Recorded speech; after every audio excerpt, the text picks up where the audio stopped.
Our main character is Choi Han, a boy reborn in the northern continent, a legendary cradle of heroes. Though he is the protagonist, he turns dark after surviving a childhood trapped inside the forest of darkness.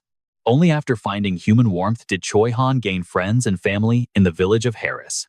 But tragedy strikes when a mysterious group massacres everyone he considers his family in a single night. Despite his immense power from surviving that dark forest, Choi Han could not save a single soul. And just like that, Choi Han felt the terrifying sting of death for the very first time. As he grew up, he wiped out that dark organization alone, yet the void in his heart remained. That helplessness and despair acted like a burning flame, forcing our main character to mature into a warrior. Now, you might think I am telling you his story, but wait, Choi Han is just a character in a book. The real main character is Cale, a guy who transmigrated into this novel as the trashy son of a count. As a transmigrator, he's actually closer to death right now than any of the villains in the story. Since he is just a background character, he is surrounded by hidden masters. Even his butler is a secret assassin. Cale glances at him, thinking about the killer who once crossed the eastern continent by way of the sea. The man acts like a kind old butler, but underneath, he is cold-blooded and absolutely ruthless. Better let Choi Han handle this guy, Cale thinks, quickly walking past and taking the glass of water. Good, thank you. Ron just smiles silently, gesturing for the young master to take a nearby seat. Cale realizes the butler isn't the only threat. This world is full of monsters, and he needs protection. Pay attention here to survive this war-torn continent without pain. He needs power without standing out. Just then, the door opens, and a servant enters, saying, "Young master, it is time for us to dress you." Cale reminds him softly, "Keep it simple. Just grab something basic for today." "Understood, young master." Without hesitation, he throws on the clothes and gets ready to leave the room. Honestly, the guy is so handsome that he looks incredible in literally anything he decides to wear. Fashion is all about the face. Anyway, he tells Ron, "Let's go," and they head out into the estate together. Good morning. Greetings echo through the halls, but one maid starts stuttering the moment she sees him. He frowns, wondering if he is really that scary, even though he doesn't just hit people for fun. The worst thing this trash did was break stuff while drunk. He is just a spoiled, drinking mess. He sighs, wishing they would just leave him alone, as they finally reach their destination for breakfast. Ron slowly opens the door. "I hope you enjoy breakfast." Cale politely replies, "Thanks, make sure you eat too." You and I can see the awkwardness as he enters the room where his entire family is waiting. There is his father, Count Daruth, his stepmother, Countess Violin, and his younger siblings, Basin and Lily. Daruth does not show much emotion when he sees Cale walk into the dining room. "You are late again. Sit down." "Yes, sir." He finds the furthest seat possible to sit in. His father does not have any crazy powers. The man is just incredibly and massively rich. Plus, his stepmother and siblings always avoid him, making this the perfect place to live a quiet life. "Do you have something to say, father?" Cale asks. Daruth hesitates before replying. "No, nothing at all. Time to eat fast and get out of here. This sausage is actually really juicy," he thinks. Suddenly, a fork clatters to the floor. Basin stares at him, mouth open, like he is seeing a ghost. Did he just smile? The boy quickly picks up the fork, apologizing, while Cale wonders what is wrong. He spots a glass of red wine nearby and picks it up. Is this actual wine? Just as he is about to take a sip, Count Daruth speaks up, and Cale simply says, "It is delicious." The Count stammers, "Really? You like the taste?" "Yes, everything tastes great." Daruth looks shocked at his son. "I am glad you like it." "Yes, father, you should eat plenty of food too." Cale realizes being the black sheep has perks. They don't even criticize his lack of manners anymore. He would much rather use his status to wander in peace than deal with ruling some complicated territory. And that is the plan. Grab the gold, and let us watch him disappear into a peaceful life. All right. You and I are about to watch our hero Cale absolutely stun everyone just by eating his breakfast quietly. Then, the Count approaches him gently, asking if he needs anything. Instead of answering right away, Cale plays it cool and just asks for some cash. The Count doesn't hesitate for a second. "Of course, I'll give you plenty," he says. Cale flashes a bright smile and tells him the more, the better. "Naturally, I'll give you as much as I possibly can." Cale keeps that smile, until he sees the actual check, and his face goes totally blank. Turns out, this family isn't just rich, they're filthy rich. He quickly stuffs the check into his pocket. With this much money, his plans definitely need a massive upgrade. After finishing breakfast, he heads back to his room and calls for Ron. When the servant asks how he can help, Cale just asks for the date.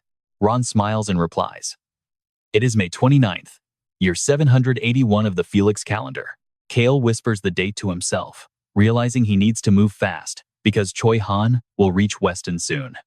Cut to a quiet city where a lone carriage rolls through. Now, here's where it gets interesting. The carriage stops and Cale slowly steps out in front of a small shop. He looks at the sign that reads, "The fragrance of tea and poetry." It seems like a pretty peaceful place for what's coming. The coachman stands behind him, looking completely confused by this sudden stop. He wants to say something, but stops himself. Cale turns around and tells him he can leave now. The servant's eyes go wide in total shock. "Wait, you don't need me to wait for you?" The servant stammers out, clearly bewildered. Cale walks straight inside, leaving him with one line, "No, I'll be here for a while." Inside, a few customers are chatting and having a good time. But the second they spot Cale, the room goes dead silent.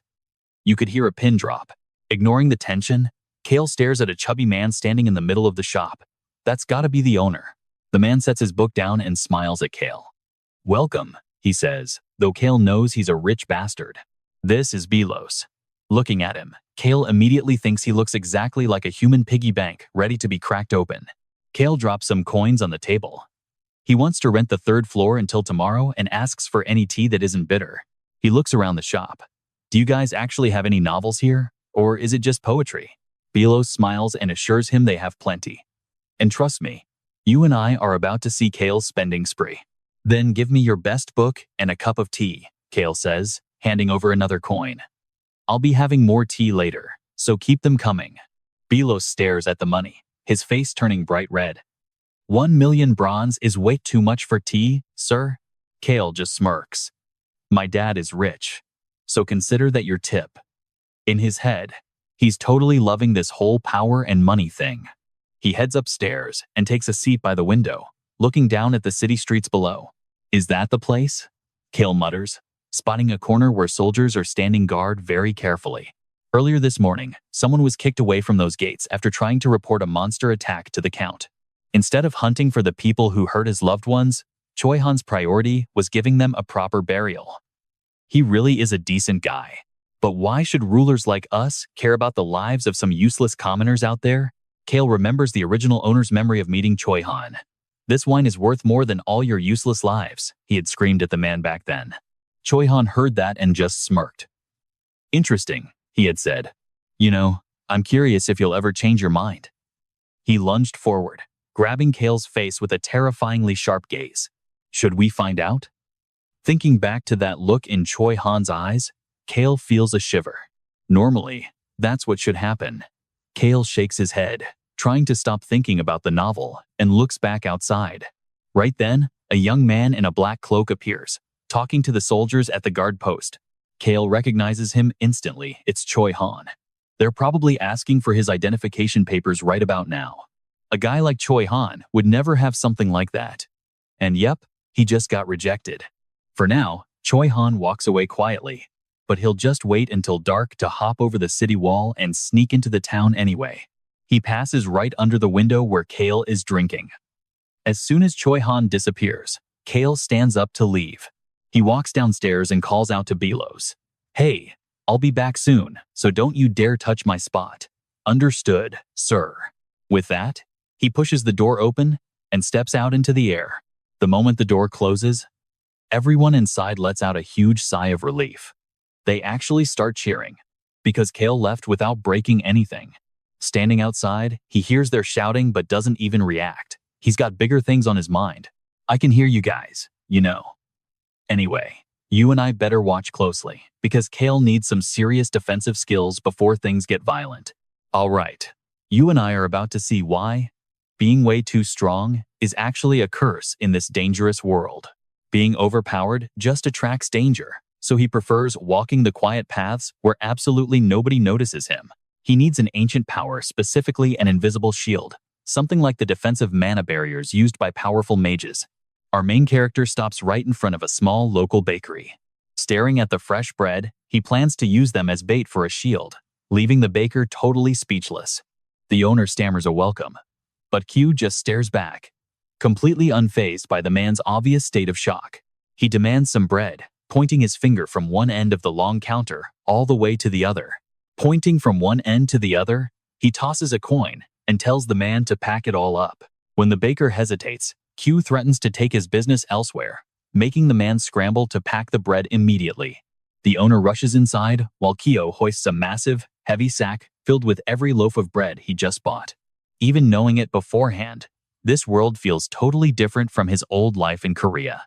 It really is a world of fantasy. Even with the sun still up, magical street lamps are already flickering to life. He has to act weak, but the judgmental stares of the townspeople are starting to feel like real bad karma. He clicks his tongue after stepping into deep mud, ruining his shoes and deciding to leave the area as fast as possible. Unbeknownst to him, 2 young children are hidden nearby, staring at him with wide, curious eyes. After finally leaving the city behind, he carries the heavy sack up to the top of a lonely hill nearby. He reaches a massive tree surrounded by an old stone wall, dropping his load and wiping the sweat from his face. Looking back at the long distance he walked, he sighs. This bag is honestly way heavier than he initially expected. He approaches an ancient wooden gate and gives it a light push, watching it creak open for him instantly. He scowls at the run-down state of the place before turning his focus to the giant tree standing before him. Now pay attention, this 100-year-old tree is where the story takes a dark turn as a child's voice rings out.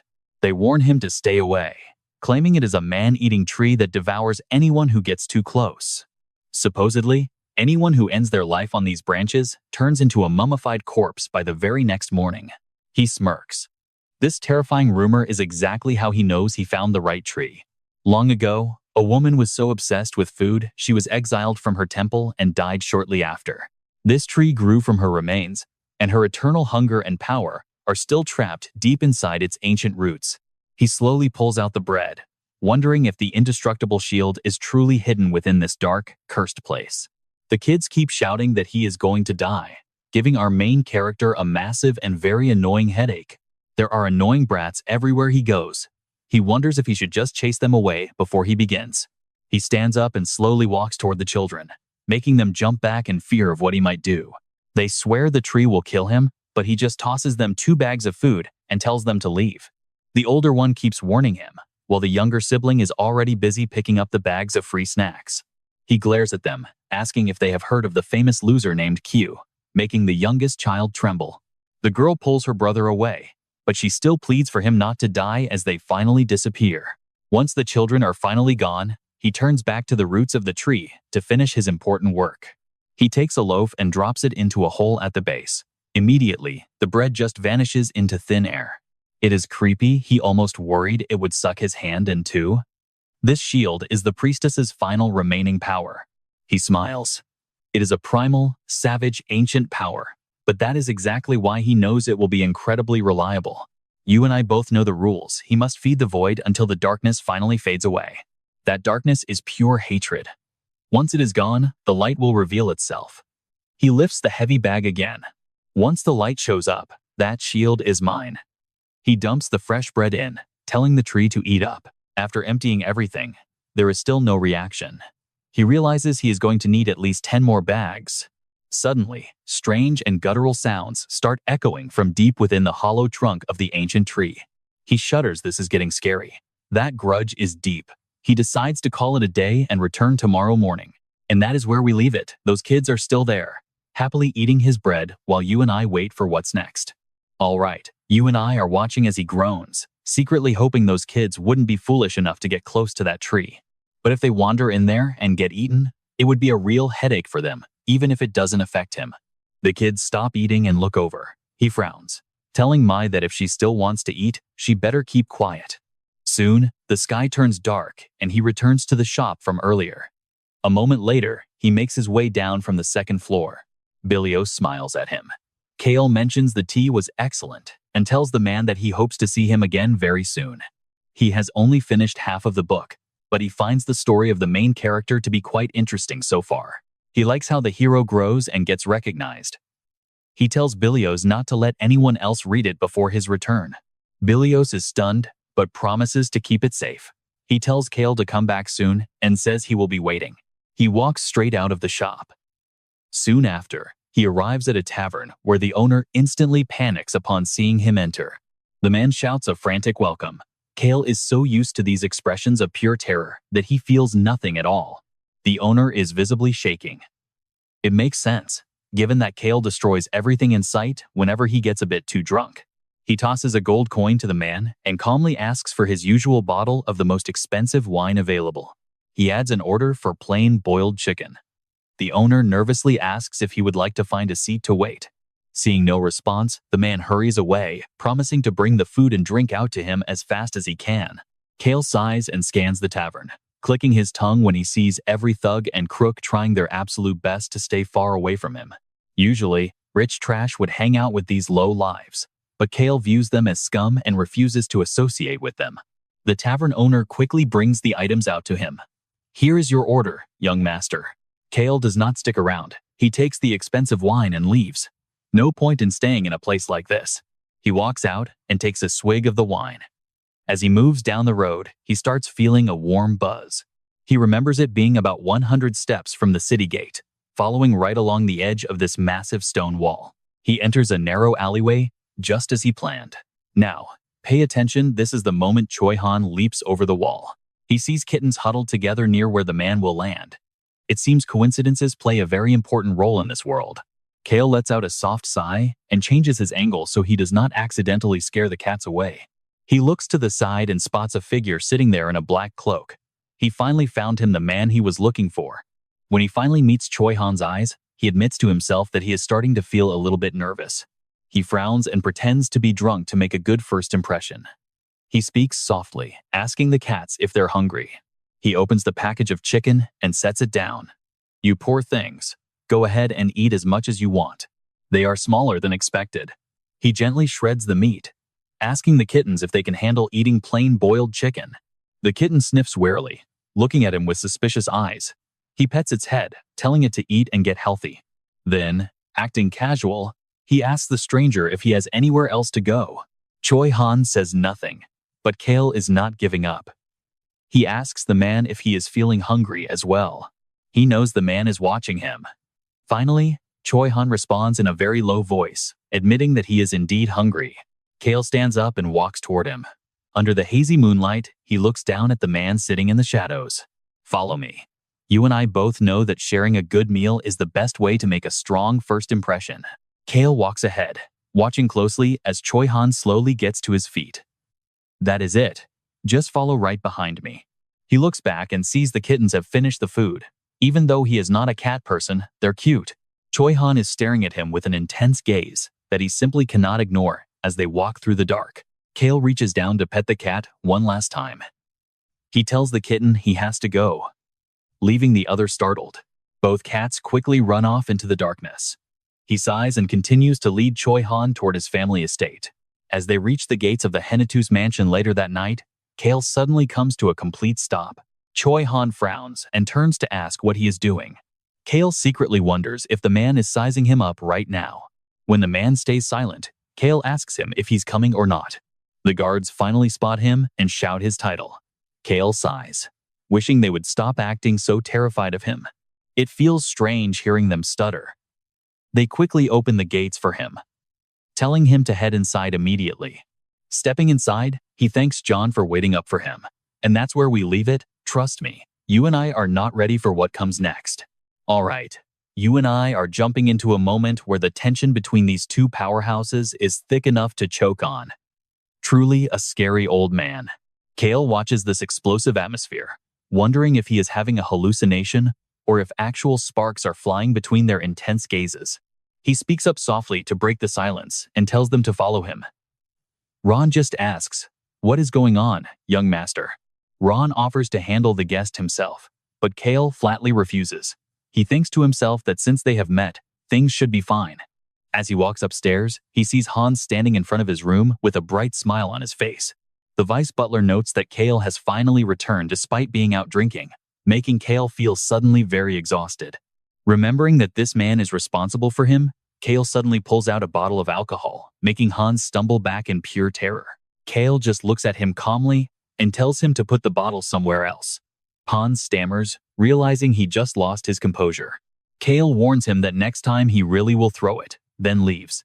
Hans is left startled by the young master's sharp words. He asks where Cale is going. In Kitchen 2, there is one more person Choi Han needs to meet. Crox, the son of Ron. Cale watches him, sharpening a knife, and shudders at the sight of another terrifying person with such dangerous hands. Watch this closely, because you and I are witnessing a master plan. If Crox sees Choi Han's skills, he will be totally hooked and follow him. Cale realizes that if he lets Crox leave with Choi Han, then his father Ron will naturally follow them as well. This explosive team would be twice as effective. Cale puts his arm around Choi Han and tells Crox to cook something for him. Crox looks at him with a frowning face and asks what he just said. Cale tells him to just put the knife down. Give him something to eat since he is hungry. Crox and Choi Han are now connected, and Cale smiles secretly at the successful link. Before leaving, he adds that they should prepare something for him too. He is also hungry and wants a high-quality meal. He mentions that the steak from yesterday was delicious. Cale knows how to use praise to get exactly what he wants. He calls Crox a talented chef and says a steak will make the meal better. Then he quickly leaves the kitchen. Back in his room, Hans asks what should be done with the guest. Cale tells him to take good care of his new guest. He thinks that since the three of them have met, his job for the day is finally done and over with. If that is not enough, he will make Choi Han fight someone while Crox watches. He tells Hans to bring the food soon. Now let's check in on the Count, where Hans is currently reporting every single detail of Cale's strange behavior to him. He reports that Cale went to an illegal tea shop belonging to the Flynn Merchant Guild and brought a stranger home. Hans asks if they should have someone follow him, since the young master was drinking but still seemed very sober and alert. The Count says it is not necessary as long as he stays in the city. He just wants regular reports on his son's actions. The Count frowns to himself after Hans leaves, thinking about how much Cale seems to have changed lately. He feels Cale is different now. It is not just that he is smarter or stronger, but every single one of his actions feels different. He calls for Hans again and asks for information regarding the illegal child of the Flynn family, and Hans quickly obeys. After Hans leaves, the Count looks out the window and senses that the atmosphere of the entire continent is becoming much more dangerous. The Hennetus family has always protected their wealth and expanded slowly, avoiding the spotlight of history. They only ever wanted a peaceful and happy life. The Count decides he should probably go and reinforce the city walls soon. Back in Cale's room, his face suddenly turns pale. He feels unwell, and the lemon water only makes the pain feel even worse. Ron notices his expression but just smiles, saying he did not want to wake Cale since he was sleeping so deeply. Cale notices a white bandage wrapped around Ron's neck and asks if he is injured. Ron just hands him a cup. Ron asks if the young master is worried about him, but Cale just says it is annoying to look at. He remembers that Ron and his son attacked Choi Han earlier. Ron claims it is just a scratch from a cat. Cale wonders if this cat is actually someone innocent. After drinking his water, he stands up to leave. Ron asks if he is going out, and Cale says others will take care of things outside. He just needs to handle this. Ron asks what he thinks of the lemon water. Cale stops, not understanding the hidden meaning behind the old man's question. He just says it tastes good. But he is annoyed by the old man's strange and indirect way of asking things. As soon as he opens the door, Cale freezes when he sees Choi Han standing right there waiting for him. What is this? He is so shocked that he immediately slams the door shut with all his strength. His heart is pounding and his face goes pale. Ron just smiles and says he did not expect Cale to be so surprised. And trust me, you and I are in for a wild ride, because Ron says the guest was so stubborn he insisted on waiting right here. Cale is feeling exhausted. Didn't even get a word in with that annoying old man. You and I are about to see how this unfolds as the door opens and he asks Choi Han what's happening. He notes that Choi Han hasn't moved an inch. The man hesitates, then starts to speak. I'll repay you for the meal. Hearing this, Cale frowns with a totally blank expression. No need. Got anything else? Internally, he's frowning because a repayment sounds totally absurd. How could he know if someone might take advantage of the guy? Choi Han clenches his fists. Actually, there is one favor I'd like to ask of you. Before he speaks, Cale guesses it's about Harris Village, better not get involved with him. He tells him Han is a very talented deputy butler who can surely help with that job. He puts an arm around John, telling him to treat the guest with total respect. Pay attention here. Choi Han is confused because Cale doesn't even know who he is. Why would I need to know? Do I need a reason to help someone less fortunate? He expects tough questions, leaves it to Han, and claims he's just too busy to stay. With that, he walks away. He needs to grab more cash for today's big spending. John calls out to him, so Cale looks back briefly before quickly turning away. Let the heroes handle it. Behind him, John whispers something quietly to himself. Interesting, the brave dog hates freebies but still drinks every single drop. He touches his own old scar. Does it know something? Suddenly, Choi Han speaks up and tells him to lead the way. John looks at him, thinking the lowly guy reeks of blood despite acting so clean. What a snake. He smiles and tells him to follow as Choi Han watches Cale leave. Under a swaying ancient tree, Cale stands there with a bag packed full of supplies. He pours the bag out at the roots, and steaming hot bread falls onto the ground. I know what you're thinking, but the raspy voices demanding more food make this scene super eerie. Cale frowns in frustration. This whole situation is driving him crazy. He remembers the book mentioned a starved priestess and realizes he needs to get out of there before things get bad. He doesn't know exactly what it is, but he must return for his evening lesson before dinner starts. He turns and walks away quickly, shoving his hands into his pockets with a hurried expression. I have to hurry. I was planning to satisfy the tree's hunger at least halfway. After a few steps, he spots two ragged kids eating bread while sitting in a corner. He looks at the red and gray-haired children for a moment, clicks his tongue, and leaves. Back in town, he realizes getting more bread will take time since he bought it all. He looks around for another shop until a voice calls out to him from behind. A woman approaches him excitedly, saying her shop has plenty of fresh bread ready. This lady knows business. He tosses her a gold coin and tells her to take it all. Her face lights up seeing the gold, and she rushes inside to pack everything up. A moment later, she returns with a heavy bag full of bread for the young master. That was fast. She's a great entrepreneur and offers to prepare even more for next time. He's satisfied and starts liking her. Suddenly, another man runs out to grab his business too. He claims they can provide even more. Cale hands him a gold coin and asks for details. He promises to visit next time and tells him to have a full sack ready. He'll hit 3 shops tomorrow. Glad things are moving so quickly. Someone is watching from the shadows, wondering what on earth he is doing out here. Big Cops asks if he has finally gone crazy. He remembers John calling the kid interesting, and now, watching him, he finds himself totally agreeing with that. And that's where we leave it. Watching this guy is just as fun as watching the black-haired kid. All right, you and I are jumping back into the life of the world's most relatable slacker. Somewhere else, a little girl stares at a jar of herbs and gasps. This is. It is not bread. Behind her, a red-haired boy huddles in fear, hiding from him. Cale just looks back at them with total, calm indifference. Suddenly, the boy jumps forward, throwing his arms out to block the way. He shouts for Cale to get lost and leave them alone. The girl looks on with a heavy heart, her voice trembling. She whispers that he cannot be allowed to die. He stands there with a massive bag, looking at them with genuine pity. He remembers his past as Kim Rock-soo, an orphan with nothing but a name. That's why people always showed him sympathy. Looking at these filthy, worried kids, he feels a strange tug at his heart. Does he really need a reason to show a little mercy right now? He glances down at their worn-out shoes and scratched, battered feet. The sight of their struggle makes his chest tighten with sudden pain. There was a time he misunderstood what those feelings meant, but as he grew up, he finally realized the truth behind those words. He presses his lips thin. This is frustrating. The children seem to panic at his silence, clearly shaken by his lack of a reaction.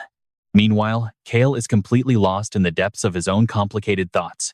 He hates seeing children in misery, but that doesn't mean he wants to take care of them. Finally, he speaks. I am not going to die, he says in a raspy voice. Take more. Take it all. Feeling helpless, he quickly empties every single piece of bread he brought under the tree. Fine, just eat your fill. He pushes himself up and stands tall, keeping his eyes fixed on the massive tree. It feels like the darkness is finally starting to lift. He figures the money he spent was worth the effort. With the area now silent, Cale looks around. Did those kids head back? He feels a wave of relief. It's much better when he doesn't have to look at someone who's already injured. Suddenly, Hong and An trot up to his feet. Cale just waves them away and starts walking off into the distance. Weren't these the cats from yesterday? Do they even remember me? Honestly, it's better to just avoid anything troublesome like this. Now pay attention, because we're heading back to the mansion where the real trouble starts. In a lavish room, Cale is having a serious talk with his father. Can you say that again? Daruth looks serious as he carefully repeats himself. All right, Cale.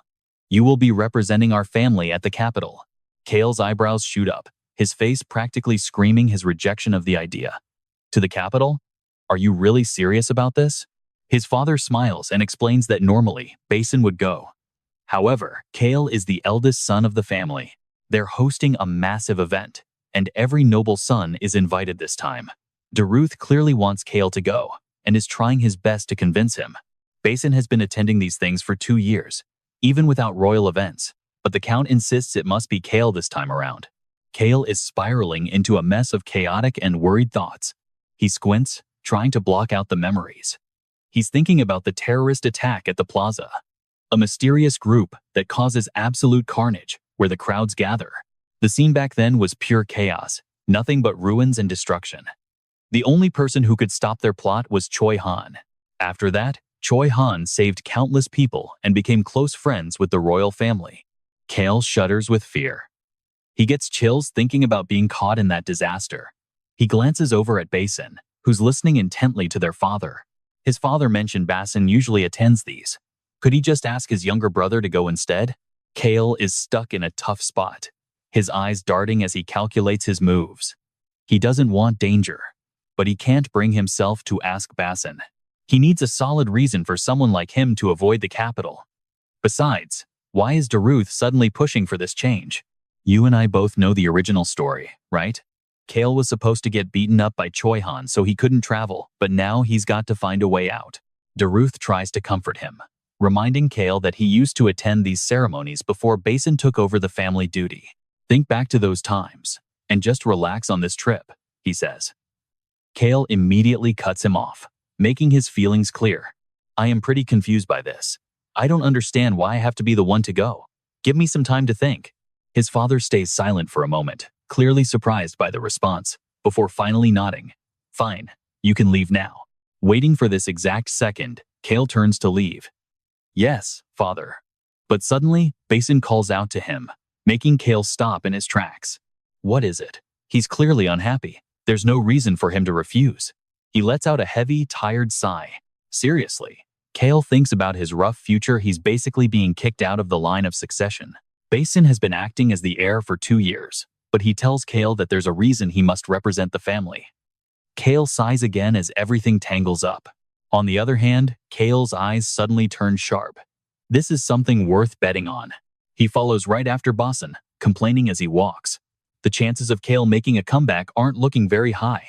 Furthermore, if Basin dies and doesn't become the Lord, Cale is in huge trouble. Basin needs to live for Cale to have a peaceful life. Just then, Choi Han appears. There you are, young master. Regarding the guest's request, Cale cuts him off. His voice is full of annoyance as he tells Choi Han to bring him here. Trust me, you and I need to see what's next. Based on Han's reaction, his problem might be solved, but now I'm facing an unexpected trip to the capital. Time to give him one more reminder. All right, you and I are about to see how this sudden change of plans unfolds. I mentioned the debt clearly, and it seems he's accepted his fate and is figuring out how to survive it. I'll do anything to make this journey comfortable. I need to keep Choi Han in mind. His chance to repay me has arrived, and I'm definitely going to use him for my own benefit. Looking at Choi Han sitting there, glancing around cautiously, I feel pretty satisfied. Since John took over his meals, he looks much better. John, Big Crops, and Choi Han, this trio is moving exactly as I predicted. Without waiting for me to speak, he dives straight into the main issue. How should I repay you? He asks. I'm a bit surprised. Going straight to the point already? I think back to the events in the book and smile. There's already a slight shift in the early chapters of the hero's birth. I'm trying my best to keep everything aligned with the story in the book, but heading to the capital will cause a massive change from what's supposed to happen. I place a blank paper on the table and ask about his skills. Now, pay attention here. Kay is about to turn this conversation into a serious job interview. Choi Han leans forward to look at the paper, so I make my first request. Do you know how to protect others? He looks totally confused. What do you mean? He asks. I stay silent for a moment. This is a sudden shift in the plan, but it'll definitely benefit me. I have to stop Choi Han's future party members from claiming that ancient power for themselves. While I'm taking what I need, that power would be completely useless to them anyway. I calmly explain that it's simple. Can he protect someone instead of killing them? The air around us suddenly goes cold and still. Choi Han looks anxious, admitting he's not sure while clenching his fists. I decide to stop right there. It would be dangerous to provoke him at this moment. I ask the question one more time with a serious face. Can you kill people then? Choi Han answers instantly that he can. I agree, telling him that if he can kill, then he can also protect. I try to comfort him, saying it's difficult but not impossible. This moment reminds me of my own past life. In the life I lived as Kim Rok-soo, there weren't many situations I could avoid, just because they were hard. I think sadly about my own past. That's the reason I've always been generous, even in this new life inside this trashy body. But now there's a massive mountain I need to climb if I want to have a peaceful life later on. You and I both know he needs a strong ally to cross that mountain. Choi Han finally smiles at my words, looking less conflicted. I guess that's true. I continue my questioning. All right. Here is the final question. Choi Han doesn't hesitate, though he looks a bit awkward. Go ahead and ask. With a firm tone, I ask him what his name is. He freezes for a moment and asks if I really don't know his name. I calmly reply that of course I know it, but deep down, I know everything. I even know I was supposed to be beaten to a pulp by you. I lean back in my chair with a fake expression. I tell him I've heard it from others, but I want to hear it from his own mouth. He follows along and introduces himself. Choi Han. He reaches out his hand for a handshake. My name is Choi Han. I take his hand as the room fills with a sense of harmony. I introduce myself too. I see. And my name is Kyu Henny. I place the mission paper on the table. The task to repay the debt is simple. Choi Han reads the unfamiliar name on the paper with a puzzled face. Rosalind? I made this decision based on what I read in the novel. That's right, the princess of the neighboring kingdom. You survived the assassination attempt on Rosalind. The other person is the heir to the Wolf King, Locke. Locke is described in the book as the lone survivor of the Blue Wolf tribe. He looks weak, but when he goes wild, he's a brutal werewolf. Meanwhile, Rosalind's magic power is terrifying, second only to Choi Han himself. She has no interest in the throne at all. Her only dream is to find the greatest magic tower on the continent. Once she achieves that, she's destined to become a hero. I remember the horror of it all and shiver. The person who tried to kill Rosalind was tortured by big crops soon after. Lately, I keep getting these strange, cold chills. I stand up and walk to the wooden cabinet, offering some encouragement. Since he can read, things will go smoothly. It's good to know that. I pull a scroll out of the cabinet. You'll be starting this journey with me. I spread the map out on the tea table. I point to a location on the map. He just needs to follow the instructions I wrote down. I fall back into my thoughts about how much the plan has changed this time. There's a reason Choi Han has to join me like this. In the first volume of the hero's story, a certain Marquis is introduced as a villain. And trust me, you and I are going to hate this guy. Stick with me, because you and I are about to see how a noble handles a literal mad dragon. The villain who blocked the prince and Choi Han also kept a young, insane dragon that escaped after a failed capture. The original novel described a horrific scene where that same dragon burned an entire village to the ground. Choi Han eventually arrived to stop the massacre, killing the beast and calling it a final gift of death. But Cale decides he needs to head straight toward the village the dragon is destined to attack. He knows that avoiding the village would make them late to the capital, and he wants to release the dragon before it goes completely wild. Cale speaks up, offering Choi Han a deal to travel to the capital together as repayment for his help. Choi Han asks if they need protection. Cale answers generously, saying that part is up to him. Then, he adds one more specific condition to the deal. He tells the boy he must reach the capital and meet him there safely, assuming he can at least protect himself, right? Choi Han remains silent for a moment until Cale nervously presses him for an answer. Finally, the warrior nods and agrees he can do it. Cale sits back and rubs his nose with a sigh, thinking he should have had a drink before starting this conversation. With a wave of his hand, he signals that the meeting is over and tells the young man he can leave. Choi Han stops at the door when Cale reminds him that everything they just discussed must remain a total secret between them. The warrior smiles slightly and agrees as night falls. In the study, Cale tells his father, Daruth, that he needs some extra funds. Daruth simply agrees and hands over a check, promising to inform the treasurer about the young master's request. Back in his room, Cale sprawls out on the bed, staring at the check and realizing that money really is the best thing. Suddenly, Ron rushes in with a cup of honey lemon tea, mentioning his son made it specially for the young master. He sets it down and stands by the bed, wishing Cale a good night while promising to always stay right by his side. In the dark room, Cale stares at the ceiling before bolting upright. That creepy old man just ruined his chances of sleeping. Thinking about the two mysterious kids, he decides it is best to send them along with Choi Han first. Later, Cale walks through the streets looking pale and exhausted, feeling like he just walked out of a horror movie. He remembers Ron asking to teach him rabbit hunting. The old man had smiled with pure delight, explaining that hunting a rabbit is actually much harder than it looks. You never know when or where they will jump, so you must watch closely and kill the moment the opportunity strikes. You saw that look in his eyes, right? Cale shudders at the memory of Ron offering to show him how to remove the rabbit's vitals. He stops at a bakery, glad to have Ron's help despite the fear. A man steps out to greet the young master. The baker notes he is early today. Cale realizes he is actually starting to feel a bit attached to this little town. After visiting several times, he feels comfortable here. He asks the shop owner if the bread is finally ready for him. The man is very welcoming and brings out a massive bag stuffed to the brim with fresh loaves of bread. He asks if today is really the last day Cale will be buying. Cale takes the bag and asks if there is a problem. He jokingly asks if the man wants more money. And the baker's honest yes makes the young master let out a light laugh. Before leaving, Cale pats the man on the shoulder, telling him not to worry, he will be back if he ever craves the taste. He heads toward the ancient tree and finds the two children from before sitting quietly by the fence as if waiting. Wondering if they have a home, he holds out 2 small bags of bread and tells them to take the food. The kids hesitate for a moment before the silver-haired girl steps forward to accept the gift from him.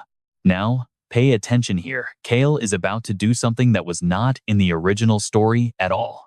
He approaches the tree under the cover of fog. He takes a deep breath, unties the bags one by one, and begins dumping the bread at the base of the trunk. That dry, raspy voice starts screaming again, begging for more. Cale empties another bag and tells the entity to eat its fill. Suddenly, a glowing white hole opens up at the base of the tree, appearing so bright that it seems bottomless. He looks at it with a grin, realizing the light has finally turned white. If he drops the rest, the light will surely overflow. But his joy is cut short as the hoarse voice screams even louder than before, forcing him to clutch his head in pain. It demands more and more. Cale panics, trying to understand what is happening since this was not in the book. The sound stops after the voice promises to give him a special gift if he brings even more food to the tree. Cale looks up at the branches with a contemplative gaze, seemingly accepting the strange deal offered by the ancient spirit. He agrees and begins dumping every last bit of the remaining bread into the glowing white abyss. As the final bag goes in, the ground begins to tremble. Cale stands there in a daze, watching the earth shake beneath him. The light from the tree turns blindingly bright as a clear, happy voice rings out, saying the meal was absolutely delicious. Trust me, you and I are going to want to see what that gift is. All right, you and I are about to watch our main character deal with the weirdest power-up ever. The tree just won't stop talking, leaving Cale completely frozen. A small, glowing orb is vibrating with sound. It keeps rambling about how the bread in that third bag was seriously delicious. I have never eaten anything that good before. The tree just keeps droning on without a break. It says the wheat was high quality because not all wheat is created equal. Cale feels completely helpless and thinks this whole situation is just plain childish. Is this really why nobody could ever obtain this power? The tree is chatting so much that it is starting to get annoying. Since the food was so good, he starts to realize something. Maybe the spirit's resentment was not from hunger, but from having nobody to talk to. It starts rambling about the ancient past, complaining that there were not many tasty treats back in those days. The priests back then only gave it bland food. It speaks with an irritated tone, saying it got kicked out for eating too many appetizers. What a ridiculous reason. Cale crosses his arms and tries to endure it. He only listens because he desperately needs that ancient power. The spirit shows no sign of stopping as it pours out all the frustration it has kept inside for ages. Later on, I left with a colleague with the intention of spreading our religion to the world. Eventually, we ran out of food, and I starved to death. Cale suffers through the story, wondering if it will ever end. Life is rough, but this is annoying. After a long time, the tree finally finishes its long-winded tale and turns its attention back to him. Thank you for listening to my story. You are a good person. Cale feels helpless and bored, fearing she might never actually shut up. As the area finally goes quiet, he reaches out to catch the gentle breeze as the colors begin to shift. Now, watch closely. This is the moment he finally claims that ancient power. The tree begins to glow with an intense, blinding light. It feels warm. He stands still for a moment, and then a look of deep satisfaction crosses his face. This is it. The spirit explains that its gift will protect him. Cale places his hand over his heart. It is finally done. According to the book, the shield protects the owner's life and resides in the heart. It will stay there until the day he dies. He takes a moment to feel it, sensing a powerful energy wrapping itself tightly around his own heart. His heart beats faster under the shield's protection. The wind begins to howl while Cale closes his eyes to sense this new surge of power. Every ancient power leaves a unique mark based on the personality of its owner. Recalling what he read in the book, he wonders what will happen if he uses it. Cale opens his eyes as a bright light appears. He gives a slight smile as he recognizes the shield. An indestructible shield will manifest in front of him. Cale stands all alone in the middle of a vast, grassy field. His clothes flutter in the fresh breeze. With a gentle, relaxed smile, he gazes at the glowing silver shield floating right there before his eyes. He tells himself he finally has a way to defend himself. This silver shield in front of Cale is the indestructible shield.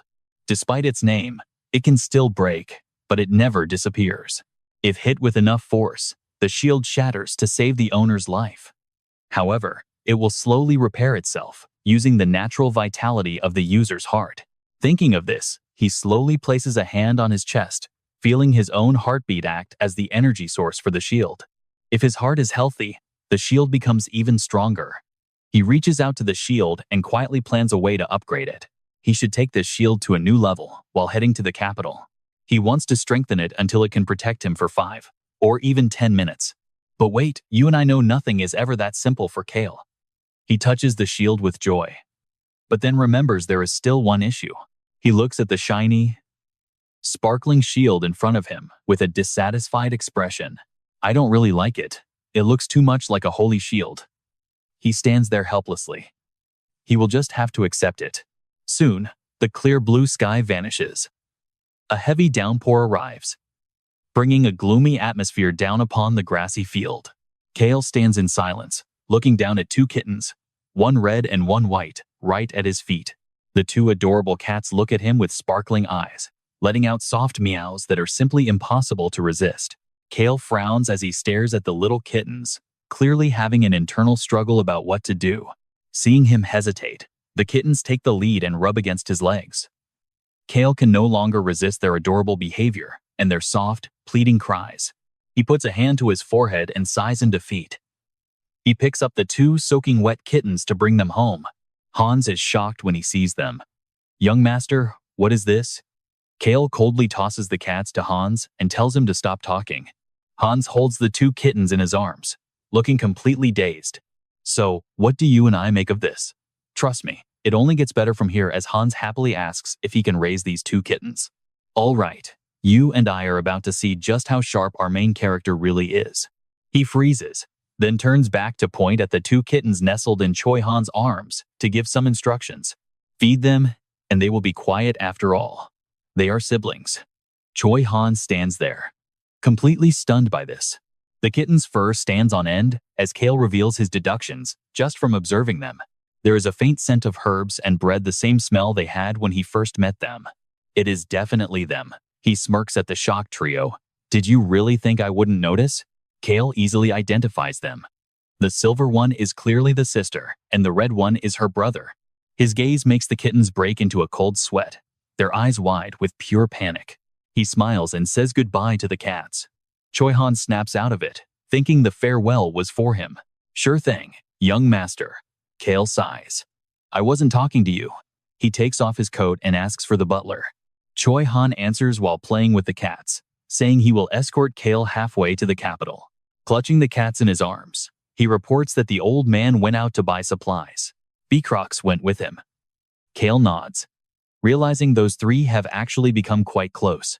But Han's next words are a total buzzkill. Stick with me, because things are about to get complicated. Young master. Inside a tea shop, Cale walks up to Billows. It seems I am the only one here. Billows looks up and greets him. Cale stares back coldly. I have decided to return. Are you keeping your promise? Billows smiles warmly. Of course I am keeping it. I will get that book and a cup of tea for you. Cale heads upstairs as Billows calls out. By the way, today's tea is Sejong. Cale pauses for a second before continuing up.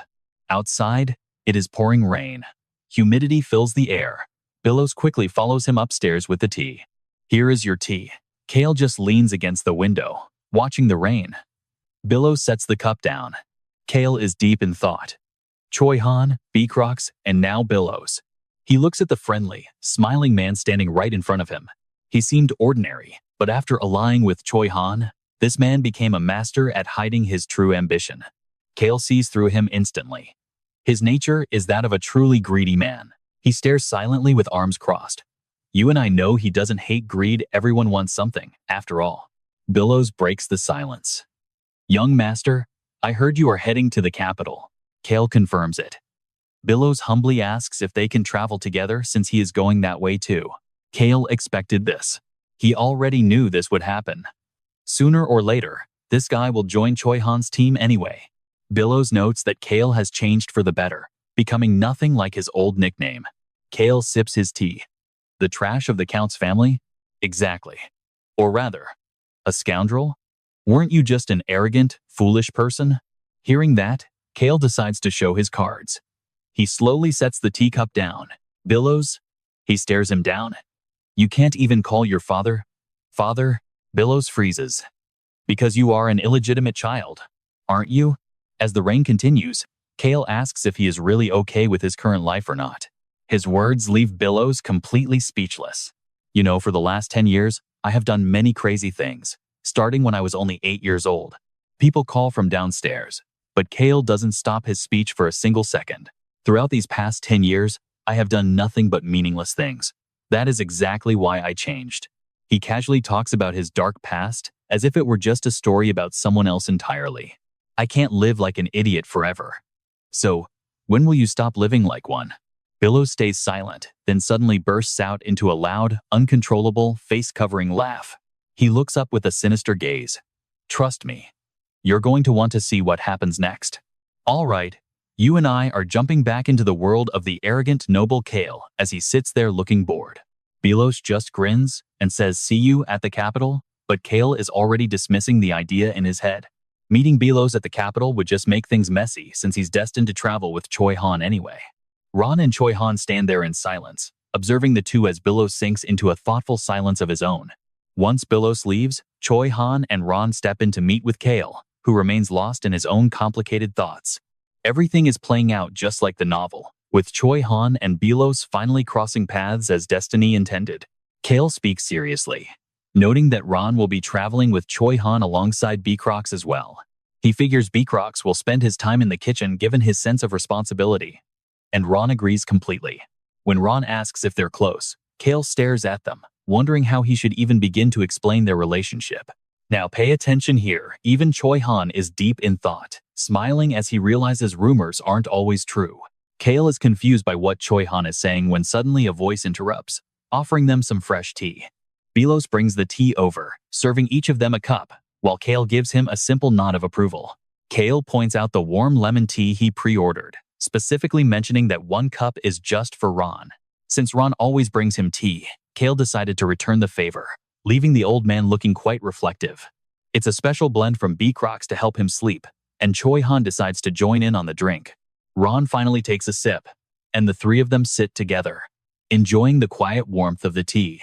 Cale gives them a sharp look that says they better enjoy their tea without making a single sound. Ron receives the gaze and remains silent, falling deeper into his own private world of observation and thought. Ever since they met, Belos has been itching for a duel to test Choi Han's true, hidden power levels. Ron's mind is racing now, not just about Cale's strange behavior, but about Choi Han's mysterious strength as well. He refused the duel because his role is to be a protector, something even Cale acknowledged he could do. Choi Han keeps turning down duels, but it was Cale's comment about not living as trash that truly surprised Ron.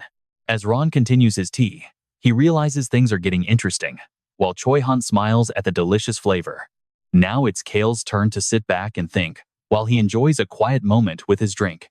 In the original story, Choi Han and Ron were always tense, yet they relied on each other through their contract.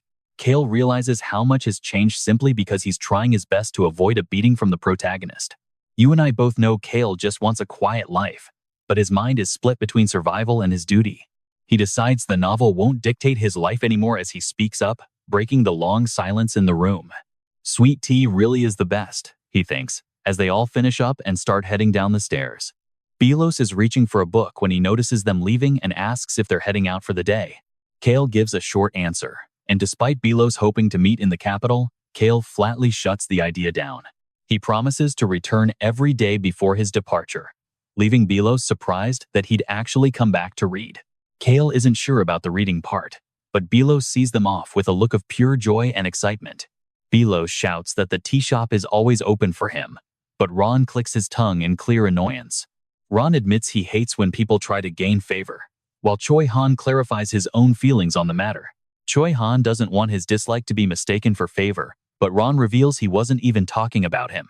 Ron watches Cale, planning to have Bee Crocs prepare his favorite foods for the long trip ahead of them. He's changed, but the trash remains trash, and Ron's gaze turns incredibly deep as he watches him.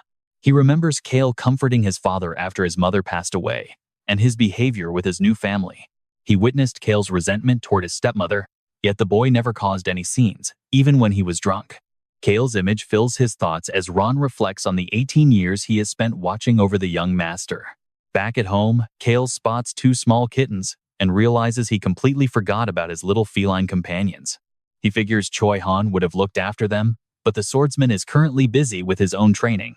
Choi Han's words about wanting to get stronger to protect someone keep echoing in Cale's head. Stick with me, we're about to find out exactly who Choi Han is really trying to protect in this world. Alright, you and I are about to watch the laziest noble somehow get stuck with the most dangerous kittens ever.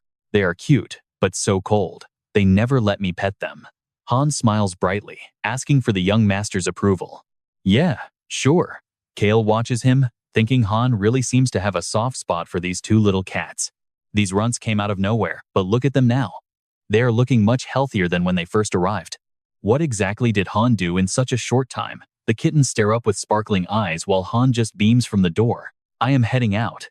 If there is any trouble with these little ones, just make sure to give me a call. Ron still lingers, mentioning he can clip their nails and brush their teeth. Just think of it as taking a bath. John approaches and sits down, staring them right in the eyes. Ho, you 2 seem to be members of the cat tribe? He seems to know exactly what they are. The silver and red kittens look back at him with pure shock and confusion. The cat tribe is famous for their stealth and incredible speed. They will be very useful if they are taught and trained properly. The kittens look terrified now. John reaches out, deciding to train them as a special gift for his young master. Cale Henitus lets out a deep sigh as he watches On and Hong sitting there, looking totally innocent on the floor. Why are you 2 following me? They just rub against his legs, acting cute while letting out a soft meow meow. Watching them act so spoiled, Cale realizes he might have forgotten to mention something very important to these 2 little ones. He flashes a wicked smile. Oh, that is right. It is time for you to pay for your meals. The 2 little ones try to play dumb, looking up at him with those big, shimmering eyes. Since they refuse to speak, he demands they stop meowing and answer him using human language. On and Hong stop the act and move closer. Seeing this, Cale leans down to hear what they finally have to say. On pulls on his shirt. I want to eat meat, but I am not hungry yet. Hong whines from behind. I want to eat cream. Hearing their requests, Cale just gives them a very mysterious smile. If I give you food instead, you know what to do, right? The two kittens look up, clearly understanding the deal. Food costs. Huh? 4 days later, everyone is gathered in the dining hall for a final meal before leaving. Daruth smiles at him. You are leaving the territory today, Cale, but you do not seem worried about it at all. Cale stays calm, ignoring his father and continuing to eat. He remembers the novel It Was Supposed to Rain Yesterday. In the original story, Choi Han should have beaten him to a pulp by now. But yesterday, it never happened. He cannot help but smile. Especially since he now possesses that legendary shield, the indestructible shield. He recalls the moment he obtained it. It felt like his entire body was being wrapped in divine protection. Cale instinctively touches his chest. Even if it is invisible, he can always feel the power resting there. Now, pay attention here. With this shield, even if John or Beecrox attacked him, he could actually survive a direct hit. A sudden thought flashes through his mind. He sets his wine down and speaks up. Oh, by the way, Father, I requested fewer servants for this trip. Yet it seems the number of staff has somehow increased instead. Daruth looks flustered, not knowing how to respond. But before he can speak, Violin finally decides to step in. His stepmother coldly cuts through the awkward silence. That was my doing. I was the one who added them. She sips her wine calmly. Reducing the number of servants makes the household look weak, and that is simply unacceptable. She looks at him. I am not saying you are lacking anything. I am well aware of that. Setting her glass down, she gives him a warning. As nobles, we must always be concerned about how others perceive us. Let us pause for a second. Cale immediately understands the hidden message she is trying to send him right now. Violin was the eldest daughter of a poor baron who once dreamed of reaching the peak of high society. Watching the wine ripple, he imagines the hidden waves of conflict within high society. At that time, she was already trading luxury goods to the nobility after seeing the world. After arriving in this territory, she developed a deep passion for the art of marble sculpture. She eventually met Baron Daruth and they fell in love. Now, she is the pillar of the local cultural scene. She is incredibly proud of her life and her family. For people like her, appearance truly is everything.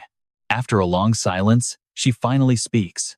Therefore, we will be sending a large number of people with you. He did not expect her to say that. But then again, having plenty of servants around is great. Without them, even simple things like changing his own clothes would be such a pain. However, Cale suddenly recalls a terrifying event from the original novel, The Birth of a Hero. A crazed black dragon is coming soon, and trust me, you and I are going to want to see how he survives that mess. All right, you and I are back with our favorite lazy noble for his biggest journey yet.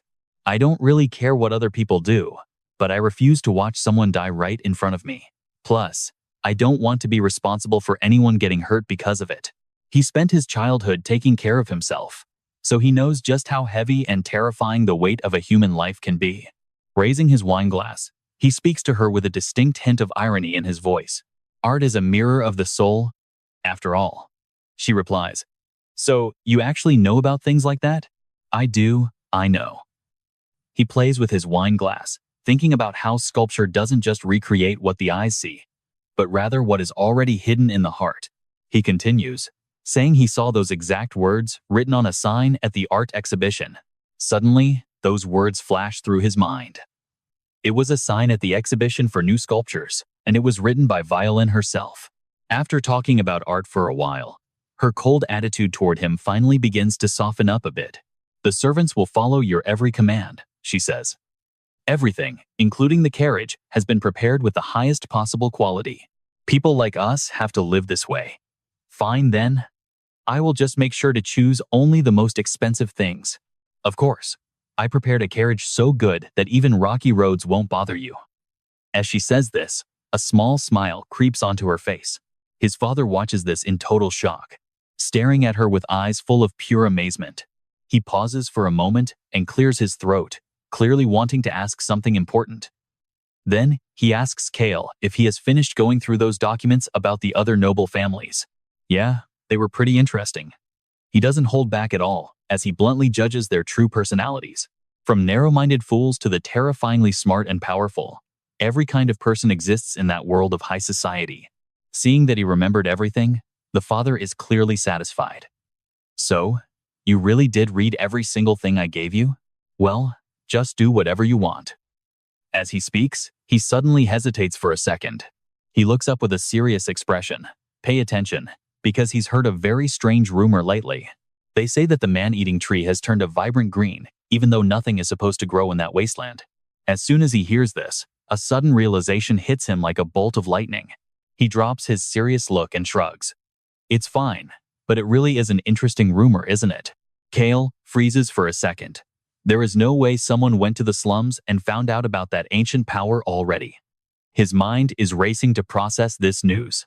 I have a bit of a history with that tree, so I can guess what's happening with it. A moment later, he quickly pulls himself together and regains his usual calm composure. You're right, that is an interesting rumor. His father clicks his tongue, adding that it's actually quite an unusual one. He warns Cale that he must always pay attention to rumors, because nothing is more dangerous than human eyes and mouths. Then, he emphasizes that within his own territory, everything will be perfectly fine. I'll keep that in mind, father, he answers quickly without a second thought. In his heart, he thinks that staying in this territory will finally let him live a comfortable life without any challenges. He's just hoping to reach the capital and enjoy his peace. Not long after their conversation, the meal finally comes to an end. Before leaving, his father regretfully says he's too busy to see him off and says a quick goodbye. As he walks past Basin and Lily, they both stare at him with strange expressions. He stops and asks, "What is it?" Both Basin and Lily bow deeply at the same time. "You and I both know they've changed, right?" Lily hesitates before wishing him a safe trip. He hears her kind words and responds to her happily. "Yeah, you stay safe too, kid." Seeing him care like that, she blushes and answers him firmly. Understood. The three of them talk for a little longer, before finally parting ways. The next morning, Cale is fully prepared for the trip. He reaches for the carriage door violin prepared, but suddenly stops. He sees something that clearly annoys him, and his face instantly sours with a look of pure dislike. What on earth is going on here? Cale is absolutely stunned to find Hans inside the carriage, happily watching the two kittens, On and Hong. He can't help but laugh a little at how incredibly satisfied those two little cats look. It seems they like that seat way more than mine. Hans sits right down next to the kittens. Young master, shouldn't our little kittens be comfortable? Cale thinks to himself, if only you knew they can use lightning and poison. Ron stands behind him and quietly mentions that he'll be sitting up front with the driver this time. He nods, but then someone calls his name. Trust me, you're gonna want to see what happens next. All right, you and I are about to watch a man try to survive his own story. He pauses as Choi Han walks over and asks to skip the carriage ride. He mocks him internally, wondering if all this drama is really necessary. But he just nods and agrees, thinking to himself that this guy has become incredibly strange lately. Watching the man walk away, Cale lets out a heavy, troubled sigh. Even now, that gaze of his is still filled with nothing but pure, cold hatred. It is clear that he hasn't moved on from the past yet, leaving his heart in a total mess. After traveling with Rosalind and Locke, Choi Han has grown much quieter, but he still carries a blade of resentment in his soul. Cale watches him, thinking this might not be a bad thing. Suddenly, a loud voice rings out. "Hey! Your seat is not over here, is it?" Cale turns to see Hans laughing and joking with Choi Han. Honestly, people like that really should not even exist on this dangerous continent. The two split up as Cale finally climbs into his carriage. Whatever, time to move. I am supposed to be a trashy noble who looks down on others. Anyway, Hans pokes his head in to ask if they are ready. The door slams shut with a loud bang as Cale coldly gives the order to head out.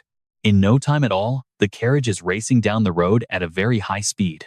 As they cross a bridge over the river, Cale stares out the window, wondering if he should have Choi Han handle the gifts.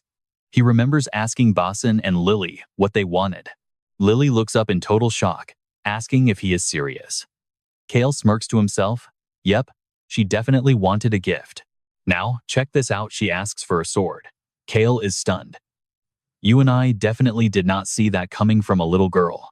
A 7-year-old wanting a blade? Cale frowns in deep thought, asking her if she is actually serious about that. Basin explains that Lily has been dreaming of becoming a great knight lately. Cale notes that her family's height and proportions are actually quite perfect for the role. He sees the hope in her eyes as she waits for an answer. She is already tall for a 7-year-old, so she might actually become a swordsman. Fine, a swordsman it is. I will buy you the most expensive and high-quality one I can find. Lily's face lights up with pure, radiant joy as she thanks him. Then, Cale turns to his brother Basin to ask for his wish. He doesn't hesitate for a second, a fountain pen. Cale nods as they reach the middle of the bridge, when suddenly, the carriage jerks to a violent stop. The cats start panicking at the noise outside. Cale demands to know why they have stopped in the middle of their journey. It turns out a group of ruthless bandits is blocking their path, looking for some easy trouble. One of them points a finger, demanding a toll and telling them to hand over everything. Cale just sighs. Of course, just like the novels, bandits had to show up. Do these idiots not see the family crest on the carriage? Even on size, guessing they must be completely blind. Han calls them complete fools.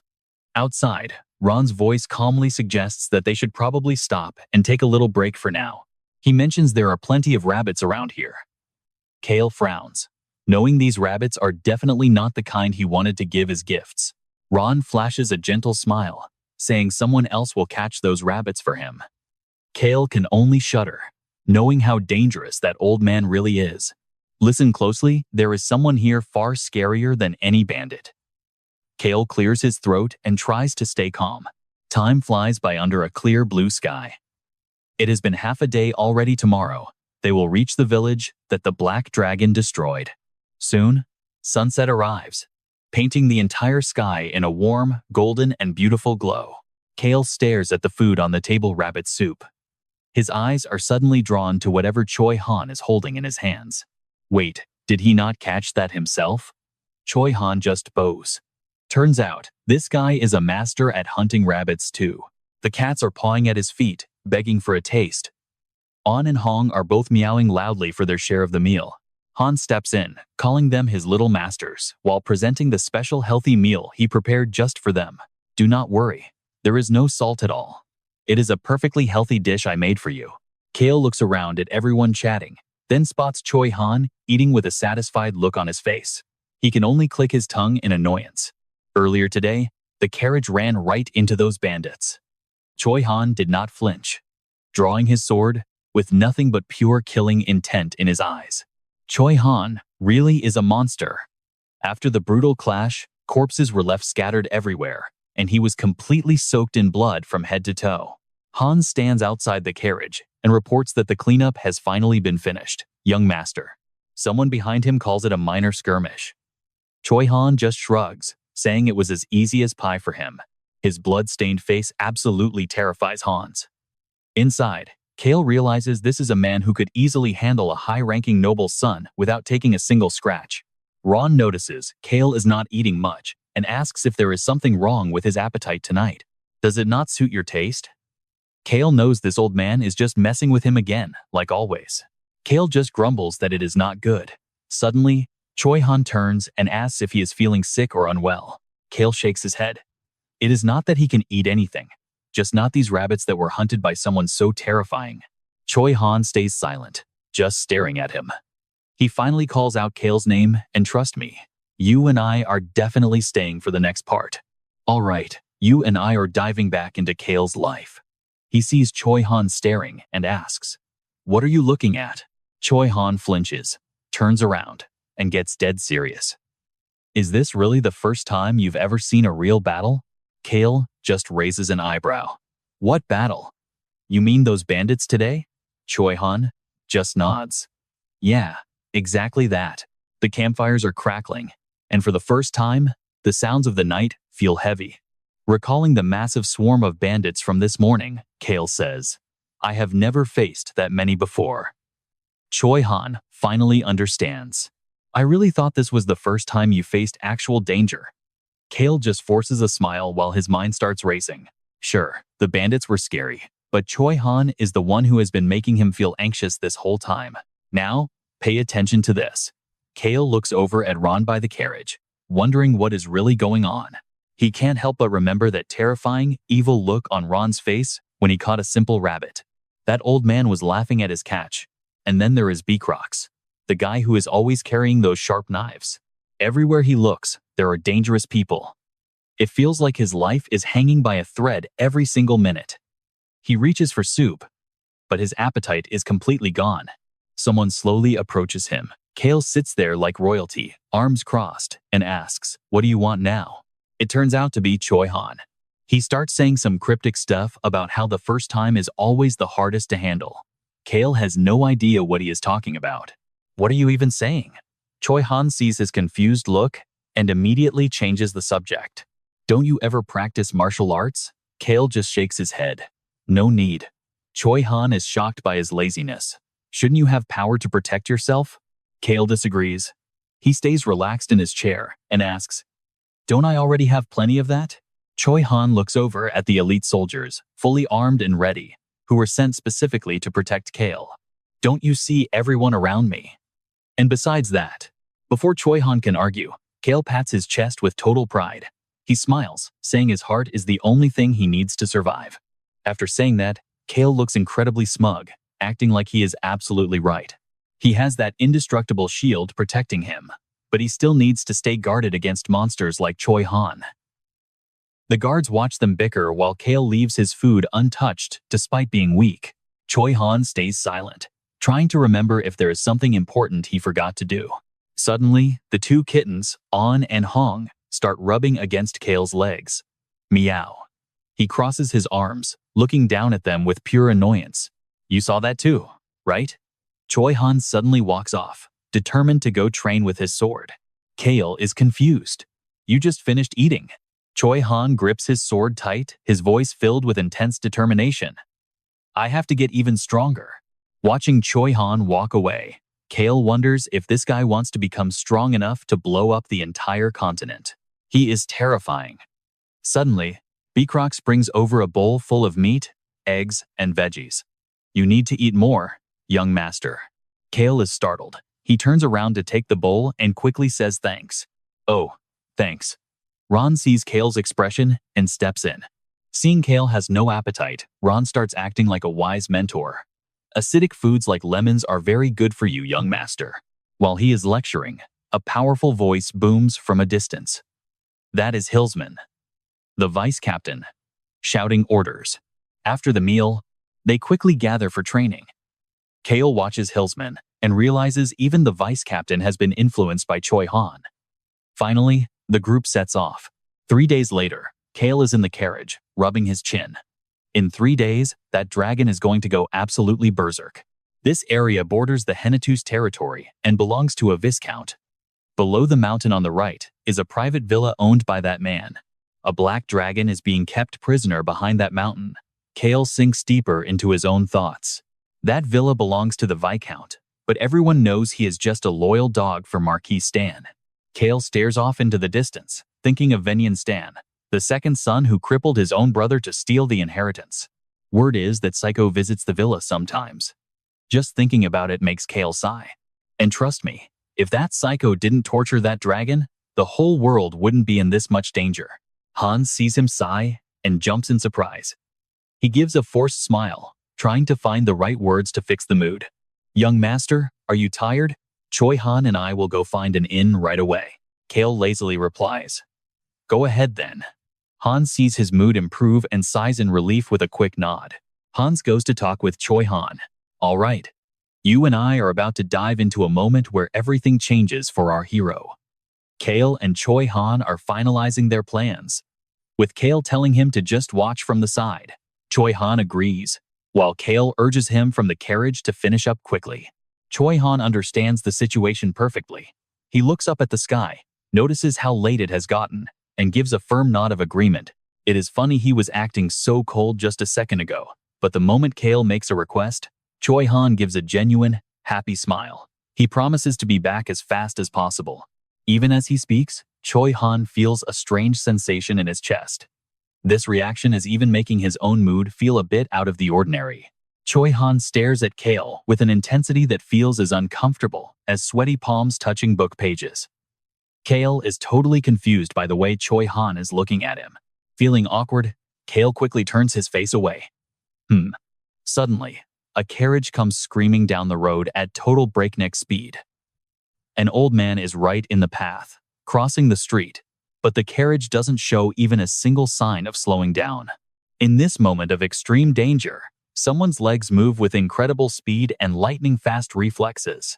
It is Choi Han, charging in at full speed to rescue the old man. Cale watches the scene from inside his carriage, feeling a little bit confused by the unfolding drama. A thought flashes through Cale's mind, a cliché.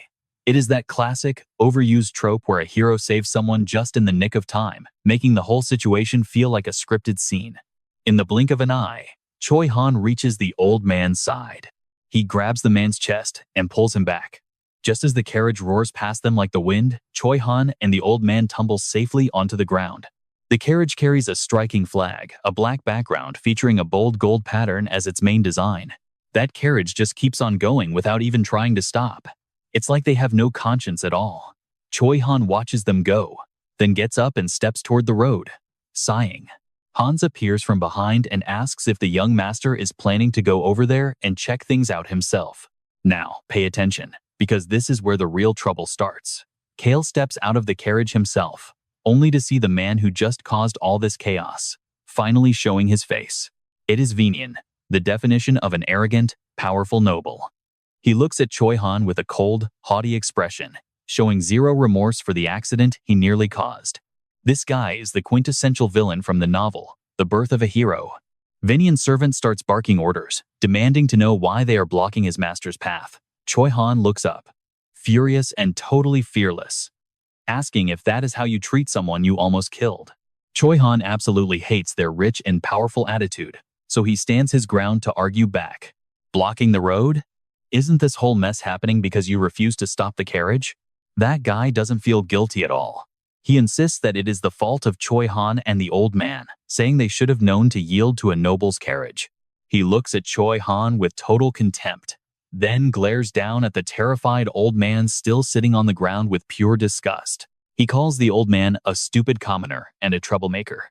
Choi Han's eyes turn sharp with anger, but Venian steps forward, patting his servant's shoulder and telling him that's enough. Then, Venian turns his gaze toward Choi Han, his face completely blank and void of any emotion.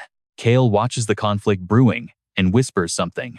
Choi Han looks like he is about to snap, while Cale just grinds his teeth in suppressed anger.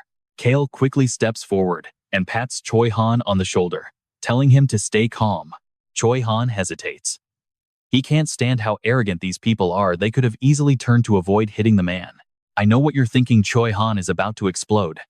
He can't believe they'd drive straight at a person, but Cale stops him before he can say anything else. Cale's expression remains totally indifferent, but his voice is calm and reassuring as he speaks. He turns to look at Venian, and his eyes immediately lock onto a small bloodstain on the man's sleeve. That blood is still bright red. Cale realizes it likely came from visiting the imprisoned dragon. Venian doesn't notice Cale's stare and just gives a friendly, smiling greeting. He says it is a pleasure to meet him and asks if he is from the Henetus family. Seeing Venian greet him like that, Cale realizes his guess was right on the money. He definitely recognized me. Cale thinks for a moment before replying that it is an honor to meet young Master Venian Stan, though in his head, he is calling him a crazy bastard. Venian ignores Cale's cold look and says he has heard a lot about the Henetus family having someone who lives very freely. Venian touches his cheek and asks if Cale is the one who will be representing the Henetus family at the upcoming party this time. Cale is incredibly annoyed that he is asking things he already knows. Despite the irritation burning inside him, he politely nods and responds that yes, he is indeed that well-known trash. Even a piece of trash knows his own place.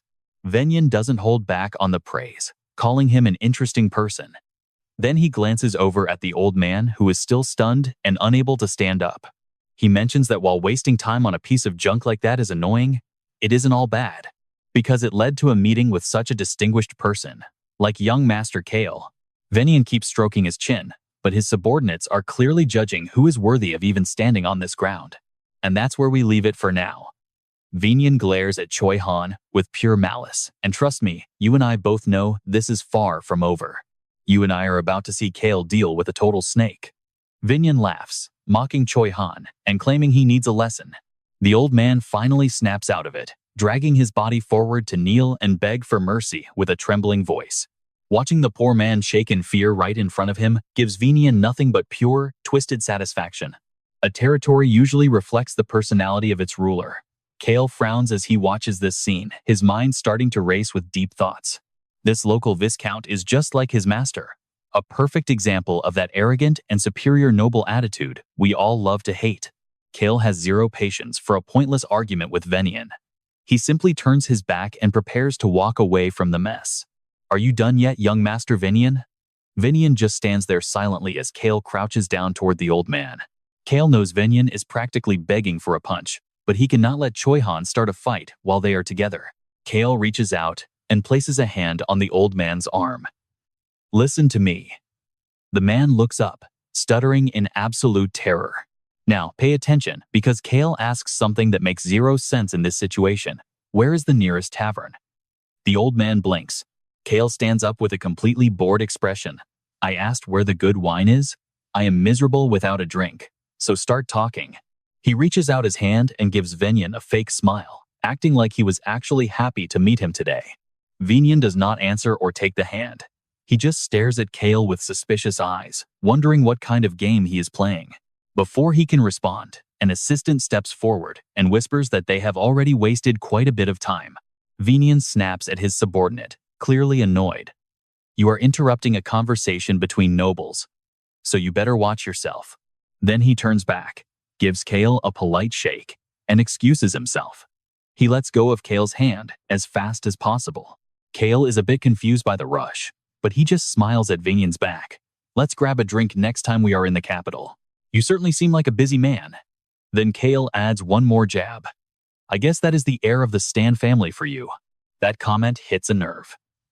Vinian feels a surge of irritation, sensing the sarcasm hidden beneath Cale's words. Keeping his noble mask on, Vinian turns back with a fake smile. You are certainly a free spirit, Cale. See you next time. As the carriage disappears, Cale sighs. I have zero intention of ever seeing him again. In fact, I am staying far away. He turns and pats Choi Han on the shoulder. Get used to it, because half of the nobles out there are exactly like that. Seeing the old man still frozen on the ground, Cale crouches back down. Why have you not stood up yet, old man? Is your leg hurt? Without waiting for an answer, Cale turns and gives a direct order to Choi Han. Choi Han, you are the one who saved him, so make sure he gets home safely. The old man quickly waves his hands. Oh, I am fine. Let me lead you to the tavern. Cale shakes his head, admitting the wine was just an excuse to help him. I am not actually in the mood for a drink. The old man smiles. Well, my house is the tavern. Cale looks genuinely surprised. Wait, your house is the tavern? The man nods eagerly. Yes, it is the only inn, restaurant, and bar in this whole village. Cale stands up. You and I both know the only option is the best option. He looks interested and gives Han the order. Han listens to the directions, but just as they are about to leave, he stops Cale. Wait, Cale. Cale looks back, confused. What is it? Choi Han speaks up. Are you not angry? Cale has no idea why he would even be upset right now. What? After thinking for a second, Cale asks him back. Angry about him looking down on me? Or that he said I should re-educate you?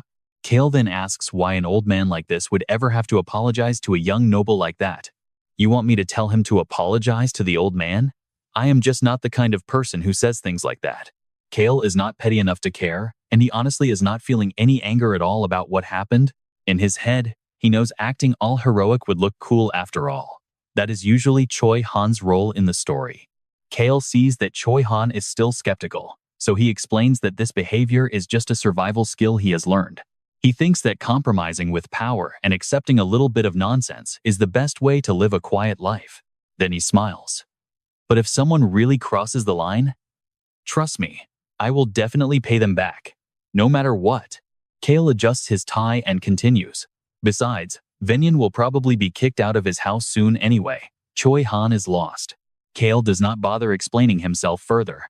Cale just gives a confident smirk. He looks away, and you and I know his plan. He is going to steal that dragon. The old man leads them to his home and shows them the way. Young master, is this the best room we have? Cale looks around. It looks simple from the outside, but the inside is clean and well furnished. This is actually quite nice. The old man smiles proudly, noting that Cale is the first noble to ever stay there, though he is still a bit nervous. All right, you and I are about to watch our favorite trash noble pull off an absolute heist of a lifetime. This setup is great, but honestly, making it this fancy just makes me feel awkward. He tries to comfort him. Look, just relax. Cale sighs and adds, I really do not like it when you speak so poorly of yourself. This is where people traveling through my territory stop. It has to be perfect. The old man looks at him, stunned. After a quiet moment, the old man asks, Young master, are there many people as kind as you in Henny territory?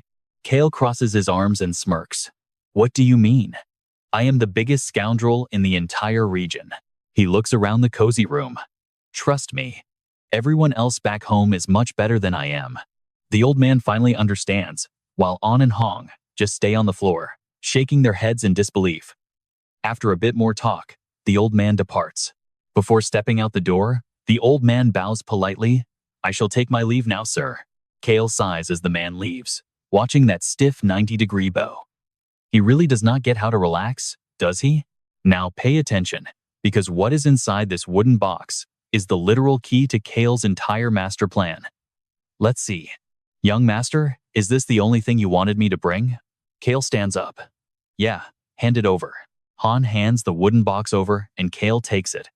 Noticing the butler's eyes are staring intensely at the item. It is clear that he is extremely curious about what is hidden inside.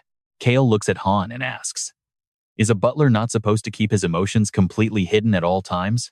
Realizing he was too obvious, Han replies, Showing everything to my master is actually part of a butler's duty.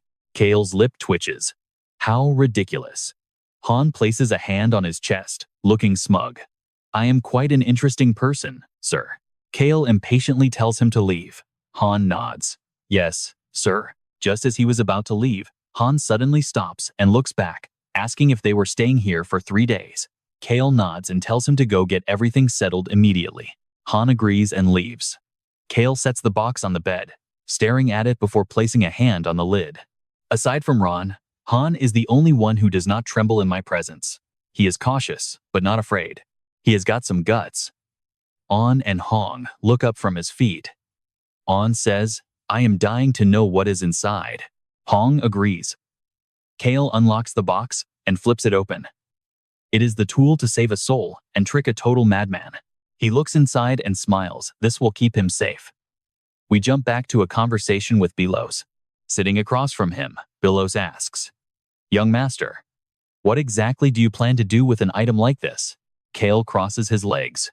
I have no reason to tell you that, do I? Belos just frowns at the response. Fair enough, but buying that costs an absolute fortune. Cale asks, Can I not just rent it instead? Belos laughs. For you, of course. But Belos explains that 2 items inside cannot be rented out to just anyone. I will use my name to borrow them. Let's meet in the capital so I can hand them over. Cale nods. An notices a large, round bead in Cale's hand and gets curious, using her front paw to check out exactly what this strange thing is supposed to be. Cale pulls it away from An. It is a mana disturbance tool, glowing with a faint blue light. And, yeah, I know what you're thinking, hundreds of millions of gallons is an insane amount for a rental. Cale shows it to the cats. This costs 20 million gallons just to rent. It can disable any nearby recording device. However, it has to be set up a day early and only lasts for about 40 minutes. Cale smirks while staring at it. It is expensive, but the internal parts are sturdy and hard to break. That is the best part. He hides it under the bed and leaves. An and Hong climb up to investigate. When Cale returns, he sees them playing. Do you two know how to read a map? An puffs out her chest. Of course we do. We are descendants of the cat tribe, after all. Hong nods in total agreement. Cale pulls out a map and spreads it before the 2 cat siblings, pointing at a location. We are in this village right now, and here is the mountain. Do you see it? He starts analyzing.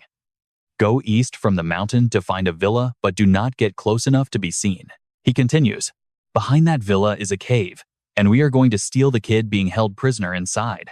Hong looks up in total shock at the news. A kid? Cale just winks back. Cale winks. Yeah, he is even younger than you. Hong's jaw drops.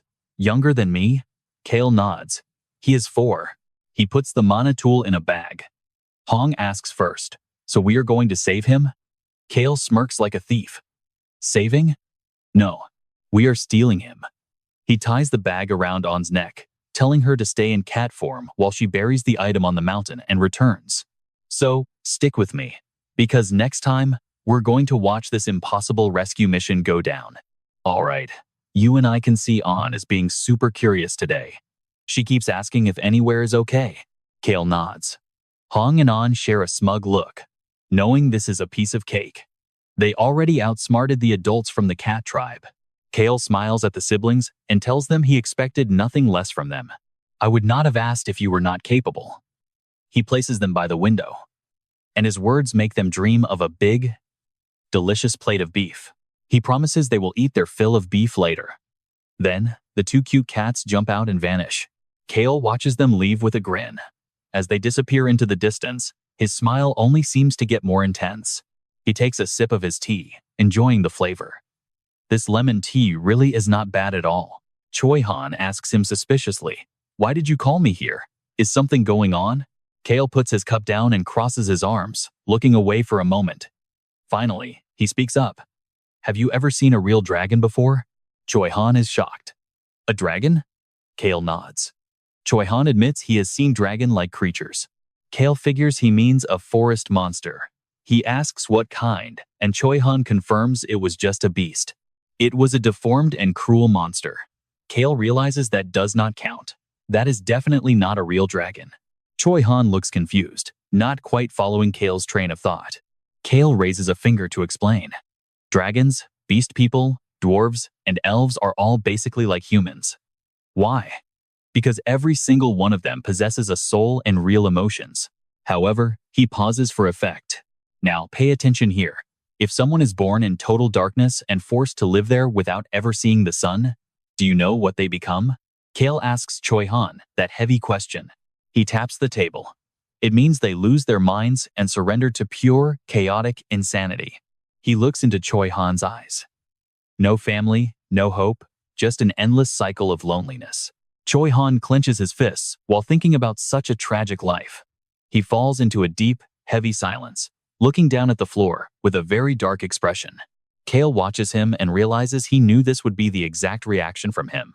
A good guy like him could never hear a story like that without feeling absolutely furious. Cale takes a sip of tea. And right now, a creature like that is being held nearby. Choi Han remains silent, but his face cannot hide the boiling rage inside. Cale knows he is absolutely furious about the story of the tortured dragon.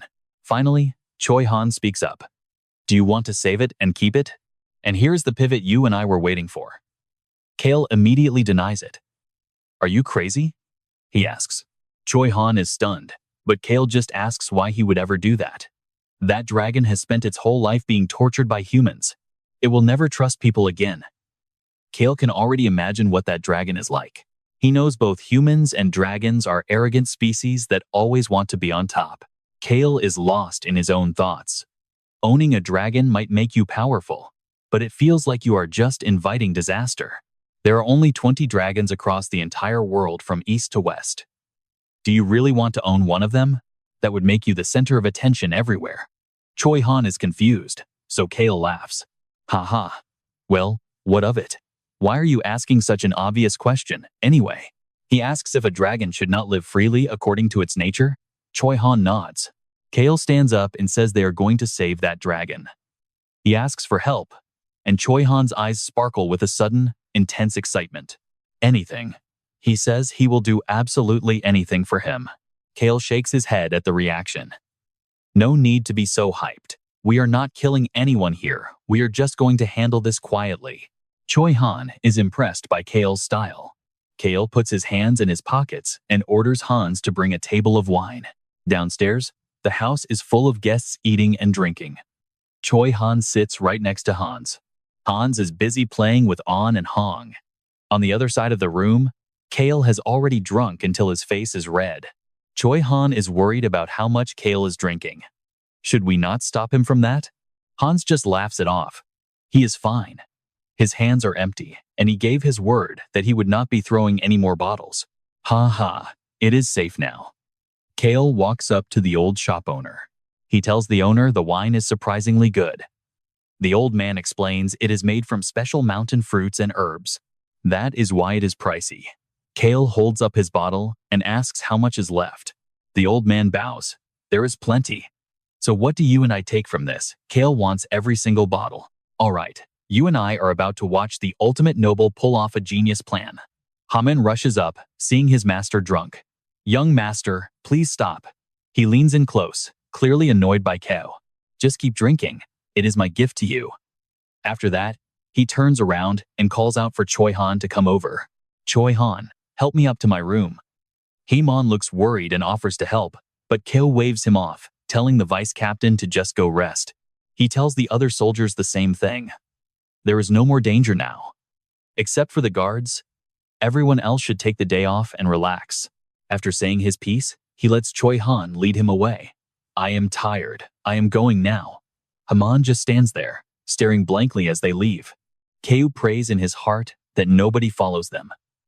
Looking at their retreating backs, Haman remains silent, watching them disappear into the hallway. John stands at the top of the stairs, his lazy gaze fixed on the two of them as they approach. Kay sees John up ahead and stops. He thinks this old man might not care what he does, but it would be annoying if he interfered. Better tell him first. Kay brushes past John and whispers that he is going out secretly. John stands still before turning to reply that he understands and will be waiting. Keo looks annoyed and tells him not to wait at all. The two of them finally enter the room. Once inside, Keo gives a stern warning. I am exhausted, so do not wake me unless it is a total emergency. He adds one more threat about what happens if his sleep is disturbed. Choi Han agrees happily. Yes, of course. Please get some rest, young master. John nods and says he will keep watch outside. Keu tells Choi Han that helping him this far is enough, and that he should leave now too. Now pay attention, because this secret meeting is where the real plan begins. Keo leans toward Choi Han and whispers to enter his room through the window at sunset. They separate and Choi Han silently watches him before heading back to Keo's room as instructed. On and Hong are waiting on the bed. On asks if they are starting now just as Choi Han climbs in through the window to meet Kay. Choi Han jumps down, looking completely surprised. Kay holds up a mysterious item and tells Choi Han to put it on immediately. Choi Han is confused as he catches the clothes. He watches Keu put on a hat and a black mask, then asks what these outfits are for. Keu sees Choi Han inspecting the coat curiously. He thinks to himself that these are clearly the clothes of a secret, mysterious organization. In the story of the hero's birth, the clothing of this secret group was described very clearly. Since that organization will eventually fight the protagonist Choi Han, Kei specifically made these clothes based on those exact descriptions. Kei thinks to himself while zipping up his jacket. It looks a bit cheap, but from a distance, it is fine.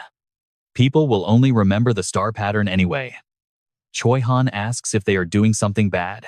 You and I both know Keu is a mastermind, and he admits it is a very bad thing for a guy named Ven. Choi Han just says, ah. He accepts the situation quickly and decides to wear a mask too. Keu hands it over, thinking about how much people love punishing villains. After all, people naturally hate and want to take down the bad guys. After wandering alone for so many years, Choi Han is no longer that innocent 17-year-old boy he used to be. They turn their attention to the two cute cats on the bed. Keu introduces the cat tribe children as beast people and lets everyone say hello. This is Choi Han, and these are On and Hong. Now that introductions are over, it is time to move out fast. Inside the dark forest, Keu's watch ticks away. It is about 3 a.m. when Keo looks up and stares into the distance. Let us go. Choi Han, On, and Hong follow immediately. They run through the night forest while Kei carefully observes their surroundings. He confirms that the voice modulation device is working perfectly. That magic orb seems to be doing its job quite well. Despite the high-level magic alarms, Keu approaches the cave where the sound is coming from. He wonders how such a tiny noise can be effective. Choi Han suddenly appears before two knights, shocking them. The blonde one quickly draws his sword. "Who are you, and where did you come from?" But his sword is easily swatted away by Choi Han, leaving the knight falling helplessly to the ground. Choi Han takes the chance to strike the knight's neck. The blonde knight collapses, and Choi Han successfully snatches a bottle of purple liquid from him. Right then, the knight's allies appear in front of Cale. "Damn it, what do you want?" Kay simply speaks. And On jumps from a nearby rock, releasing a thick cloud of fog that covers everything. The group panics, looking around wildly. What is happening? Where did all this fog come from so suddenly? The blue-haired knight realizes Kale is trying to escape. He grits his teeth and chases after him immediately. Ku remains completely calm and simply orders his team to provide cover. Choi Han instantly steps in front of Ku. The knights shout to stop them, but anyone who moves forward has their sword knocked away instantly. The blue-haired knight watches in total disbelief. How is this possible? He stares as Choi Han easily defeats two knights with just one hand. Is he a sword master? The ranks go from beginner to swordman. And trust me, you and I just witnessed something absolutely legendary. All right, you and I are diving into the mystery of Cale, a genius whose true power remains a total enigma. Suddenly, Choi Han lunges at the green-haired man, teeth bared in a cold stare. Who sent you here? Cale finds the noise annoying, deciding to slip away while those two are busy duking it out. Swords clash again, ringing through the air. Choi Han growls. Nobody gets past this point. Inside the base, Vinian is losing his mind, frantically wondering why his mana orb is not working anymore. Hearing footsteps behind him, Vinian spins around in a panic. Stay back. Do you even know what is here? Cale just scoffs at his fear. Little does Vinian know, Cale already spotted the self-destruct traps at the door. Cale raises his hands, calculating the risk. If that thing blows, this entire cave becomes a tomb. Suddenly, a thick cloud of toxic gas fills the room. Vinian barely has a second to react before inhaling. He clutches his throat, coughing violently. Poison. Vinian collapses as Cale slowly walks toward him. He reaches down and swipes the key from Vinian's belt, examining it with a satisfied smirk. Mission accomplished. On and Hung drop down from above as Cale praises their work. The base is dim, lit by flickering candles. Cale and the kittens step into the dungeon. There, he is the black dragon, Rowan, locked behind iron bars. The poor thing is sleeping, covered in horrific wounds. The air is heavy with the thick stench of blood. He unlocks the cell door and steps inside, softly calling out to the captive dragon. Rayon does not move. Cale pulls down his mask and tells him it is time to leave. Rayon finally wakes. Sharp eyes. Outside, On and Hong are getting nervous. Hurry up, Cale. We are running out of time. A noise echoes through the cave, making both of them snap their heads toward the dungeon entrance. It is Cale, carrying a sleeping Raon in his arms. He sets him down as the kittens circle in pity. And simpering why. The kittens are heartbroken seeing his state, but their constant whispering actually makes Rayon growl in annoyance. Cale tells them to pipe down and let him rest. He is already preparing the healing medicine he brought along. His gaze lands on the glowing blue mana restriction collar wrapped tightly around the small dragon's neck. Now, pay attention. Cale knows the medicine will not work until he gets that restrictive collar off first. He scans the room for the escape route. Let us see. He looks down at his feet. He gives the unconscious Vinian a hard kick, grumbling about how he is just taking up too much space. Rayon glares at Vinian with pure hatred. Meanwhile, Cale feels the walls, searching for the secret exit. The novel mentioned Vinian was so paranoid about intruders that he built a hidden escape path right here. Cale traces the stone, knowing even the guards do not know it exists. He searches for a flat section. Suddenly, he stops. He found it. Cale looks up at the hidden mechanism. Just a light push, and the door should open. Right then, footsteps approach. Cale turns to look. Choi Han returns. Is it done? Cale asks. Choi Han nods, but stops when he sees Rayon tearing Vinian's clothes. Choi Han freezes. You saw that, right? While Choi Han's gaze remains cold and intense, Cale snaps him out of it to get the mission report. Choi Han reports that every single guard has been neutralized. Cale gives him a nod of approval. Cale knocks on the stone wall and gives Choi Han a simple order. Punch this for me. Choi Han is confused. With all my strength? Cale panics, realizing he might bring the whole cave down. Cale explains he just needs a 10-centimeter dent. Choi Han nods, thinking that sounds like a tiny tap. Cale watches him measure his power, knowing he could not even punch with a fraction of that force himself. Choi Han takes a stance and throws a punch boom. The wall completely shatters under the massive impact. He pulls his hand back without a single scratch. On and Hong are amazed, while Cale just picks up Rayon. A torch is lit, casting long shadows. Choi Han leads the way with the flame in hand. The kittens hop onto his shoulders as they head out. Cale carries Rayon toward the fresh air. Once they are outside, Rayon keeps staring at Cale with such intensity that he starts feeling awkward. Stop staring. I saved you, did I not? Cale knows that trauma from 4 years of imprisonment runs deep. Trust me, you and I will love this dragon. Cale sees a reflection of his own past here. All right, stick with me because we are about to see a supposedly cold villain do something surprisingly heroic. Cale tests the heavy shears before approaching the small dragon. He suddenly grabs the restrictive collar, shocking both On and Hong. He lifts the blades, ready to snap the metal. Terrified, Ron shuts his eyes tight, expecting only more pain. A sharp snap echoes through the cave.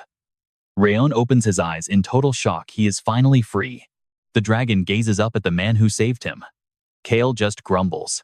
What are you staring at? While pulling off his gloves. He tosses the gloves to Choi Han, warning him the collar still has electricity and needs to be thrown away. Choi Han catches them while Raon glares, still confused. Cale uncaps a red potion and kneels before the little dragon. Do you have any idea how much money I wasted on you? Cale asks, gently holding the dragon's chin. That touch triggers a dark memory for Rayon, the feeling of being pinned down while sharp blades drew blood. But instead of a knife, Cale feeds him the healing potion, telling the little guy he needs to recover quickly. Now, pay attention here. This is the moment everything changes. A brilliant blue light erupts, washing over Rayon as his deep wounds begin to vanish. The transformation is absolutely unreal. The dragon takes a few shaky, slow steps. To his amazement, he can finally move without feeling any pain at all. As Rayon stares at his healed paws, Cale breaks the silence. He asks the dragon what he wants to do now. You are a smart and proud dragon. I know you can speak our language, so give me a real answer. Cale watches through the empty glass as the dragon finally finds his voice. I will live, Rayon declares with pure determination. I want to be free. I will never be tamed. Cale nods. Then do it. You are a dragon, go live freely. He continues. I am not going to hold you back. Rayon snaps back immediately, calling him a total liar. Rayon shouts that humans only know how to lie. Cale just shrugs. True, I am a great liar. But still go live your life. Rayon watches him, stunned. Just live freely, Cale repeats before turning his back and walking away with Choi Han. Cale figures his work here is done. He saved the dragon, protected the village, and dealt with that trash, Venian Stan. He calls for Choi Han to follow. Watching the dragon, Choi Han finally understands the true weight of being free. Cale marches forward, thinking to himself that he definitely does not want the responsibility of raising a dragon. Left alone, Rayon looks at the empty potion bottle. I hate humans, he mutters. Humans are nothing but cruel and evil. Meanwhile, Hong whispers excitedly to his sister. Hey, I think he is following us. On nods, sensing the same thing. Hong is already imagining having a new little brother. Cale just tells them to stop the nonsense. But between us, we know exactly how this ends. He explains that dragons are fiercely independent beings. There is no way one would ever submit to a human master. After everything that poor creature suffered at human hands, its hatred for humanity must be at an absolute peak. On sighs, disappointed they will not have a new brother. As night falls, moonlight begins to drench the eerie, silent forest. Cale orders the kittens to retrieve the mana orb while he and Choi Han wait, Cale resting a hand on his shoulder. This was Choi Han's first time truly saving someone. Cale gives him a rare compliment for all his hard work. Dealing with those bandits earlier felt more like simple protection, but this rescue was something entirely different for him. Choi Han is caught off guard. Cale secretly wonders if changing the story to save a dragon instead of a village matters. Suddenly, Choi Han speaks up. Cale? The young master grunts a short, yeah, in response. If that dragon feels differently about you than you think, what then? Cale just scoffs. That is not going to happen. I am just saying what if. Choi Han persists. Cale tries to think of a comeback, but stays silent and walks off. I do not waste time on the past or things that will never happen. Choi Han watches him go, feeling uneasy. Walking alone is dangerous, Choi Han calls out. Cale narrows his eyes at the woods, but sees nothing in the shadows. Back at the inn, Cale is fast asleep, but on the windowsill, a small, scaly paw appears. Ron is there, clutching that empty bottle. The next morning, Cale and Choi Han sit across from each other. Cale sets down his empty glass with a heavy sigh. He feels exhausted. Was he just too stressed out last night to notice how bad he actually felt? His stomach is a mess from the wine, and he could not shake the feeling of being watched. Is everything ready? Choi Han nods. Yes, sir. He reports that he erased their tracks and left a fake trail. Cale yawns, tiredly muttering, good job. He asks about the next city on their journey. And that's where we leave it, trust me. You're going to want to see what happens next. All right, stick with me as we follow our favorite trash noble on his wildest journey yet. Cale explains the next stop is Puzzle City. He mentions that reaching this point required a lot of mountain climbing, which really ate up their time. However, the road to the capital is clear, so the rest of the trip will be much faster. Choi Han looks curious. What is it? Cale asks. Choi Han hesitates before admitting he went back to the villa to check the situation. Our main character raises an eyebrow. It turns out Choi Han was hiding behind a tree, secretly observing everything. The village was in total chaos, with soldiers and knights rushing out to report the incident. Or so they thought. But Choi Han is acting very strange. Why is he stuttering and being so hesitant all of a sudden? He reports that the secret exit they used is completely gone. An and Hong are shocked to hear that everything was destroyed. Now here is where it gets interesting, pay attention. Cale calmly realizes the dragon was the one behind it. The three of them look at him in shock. Cale just stands up, glad that at least no one was killed. The dragon was just small and acting out of pure, raw fear. He smiles secretly, realizing the dragon burned everything to make sure no one could follow him or use those magic tools again. He praises the creature, noting that dragons are sensitive to mana. Pretty smart for a little 4-year-old dragon. Choi Han finally understands. That explains the massive amount of mana he felt. Cale just nods along. Those villains paid a heavy price for underestimating that small dragon. With the report finished, Cale shoos Choi Han away. If that is all, then get out. Choi Han obeys, but before leaving, Cale asks one last curious question. Is he going to sleep until they leave? Choi Han says no. He is going to help Beacrox instead. Cale is actually pleased by this. Seems they are getting close. But Choi Han looks absolutely miserable at the thought. Cale just hums. Oh, really? That is a new face for him, but he still has one more task. He tells Choi Han to have Ron bring some wine up. Choi Han pauses, then agrees. Once alone, Cale stares at the wall. The clock keeps ticking. He wonders if this wine will actually cure a hangover. Cale leaves his room and starts heading downstairs. He stops halfway because someone is blocking the entire path. Choi Han is standing there like a statue. Cale is confused. Why are you just standing here instead of moving? He follows Choi Han's gaze and sees two knights having a quiet conversation nearby. One of those guys is the knight Cale kicked yesterday. He asks what is wrong, making Choi Han jump. Choi Han whispers that the guy should not be walking for at least a day. He recovered way too fast. Choi Han looks disappointed in himself. He underestimated his opponent and clenches his fist with new determination. You and I both know that look. Cale walks away from the typical justice-obsessed main character vibes. He makes his way to a table and sits down. The old servant, Ron, approaches with a large jar. He brings the wine Cale ordered. Cale looks at him and says, "Old man, I am impressed by you." Ron is surprised.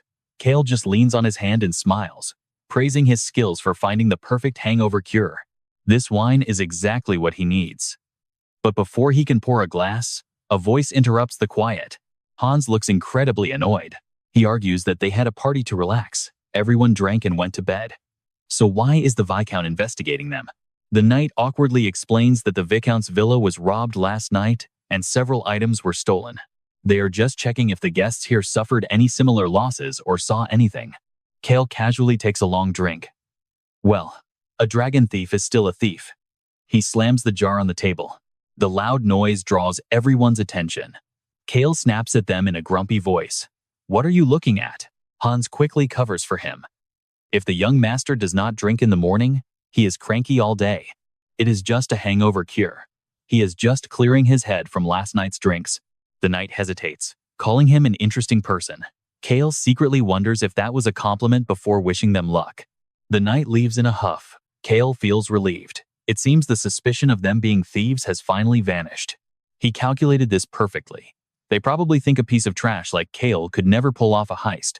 Who would ever suspect a noble who starts his morning drinking wine is actually a calculated mastermind? And that is how you play the game. Trust me, nobody sees what Cale is planning next. Alright, you and I are about to see how a man with future knowledge plays his cards. Move that wine aside and bring some honey lemon tea. It is the only thing that actually cures a hangover. His words catch the old man off guard. But soon, the warm water is brought, and the culprit remains untraceable. Venian is absolutely fuming, exactly as Cale predicted. The man must be losing his mind right now. The focus shifts to a man named Taylor Stan. He sits in his wheelchair, gazing out the window in deep thought. As the eldest son of Marquis Stan, he should be the heir, but his paralyzed legs made him an outcast. Taylor buries himself in thick books, desperately searching for any way to heal his legs and walk again. But there is nothing. No records of a cure, and apparently, no way to even find peace in death. Once again, his hand reaches out toward the dusty shelves of the library. By chance, he finds an ancient text in an old shop. Inside are maps and mentions of restoration and stone towers. Now, pay attention to this, the only part of that ancient script he could actually translate. Just 2 words, but they change everything. Taylor immediately heads for the place that those words point toward. The carriage rattles down a dry road with Cale inside. On and Hong curiously ask if they are camping today. He gives a lazy reply.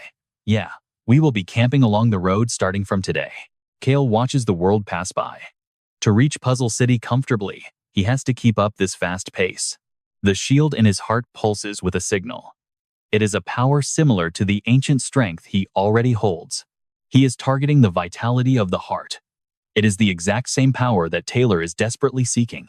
Wind whips through his hair. If I get that power, the protection of my shield will become even more legendary. Stealing Taylor as last hope feels a little bit wrong. Not going to lie. But for someone heading to the capital, Cale knows he needs this power more. It is survival of the fittest. Taylor thinks this power can heal anything, but he does not know it cannot fix old, permanent injuries. You and I can already see the heartbreak coming. Poor Taylor is going to be absolutely devastated. His story did not end well before. That ancient power he suffered to find failed to save him from Venian. Cale clicks his tongue while An excitedly shares a rumor she heard from Choi Han. The siblings brag about the place. Apparently, making a wish at the stone tower makes it come true. The children twitch their ears. If you are bored, we can skip it, but we really want to go together. Cale asks what they want to wish for. They want their youngest brother with them, but Cale shuts it down. They sob over his cold answer as evening rolls in and the carriage finally comes to a halt. Choi Han helps Cale down. They are setting up camp here, and Cale knows a long walk lies ahead. The next morning, a surprising gift from nature is waiting right in front of a very confused Cale. Someone definitely left this here. The tracks on the ground are clear, and Cale's expression starts to darken. A message drawn with a spoon and fork. Someone can communicate, but apparently they cannot write. Choi Han suddenly gives a happy smile. That reaction only makes Cale feel even more uneasy. Choi Han guarded the camp all night. He knows exactly who did this, but he is playing dumb. Cale turns away, pretending not to notice. But at the next camp, another large animal and drawing appear. Maybe if he ignores it, the creature will give up? Nope. The next camp has 2 fresh rabbits waiting. The deliveries keep coming like clockwork. Cale sits in the carriage, feeling completely exhausted by the situation. Good grief, he hopes it does not follow them into the city. Choi Han just pets the cats calmly. Isn't it easy to misunderstand? Choi Han thinks the kid hasn't lost his innocence, but Cale knows better. If he saw that dragon obliterate a whole mountain, he would not be saying that. Cale just sighs. After being imprisoned, the dragon hates humans, yet here it is. It will eventually crush the Stan family. He looks out at the scenery. At this rate, the Henatu's territory will finally be at peace. The kids press their paws against the glass. Every single house has a stone tower. How strange. Choi Han joins in, calling it the City of Towers. They are all excited while Cale stays silent. And that is where we leave Cale for now. Trust me, you and I need to see what happens next. All right, you and I are diving back into the world of Loud of Count's family. Cale wonders why there are so many stone towers, despite the lack of actual stones. It is very strange. They head inside while Hans keeps chatting away with pure excitement. I actually know the reason for that, Hans says, spreading both his arms wide. It is a tragic legend, passed down to today. Cale gets impatient and tells him to stop stalling. Hans immediately snaps back into a serious mood. That whole legend. Cale faces him directly, ready to listen. Go on then. I am all ears. Hans smiles and tells a tale from ancient times. Cale is confused. Ancient? Really? He settles into a plush, comfortable chair to hear the story. Yes, from the ancient times. Cale pulls a wine glass toward him, takes a slow sip, and prompts his butler to finally start the explanation. Hans is thrilled and focuses entirely on his storytelling. He declares loudly, "This city was once completely abandoned by the gods." Forsaken by the gods? Cale is genuinely surprised. The atmosphere in the room suddenly feels heavy, as if enveloped by a dark, mysterious aura. A story I never knew? Hans happily explains he heard the city was once abandoned by the divine. Cale tilts his head in curiosity. It is his first time hearing this. His butler exclaims, "Is it because you did not study history, young master?" Cale frowns. "You really want to get hit, do you not?" He scolds him. Trust me, Cale is not going to like where this conversation is heading next. Hans giggles and says telling the master what he does not know is his duty. Then, he returns to his intriguing story. Nobody knows why the gods abandoned them. Beside the wooden crates, small stones are seen stacked carefully on top of each other. Because of that, groups of people began building these stone towers. Apparently, it was their way of sending out their most desperate wishes. Cale adds, and then the wishes came true? But Hans denies it. No, nothing at all actually became a reality for them. The sun sets outside, making the road even more empty. That is why there are no temples here. Cale realizes it immediately. Since the gods abandoned them, they saw no reason to worship anymore, right? The young butler praises his master for his quick wit. Our young master is so smart. He does not even need to study at all. Cale gets even more annoyed by his cheekiness. Let's pause here. This city's history is actually deeper than it looks. That is why there are only stone towers here instead of any holy temples. These stone towers eventually became a sacred promise, Hans emphasizes. It is a promise between people, and a promise to themselves. Cale immediately asks what kind of promise they would make. Hans slowly raises his hand. He points one finger and says, "Whoever fulfills their wish must personally break their own stone tower." Cale picks up a gold coin and looks at it closely. Truly an interesting city, he thinks to himself. His butler agrees. Exactly. To fulfill their wishes, they must first learn to conquer their own hearts. He slowly reaches for another coin. Conquer themselves? Cale wonders if breaking the tower is a symbol for overcoming their own difficult obstacles. A smirk appears on his face. These towers were not built to wait for some divine intervention from the gods above. Hans adds, yes, it is a firm commitment they make to their own selves. Cale sees the sad side the gods never listened anyway. The man in front of him suddenly feels a bit of regret. Yes, being abandoned is sad, but this story is actually full of hope. Suddenly, the young master speaks up clearly. Hans. He immediately opens his eyes wide. Yes? Cale suddenly orders him to bow down low. An and Hong are under the small table, glaring at him. Their eyes grow even angrier. Hans gives a nervous, forced laugh. Why are the kitten lords so angry right now? I will bring grapes. Cale just watches him. Realizing they are not hungry, they are actually mad because of what Hans said about wishes never coming true earlier during the trip. They heard wishes come true if you pray to those towers. Those stone towers are quite beautiful, are they not? The young butler tries to soothe On and Hong, promising delicious treats. Please stop being so angry at me, he pleads. Young master, can I leave for a moment? Cale coldly picks up his wine. Do not bother returning. Hans quickly leaves. I will be right back. Dark red wine swirls around slowly inside the glass in Cale's hand. He turns and gently reminds the old butler. Ron, you should go get some rest too. Will Choi Han leave after the second day? Cale answers yes. You do not like that? He asks. Do you want to go with him? Ron does not answer, just looks silently. Then, a cold smile appears on his face. How could I leave my master? I must stay by your side. Cale feels a terrifying, cold chill. Ron continues. I just thought it would be better if we went with Choi Han. We should definitely talk much more before he eventually leaves us. And that is where we leave it. Trust me. Beacrox will definitely find this very regrettable. All right. You and I are back with Cale as he plans to head to the capital. Let's see his move. He hopes for a better relationship between Ron and the group before they reach the kingdom. Ron responds calmly, hoping for the best. Will everyone stay together at the capital? That is something to look forward to. He keeps up that friendly, caring facade. The old man claims his only wish is for everyone's safety, but Cale isn't buying that lie for a second. Looking forward to it? Praying for safety? This old guy isn't the type for those emotions. Now, get out. Ron bows and quickly leaves the room, closing the door softly. Immediately, On and Hong burst into tears.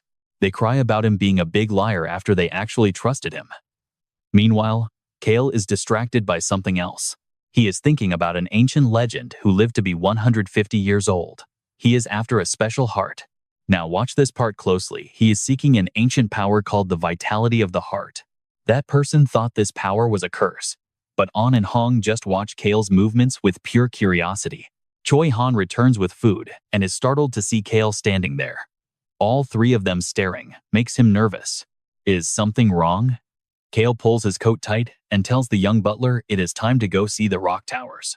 On and Hong are excited. It will just be us, Choi Han, and the two cats heading out today. Though confused, Han agrees. The legend says the 150-year-old man wanted rock towers where the winds meet. Cale pats Han's shoulder. The old man spent 100 years building there, but he never managed to finish the task. Those old hands reached out, wishing for something with every ounce of strength he had left. Cale's red hair blows in the wind. He does not care about the original wish, but he has one goal, to finish that tower in a grand way. Sunlight flickers as Cale and his group walk through the park. He shields his eyes, annoyed by the harsh midday sun. Suddenly, something catches his eye. Cale steps forward a bit to get a much clearer look. Not far away are Taylor and the priestess Cage. The eldest son, Taylor, is indeed still hanging around here.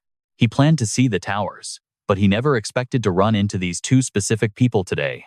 He only knows them from descriptions. Cage suddenly asks, Taylor, why did you want to bring me here? He gently squeezes his shoulder. He wants to know if it is all just nonsense or if it is actually the truth. He has been having restless, anxious dreams for several nights now. He explains while pushing the wheelchair. I know what you are thinking. A benefactor even the gods cannot predict? Trust me, we need to watch this. He is curious, is there really someone that even the gods themselves cannot predict? Cage says she does not know. Half of what the gods say is usually just nonsense to her anyway. Those are the words of a god, Taylor reminds her. But isn't the divine voice supposed to be a secret? Cage sighs. There is no temple here. And besides, the gods do not exactly put food on our table. And for nobles like us to have a benefactor? Hard to believe. She is just focused on how hungry she is. Let's go eat. Taylor frowns, asking if that is how a priestess should talk. She is very firm. She suddenly craves a cold beer. Cage mumbles about wanting pork. And the two of them just burst out laughing. Taylor points ahead, calling it a perfect combination. He offers to treat her, and the priestess picks up the pace. They walk away singing happily while Cale watches from behind. Now he has their faces burned into his memory. He thinks it is best to just avoid them, since they do not know who he is. No reason to bump heads. Suddenly, Choi Han whispers in his ear. He spotted the eldest son of Marquis Stan. Cale is shocked. How do you know them? The young butler shows off his memory with pride. Information on noble families is something I have memorized perfectly, he says. He adds that the wheelchair had the Marquis crest, so it was easy to identify. Cale shares his thoughts. Han, I thought you were useless, but you actually have some talent. He chuckles. So, what's the plan now? He hums for a second, then quickly decides to just ignore them. Ahead are the massive rock towers. He looks around, evaluating the area. Is this really the place? It looks way more ordinary than he expected for something ancient, but he will not underestimate it. An and Hong look totally disappointed. That's where we leave it, trust me, things are about to get wild. Stick with me, you are about to see a side of Choi Han we rarely get to witness as he walks away, praying quietly at that stone tower. Cale just watches him in silence, figuring the guy is probably praying for a way to finally return to his true home. There is a massive gap between Choi Han and Kim Rok-soo. The young man just stands there, looking down with a heavy, silent gaze. Choi Han is a naturally kind soul who grew up in a happy family. Even after surviving the worst possible hell, he stays pure until the end. Suddenly, the hero speaks up. Cale immediately snaps back with a quick, "What is it? What do you want?" Choi Han turns dead serious. "I have one thing to ask and one thing to report." Seeing that look, Cale's smile starts to fade. Why so tense? Just ask your question first. Choi Han blinks and asks simply, "Cale, do you not pray to the gods?" Cale sighs in relief. Is that all? He calmly answers that he does not do things like praying, which only makes his guardian more curious. Cale gives him an honest answer. He avoids prayer because it forces a person to start having expectations. In his view, life is a lot more comfortable when you are not constantly waiting or hoping for something to happen. He looks at the stones, explaining that if you bet 100 and win 500, you will obviously be very happy. But if you expect a jackpot and only get 500, you will be disappointed. Suddenly, Hans appears with a bright, wide smile. He praises the young master's wisdom.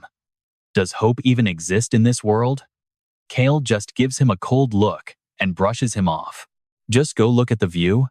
Hans happily agrees. Then, the butler leads An and Hong away to follow him. Let's go, kitty masters. As they leave, Choi Han continues.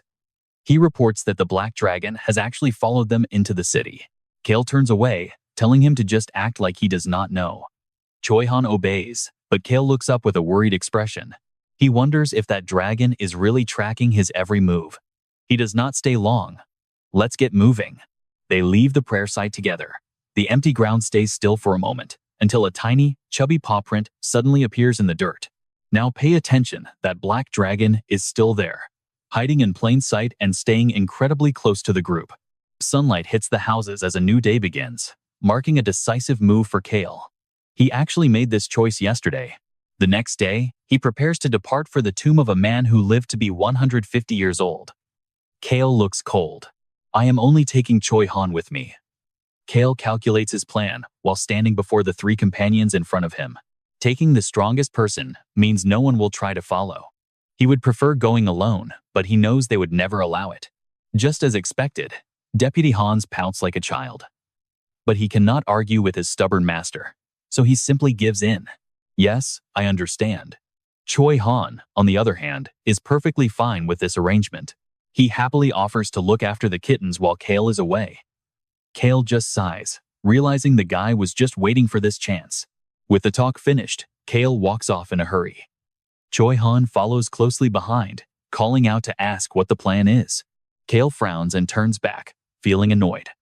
You make it sound like I go out looking for trouble every single day.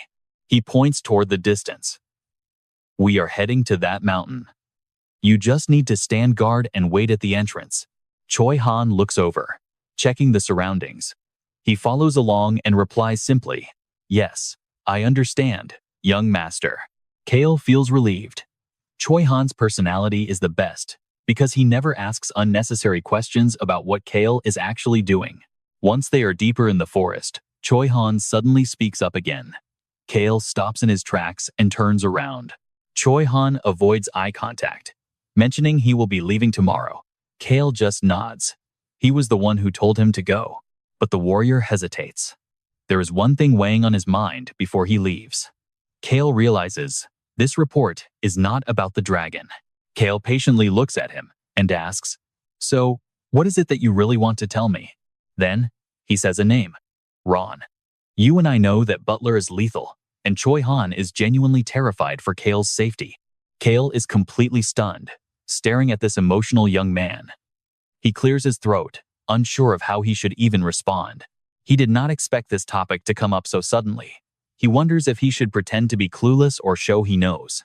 Cale looks at Choi Han and gives a very flat, calm response. Is that so? Choi Han is visibly frustrated by the reaction. Why aren't you surprised? That man reeks of blood. He is an extremely dangerous person to have around you. He has killed countless people. Choi Han gets more worked up, wondering how Cale can keep someone like Ron by his side. Cale just crosses his arms calmly, looking stylish despite the tension. Inside, his mind is racing with deep, hidden thoughts. If he had known the truth back then, he would have brought Ron along to save the dragon, but he chose not to. The wind rustles the trees, seemingly calming Choi Han's intense emotions, while Cale remains lost in his own silent contemplation. Whether he fears Ron's power or simply does not trust him yet, one thing is clear: you and I are about to see this mystery explode. Alright. You and I are about to see if Cale really knows about Ron's secret power, or if Choi Han is right about him being clueless. Choi Han calms down a bit, but he cannot help letting his deep worries spill out. He thinks Cale and the others are clueless, so he feels obligated to speak up now. Cale just shrugs it off. He acts like Ron is not that strong, making Choi Han frantic. He warns that Ron is dangerous and should not stay close, but Cale has his own survival plans. Keep him close? Cale plans to dump him with Choi Han the second they reach the capital. Cale asks, "You or Ron?" His unfinished question leaves Choi Han looking totally confused as Cale tilts his head. If you think Ron is so dangerous, Cale asks, why do you let him stay? Choi Han tries to answer but falls silent. Cale knows it is because Ron has not actually done anything. Appreciating the concern, Cale explains Ron has been his loyal butler for 18 long years. While Cale was playing the arrogant noble, Ron was there, quietly handling every single task. Through it all, Ron never lost his temper. As a butler, he served the family perfectly. Then Cale flips the script. Do you hate him? Choi Han is quick to deny it. Cale wonders why, so Choi Han admits he just felt the main character needed to know. Cale repeats himself, looking at Choi Han. To me, you and Ron are exactly the same. He plays it both ways. You have terrifying power too. Does that not make you dangerous as well? Now pay attention. Someone is watching closely. Ron is perched in the trees like a predator, hearing every word about them being the same. The butler listens intently to every word Cale says, but his face remains a total mask. Ron is just a butler, Cale says coldly. He is just a paid worker, exactly like you. Time is moving too fast. Cale brushes him off, asking if they are finally done talking. He turns and warns Choi Han not to follow before disappearing into the deep green forest. Ron finally reveals himself, looking every bit the experienced veteran as he drops from the tree. You heard that, right?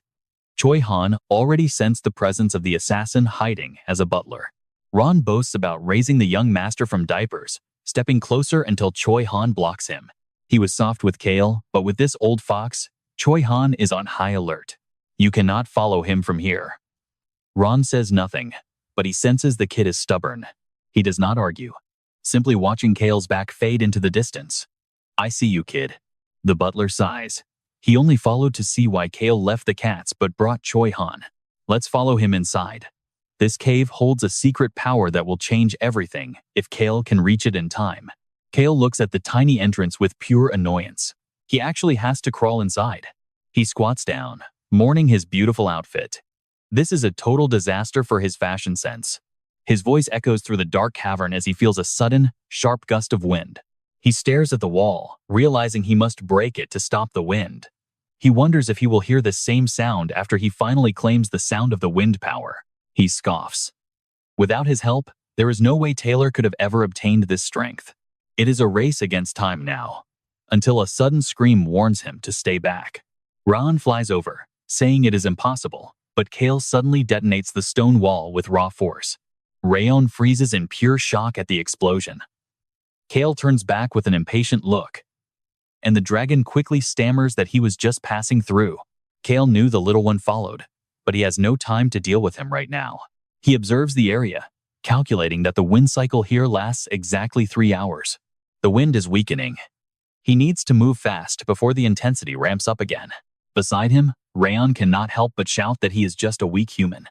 Cale ignores the dragon entirely, stepping forward to continue shattering the thick layers of stone. Rayon wonders what that power is. Cale notices the wind getting even stronger as he goes deeper into the cavern. It is a bit difficult, but his shield should be able to hold without breaking apart. Trust me, you and I are going to want to see if this shield actually holds. All right, you and I are back with Cale as he increases his shield size while lowering its durability to survive this trial. Once it works, he pushes deeper into the cave. Suddenly, a mysterious voice echoes through the darkness, crying out in deep regret. I regret it so much. Cale realizes this voice belongs to the ancient power hidden within the tree that held the shield. The sobbing continues. Cale scowls, wondering why none of these ancient people he meets ever seem to be mentally stable or normal. Why did Taylor think this was so precious?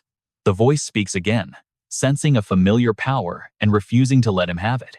Cale stops in his tracks, questioning what the voice means by sensing a familiar power within him. Suddenly, the voice screams. The wind pressure spikes, forcing Cale to halt.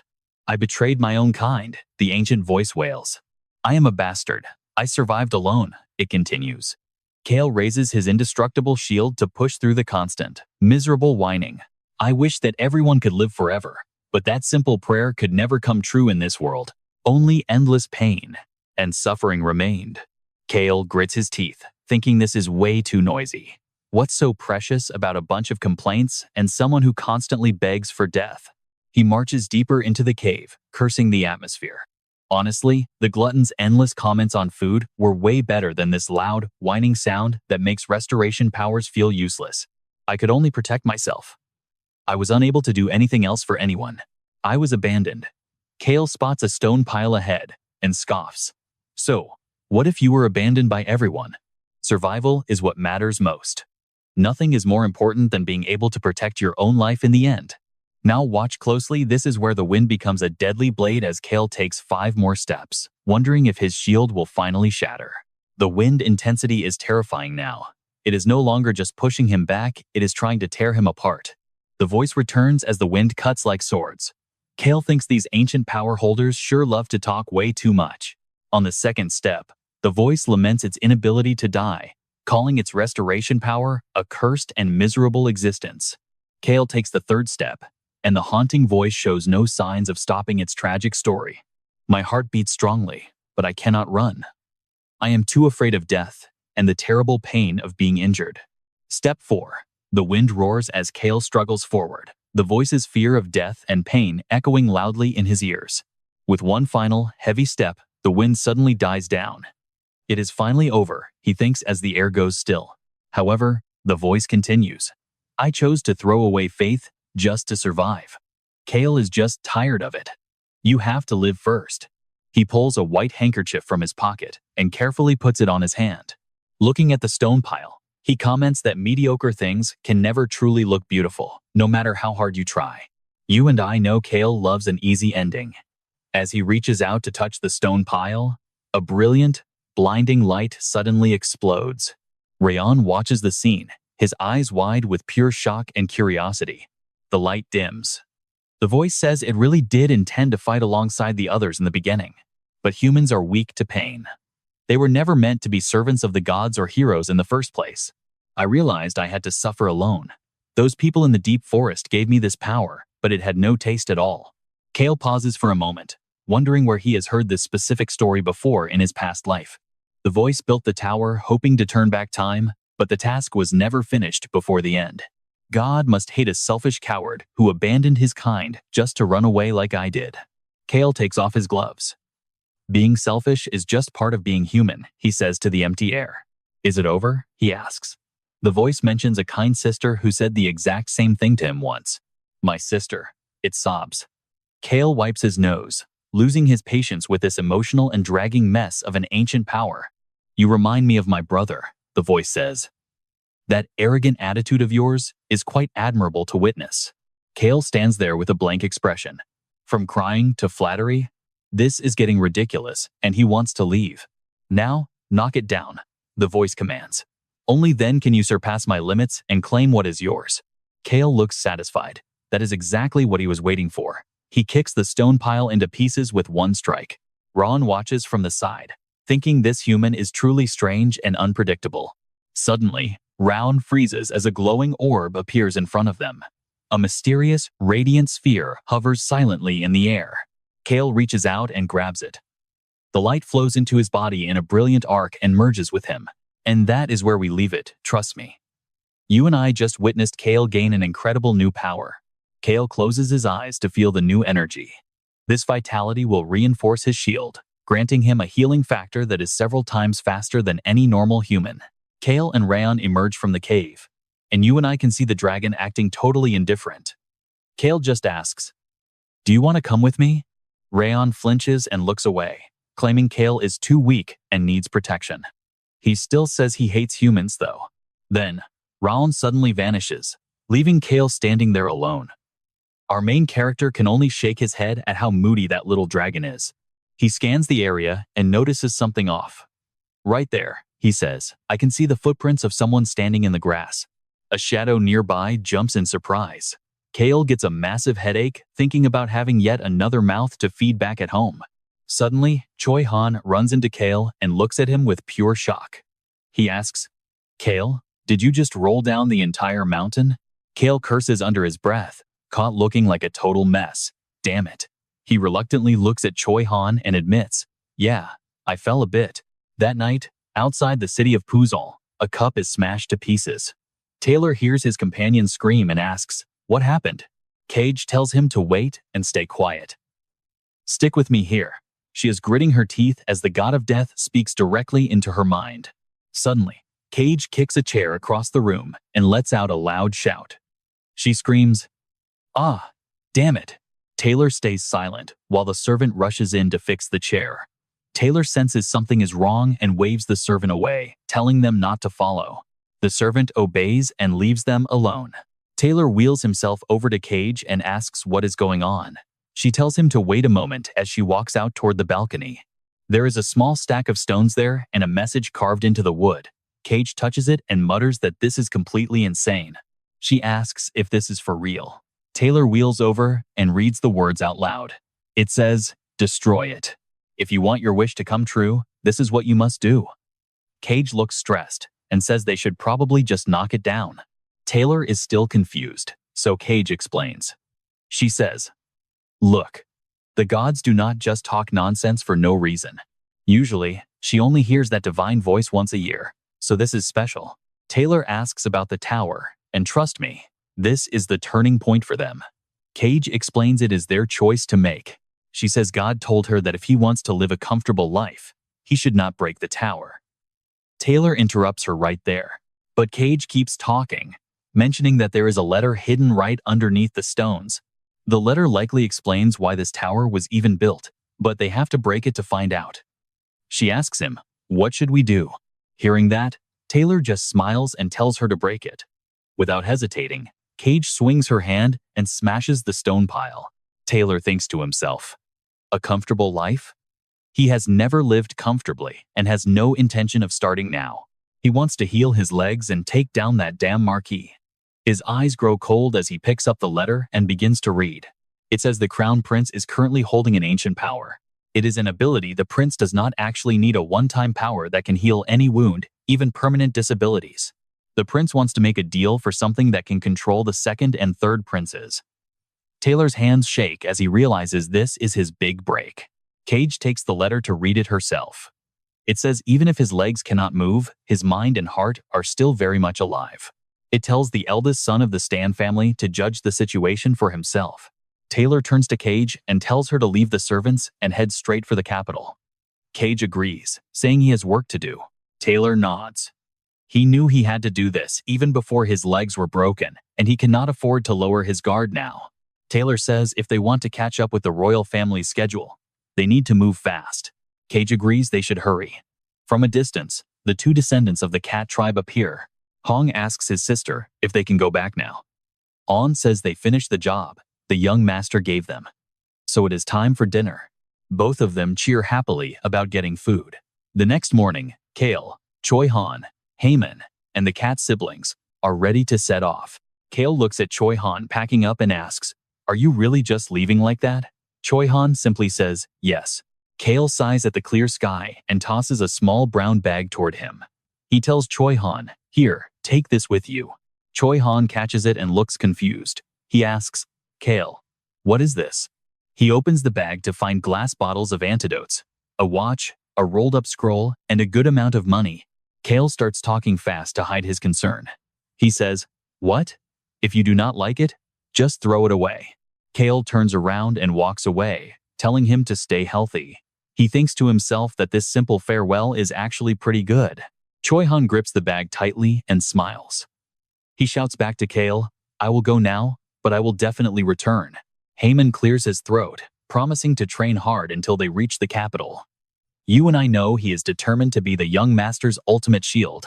All right, you and I are back as Choi Han hugs the kittens, promising to return while the staff says their goodbyes. Han's jokes about sharpening more knives while Hong and On play around Choi Han's feet like tiny little troublemakers. Cale joins the fun. But Rayon watches from the shadows, focusing his mana to cast a powerful hidden spell. A wave of blue mana from Rayon appears, surrounding Choi Han before the little dragon finally lies down to rest. Choi Han touches his gear, feeling guilty for receiving so much and vowing to earn his keep properly. He bids them farewell, promising to meet in the capital before everyone finally leaves the city of stone. Under the deep orange sunset, Han speaks up to address the young master. He suggests camping since the sun is setting, and Cale agrees while looking down at the suspicious kittens. The two cats are acting strange, so Cale smirks and asks if they actually saw the dragon. Hong and On just stand there, completely shocked and only able to let out a tiny gasp. Cale sighs, knowing that if Choi Han left, that clingy little dragon would obviously follow him too. Now here's where it gets interesting. Another carriage suddenly appears in the dense forest under the setting sun. Hillsman goes to investigate, meeting a blonde man who politely asks if they can share the campsite. Hillsman asks for their identity, while Cale watches the scene unfold from the safety of his carriage. The man introduces himself as a knight, serving under the powerful Marquis Stan. Cale's eyes widen in shock as he curses his luck, realizing he never expected them to use a plain carriage without any crests. A woman calls out, admitting they only approached because they recognized the famous Hennetus family crest. Taylor Stan introduces himself, and Cale internally screams about one person leaving but 3 more joining him. And these aren't normal people. He spots the invisible dragon nearby, ready to pounce on a deer. Then, he looks back at Taylor and Cage, remembering exactly who these 2 troublesome people really are. A crazy priestess and a crippled noble, trust me. Cale is not thrilled about this unexpected meeting and just sighs. Taylor offers to leave if they are a bother, showing the humble nature of a fallen successor. Cale calculates quickly, knowing Taylor usually avoids others due to his legs and would likely leave immediately. Taylor assumes a neutral family would want no part of him, but Cale suddenly interrupts his dark thoughts. Cale steps forward, claiming the land isn't his, and he has no reason to turn away fellow travelers. He reaches out to Taylor, introducing himself as the infamous trash of the Hennetus family, Cale Hennetus. The forest is bathed in twilight as Taylor explains how difficult it is for him to move around. Cale simply nods in understanding, and the 2 men share a firm handshake under the darkening sky. Cale is then introduced to the priestess, who greets him with a bright and very suspicious smile. Cage introduces herself, wishing for everyone to enjoy a peaceful and quiet night together in the woods. Cale smiles back, but thinks to himself that there is absolutely nothing peaceful about this specific woman. He knows she actually hates being a priestess and is constantly trying to get her powers taken away. Cale flips into his trash mode, declaring he doesn't believe in gods, while everyone else watches him with pure concern. Seeing Cale covered in mud, Hillsman beats his chest, swearing he should have been there to protect him. Hans is also distressed, wondering why the young master is wandering through the dirt and looking so messy. Old Man John looks heartbroken, claiming it hurts his soul to see Cale in such a disheveled state. Cale just laughs it off, repeating his lack of faith while Taylor and Cage watch with very confused faces. Cage thinks he is completely insane for saying that, but she admits he is at least a little bit interesting.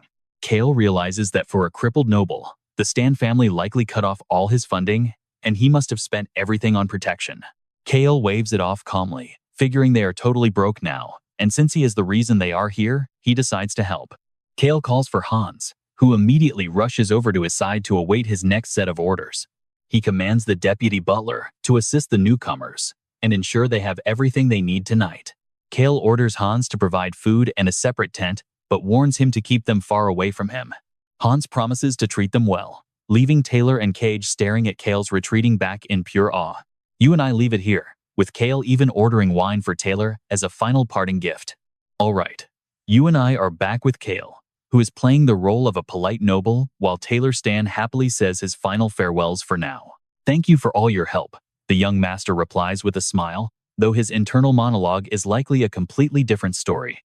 Cale thinks to himself that this is not about helping at all, he just really wants to avoid getting tangled up with them. Turning away with his hands in his pockets, Cale orders his subordinate to tighten security since there is only one knight guarding them nearby. His subordinate agrees immediately. Meanwhile, the red cat Hong speaks up, claiming she recognizes those two people from somewhere before. The gray cat agrees with her brother. Cale quickly signals them to stay quiet and pretend they do not know anything at all. The cats ask if it is like the situation with the dragon. Cale just watches his men interacting with the two strangers from afar. He leans against the carriage with a faint smirk. Calm on the gray cat is not done with her questions for the young master just yet. Cale explains that even though he only intended to save the dragon once, the creature keeps following him like a bird repaying a debt. He thinks with a satisfied look that if things have come to this, he might as well put the dragon to use. Its mana perception is legendary even beyond a genius like Roslyn. The cats give Cale a judging look as he laughs to himself. He figures he will have to ask that dragon for a few favors eventually. Later, dressed in white, Cale is yawning as he spots Taylor and Cage in the distance. Hans approaches from behind with a big smile. Young master, you are finally awake. Hans laughs. Cale crosses his arms, annoyed by all the noise so early in the morning. Hans points toward the group, mentioning that it seems young Master Taylor has run into some kind of big misunderstanding over there. Taylor and Cage look incredibly tense. Curious, Cale walks over to see what exactly is causing all this sudden drama between them. Both of them are sweating, looking deeply apologetic as they tell Cale how sorry they are for the trouble they have caused him. Taylor explains their location was likely leaked, pointing to a dead wild boar lying there with very strange footprints visible on its back. Pay attention here, the priestess Cage is completely shocked that someone actually managed to bypass her detection and track them down like this. This situation is honestly getting a little bit out of hand. Cale hides his face while realizing the dragon brought the boar. He is truly amazed that the little creature could actually carry something this heavy. Taylor starts to apologize again, but Cale just calls out for his chef, Beecrox, who responds immediately to the young master's summons. Cale suggests having steak for breakfast, and Beecrox pulls out his tools, promising to prepare a high-quality meal for every person here. A surprised Taylor asks for clarification. Cale simply explains that his group has their own personal food delivery service on this trip. When asked who it is, Cale smiles and says the person is too shy to ever show their face in public to anyone. Taylor and the priestess Cage just share an awkward, confused look at Cale's strange explanation for the mysterious gift. Realizing it was all a misunderstanding, Taylor relaxes. Cale tells them to enjoy Beecrox's cooking before they head out on the road. Taylor then mentions hearing that young Master Cale is also on his way to the capital city. He makes a bold proposal, asking if his group can follow behind Cale's carriage for the rest of the journey. Kim Roxu expected this all along. He casually tilts his head up and tells them to feel free to tag along. I know what you're thinking, Cale is just being nice, right? Well, think again, because he's already planning his next move. Taylor and Cage look thrilled, completely unaware that Cale is already calculating exactly how to use them to his own advantage. Taylor expresses his deep respect, thanking Cale for allowing them to travel together until they get close to the capital. Cale crosses his arms, thinking about how sharp Taylor actually is for suggesting this clever arrangement. Entering the capital together would cause a scene, so separating nearby is smart. Cale tells them they will decide later on. Taylor just wants to reach safety. Cale agrees and calls out for the deputy butler, Hans, to prepare some food for them. He instructs Hans to bring the meals directly to the carriage, and Hans quickly rushes off to follow the young master's order. Suddenly, Cage speaks up. She asks Cale if he truly does not believe in any of the gods. Cale looks surprised by the random question, wondering why she is asking, but he simply confirms that he does not. Cage's expression does not change as she says she understands. She continues walking beside Taylor's wheelchair as they move. Taylor senses something is off and asks what is wrong. Cage pauses, looking quite hesitant as she thinks it over. She admits she feels a suffocating aura, like the god of death is lurking nearby. This is definitely getting weird. Despite the strange vibes, Cale's journey toward the capital continues without any other major incidents occurring along the way. One day before their arrival, Taylor brings out a bottle of wine and calls out for Cale. He notes Cale is a wine lover, and trust me, you and I cannot wait to see what is coming next. Taylor hesitates before speaking, realizing that the truth of the situation is nothing like what he expected. Let's dive in. He has seen that Cale is nothing like the rumors, staying hidden just to protect them. Every servant and subordinate follows Cale with absolute loyalty and respect. More than anyone, Cale treats them like real human beings. So Taylor happily offers a celebratory drink before they part. Cale does not answer immediately, instead asking what it is Taylor actually wants from him. Taylor thinks that this man definitely is not trash. He is a deep thinker who plans every single move. Cale looks at him for a long time, sighs, and tosses a heavy bag of money onto the table. To their surprise, he says he knows they are entering a tiger's den at the capital for one reason. You and I both know the Hennetus family is rich, so this is about money, is it not? Taylor is stunned that he already knew, and Cage is equally impressed by the young master's sharp intuition. Cale points to the bag, stating that if they want to survive the capital, they will obviously need plenty of gold. It seems like asking for a handout was not actually what the two of them had planned to do. He picks up a coin, joking that since there is a golden turtle nearby, it was worth trying to ask.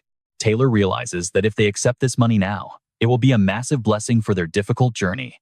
Even if they refused, Cale likely would not tell Venyan anything, because he clearly hates being involved in annoying trouble. To Taylor, Cale seems like a hidden genius who prefers to keep his true capabilities out of the light. Taylor offers his sincere thanks, and Cale correctly guesses that the two of them will be leaving early tomorrow. Taylor confirms they chose that time to slip away quietly and will handle everything on their own from now on. Cale asks if they will use the temple to enter the capital, and Taylor confirms that is indeed the plan. He warns that church politics mean Venyan or the Marquise will find them within just 3 days of their arrival. Taylor is shocked by how much he knows, and Cage eagerly asks if there is a reason for this. Now pay attention. Cage wants to know why the young master is getting so deeply involved in their business. Cale draws a small circle on the table and tells them to travel with him for one more day in his carriage. Their other companions will arrive a day later. And Taylor asks about the mysterious item Cale just set down. Cale explains it is a device that grants invisibility to any living being within a certain range, leaving Taylor stunned. Taylor wonders why he is going this far, feeling that they are causing the young master far too much trouble. Cale thinks to himself that he has to help since he caused this mess, and a successful Taylor means safety for him. Supporting them ensures the safety of the Hennetus territory and guarantees him a peaceful life in the future. He tells them he is helping simply because he pities a man trying to run away on legs that cannot walk. The trash of a count's house pitying the eldest son of a marquis for his desperate efforts, it is quite the sight. Taylor grips his knees tightly, even though he can no longer feel any sensation in them at all. Despite his legs, every other part of him is still vibrating with an intense will to live and succeed. Taylor laughs and thanks him, admitting they truly need the gold, but Cale says there is one strict condition. They must forget everything, so Cage suggests they make a sacred vow that can never be broken by anyone. Cale knows that breaking a vow made before the god of death results in immediate death, and he agrees to proceed. Cage asks one last time if he will really do it, and Cale nods, having no intention of going back. He wants them to cut all ties if trouble arises with Venyan later, and Taylor tells Cage to start the rite. Cage begins the ritual, closing her eyes as swirls of mysterious purple smoke begin to drift through the air. She identifies herself as a daughter of eternal darkness and Taylor Stan, swearing an oath under the name of death. If they violate this vow, they will sink into the shadows forever, and she opens her eyes to finalize the pact. Cage and Taylor vow to keep everything a secret from everyone, except for Cale Hennetus himself. Taylor promises not to reveal a word to anyone else as the purple smoke slowly vanishes into the void.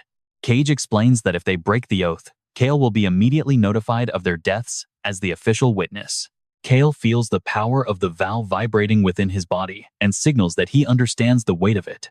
Trust me, you and I just witnessed a legendary alliance, and now it is time for them to share one last drink. Stick with me, a perfect night like this always needs some wine. Seeing them prep, Cale is shocked they even brought wine glasses along. He notes that this priestess is truly excellent. Cage pours and asks if a drinking priestess is weird for him. Cale just shrugs, asking why that should even be his concern. Cage laughs, telling Cale she really likes his blunt and honest attitude. She asks if he wants a good sister. Cale shuts her down with a cold no.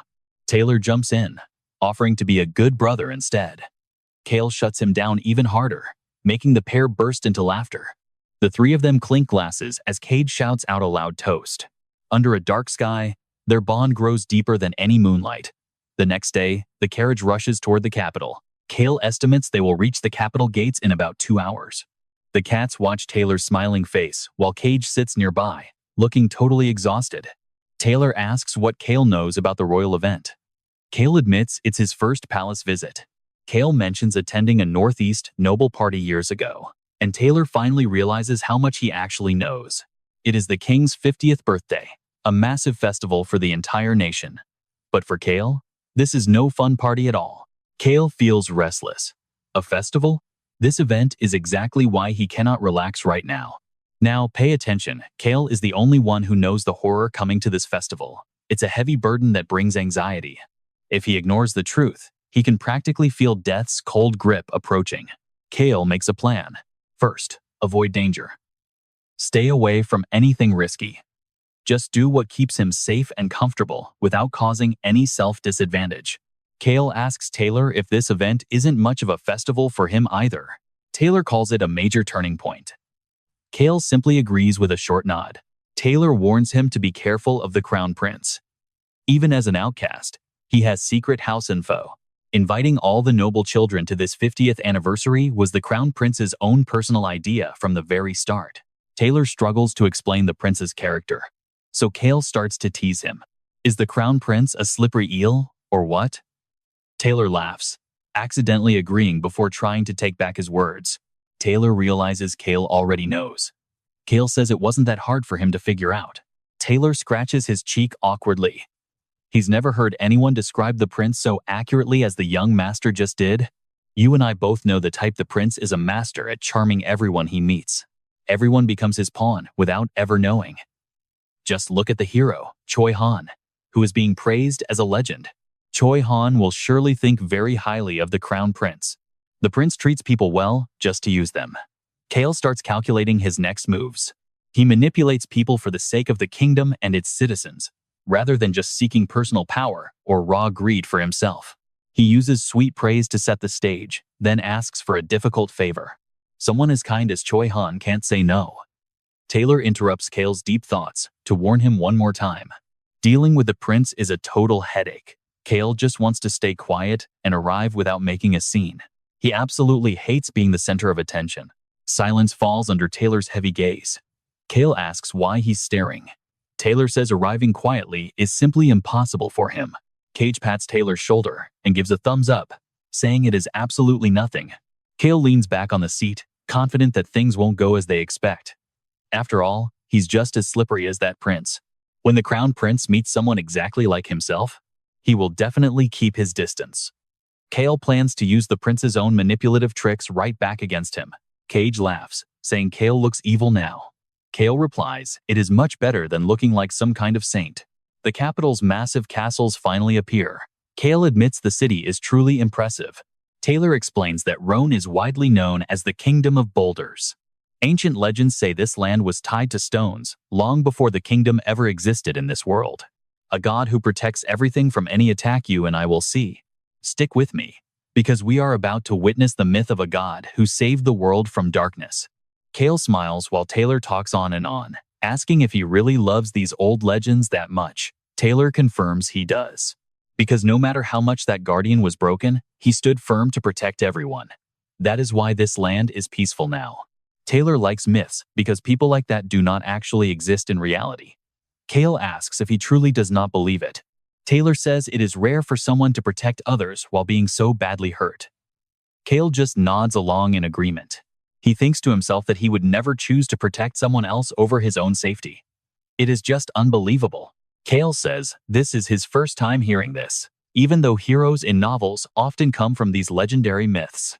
However, even after reading all 5 volumes, he never saw any mention of a story like this one. Taylor explains that the tale probably is not very famous at all, just something he found while researching ancient powers.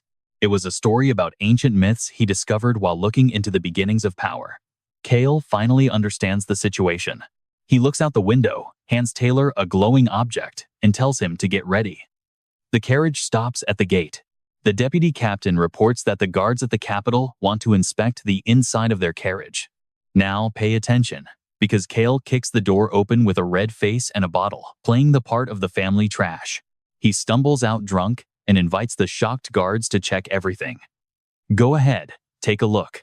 The guards apologize and look inside, only to see empty wine bottles rolling around on the floor of the carriage. They both bow deeply and welcome him to the Capitol, telling him he is free to pass through the gates. Cale climbs back in, his drunk act vanishing instantly. He smiles at the others, mocking the guards' warm welcome. Taylor laughs, holding the item around his neck, saying it has been a very long time since he felt welcomed. As they reach the west side, Cale tells Taylor that Hans will guide them. It is time for them to leave. He seriously tells them to forget everything they saw. A guard opens the door to announce their arrival at the estate. Taylor and Cage thank Cale as they step out, saying they hope to meet him again in the future. Cale stands before the gate for a long time, surprised that the place is actually much bigger than he imagined. The Henatus family is truly wealthy. It is not overly flashy, but it looks far more luxurious than other noble mansions. Cale walks inside, where the staff is already lined up, bowing deeply to welcome their master home. They greet the young master Cale Henatus, promising to serve him with all their heart. Cale whispers to Hans in confusion.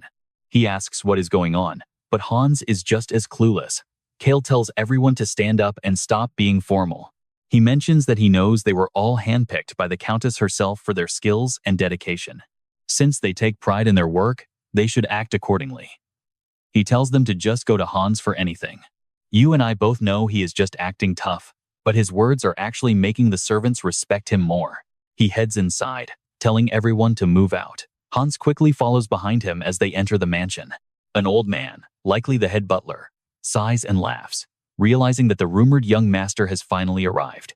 He tells the other servants they should get moving too. The staff starts gossiping about how different the young master is. They are relieved he did not cause a scene. As long as they do their jobs, they might actually survive this. Cale sighs and tosses the invitation on the table. Hans asks if he is going, and Cale grumpily asks if he can avoid it. Hans notes that this is the meeting for the Northeast Noble Alliance. Cale confirms that is exactly why he is annoyed. Hans presents a list of all the noble children who have arrived in the capital. Cale takes a quick look. He asks if everything has been prepared as planned. Hans bows respectfully and confirms that everything is ready for him. Cale is satisfied and tells Hans to go rest. Hans bows, saying he will take a very comfortable break now. Cale tells him to bring some food before he leaves. Hans agrees and quickly heads out to fulfill the order. Cale stands up, opens the balcony doors, and watches the leaves drift by until a knock sounds at the door. A plate of hot food is placed on the table. Cale tells the invisible dragon and cats to go ahead and eat. He knows the dragon has been working hard to find him food, so it probably hasn't had a real meal yet. The black dragon stares at the food in shock. The gray cat quickly stuffs a piece into the dragon's mouth. Cale watches them eat, thinking they should eat their fill since he will need their help much more later on. Trust me, you and I are about to see that only a wealthy life can provide this much comfort and peace. Alright, let's see Cale's peaceful life get turned upside down. Seriously, this was the perfect day. Suddenly, a massive noise erupts from outside, making the 3 kittens jump up and stare toward the sound in shock. The wine glass on the table shatters into pieces. Cale wonders if it's Choi Han. No, he should be arriving in 3 days. Even if he ran like a madman, there's no way he could reach the capital this fast. Unless he brought someone injured with him, The chaos outside only gets louder and more intense with every passing second. Cale thinks back. He gave Choi Han restoration water with divine power, but it has no effect on wolves, the tribe abandoned by the gods. And someone as cautious as Rosalind wouldn't just use high-level magic like teleportation out of nowhere. He told them to stay at a specific inn upon arrival. Cale walks toward the door and swings it open, stunned by who's there. Choi Han is gasping for air, carrying someone on his back. He huffs out, "Young Master Cale, I'm truly sorry, but you're the only person I could turn to right now." Han and Rosalind stand behind him in silence. Cale observes the person being carried and realizes it's a boy from the Blue Wolf tribe. Is this the first berserk fever of the wolf tribe? Why is this happening a year early?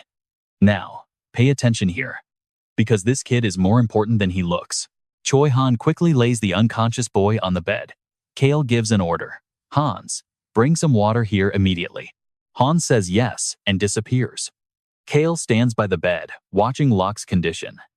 It seems this transformation can't be delayed any longer. Locke is drifting in and out of consciousness, his eyes barely fluttering open. Heat radiates from his breath. He sees Cale's blurred figure saying, "Don't push yourself. Just close your eyes. It will be okay." Locke remembers a man grabbing his shoulders when he was little. The man ran away, ignoring the child's cries until his shadow vanished. Locke shuts his eyes, enduring the agony. Choi Han looks at him with worry and asks, "Cale, what is happening to Locke?" He clenches his fists, voice trembling. "The restoration water you gave me, it had no effect at all. Rosalind told me the Blue Wolf tribe can't use that water. Even healing magic failed, so we didn't know what else to do." Choi Han shouts, "I have to protect him. I must save him no matter what." Cale tells him to calm down. He thinks to himself that Choi Han is being way too loud. He says, "If you trust me, then leave him in my hands." Choi Han doesn't hesitate.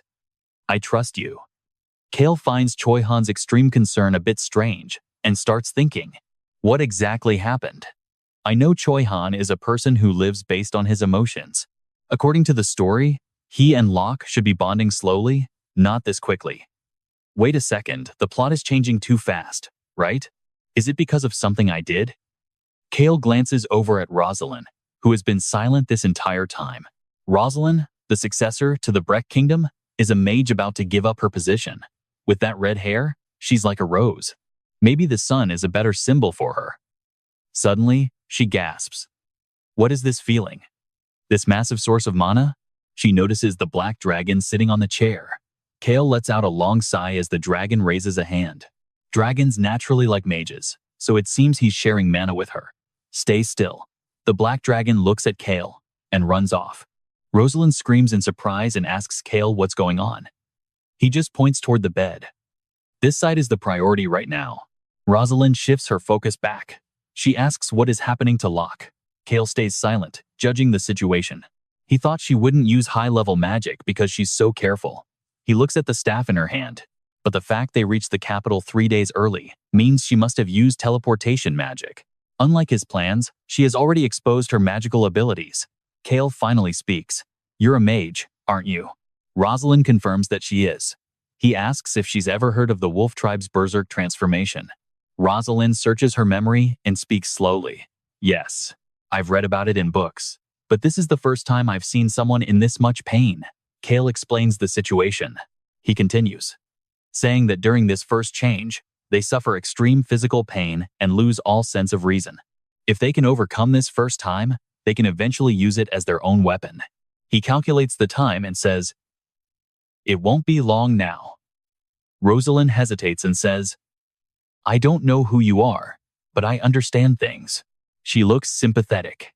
He's just a child. Cale watches Locke struggling on the bed and simply says, "I know." Cale looks at Hans as he enters with tea and gives an order. "Hans, go and bring a stretcher here immediately. Put him on the stretcher and take him to the training grounds. Don't let anyone else enter that area." Hans hurries away, wondering why they are taking a sick person to the gym. "Trust me, you're going to want to see what happens next." "All right, you and I are about to see what happens when a hidden power finally explodes." Cale signals Choi Han and Rosalind to join forces. Both of them shout, "Yes." Cale explains that for beast tribes like wolves and tigers, Family usually steps in to handle these painful berserk transformations for their kin. They absorb the attacks to protect the child from harm. But as he watches the kittens, he realizes this will be tough for Locke right now.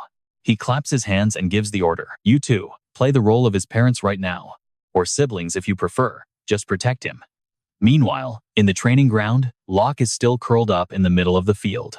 Choi-han asks how long this state lasts. Cale realizes that Locke is a pureblood among purebloods, a rare and powerful breed. Choi-han expects a long wait. Cale confirms it will take about 2 hours, but Choi-han does not look worried at all. He states firmly, I can do this. I am Locke's brother. Cale does not argue and prepares for the next step. He orders them to the center as Locke begins to seize. His body starts warping, and sharp claws slowly begin to emerge from his hands. The sounds of struggle turn into deep, guttural growls. Locke screams as his eyes fade to black with glowing red pupils. His fangs grow sharp as he lets out a roar.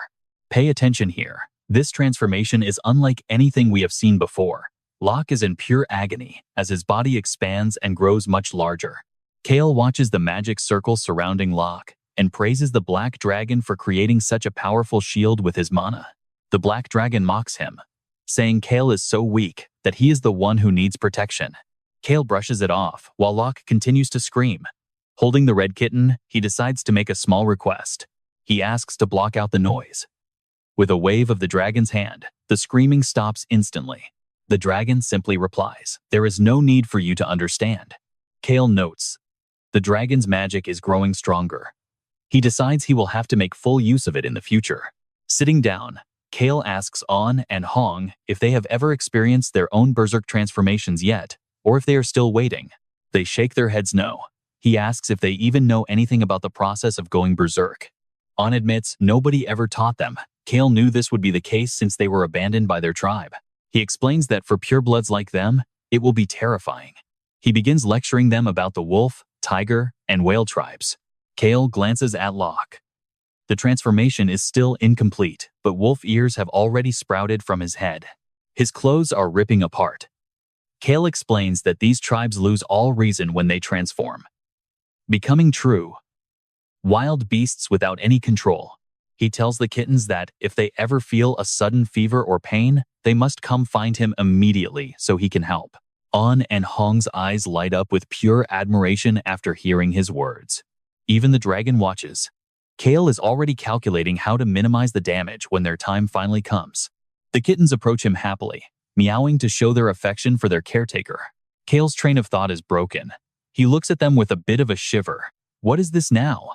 Now, you and I both know the original story, but things are moving way too fast for our main character, who is watching the changes.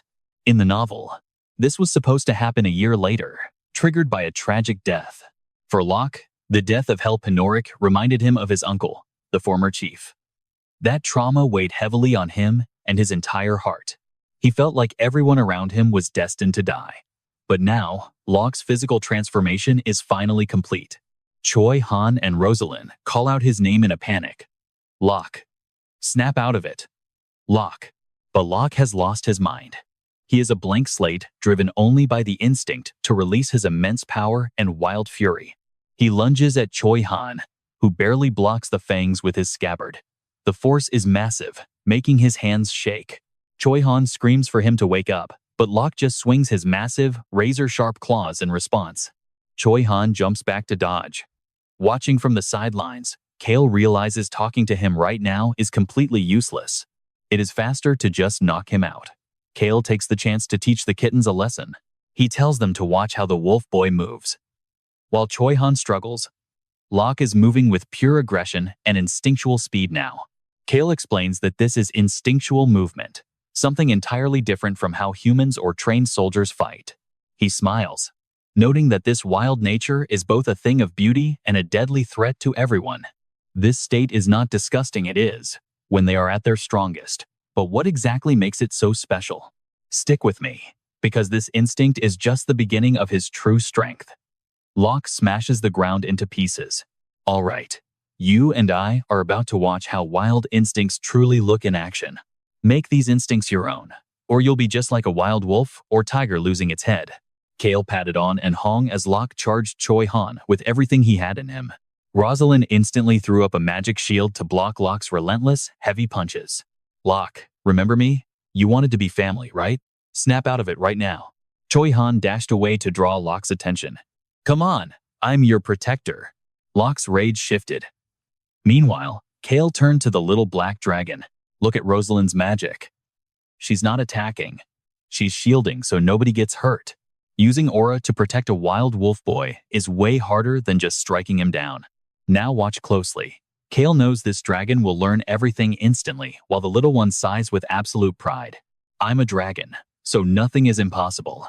Cale just sighed and sat in the corner, wishing he had brought some wine along. 2 hours of this? Seriously? I really should have brought a bottle of alcohol with me. The time limit was almost up. The wild chase was finally coming to an end for everyone. Locke finally calmed down, breathless and exhausted. Everyone, I'm so incredibly sorry. He collapsed right there. Choi Han and Rosalind rushed to his side immediately to check on him.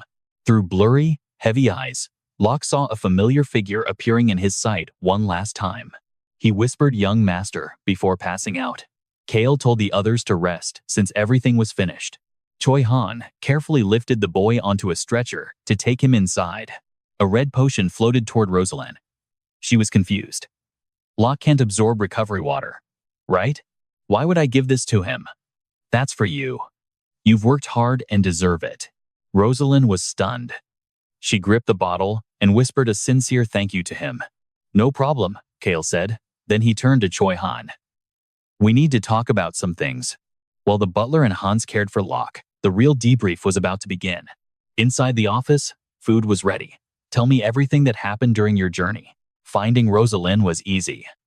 We found the merchant group heading for the capital city. It wasn't a huge caravan, just a small group of about 5 traders on the road. Their guard was injured, so they were looking for 2 new escorts to help them. Just as Cale predicted, Rosalind was there. He searched his memories for the map of the Break Kingdom and its borders. Rosalind was heading toward the Whipper Kingdom, right next to their own territory. I know what you're thinking. How could a princess like her be targeted by mysterious assassins without any trace?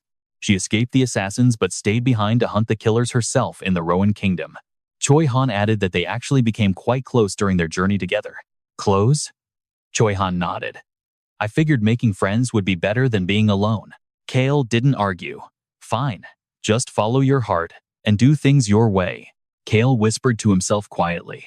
In the original novel, these two weren't this close yet. Rosalind is normally very wary. Choi Han had changed. He wanted to repay Cale's kindness in full after the village incident. So that's it. Cale realized the story was already starting to shift in a big way. Choi Han continued his report about the place where they eventually found young Locke. The merchants stopped at a nearby village where something strange was happening. Cale became very serious. Cale listened carefully. Choi Han had noticed that their guard was actually a beastkin. Choi Han went back to the moment he entered that mountain village to trade. He saw people carrying heavy loads and stopped to ask about their business there. A villager explained they were trading with the mysterious people who lived up in the mountains. So that's it. Trust me, you and I are about to find out how he meets the wolf boy. Stick with me, you and I are about to see a very dark turn in this story. The man from earlier is pacing nervously. He complains that the meeting time has passed, wondering if they can just deliver the goods directly for the trade. It seems they forgot the appointment. We are honestly worried, and that is why we are acting so frantic. Choi Han remembers Cale's orders to go to the village with the guards.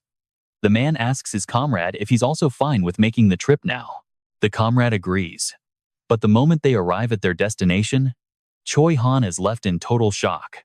Rosalind gasps at the crimson nightmare before them.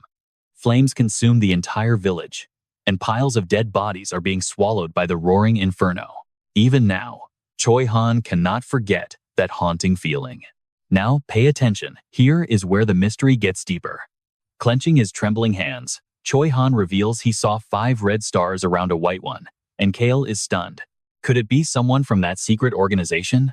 In the novel, Choi Han should find the wolf village and run into fleeing assassins from that secret group.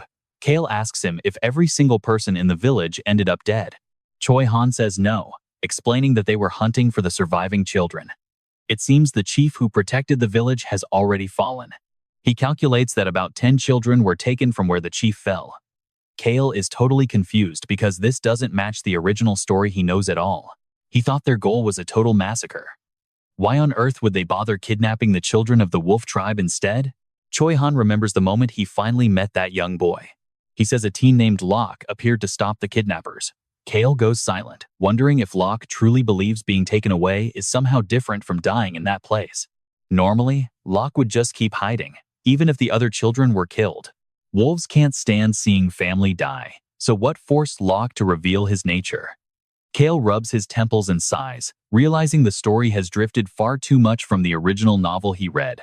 Choi-han says he tried to stop them, but then his expression turns deadly serious. I tried to kill them all. Cale tells him to keep going. He explains those men wore starless black cloaks, the same monsters who attacked Harris Village. He knew it immediately from the repulsive dark power they used during the battle. Cale asks if he's certain they were using the same power as the Harris Village killers. He confirms it instantly. Cale acts surprised, pretending this is the very first time he is hearing about any of this. Choi-han adds that a man with 5 red stars on his chest was standing in the fire. He remembers the hooded figure in the black cloak. That was the monster who murdered all of the guards. He can't forget the man's blonde hair or the sick pleasure he took while licking blood off his hands. That absolute trash was literally drinking the blood of the wolf tribe. Cale pauses to think. A crazed mage who drinks the blood of wolves? Let's pause for a second. This is where you and I realize the monster behind the capital terror is the same trash drinking the blood of the wolf tribe. He envisions the cloaked figure standing atop the high tower, a high-ranking member of the blood-crazed cult that is causing all this chaos. Cale reaches a conclusion. The mad mage actually appeared at the Blue Wolf Village this time, not the Capitol Plaza like in the original book. Still, he feels uneasy. Why would a high-level mage and a blood-crazed fanatic kidnap children he was originally supposed to just slaughter in cold blood? It makes zero sense. With no other clues, Cale wonders if saving the dragon changed things. That seems to be the only variable currently at play. Choi-han finishes his report, admitting that in the end, he could not capture or kill the group. He continues. The ones he caught committed suicide, while the rest were teleported away by a man with 6 stars. Then, Choi-han remembers exactly what that twisted mage said. Standing in the middle of the inferno with blood-red eyes, he called the kids perfect seeds. He even claimed the little ones would taste much better than the adults. Cale is confused. What did he mean by seeds? He asks what happened to the children now. Choi-han explains that Rosalind used her magic to teleport them. They are now hiding at a nearby inn, along with the merchant who was with them that day. He thinks silently. So every member of the wolf tribe is dead, leaving only 10 children and a single merchant behind as the sole survivors? Cale wonders why he didn't just leave those kids with the merchant. He pretends to understand the whole story out loud, but internally, he's terrified he's about to end up running a literal ranch. He sighs and asks Choi-han if he's curious. He nods and says he really is. Cale knows exactly what is on Choi-han's mind as he reaches for a piece of bread. Who are these people? Why are they doing something so horrific? He turns around. Why does Cale know so much about them? He's certain Choi-han wants every single answer. Cale takes a small piece of bread and says he'll tell him 2 things.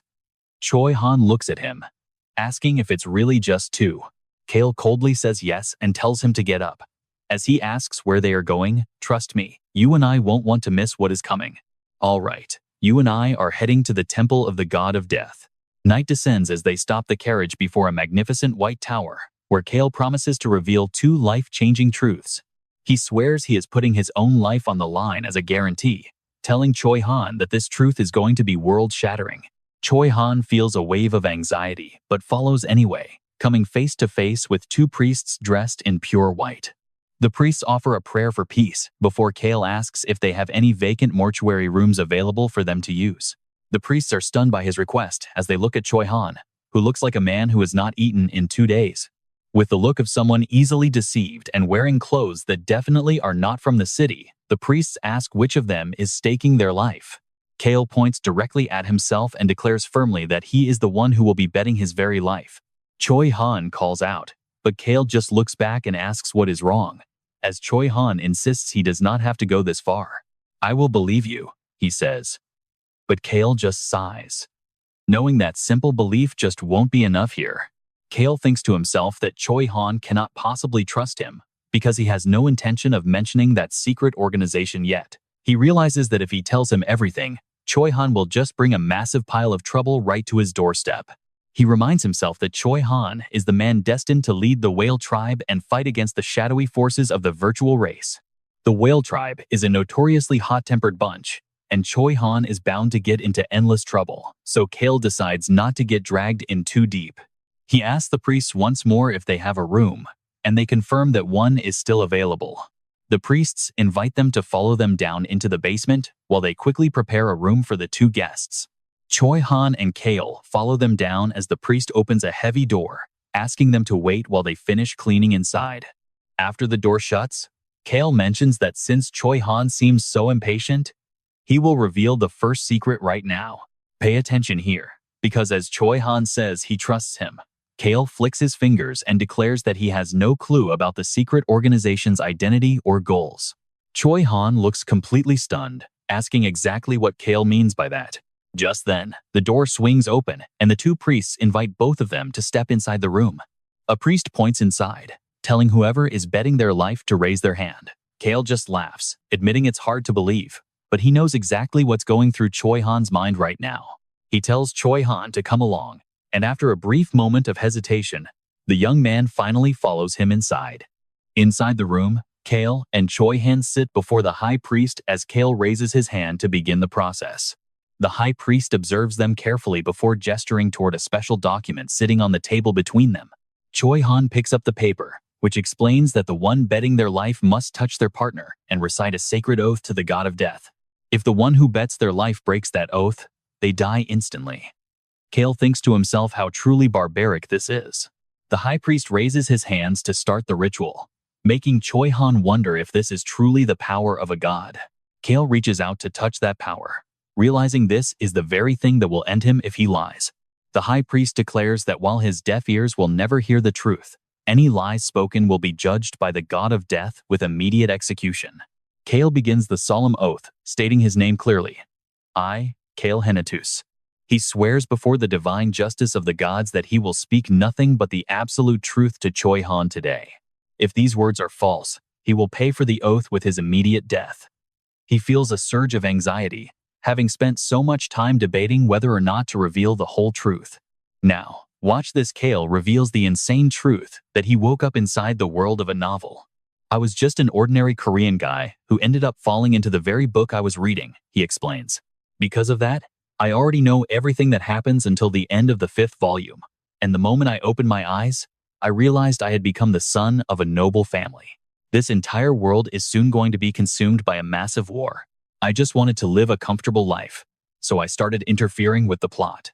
But regardless of my intentions, that dream of a peaceful life is slipping away. He closes his eyes, making a final choice between dying on the battlefields of this continent or dying from Choi Han's absolute contempt. So he begins his confession, standing before Choi Han and swearing he has no idea who is really behind that organization. In reality, that is the complete truth. By the time he was pulled into this story, he had only read through the events of the first 5 volumes. All I know about that group is the path of destruction they have left behind. I have no idea who they actually are or what they are trying to achieve. He continues, stating that the second truth is also undeniable, as he looks Choi Han directly in the eyes. I also despise that organization, and I want to wipe them off the map. Choi Han wonders how he can hate them without knowing them, but Cale explains it is because he knows exactly what they did. He recounts everything from the Black Dragon to Locke, getting dead serious. You and I both know Choi Han is not ready for what's next. All right, you and I are about to meet a man who just wants to live like absolute trash. No responsibility. No family duty. That was his only dream. He doesn't hesitate to speak the truth. My brother, Basen, I want him to be the one who takes over the Henetus family, he explains. But his father, the head of the house, sent him here instead. Why would he represent the family at the capital when he could have just refused? Choi Han is listening.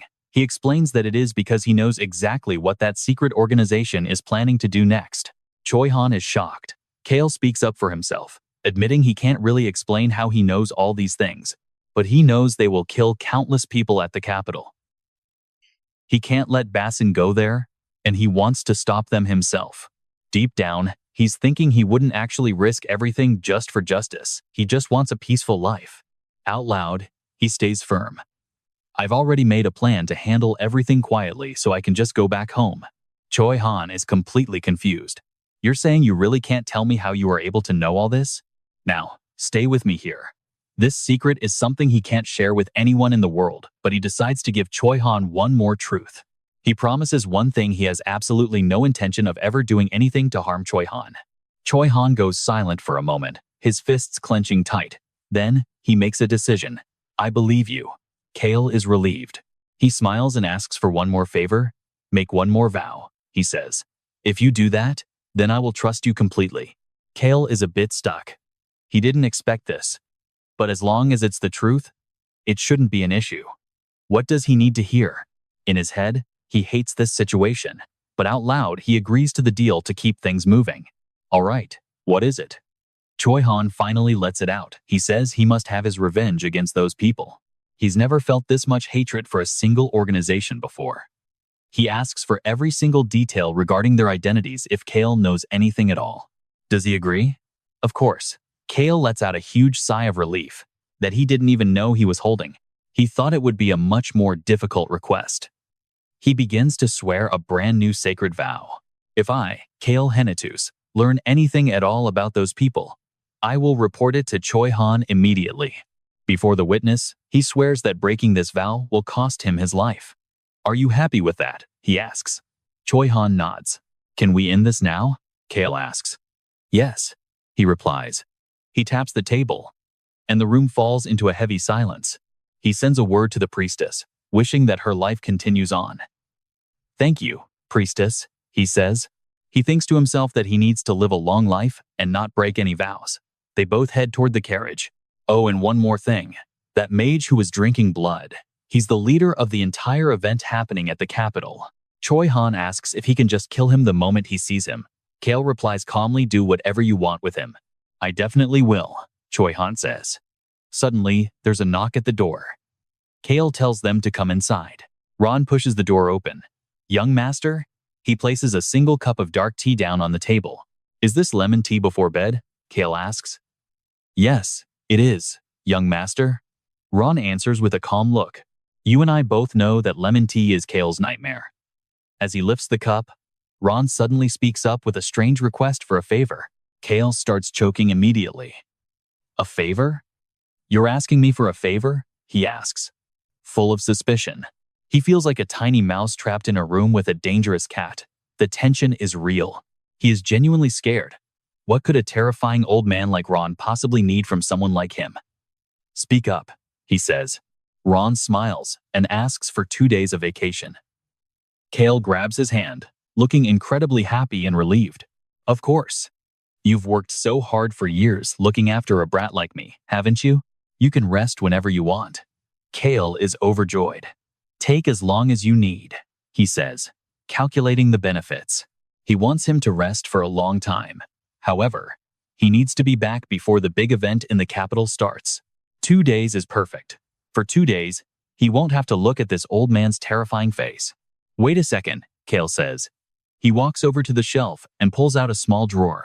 While Ron watches, Cale pulls out a bag of money and hands it over with a very generous look. It's not much, but please eat well and enjoy your rest. Ron takes the bag and thinks back to the words, eat and rest. He starts remembering things from back when the young master was still just a small child. For such a long time, he has served this trashy young master like a loyal puppy. He looks at Cale's happy face. This is the moment he breaks that cycle and begins to act. His eyes become incredibly sharp and cold. And that's where we leave it. If they cross the Western continent, total chaos is about to erupt. You better stay tuned. All right? You and I are diving back in as John smiles and asks if Cale is truly okay with him leaving his son behind. John has earned that privilege. After all, the old man goes silent. A privilege? He suddenly turns dead serious. He originally planned to slip away with B-Crocs without a single word in a few days. But seeing this brat's reaction, he just had to stay. Pay attention here. Cale's generosity makes John wonder if the young master knows exactly who he is dealing with. Cale offers even more, but John just smiles and tells him that this is already way too much money. With a sinister glint in his eyes, he asks what Cale would do if he just took the money and vanished forever. Cale just shrugs. If John wanted to run, he'd be long gone by now instead of announcing it like this. Cale knows exactly who he's talking to. He has read John's true nature like an open book. In the legendary novel, Birth of a Hero, the real John is a man of few words. He leaves the Count's house in total silence and only sets strict conditions before parting ways. The old man remains calm. Yes, that is exactly right. He realizes that he has spent more time looking after this young master than his own flesh and blood. John keeps smiling, realizing he might be the only one who truly understands Cale. He offers to accompany him to the royal palace. Cale immediately agrees. John knows they can't have their puppies looking like scruffy outsiders in front of the royal family and nobles. John bows respectfully before excusing himself. Cale just dismisses him with a lazy wave of his hand. He wants to believe the boy he raised since childhood won't go around causing any more massive trouble. The next morning, a knock wakes Cale from his thoughts. Hans, the young blonde butler, enters the room with a bright, cheerful smile. "Good morning, young master." Hans reports that John insisted only he should be the one to handle Cale's personal care. Hans brags about how useful he is, but Cale just tells him he'd be even better if he stayed quiet. Hans serves a cup of lemon tea, a parting gift from John. Cale stares at it, wondering why it had to be lemon. You and I both know that lemon tea is basically John's way of saying he's still watching every move Cale makes. Choi-han remembers his last talk with John. He asked where the old man was going, but the response was cold. John just snapped back, telling the brat to mind his own business. Choi-han asked if John only met him because of Cale. John just brushed past him, telling him to think whatever he wants. Choi-han watches him walk away. Back in the present, Cale asks him if Locke is finally awake yet. Cale tells him to sit. He's quietly impressed by how fast a wolf tribe's recovery speed actually is. He calculates that Bilios, the bastard son of the Flynn Merchant Guild, should be arriving at the capital soon too. Cale had promised to share a drink and return what he borrowed. They even picked the perfect spot to meet up. That's the place where Choi-han and Bilios will finally cross paths. Cale then asks about the children at the inn. Choi-han promises to check on them later. Cale rubs his chin, his mind already spinning with plans for the next meeting. Hans leans in and whispers that the nobles from the Northeast region have sent a stack of letters for him. Cale doesn't care at all. He basically forgot they existed while focusing on how to play his role as the trash. Hans adds that another guest is waiting to see him. Cale already knows it must be Rosalind. Rosalind is incredibly sharp. Cale watches her closely, knowing she isn't someone he can easily fool. Even without ever meeting a dragon, she immediately realized that the massive mana from yesterday belonged to one. She knows only a dragon could produce that much power. Hans says she's ready to meet whenever Cale is free. Cale tells Hans to prepare breakfast in his room and invites Rosalind to join him for the meal. Hans excitedly accepts the order before giggling and pointing out that it is actually already noon. Cale stays serious as Hans scurries away to prepare. He calls out, telling him to open the balcony doors on his way. It is a beautiful, sunny morning. Out on a tree branch, a tiny, adorable foot comes into view. The cute little black dragon is stretching on the branch. Cale is making sure the dragon can sneak in whenever he wants. The dragon insists on sleeping outside, yet he always picks the branch closest to Cale's window just to feel safe. Choi-han heads off to check on Locke during the lunch break. Cale notices they've been taking turns looking after him. Choi-han mentions that An and Hong are helping out as well. Cale is skeptical. What could those kittens possibly do? An quickly clarifies that even if they went berserk, they still wouldn't be as strong as Locke is. And trust me, you and I won't want to miss seeing these cats try to keep a giant wolf under control. All right, stick with me, because we are about to see how Cale analyzes his team and prepares them for the possibility of facing off as enemies. Choi-han explains the situation, but it seems Locke has become much more comfortable now that he is hanging out with those two cute kids. Hearing that actually puts him at ease for a moment. If that is the case, then everything is going to be just fine. Choi-han reports that he did not tell Rosalind or Locke that bringing them here was Cale's idea. Cale praises him, promising to keep that secret safe. He figures Choi-han is acting this way because of that death oath from before, but there is one thing Choi-han does not realize yet. Speaking out requires a lot of caution. especially when you consider the massive information gap that exists between the speaker and the listener. He calmly picks up his teacup and takes a slow sip, silently calculating his next move. Since he is the one controlling the conversation, he can easily use this position to his full advantage. After setting the tea down, Cale looks at Choi Han. You said you would kill that blood-drinking mage if you ever saw him again, right? No hesitation at all. Cale nods and gives him a lead, telling him that he will show him exactly how to find that guy. Choi Han is stunned. Now, pay attention here, because Cale is already planning 10 steps ahead just as an announcement of a new arrival interrupts them. Young Master, Rosalind has arrived. The two men stand as she enters. Choi Han steps aside, telling her to call him if she needs anything at all. As Choi Han walks out, he whispers to her that he is heading over to see Locke. Rosalind just gives him a very bright and friendly smile. Inside the room, she stays polite, thanking him for the meal invitation. Cale matches her courtesy and invites her to take a seat at the table. Please, sit here, Rosalind. He gets straight to the point. She teases him, noting that the young master does not seem to like wasting any time. He looks toward the side and gives the order, come in. He snaps his fingers to signal. She is shocked. A dragon? Is that a dragon, Nim? Cale tells the little guy it is time to introduce himself to the guest properly. The little dragon neatly folds his front paws together. He looks incredibly adorable, curled up right in the middle of the dining table. She tries to mimic the movements Cale just made while the dragon makes a soft sound. Then Rayon sits up and loudly tells Cale that he is incredibly hungry. Fine, go ahead and eat.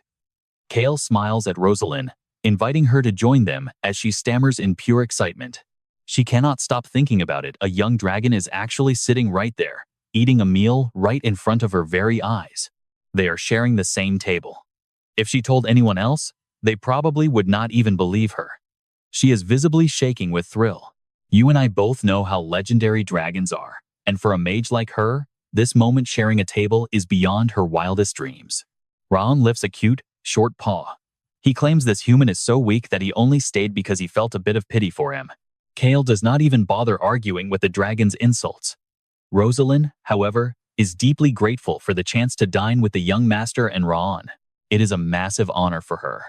Cale watches her carefully, realizing that she is an incredibly brave person. Normally, any other mage would be trembling on the floor, begging the dragon to teach them ancient magic or share mana.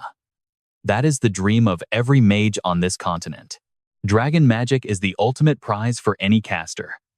Cale just smiles warmly and tells her she is welcome to stay for as long as she likes. Suddenly, she calls out to him. Cale looks up and waits for her to speak. Rosalind explains she has 3 questions. One was already answered, so she asks if she can bring up the remaining 2 questions now. Cale tells her to go ahead.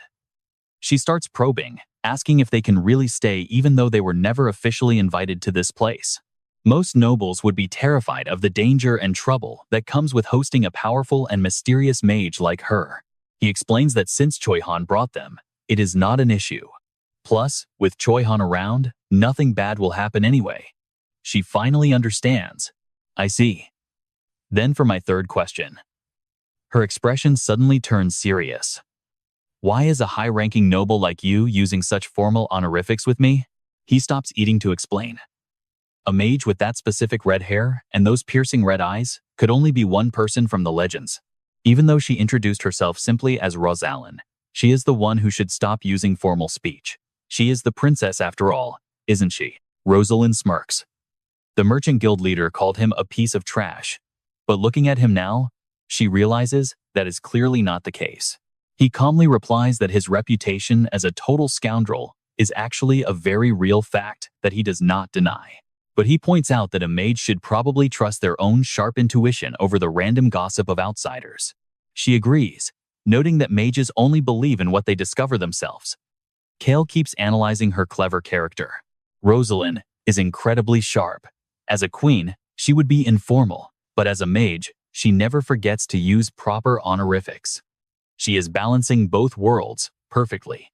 Cale can tell she has a very strong and proud identity as a mage. He calls her princess, but she corrects him. So, Rosalind, is there anything else you are curious about today? She is satisfied and says that is all. But she does wonder if the young master is actually worried about the trouble she might bring him. And that is where we leave it for now. Trust me, you and I are definitely going to want to see what Cale does next.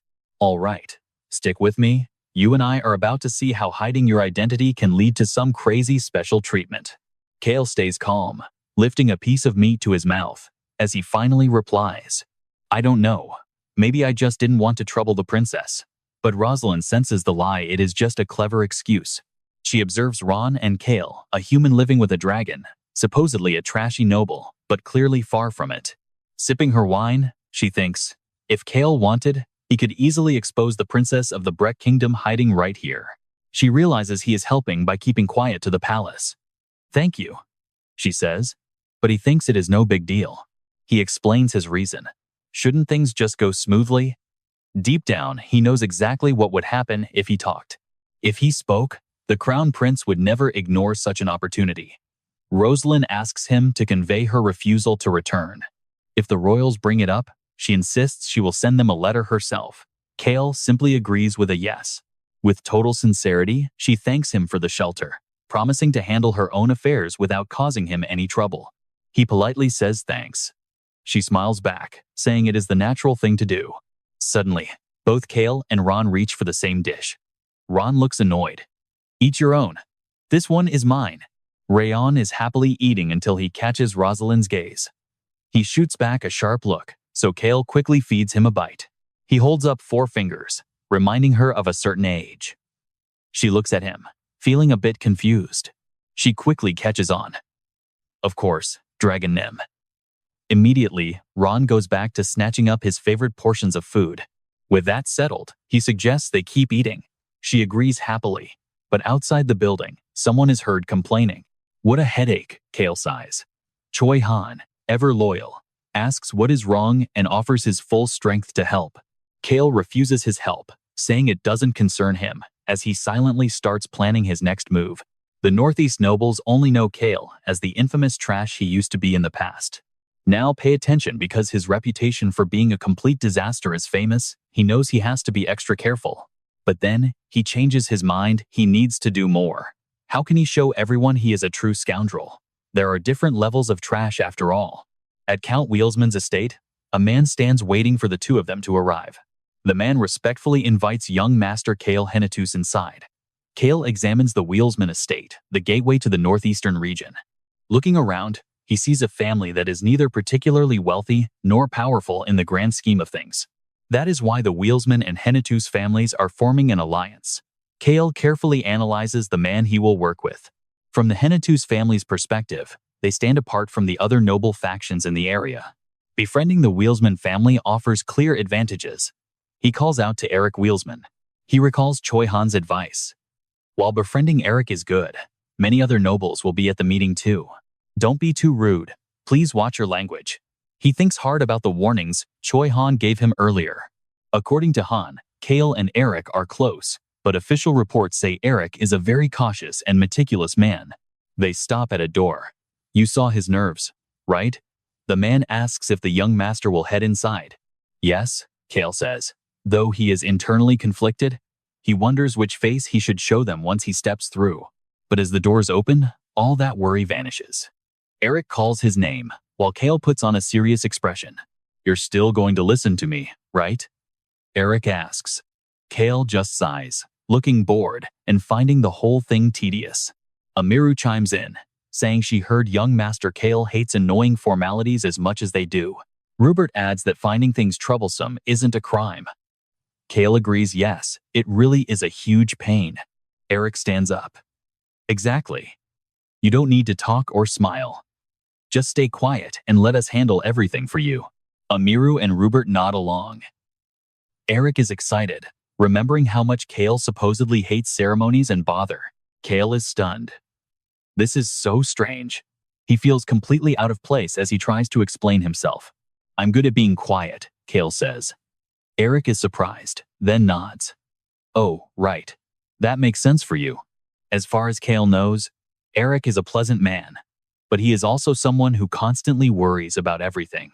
Cale plans his responses. Despite his worries, Eric seems a bit careless and contradictory as he greets him warmly. It is clear that the other northeastern nobles might cause you some trouble, especially the ones following Marquis Stan, since they have nothing left to show. But if you just sit still, the rest of us can handle all of it for you. Trust me, you and I can see it now for Eric. Protecting Cale is clearly a massive priority. All right, you and I are about to see if our main character can really maintain his strictly neutral position while navigating a nest of greedy noble snakes. He analyzes the situation.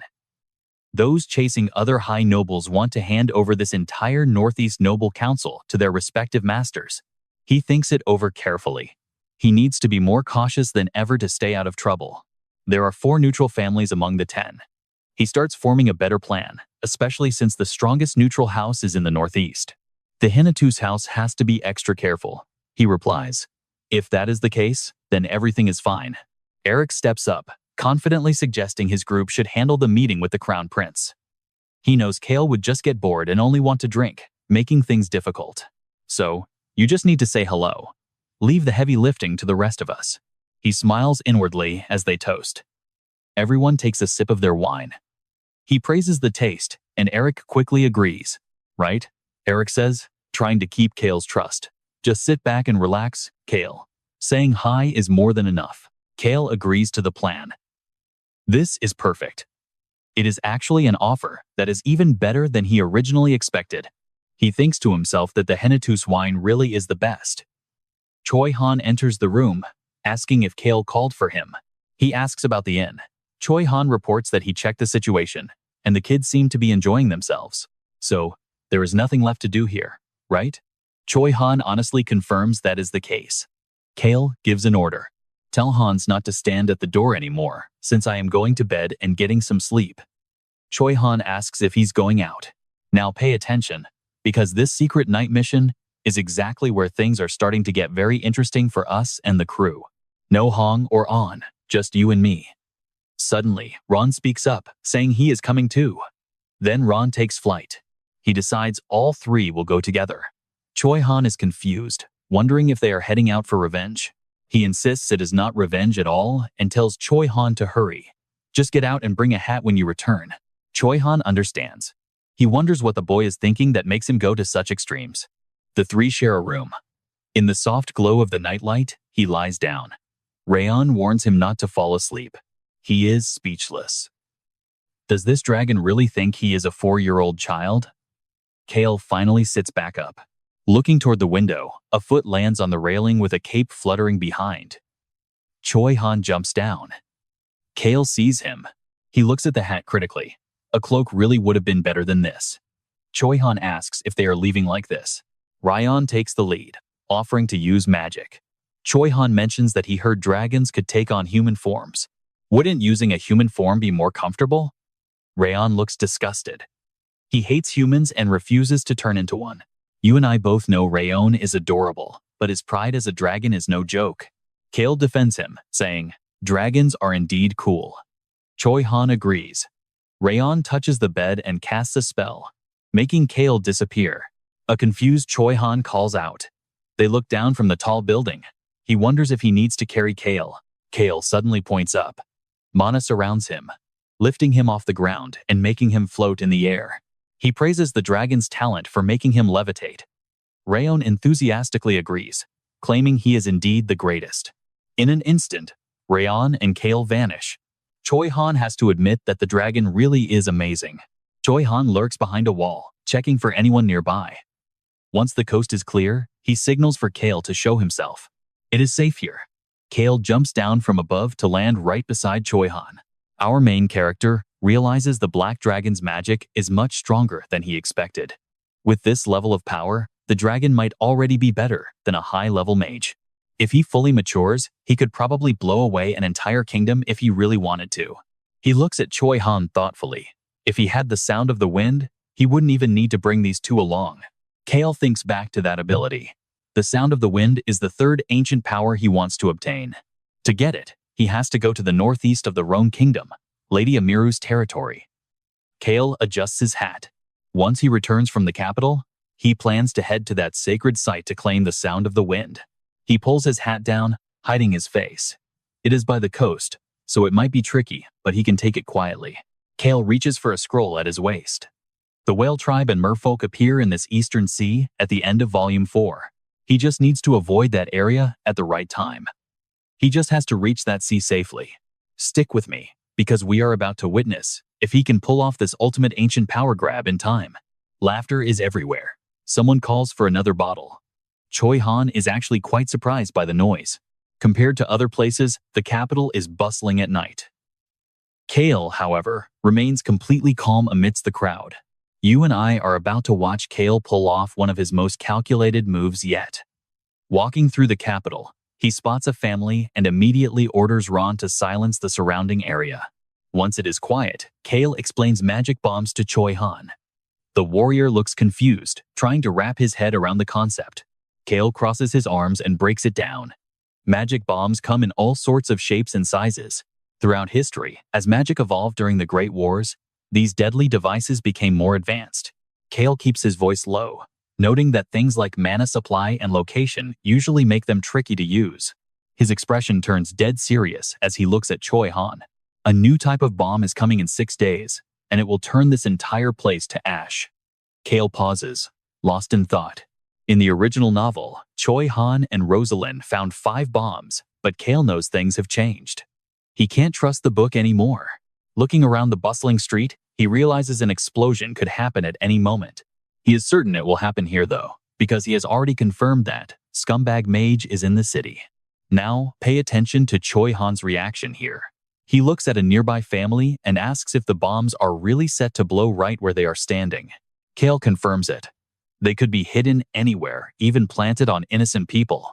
Most folks have no idea they're walking around with a death sentence, so they have got to stop it. Choi Han asks the obvious question. How do we even find them? It is simple. A magic bomb is just a mass of mana, so they just need to find where the mana is concentrated. Choi Han is not so sure. Is it really that easy to spot a mana signature? Cale shakes his head. No, not at all. Cale points out the real danger. It is only slightly higher than normal, making it nearly impossible for even skilled mages to find. These tiny mana clusters absorb everything nearby until they finally detonate. Choi Han stays silent for a moment, gathering his resolve to help Cale. He starts to say it won't be easy, but Cale cuts him off. He turns to the invisible black dragon and asks if it is doable. The dragon confidently says it is a piece of cake. Cale grips the scroll in his hand. He knows the dragon's mana sensing is top tier. It is part of being an overpowered dragon. You and I both know the dragon is a cheat code. Finding that mana is basically a walk in the park for him. Cale turns back to Choi Han. Normally, explosives like this have to be planted at least 2 days in advance. He points toward the center. There is definitely one at the plaza since that is where the biggest crowds gather. Choi Han agrees. It makes perfect sense. With the plan settled, they start discussing the details of the operation. Choi Han and the dragon will scout the plaza every night to find those bombs. Choi Han asks if it is just the two of them. Cale claps him on the shoulder. He is the only one fast enough to move without being noticed. But what happens once they find them? Cale's answer? Absolutely nothing. Choi Han is shocked. He asks why they aren't destroying them immediately. But Cale says they will wait for the big day. Choi Han wants to know why. Cale just smiles. Doesn't he want to catch the mage behind this? Only a mage can trigger these bombs using a specific tool made by the person who built them. Choi Han starts to speak, but Cale tells him to focus on finding the bombs and anyone carrying them first. Cale is being incredibly careful with every step of this plan. Finding the people will be the hard part, and it is going to be a long, exhausting search for those two. He stares at his scroll, looking completely drained. Since Cale himself can't help with the search, his face is just a mask of pure boredom. Choi Han checks if they should be back 2 days before the event. Cale says no. They need to be there right until the day of the ceremony. Choi Han is surprised. 1 day before? He thinks the security will be too tight by then. Suddenly, Cale starts laughing. He pulls a strange circular device out of his pocket with a confident grin. He explains that even with mages everywhere, this device will jam all magic for 10 minutes. That is all the time they need. Since everything magic-related will stop working, 10 minutes is plenty. Under the cold night sky, Cale repeats it. Just 10 minutes. He holds the magic stone tight, It will disrupt the bombs and give them time to save everyone and bait the villains out. And that's where the real fun begins. Trust me, you and I are about to see Cale's team turn the tables completely. He hands the stone to Choi Han. Stick with me, this young master just pulled off a solo mission. Cale points toward a house. I will wait there, so be back by 11 p.m. tonight. The air turns freezing. He rubs his arms and asks if it is cold. Choi Han agrees to split up. He promises to work hard for a reward of beer later. Cale smiles. Then he turns to Ron, ordering him to remove the magic camouflage immediately. Choi Han leaves for his mission, leaving Cale standing alone by the wall. 2 days pass. Back in his room, Cale wakes up and reflects on everything. For 2 days, they searched every corner for potential bombs, but so far they have found nothing. While he is deep in thought, a knock suddenly echoes from outside the room. Young master, are you awake? Cale opens the door to find Ron waiting there. Ron is finally back. Cale feels his nice summer dream vanish as cold reality returns. That is not all. Ron hands him a letter addressed specifically to the young master. Cale smirks while reading. The letter asks if he can receive a glass of wine. He tells Ron to bring the finest bottle, then tosses the letter onto the table. Now, pay attention. The Merchant Guild's secret son is arriving in the capital soon. If so, the meeting with the prince is also close. Ron reminds him that they visit the royal palace in 2 days. It is a meeting between the nobles and the crown prince before the festival. Cale realizes it is a clever mix of a banquet and negotiation. Are Taylor and Cage doing okay? An abandoned heir and a crazy priestess. He figures they will be fine, then suddenly stops his train of thought. Why even think of them? He plans to stay quiet at the palace regardless. Ron interrupts his thoughts. He asks if he can accompany the young master to the palace. Cale says obviously, but Ron is already calculating his next secret move. The underworld rulers from the east called ARM are moving toward the west. You and I know these ARM guys are totally unpredictable. Ron Mullen, the successor of a great knight family, burns with hidden rage. He has been hiding here, but perhaps his time to leave is coming. Cale is confused. Why even ask? Of course, Ron is coming along. Ron, my face and physique are pretty top tier, right? Ron happily agrees, but Cale is horrified by the strange response. Ron bows to leave, saying he has to speak with the butler. Cale watches him go, lost in thought. Did he just have a really good vacation or what? As Ron leaves, he promises the best wine. Cale looks genuinely terrified. Fine, hurry up. As Ron leaves, On and Hong rush in, warning Cale that he could die if he is not careful. They found a way to kill. Cale praises them. Good job, you two. Now go play on the floor. Suddenly, the kittens smell a wolf. It is Locke, standing at the door. Cale tells him to come in. Locke enters very shyly. He waits for the boy to sit before speaking his mind. Locke looks flustered. Cale tells him to go ahead. He is listening to him. Come on, speak up. Locke suddenly stands and yells out. Thank you so much. Cale thinks the boy is still so innocent. He observes the legendary wolf carefully. The novel said he would change after transforming, but he is still soft. One sip of tea. Okay, thanks received. Now you can leave. But Locke blushes, his hands twisting together in nervous knots. Actually, young master. Cale tells him to just say it. Locke looks surprised. And trust me, we have to see what happens next. All right, watch how Cale takes charge. He smiles, telling him to look him in the eye when they speak. Tell me everything you need to say, and I will listen. Locke begins to open his heart. He is the eldest, responsible for his siblings, and he needs revenge. Cale watches him with deep thoughts. There are 10 young wolf children that Locke has to protect from now on. The wolf tribe values family, neighbors, and everyone who loved them above all else. He can never forget them, so this revenge must be paid in full. Locke looks down, overwhelmed with emotion. Cale suddenly calls out to the young werewolf. Locke looks up in surprise. Cale asks him for confirmation. You are a werewolf, right? Werewolves are a proud race that lives for their family. Hearing this, Locke starts to brighten up again. Locke thanks him and tries to ask for more help, but Cale cuts the gratitude short immediately. Watch closely, I don't want to help you. He thinks to himself that the dragon and Choi Han are already enough trouble for one lifetime. The black dragon is a total magnet for trouble. and Choi Han is exactly the same. Helping this boy recklessly now would be a huge mistake. Of course, he understands the pain of those 10 children losing their entire families. He has gone through this himself. Even though he was somewhat involved in the situation, he refuses to take responsibility for all of it. Cale stands up and makes a suggestion. Let us turn this into a fair transaction instead. A deal? Cale leans on the table. Tell me what I get if I decide to help you. Figure it out and come find me again. Locke hesitates, then stands up to face him properly. Yes, I will come back after I think it over. Cale pats his head, good boy. A few days pass, and we find ourselves in front of a massive, glowing royal palace. The carriage stops, and Cale steps out looking sharp. This palace was built to celebrate the first prince. Even though it belongs to the third prince, the sheer scale of the place is absolutely stunning. It is far more magnificent than any castle or villa found back in the Hennetus territory. Cale looks around, wondering where Eric and the others are. They should have arrived by now. Suddenly, another carriage pulls up. Cale groans, damn it, not another person to deal with right now. Out steps a man named Neo Tolton. Well now, who do we have here?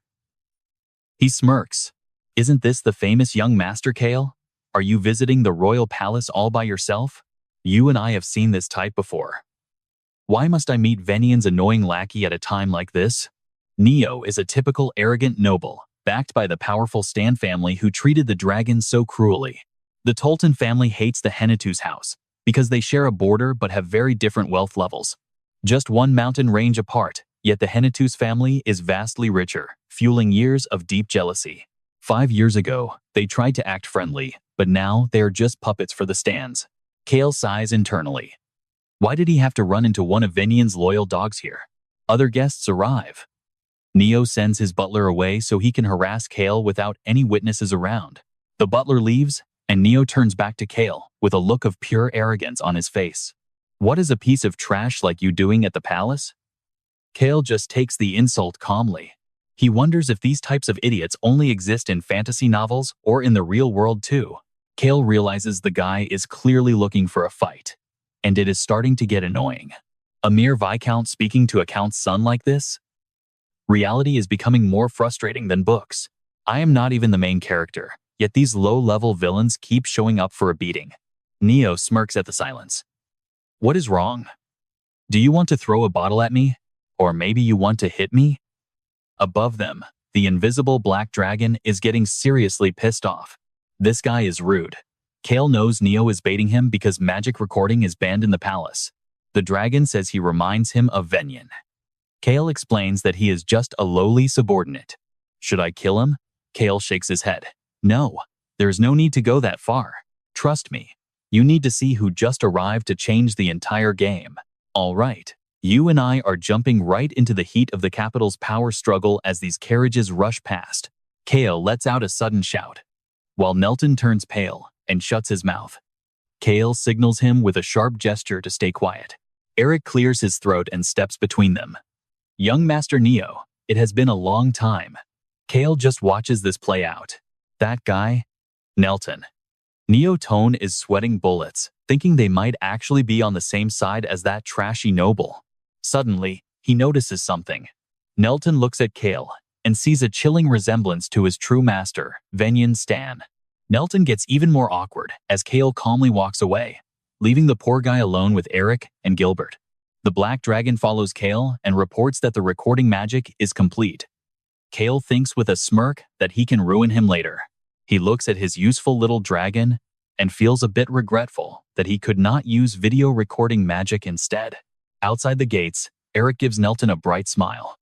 Young Master Nelton, we will see you at the table. Now pay attention here, because we are about to see how these nobles really play the game. Inside, the announcement echoes for young Master Cale Hennetus to enter. He scans the room and thinks it looks decent enough. Amiru explains the layout, saying the highest seat is for the crown prince, followed by tables for each specific region. Cale gives her a satisfied smile. Amiru looks away shyly, wondering if she should have kept quiet, but Cale just nods. He knows the drill. There are 5 tables total: northeast, northwest, southeast, southwest, and the main center table. The seating is strictly based on noble influence.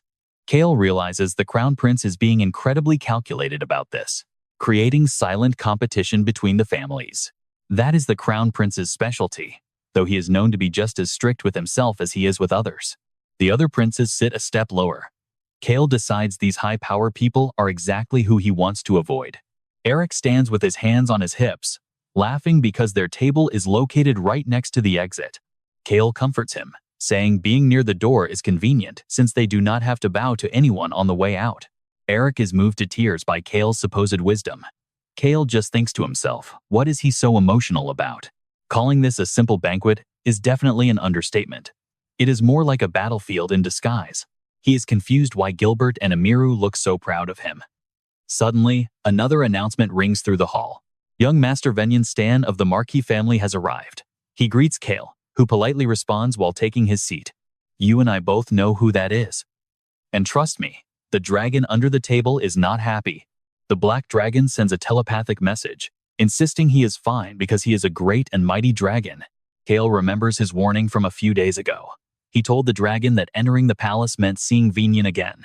He knew the dragon would run into the son of the noble who had previously tormented him. He sees the dragon trembling with rage and warns him not to kill Venyan today. He offers a deal instead. Cale promised the dragon that he would be the one to finish Venyan off later. He rubs the dragon's head roughly, determined to turn his enemy into nothing more than a piece of trash. Back in the present, Cale is impressed by the dragon's self-control. He is lucky the little guy did not lose his cool. He imagines the entire hall being burned to the ground. If that happened, he would have to say goodbye to his peaceful life. Cale focuses on the path ahead. He senses someone approaching his direction and tries to stay calm. He realizes that since the next table belongs to the Northwest nobles, they have no choice but to pass right by him. Cale is deep in thought, trying to figure out his next move. Eric signals for silence, but Cale is busy wondering how to act like he does not know Venyan when a voice calls out. Young Master Venyan, this is our first meeting since we were at Viscount Tone's estate, right? Cale stands and greets him. Venyan does not say a word at first, just standing there with a quiet, unsettling smile on his face. Behind him, Nelton looks furious. They stare each other down in silence while everyone else in the room watches. Finally, Venyan speaks up, saying this was simply his path back, after finishing his business with young Master Neo. Cale flashes a bright smile. Oh, is that so? I was hoping we could share a drink here in the capital. Venyan keeps smiling, and Cale is careful not to show any of his true emotions on his face. Cale mentions that after seeing Venyan, the Viscount's knights came to him. He asks if everything is okay after the robbery. And that is where we leave it.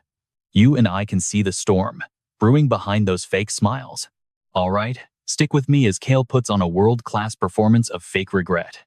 He says he only took his hangover cure that morning and was shocked by the news. Raising his voice on purpose, he mentions a thief took everything. Word on the street is, they even lost something incredibly precious, is that right? Cale throws out some mock comfort, telling young Master Neo to hang in there. Doesn't life just throw those unbelievable curveballs sometimes? Venyan is forced to respond with a simple, yeah, I guess so. Cale thinks to himself that the most annoying people are talkative, dense, and harmless. He's currently playing all three roles perfectly. He wonders just how much fun this will be while spreading his arms wide. When things this sad happen, drinking wine is the only answer. He invites Neo to drink today, and even asks if young Master Venyan wants to tag along. Venyan is lost in his own dark thoughts. After losing that black dragon, his family's trust in him has completely vanished. He glares at Cale, replaying all the evidence provided by his knights regarding the dragon's disappearance. While he suspects the organization that gave him the dragon, he's also thinking about the group that stayed there that day. He can't stop his suspicions. Cale keeps up the friendly act, telling them that a day spent with wine will make all the bad things disappear. Venyan decides this useless noble couldn't possibly know anything about a dragon and forces a thin smile. He thanks Cale but says he'll pass for today. Cale acts disappointed, saying it's a shame but he understands. He mentions those knights looked awfully pale when they saw him. He tells Neo he really needs to stay strong. Cale pulls out his chair, noting that everything valuable was lost that day. Since you can't find what someone wants hidden, he tells them to just keep living.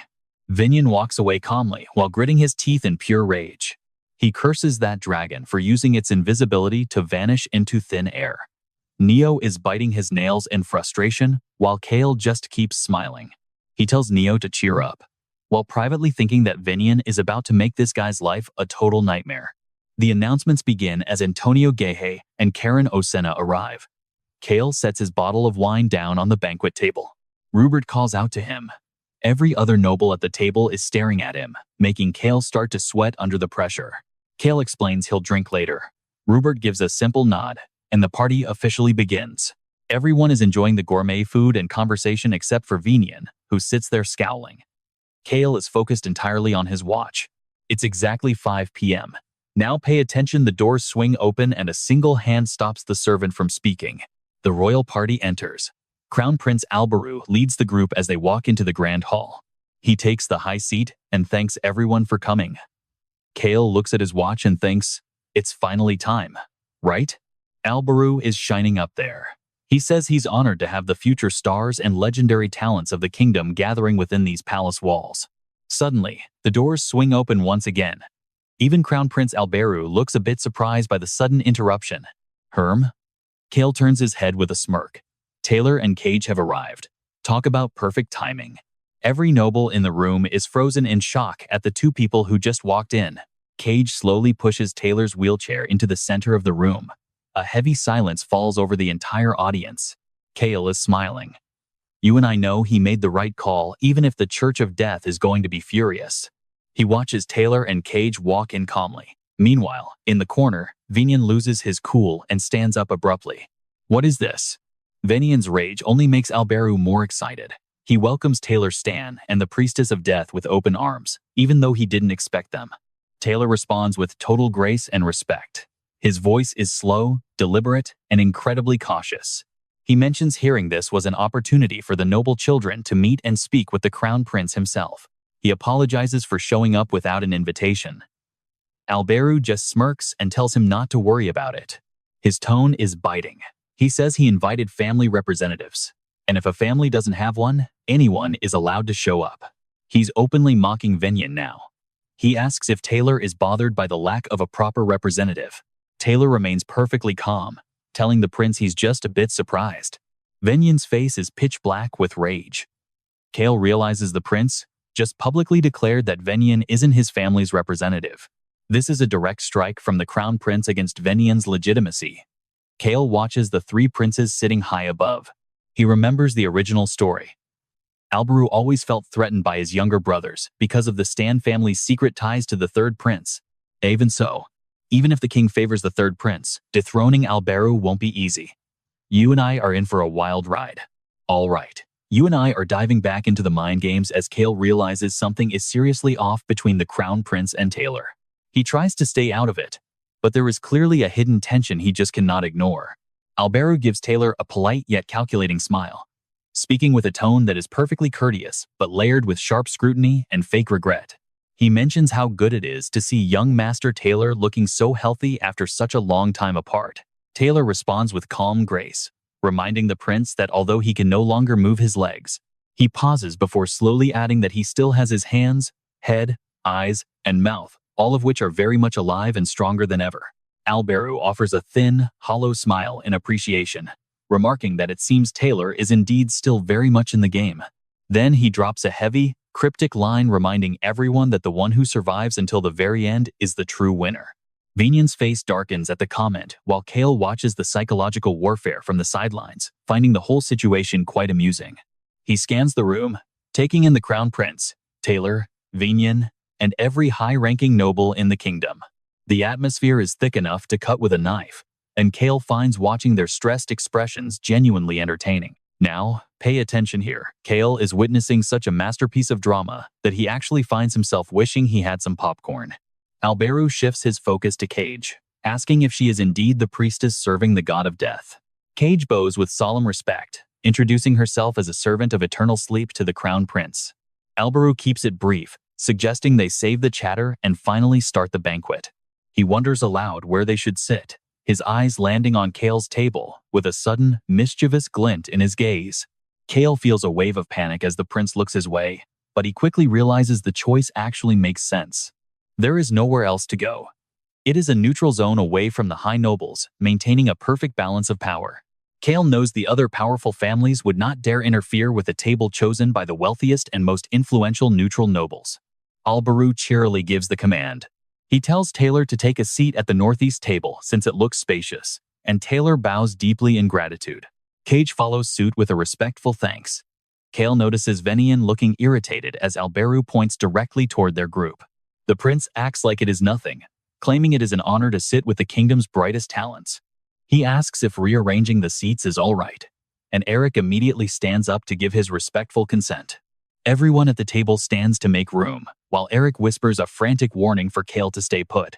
Once the shuffle is finished, the butler invites everyone to sit, leaving a large gap right next to Cale.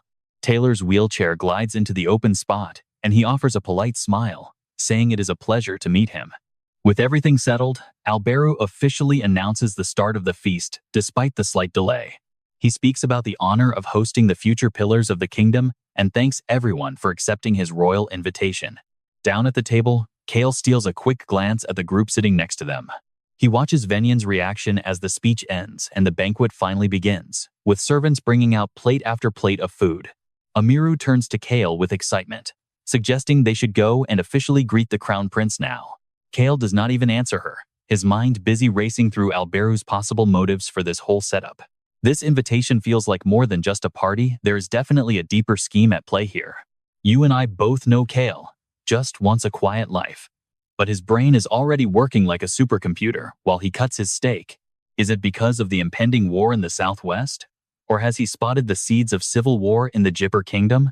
He takes a bite, eventually deciding that none of it is his problem anyway. Rayon watches him eat, thinking to himself that human food must be incredibly delicious based on Cale's appetite. Cale nudges his wine aside and spots something hidden magic recording devices. Eric nervously reminds him he only has 5 minutes. Cale gives a dull response, but internally, he has already figured out one of the main reasons for this gathering. This is a chance for the crown prince to scout the noble children, and the other princes are likely aware of it too. Cale wears a knowing smile, realizing this is the collective will of the royal family. Eric then signals everyone to move. The group stands up, including a very reluctant Cale, who has zero interest in meeting the prince face to face. Albaru watches them approach from his elevated seat and stands up with a bright, welcoming smile for the Northeast talents. Trust me, you're going to want to see how Cale survives this royal meeting when they finally bow in total respect. All right, you and I are about to witness a masterclass in acting. Eric Winmam greets the prince, who replies that they certainly have much to discuss. Those words cause the young man to look up at his highness with a truly radiant, hopeful expression. The person standing before them is Albaru Crossman, the star of the kingdom. With bright blue eyes and a kind smile, his golden hair is proof of the sun god's blessing on the royal Crossman family. Eric says he has been waiting for this moment. Albaru laughs, saying he has also been looking forward to this specific meeting. As the brilliant young master of the Wynnum family, the gatekeepers of the Northeast, how could I possibly delay our talk? Hearing this, Cale silently watches the crown prince, while thinking to himself just how interesting this whole charade actually is. Talk about a slippery, silver tongue. The crown prince then shifts his gaze toward Cale of the Hennetus family. I don't believe we have met before. He reaches out his hand, a gesture that actually catches the young man by surprise. The prince continues, saying that thanks to the Hennetus family, the kingdom can sleep peacefully without fearing the forest of darkness. Now, watch closely. Cale is about to give him a taste of his own medicine as the prince starts showering him with praise. I heard that young Master Cale is a free spirit, inheriting that famous artistic soul from the Hennetus family of sculptors. It seems your soul is just as pure and untainted as the very freedom you enjoy every single day. Cale is impressed. Praising a notorious piece of trash with a straight face is no small feat. He slyly takes the prince's hand. Meeting you today, Your Highness, has truly made me realize just how magnificent you really are, Cale replies smoothly. If the king is the sun, you are the moon shining over the night. I feel completely enlightened by your incredible presence.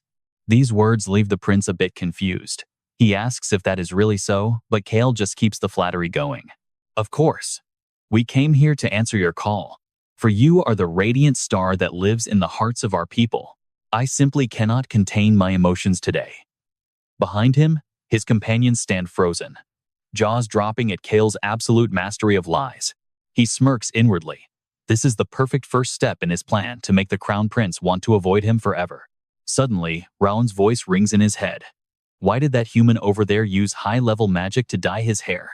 Only a great dragon could detect this. Was it done by another dragon? Or is he using some other strange power? Hearing this, Cale's eyebrows twitch. He starts feeling uneasy. Trust me, knowing a royal secret is always a recipe for disaster. He just learned a dangerous secret that should never be revealed. Raon warns that the man's eyes are also disguised with magic. You weak human, you better stay on your guard. This guy is definitely planning something very suspicious right now. Alberu gives Cale a puzzled look. The young master has been standing there in total silence, just staring intensely at him. Then, Raon drops a bomb. He isn't weak, human. Be careful, or you might die. Cale is left feeling stunned and doubtful. The Crown Prince is known to have zero combat skills, yet a dragon is telling him the man is actually quite powerful. Cale remembers that the current queen is the mother of the third prince, not the mother of the Crown Prince himself. His mother was originally a commoner maid who died under mysterious circumstances when he was still just a young child. Even Choi Han thinks the prince is an ordinary human. What is he hiding? Well, it doesn't really matter to Cale. The prince notes that Cale seems quite similar to himself. Cale beams, replying that it is the greatest honor of his life. The prince lets go. Sensing the royal's growing confusion, Cale happily takes a step back to give him some breathing room. There must be a reason. Eric and Gilbert look on, wondering why Alberu is so wary of the other two princes. Why does the king love the third prince so much? Cale wonders if the Crown Prince is even his biological son. Or is there another secret about his birth? He looks quite interested. This is starting to get really fun for him. Gilbert and Amiru exchange confused glances. Cale ignores them and turns his attention toward Lady Amiru to ask her a question. I heard your territory is legendary. Is it true? She smiles, describing the beautiful, sheer cliffs that overlook the sea. Deep down, Cale is cursing. What on earth is so beautiful about a bunch of dangerous, jagged rocks in the ocean? Those exact cliffs are going to make it a total nightmare for him to claim his next ancient power very soon. The third power, Sound of the Wind, was once held by a mad tyrant during the civil war in the Jaipur kingdom.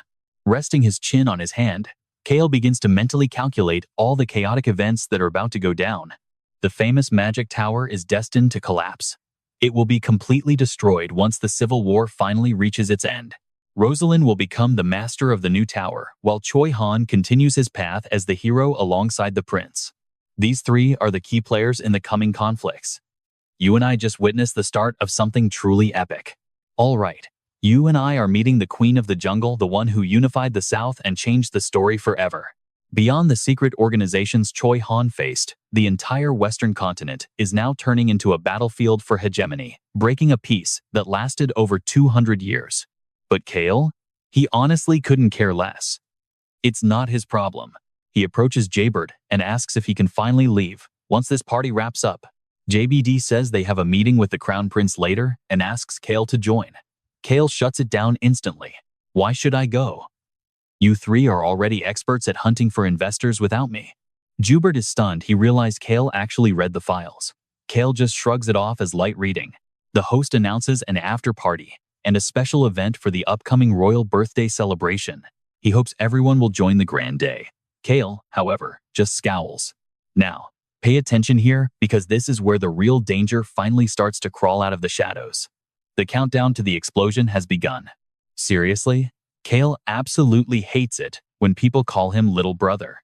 Lady Amiru offers to walk him out. Cale asks if she thinks he'll cause trouble on the way. She just smiles, mentioning that young Master Neo has already left. Cale is just relieved that guy is gone. At the gate, Amiru tells him he worked hard today, but Cale points out that her own challenges are only beginning. She calmly responds that it's all for the sake of the best results.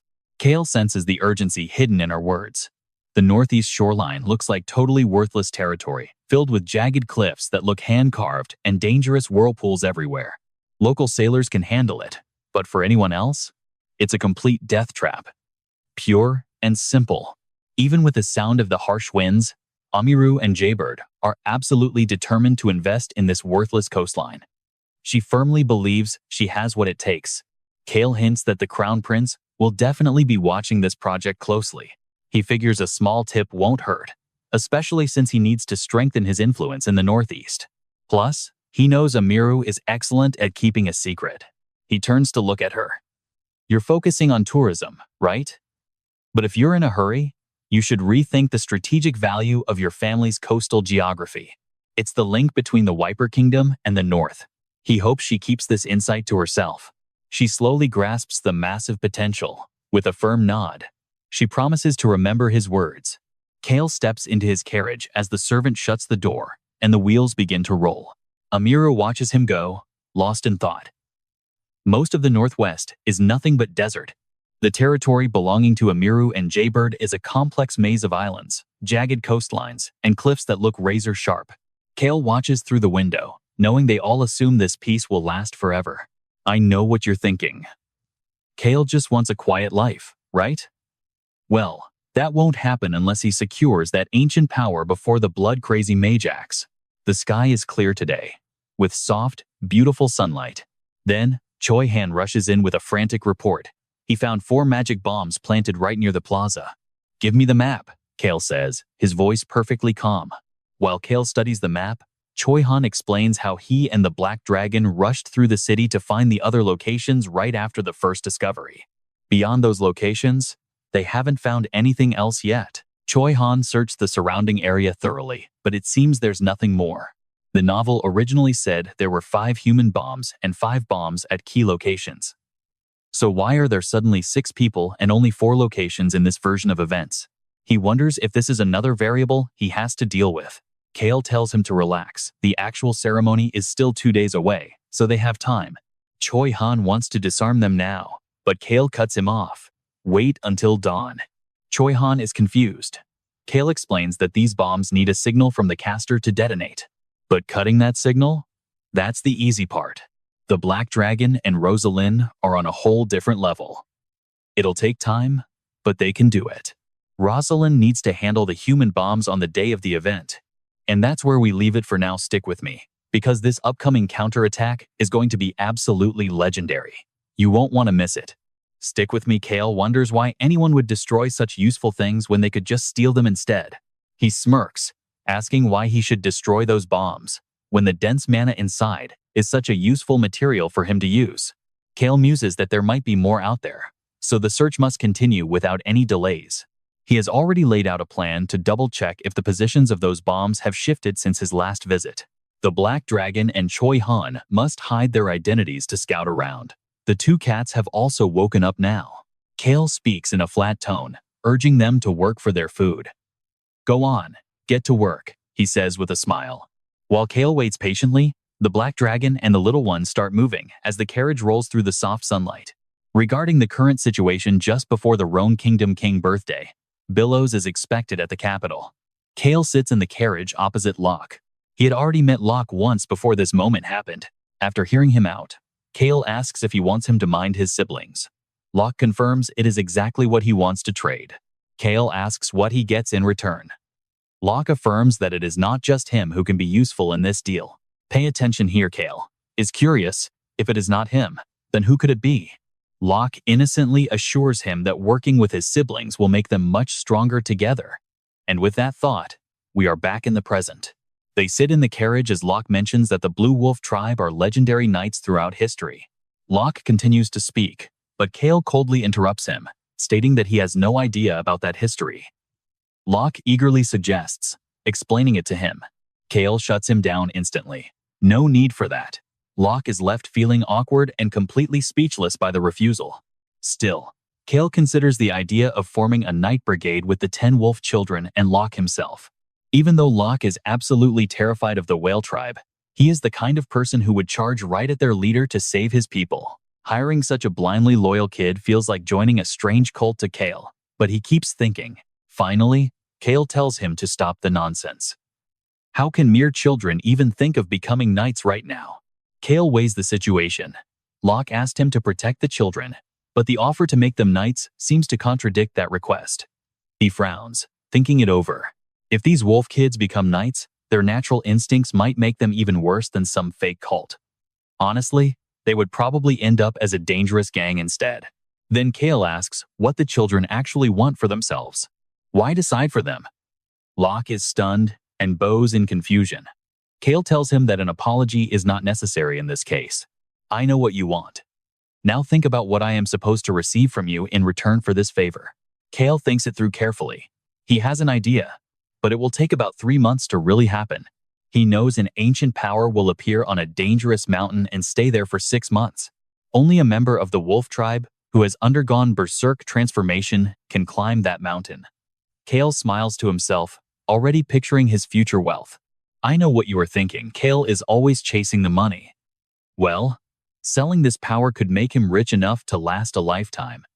Even if his house falls, he can just take from the king.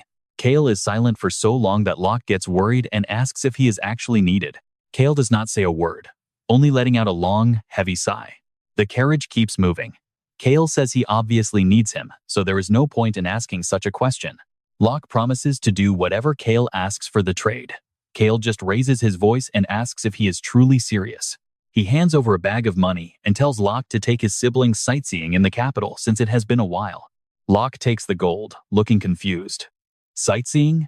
Cale points out it is his first time in a big city like this. He smiles generously, telling him to eat well. Hong and On will go too, so they will not get lost. Cale just wants them out of the way for some peace. Hong and On cling to Locke immediately as they run over. He laughs with them. Cale wonders if Choi Han should look after the wolf children in the future. Or maybe he needs a nanny, someone who can cook well and take care of everything with precision and care. Thinking of this makes Cale remember a certain someone. Just the thought of him is enough to be annoying. What is the point of being a tactful cook anyway? That guy is just a torture expert. He cannot let these pure wolf children be ruined by someone like him. The carriage finally comes to a stop on the road. Cale steps down first, followed closely by a confused Locke. Then, Cale speaks with a cold and dignified voice. Follow me. As they step inside, a welcoming voice greets them both. Please come inside. The air in here is filled with the sweet scent of grapes. The owner asks if the two of them are meeting an acquaintance. Cale stops at a room and tells Locke his siblings are inside, so open the door. Trust me, you won't want to miss what is next. Locke quickly agrees, putting Hong and On carefully on the floor. He grabs the door handle, holding his breath as he finds the courage to finally open it. The locked door finally swings wide.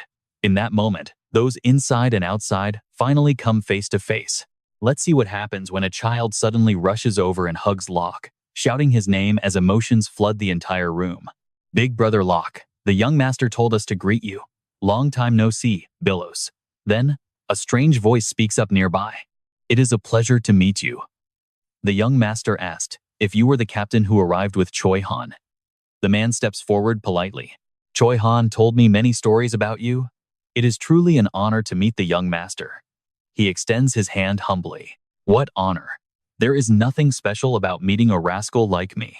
They shake hands as per the usual social etiquette. The man introduces himself as Odious Flynn. Cale has memories of this person. Odious Flynn was a promising door heir to the Flynn Merchant Guild, but he rejected that position to lead a small merchant group instead. Pay attention here. This man is Billows' uncle. A guy so cunning Cale rates him as even more dangerous than Ron himself. On the surface, he pretends to lead a small trade group, but behind that mask, he is a powerful figure in the underworld. He can be very kind yet utterly ruthless to others. That is Odious. Cale knows this well, but still smiles. From the Flynn family? Then you must be related to Billows. Glad to meet you. Odious replies that it is quite a surprise. He explains that he didn't realize Billows knew the young master. I haven't seen the boy since he was very small. Odious laughs comfortably. It seems he has met many good people. Leaving the Flynn Guild to choose a peaceful life was a good choice. This kind-looking uncle was the only person who left a positive impression on Billows during his childhood. Cale wonders if he was truly kind to Billows. Odious suggests going upstairs for wine, but Cale refuses since Choi Han and Roslyn are arriving. Perhaps you should drink with them. Odious looks regretful, but agrees to meet for a drink another time. Thank you, young master. Looking at the scene before him, Cale can't help but sigh, thinking what a massive headache this is. Watching the young, innocent children standing there, he finds it hard to decide. He thinks they need a coach rather than a nanny now. But what kind? Then, Billows' voice calls out to him. Young master. He stands by the window and sees Cale, asking what he is doing out there. Cale chats with Billows, telling him he is working hard now so he can enjoy his old age later. Billows falls silent immediately. He sits down and begins pouring wine. Billows then proceeds to drink the entire glass in one single gulp. You and I can see he's struggling as he pours more. Cale finally speaks up, asking if Billows even noticed him sitting there. Billows apologizes, saying his stomach feels uneasy. Cale decides to offer his own opinion on the matter. I don't know why you are so anxious, but do you plan to keep drinking like this? Billows calls his name, looking troubled. Cale responds coldly. Billows honestly shares that Odious is his uncle. Cale already knew he didn't carry the Flynn name. Billows was never allowed to call him uncle. However, he was the only person who showed him warmth when he was a child. When he was young, Odious told him to remember he was a true member of the family and perfectly qualified. In the novel, The Birth of a Hero, those words motivated Billows to meet Choi Han. Blinded by the desire for power, Billows followed Choi Han into the war for succession. While Cale pours the wine, Billows calls out to him again. He continues, asking why someone like Odious would lead a small guild. Cale isn't interested in those details anymore. Why should I be curious about the Flynn family? Billows realizes his clan looks very small in Cale's eyes. I see. The Flynn Merchant Guild isn't that great. Cale answers as if it's obvious. Correct. Whether it is you or Odious, you both carry the Flynn name. Billows emotionlessly reveals he is an illegitimate son. Cale casually replies that anyone who claims he isn't a Flynn is a jerk, since everyone calls him one. Billows is stunned. Cale asks what's wrong. Billows honestly admits that the young master often says the right things, which Cale cannot even deny. It seems that is true. Billows grabs the bottle from Cale's hand and says there is something he wants to ask. What exactly did you steal with those tools over the past few days? Cale looks back with an interested expression. I stole one thing, and I'll take the rest after I rest. Billows asks to join, but Cale turns him down. Sorry, there is no room left. Billows jokes that he'll go steal something else then. Cale just tells him to go ahead. That evening, at the mansion, Cale is already in his pajamas. Is that you, Ron? Ron bows down deeply. Young master, I have a favor. Ron asks to entrust his son to Cale. You and I both know things are about to get very complicated. All right, you and I are about to see Ron finally reveal his true colors. Ron explains he is hunting foxes with a deadly look. You know very well that I am a killer, do you not? Cale turns away, feeling a bit awkward at the question. So what? Ron asks if he should leave his son, Beacrox, behind with him, and Cale simply says yes. Cale suspects these foxes are actually humans. Ron confirms it with a strange, excited look appearing on his old face. I have to mince them into tiny pieces. Ron's terrifying words even make someone like Cale feel a bit uneasy. He thinks either Ron or his targets will end up shredded. There are only those two possibilities in this situation. Choi Han and the group do not really need Ron or his son right now, because Locke can already transform into his beast mode. Cale scratches his head while thinking about it. That abnormal smile on an assassin's face? It is better if he does not smile. Cale speaks up while feeling helpless. Just go already. Cale pulls up his blanket on the bed. I will tell Choi Han that you are taking a break. Just remember to report in. Get your pay from the Flynn Merchant Guild. You're leaving Beacrox with trash like me? He is grown now and can take care of himself. Cale lies down and gives Ron a full 1-year break. Stick with me here, because Cale already has a long-term plan for Ron in exactly 1 year. Ron had been standing still until now, but suddenly his entire body starts trembling with a strange kind of laughter. Ron watches Cale sleeping on the bed and thinks to himself that he once thought this kid was a puppy. It turns out that he was the real puppy all along. Can I send you updates once a month? Cale answers indifferently that he can do whatever he feels like doing. Ron heads out. Cale opens his eyes, amazed at how the assassin leaves without making a single audible footstep. Dawn breaks and Choi Han's group gathers in the living room. Cale walks in and compliments them on their looks. Rosalind, you look great with brown hair. She strokes a lock, happy to wear a style she actually likes. Rosalind does not know exactly what is going to happen later today. She just knows she is helping dismantle magic bombs. Cale asks Locke if he can use wolf powers without transforming. Locke answers yes while holding on and Hong. Cale begins assigning everyone their specific missions for the operation. Rosalind is with Locke, while Choi-han takes on Hong and the Black Dragon. Rosalind asks about Cale's role. I know what you're thinking. Cale getting called weak by a dragon? Oh, it is absolutely classic. An and Hong both shake their heads in total disappointment, looking at Cale as if he is completely useless. He gets judged by everyone else. He calmly explains that since he is weak, he does not want to be a burden to any of them. He has to prepare for the ceremony at sunrise and likely won't participate. Cale hands Choi-han a bag while continuing to explain the rest of the group's secret plan. At the transition between night and day, they will sneak in to dismantle the bombs during the guard change. Each person must stay in their position to monitor the plaza and the movements of the secret organization. The celebration begins at 9 a.m. Cale smiles and reminds them to bring back every single disarmed magic bomb. Rosalind asks if he remembers his promise. Cale says he does, which makes her feel very happy. She will take it as her payment. Outside the balcony, the night sky is filled with many bright stars. Cale sees them off and closes the balcony door, leaning against the frame with a pensive look. Suddenly, a gust of wind blows by, making his red hair flutter in the air. A white shield appears, and the wind grows stronger, but Cale stands still to feel its ancient power. He reaches out now. It feels good to have this power. Cale touches the shield, figuring he can use a bit of it if needed. He hopes he won't run into that crazy mage. Later, Cale is dressed and ready for the final day. Ron says he will return in a year. Cale shudders, thinking about how terrifying that actually sounds. He secretly plans to hand Ron over to Choi-han later. Time for everyone to get moving. The carriage driver pulls the reins tightly. The horses take off immediately. Cale asks Amiru why she wanted him to come along with her today. Amiru asks if he thinks building a naval base at her territory is a good idea for the future. Cale remembers Eric's letter. The tourism investment with the Crown Prince had supposedly failed completely. The letter said Cale had been so patient, yet they still failed him in the end.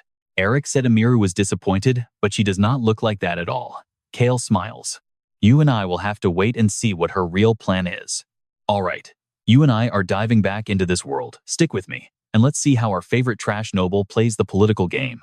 Building a brand new naval base is no easy task. The local disputes over regional interests are a bigger headache than the actual construction costs, especially during these peaceful times. That is why the royal family is eyeing the Northeast, the only coastal area in the Eastern Territory. More importantly, it's because the power of the nobles there rivals their own. Cale clarifies things. So, Lady Amaru's real concern is the royal family's influence expanding way too far into her own territory. Amiru replies, exactly, and that is why I invited you to come along. Cale listens and leans back, crossing his arms. He thinks to himself that this whole situation definitely isn't going to be easy. He speaks up again. I am curious about your concerns, but I need to clear something up first. Money in the Henitu's house is all managed by my father. A piece of trash like me doesn't have a single word of influence. In territories not directly ruled by the crown, they usually maintain joint armies shared between the royals and local lords. These contracts are incredibly detailed regarding who really pulls the strings. If the royals approve a naval base on the northeast coast, they will likely dump a massive fortune into the project. Once that happens, control of the entire base will obviously fall right into the royal family's hands. Compared to investing in tourism, building a naval base consumes far more manpower and resources. Lady Amiru and Lord Gilbert's territories simply don't have the resources to meet those massive demands. Now watch closely, because there's only one way out of this trap: borrowing a massive amount of money from the right people. Amiru smiles like she knew he'd say that. Is that so? The Crown Prince is actually very wary of the Whipper Kingdom and those other northern nations. I learned that after speaking with him, she says, clasping her hands together tightly. So, she gathered intelligence through the guild, and Cale silently agrees. That makes perfect sense. The Crown Prince and the royals already know about the coming civil war in the Whipper Kingdom and the Northern Knights gathering power. Pretty surprising. It seems her territory is in bad shape, forcing her to rely on the Wheelsman family.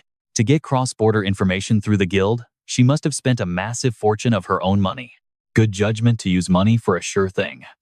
As the carriage enters town, Cale mentions he heard the Hennetu city walls are being repaired. The territory will block any dangerous intruders, so there is definitely a growing focus on military strength. I will mention this to my father, Cale says. Amiru is delighted to have achieved her goal. They will formally contact the Count again. If the base is built, control will belong to the Eric, Amiru, and Gilbert families. Cale lets out a devious smirk, thinking that if the Hennetu's family invests, they'll gain partial ownership, bringing massive military power and huge maritime benefits to the Count's family. Suddenly, Amiru goes quiet, looking like she has something difficult to say. You and I both know Cale loves an opportunity. She mentions her worry about the whirlpools, despite the secret navigation routes they've used for generations to stop invaders. I want to try this time. Cale smiles hearing this. He is thinking whirlpools, huh? Those whirlpools will be his soon enough. Cale gets excited just imagining a luxury villa built on the northeast cliffs, where he can spend his retirement in total peace. If he hands the territory over to Basin, living there might get a bit complicated. Once war breaks out, he'll just slip away. After the fighting ends, he'll build a grand mansion in the coastal territories to spend his days staring at the ocean. Amiru starts to feel anxious when he doesn't respond immediately. Young Master Cale, I hope you will help me. Cale just laughs it off. You want to ask a piece of trash like me for help? He acts totally harmless. I have no influence. I can only pass the message along for you. She remembers her mother's words. Be careful when you have no power. But if you want to gain your own strength, you have to be willing to risk your life. She gives a light smile, telling him that passing the message is enough. Amiru reaches out her hand, inviting him to visit Uba soon because there are so many interesting places to discover. Cale politely shakes her hand, promising to visit when he can. Amiru hopes that day comes soon. The carriage finally arrives. Cale steps out first, his eyes scanning the surroundings for something specific. He checks his watch. It is 8:30. At the capital's Glory Square, the guards have already been gathering for an hour. Right now, at 8:30, the Royal Knights are controlling every entrance, and the square is absolutely packed with people. No one can escape easily anymore. The moment people can't enter or leave is exactly when they will start looking for the items they hid. Necklaces, rings, even magic bomb pouches. Those deadly weapons could be hidden in any shape or form. Stick with me, Choi Han and the team are moving in, and things are about to get explosive. Suddenly, someone behind Cale asks, You're here? Stick with me because you and I are about to see everyone arrive early today. Meanwhile, Cale is lost in thought. Finding them doesn't really matter because the answers will be revealed soon enough anyway. Locke replies to Gilbert, Of course, we're departing at exactly 8:00 to 5. He asks Cale, We're staying put today, right? Cale just shakes his head, thinking to himself that he knows absolutely nothing. He's playing it totally cool. Suddenly, they spot two people up ahead. Locke is stunned, shouting, Oh my god, how is this even possible? He's completely shocked. Then Rayon flies over to Cale's side. I'm here, the little dragon reports. He reports they're currently removing magic bombs from several locations and will finish by 8:55. He's too busy to stay, so he pets Cale's hair with his little paws before leaving. Weak human, remember to use your shield if anything happens. With that, the group finally disperses and starts boarding the carriage. It's time to go. Cale watches Rayon fly off, totally confused. What's with the shield? He doesn't get it. There's no reason to use a shield yet. Once Albaru Crossman reports that everything is prepared for departure, Cale finally lets out a very satisfied smile. Let's go then. Cale sits in the carriage, looking completely speechless. Taylor is the first to speak, saying it's an honor to meet again after the party. Amiru introduces herself, happy to see them. Cale thinks this seating arrangement must be the Crown Prince's idea of a sick joke. Neo is clearly annoyed, but still manages to say it is a pleasure to meet them. He glares at Cale, who's just sitting there with his legs crossed, staring out the window without saying a word. Cale is deep in thought chaos is coming soon. But honestly, the atmosphere inside this carriage is already a total mess. Taylor and Amiru are just smiling at each other.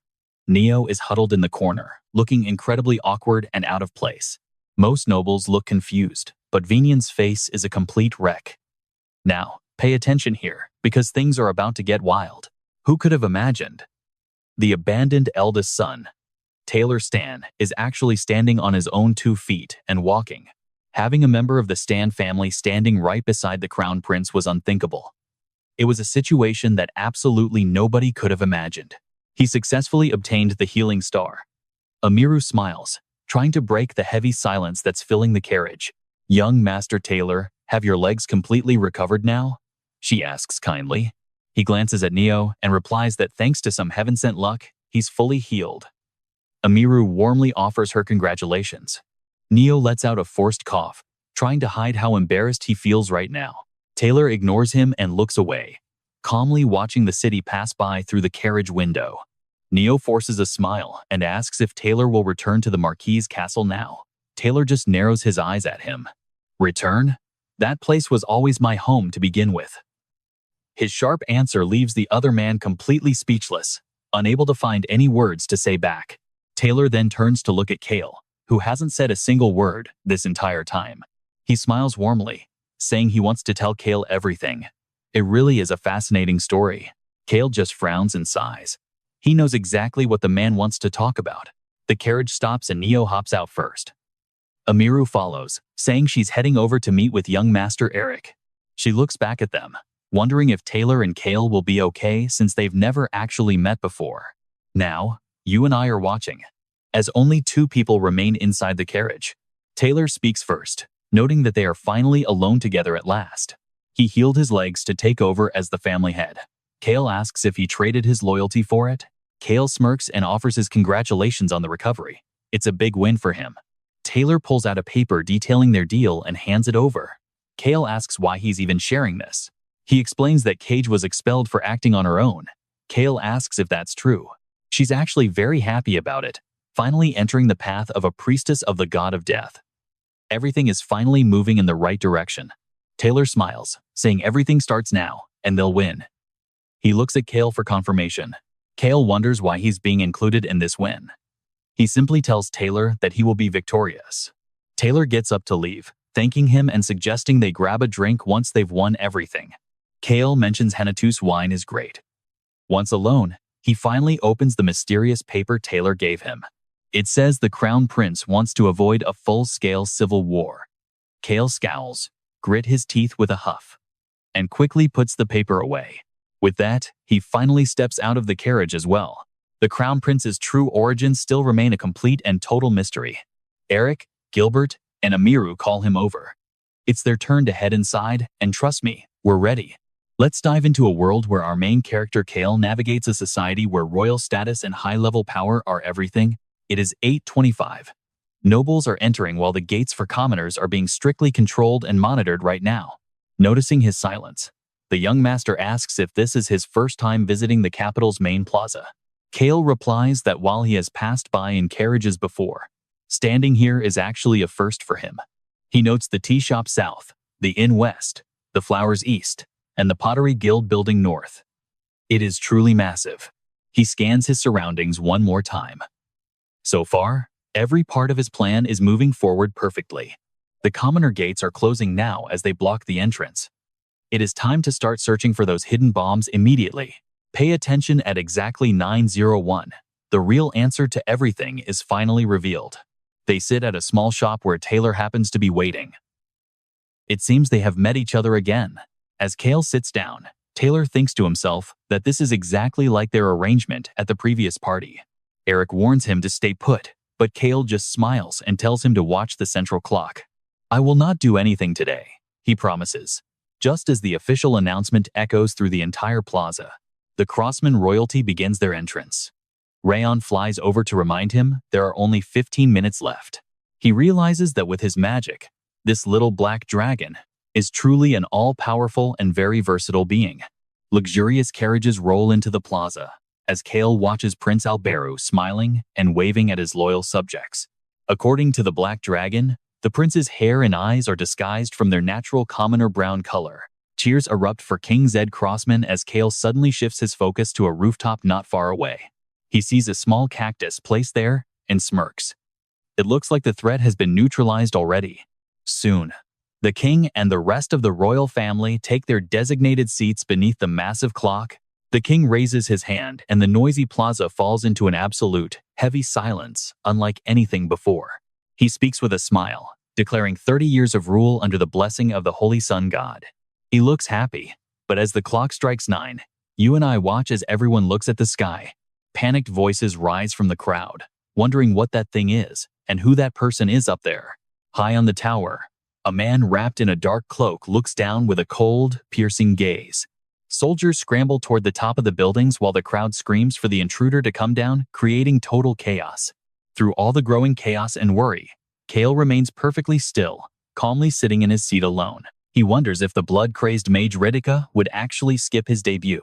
That would be a real problem. If he did not show, it would only mean more work for Choi Han to hunt him down. Choi Han hearing the crazy mage's upcoming announcement of horror is going to be a very interesting moment. Up on the tower, Redika laughs wildly and snaps his fingers, triggering a magical attack with crackling lightning. Just as predicted, the sky turns a deep red as dark, ominous clouds begin to gather overhead quickly. The entire plaza falls into absolute chaos as the peaceful celebration turns into a scene of magical terror. A burst of magical energy erupts into blinding light, with yellow lightning swirling together into a dense sphere. Lightning strikes down, and people scatter. Rosalind and Choi Han are shocked, but Cale is looking elsewhere.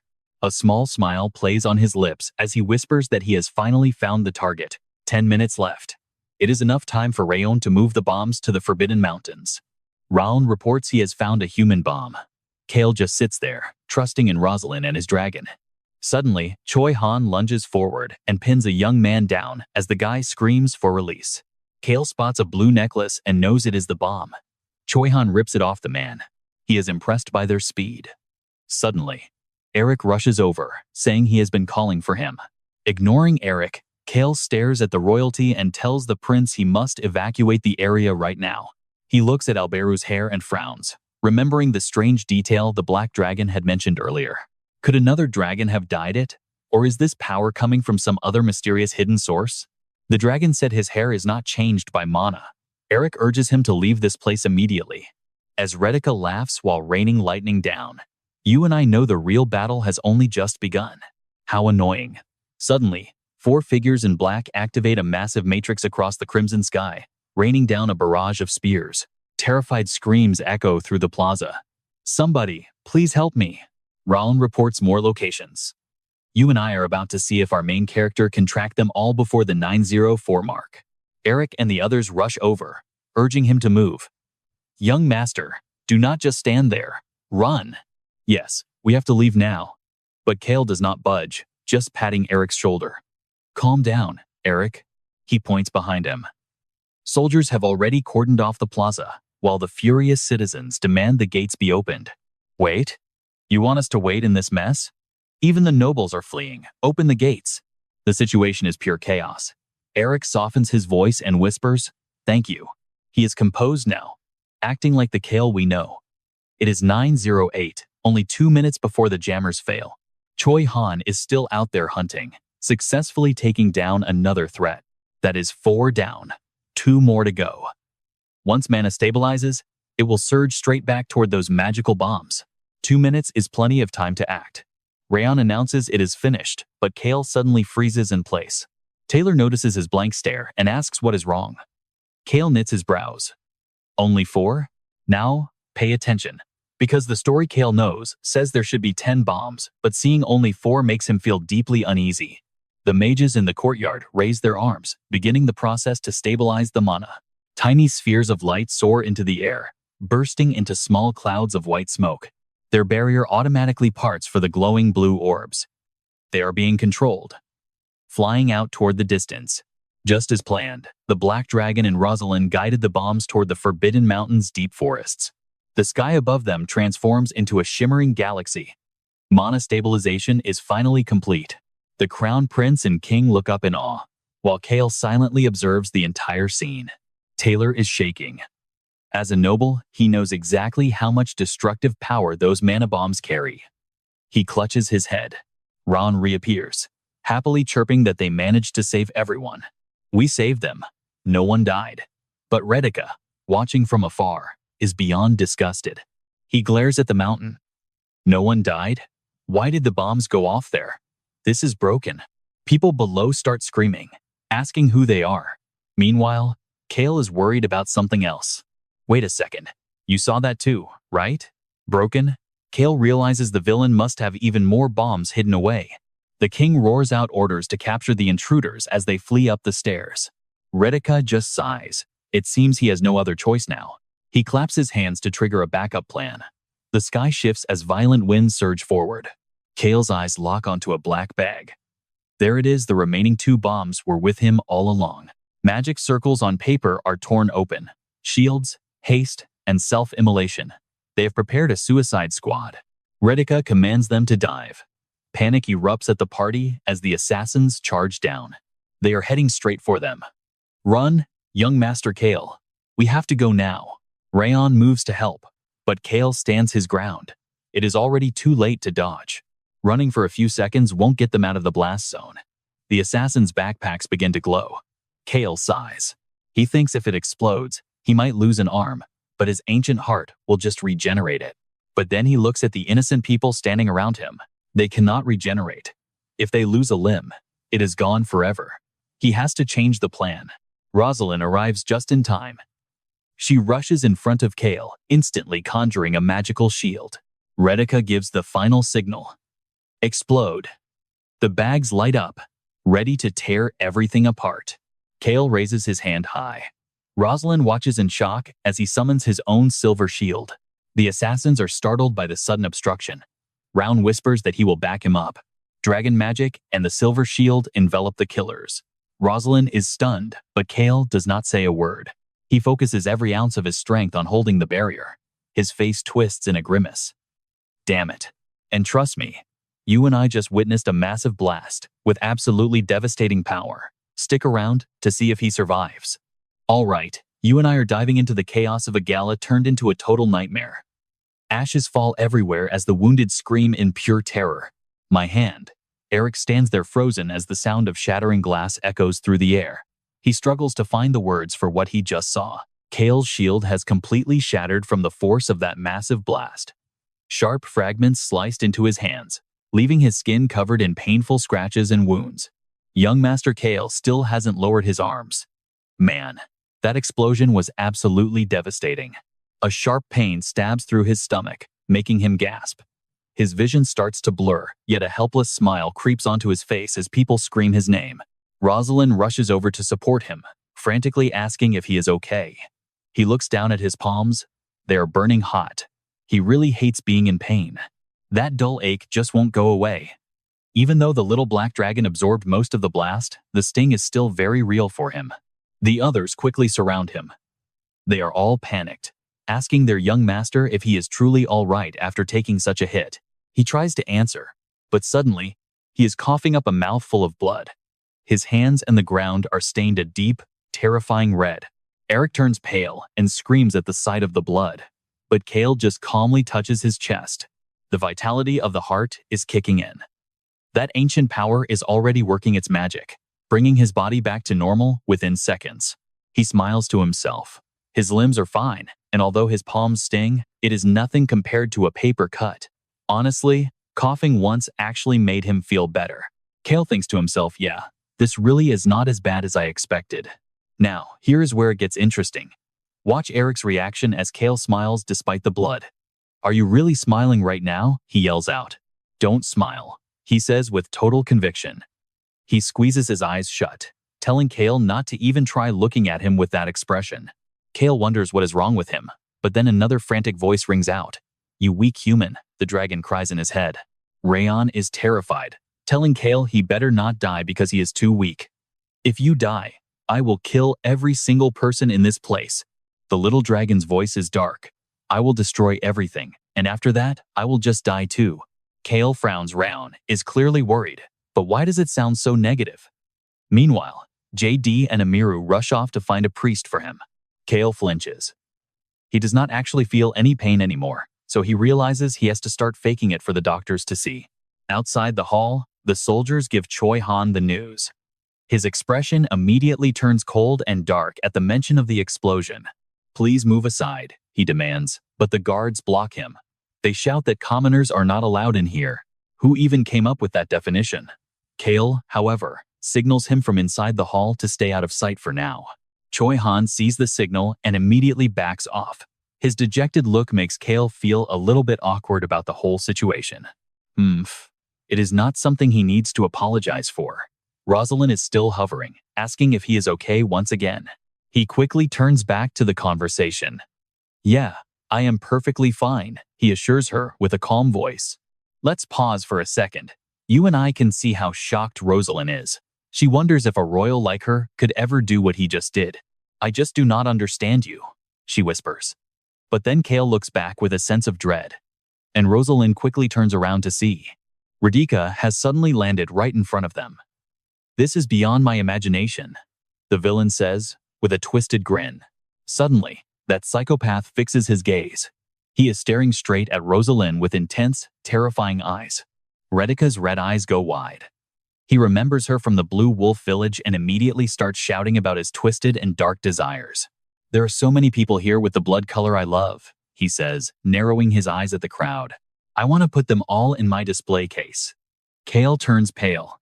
What a complete and total psycho. Choi Han picks up another signal as Cale looks his way. Usually, crazy guys like this only last for a few chapters anyway. Choi Han nods, understanding the plan perfectly. The royal army raises their bows and lets a hail of sharp arrows fly at the villain. Radhika just stands there calmly, observing every single one of his targets as the arrows approach. King Zed gnashes his teeth in fear. But the villain just waves. "Well then, see you all next time." The arrows only hit the stone walls, causing an explosion that cracks the tower. Thick smoke fills the air, leaving the scene looking completely desolate. Radhika has vanished along with his followers. Cale finally collapses onto the ground, feeling the exhaustion hit him.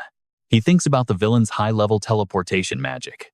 Nobody here has any idea where those bastards actually went. But the novel, The Birth of a Hero, mentions their destination. Choi Han, An, Hong, and Locke are already waiting there. If Radhika's squad shows up, Choi Han will definitely end them. Cale is just worried about Choi Han going on a complete rampage. To keep him from burning out, Cale sent An, Hong, and Locke along. He slowly pushes himself up, knowing they will be just fine together. And that's where we leave it. You and I both know Choi Han has a soft spot for anything small and weak. High above, King Zed looks on. He declares that everyone worked their hardest today to overcome this absolute and terrifying disaster. All right, you and I are about to see our favorite trash noble play his cards in the royal palace. Everyone, follow me. We will prioritize safety and postpone the festival. Rosalind intended to stay hidden, but she revealed herself for Cale.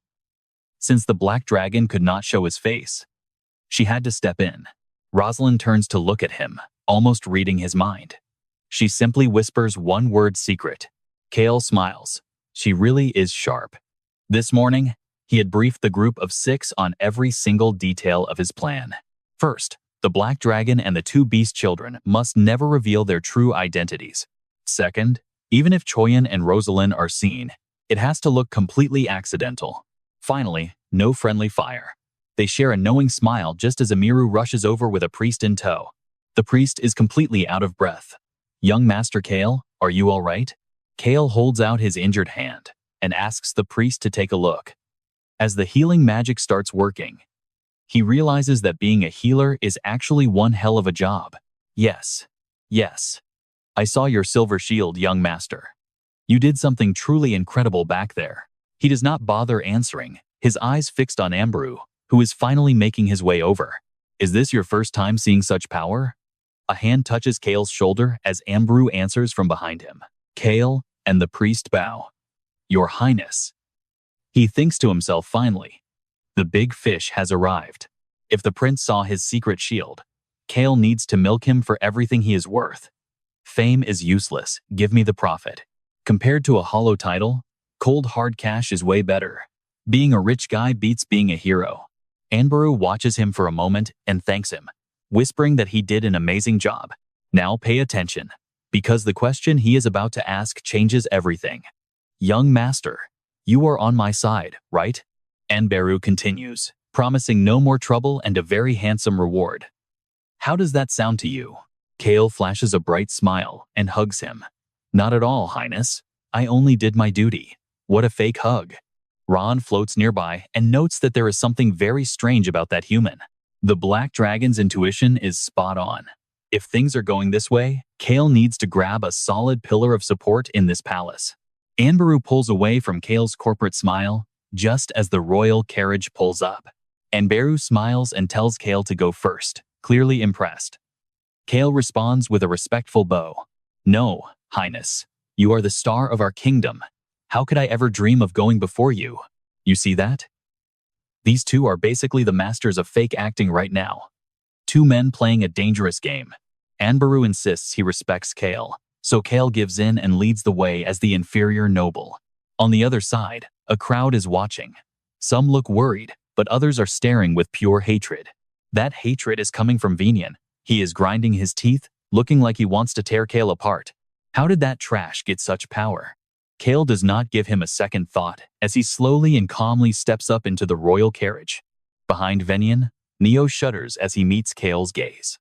Looks like another villain is officially terrified.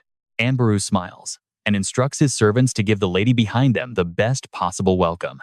As Cale settles in, he looks out at Rosalind and wonders if he should be worried, but he knows Rosalind is reliable. With that, the carriage begins its journey. Cale looks around and realizes royal carriages are on a different level. How did they get these luxury seats? Anbaru looks over and asks if he needs more medical treatment. Cale looks Anbaru in the eye and says his body is fine, so he will not need the top healers or priests. He explains that all he really needs is 3 or 4 days of rest. Anbaru lets out a surprised sound before regaining his elegant, noble composure. All right, then. A noble who got hurt protecting everyone deserves the best care in the palace. Cale nods. Sounds good. Suddenly, Anbaru asks if Cale is connected to those people. Cale thinks carefully about what he means. Those people? He must be talking about the ones who attacked the plaza. Cale remembers Rayon asking why the prince did not step in while people were being killed in the square. The prince clearly has power. Was he trying to hide it all along? He stayed hidden even as his people were dying or losing limbs. He has been hiding his true self and pretending to be weak this whole time. And that is where we leave it. Even a hero might be hiding a very dark secret. Stay tuned. All right, you and I are about to see if Cale's trash persona can survive this encounter with the prince. Prince Albaru leans back with a sigh, admitting that Cale actually makes a fair point. He analyzes the situation. Why would someone hiding behind a trashy reputation suddenly start looking for more trouble or attention? This whole mess was likely an accident. So, Albaru warns Cale that the palace might start annoying investigations. Cale keeps his fake business smile on, asking if the prince will be blocking those investigators. Albaru waves to the cheering crowd while calmly asking why Cale is even questioning something so obvious. He says they'll talk later at the clinic, but Cale suddenly calls out. Albaru turns back, wondering what's up. Cale instantly switches to his ultimate flatterer voice, telling the prince he always has time for the kingdom's shining star. Albaru is completely speechless at Cale's sheer thick-skinned behavior. He just stares. Now here's the catch, pay attention. Cale makes it clear he doesn't want his heroic deeds getting exaggerated. Albaru confidently promises to handle it, as long as the royal family doesn't end up facing criticism. Then, looking away at the crowd, he sincerely thanks Cale for saving so many lives and reducing the casualties today. Cale just watches him, suspicious. He still can't tell if this prince is a good guy or not. Honestly, after everything he's seen, he's starting to wonder if the guy is even human. Still, Cale doesn't forget his main goal. He reminds the prince he'll be waiting for his compensation. Albaru just sighs in disbelief. Cale is satisfied since the prince didn't say no. That means the payday is coming. At the palace, Cale gets a high-end luxury room, relaxing on a massive bed while casually snacking on some grapes. He's loving the upgrade. This is the top-tier suite for foreign royals, and they're treating him like a VIP now. In the original novel, this is where Choi Han stayed. Suddenly, there's a knock, and Cale tells them to enter. The door swings open, and Cale's staff bursts in, all crying out his name. Hans is wailing about how worried he was. Cale goes to stand up but freezes at the dramatic scene. Seeing Hans charging at him while crying, Cale bluntly orders him to stay back and let the others in. Hans immediately snaps out of it, and flips back to professional mode. He reports that he's already contacted the family. It's better to move faster than the royals, after all. He used a magic device which was pricey, but Cale just grins and tells him he did great. Hans looks at Rosalind, hesitating. Cale already knows what's on his mind and tells him to keep going. Hans confirms he told the castle servants to stay quiet about Rosalind. Both she and Cale praise his quick thinking. Hans sighs with relief. Cale's happy keeping secrets makes it way easier for him to move behind the scenes. Hans hesitates one more time. You and I both know what's coming. Hans warns Cale to call home personally or his father will literally invade. Cale just gives a cold nod. He knows Count Daruth is protective enough to actually pull a stunt like that. Report finished, Hans asks to leave, so he can go meet with the palace manager. Cale gives him the green light and tells him to head out. Once he's gone, the dragon confirms there are no bugs. Cale knows he's safe with his little invisible bodyguard around. This area is meant for high-ranking foreign nobles, so hiding listening devices here would be a massive provocation, even between two allies like their two nations. Even though they're safe, Rosalind sets up a soundproof barrier just to be absolutely sure no one overhears them. She smiles, saying safety first. Cale's impressed. Her attention to detail is honestly one of her best traits. With the magic active, Choi Han steps forward. Cale stays calm and asks him for his report. Choi Han looks frustrated as he looks up. Cale takes a seat and tells him to start talking. Choi Han nods and begins explaining exactly what went down earlier. That mage appeared just like Cale predicted. But as he went for the kill, he was suddenly ambushed by guys in black. He tells Cale that those subordinates were the ones who stepped in to stop his blade. And trust me, you and I just realized it's that same Suicide Squad again. This mystery is only getting deeper. At that moment, he gripped his sword tight and hissed every word. The people you cared about are all dead or dying because of them. Let's dive into the moment Choi Han completely snaps. With pure fury in his eyes, he vanishes in a flash of dark power. The masked enemies used fire and other strange abilities, but Cale only had one question. Did that mage really manage to get away? Choi Han hesitated for a few seconds before answering. Yes. I only cut off his left arm. Did I not mention he escaped? Cale just stood there with a massive question mark over his head. Seriously? He explained that since mages can reattach limbs, he burned the arm to ash just to be safe. Was he adding more details? I even slashed his left eye. Cale broke into a cold sweat, honestly terrified by Choi Han's overwhelming strength and brutality. If that is true, then that mage is basically finished. You need both hands to balance mana properly when casting high-level magic. Choi Han still felt guilty for letting him live. Suddenly, his voice shifted into a chillingly cold and dark tone. I should have killed him. I am sorry. Cale nervously brushed it off, feeling the atmosphere turn south very quickly. No, there is no need to apologize. You worked hard. But Cale still had a very bad feeling about this. As Choi Han's mood darkened, Cale noticed the cats, On and Hong, clinging tightly to Locke for protection. Their tails were standing straight up, trembling in fear. Was Choi Han actually losing control of his aura right now? Stick with me here. This is where we see just how scary Choi Han can actually be. He just kept muttering, dissatisfied with his performance. I thought it was better to just kill them all. So I handled his subordinates very cleanly. The cats were paralyzed with terror, especially Hong. His tiny body was curled into a ball as Cale tried to stop Choi Han. Do not say another word. Trust me, it is much better if you just stop right there. Then he asked, You did not destroy the house, did you? Cale was secretly worried. He would have to pay for all the damages. Choi Han nodded gloomily. Yes, of course I kept the area safe. Just as you ordered, young master. I did my best to ensure the house and surroundings were not damaged at all. The cats finally hit their limit with the scary guy and jumped off Locke, ignoring Cale calling out to them. They scrambled onto the royal bed where the black dragon, Rayon Miru, was resting. They huddled close to him to escape their fear. Black Dragon is the cutest. Black Dragon is the best. Cale watched them and realized they were definitely terrified of Choi Han. But then, Cale smiled softly. He moved on to the main issue. You all worked hard. We are all alive because of you and Rosalind. Thank you for everything. Miss Rosalind, you did amazing. She just smiled back at everyone gathered in the room.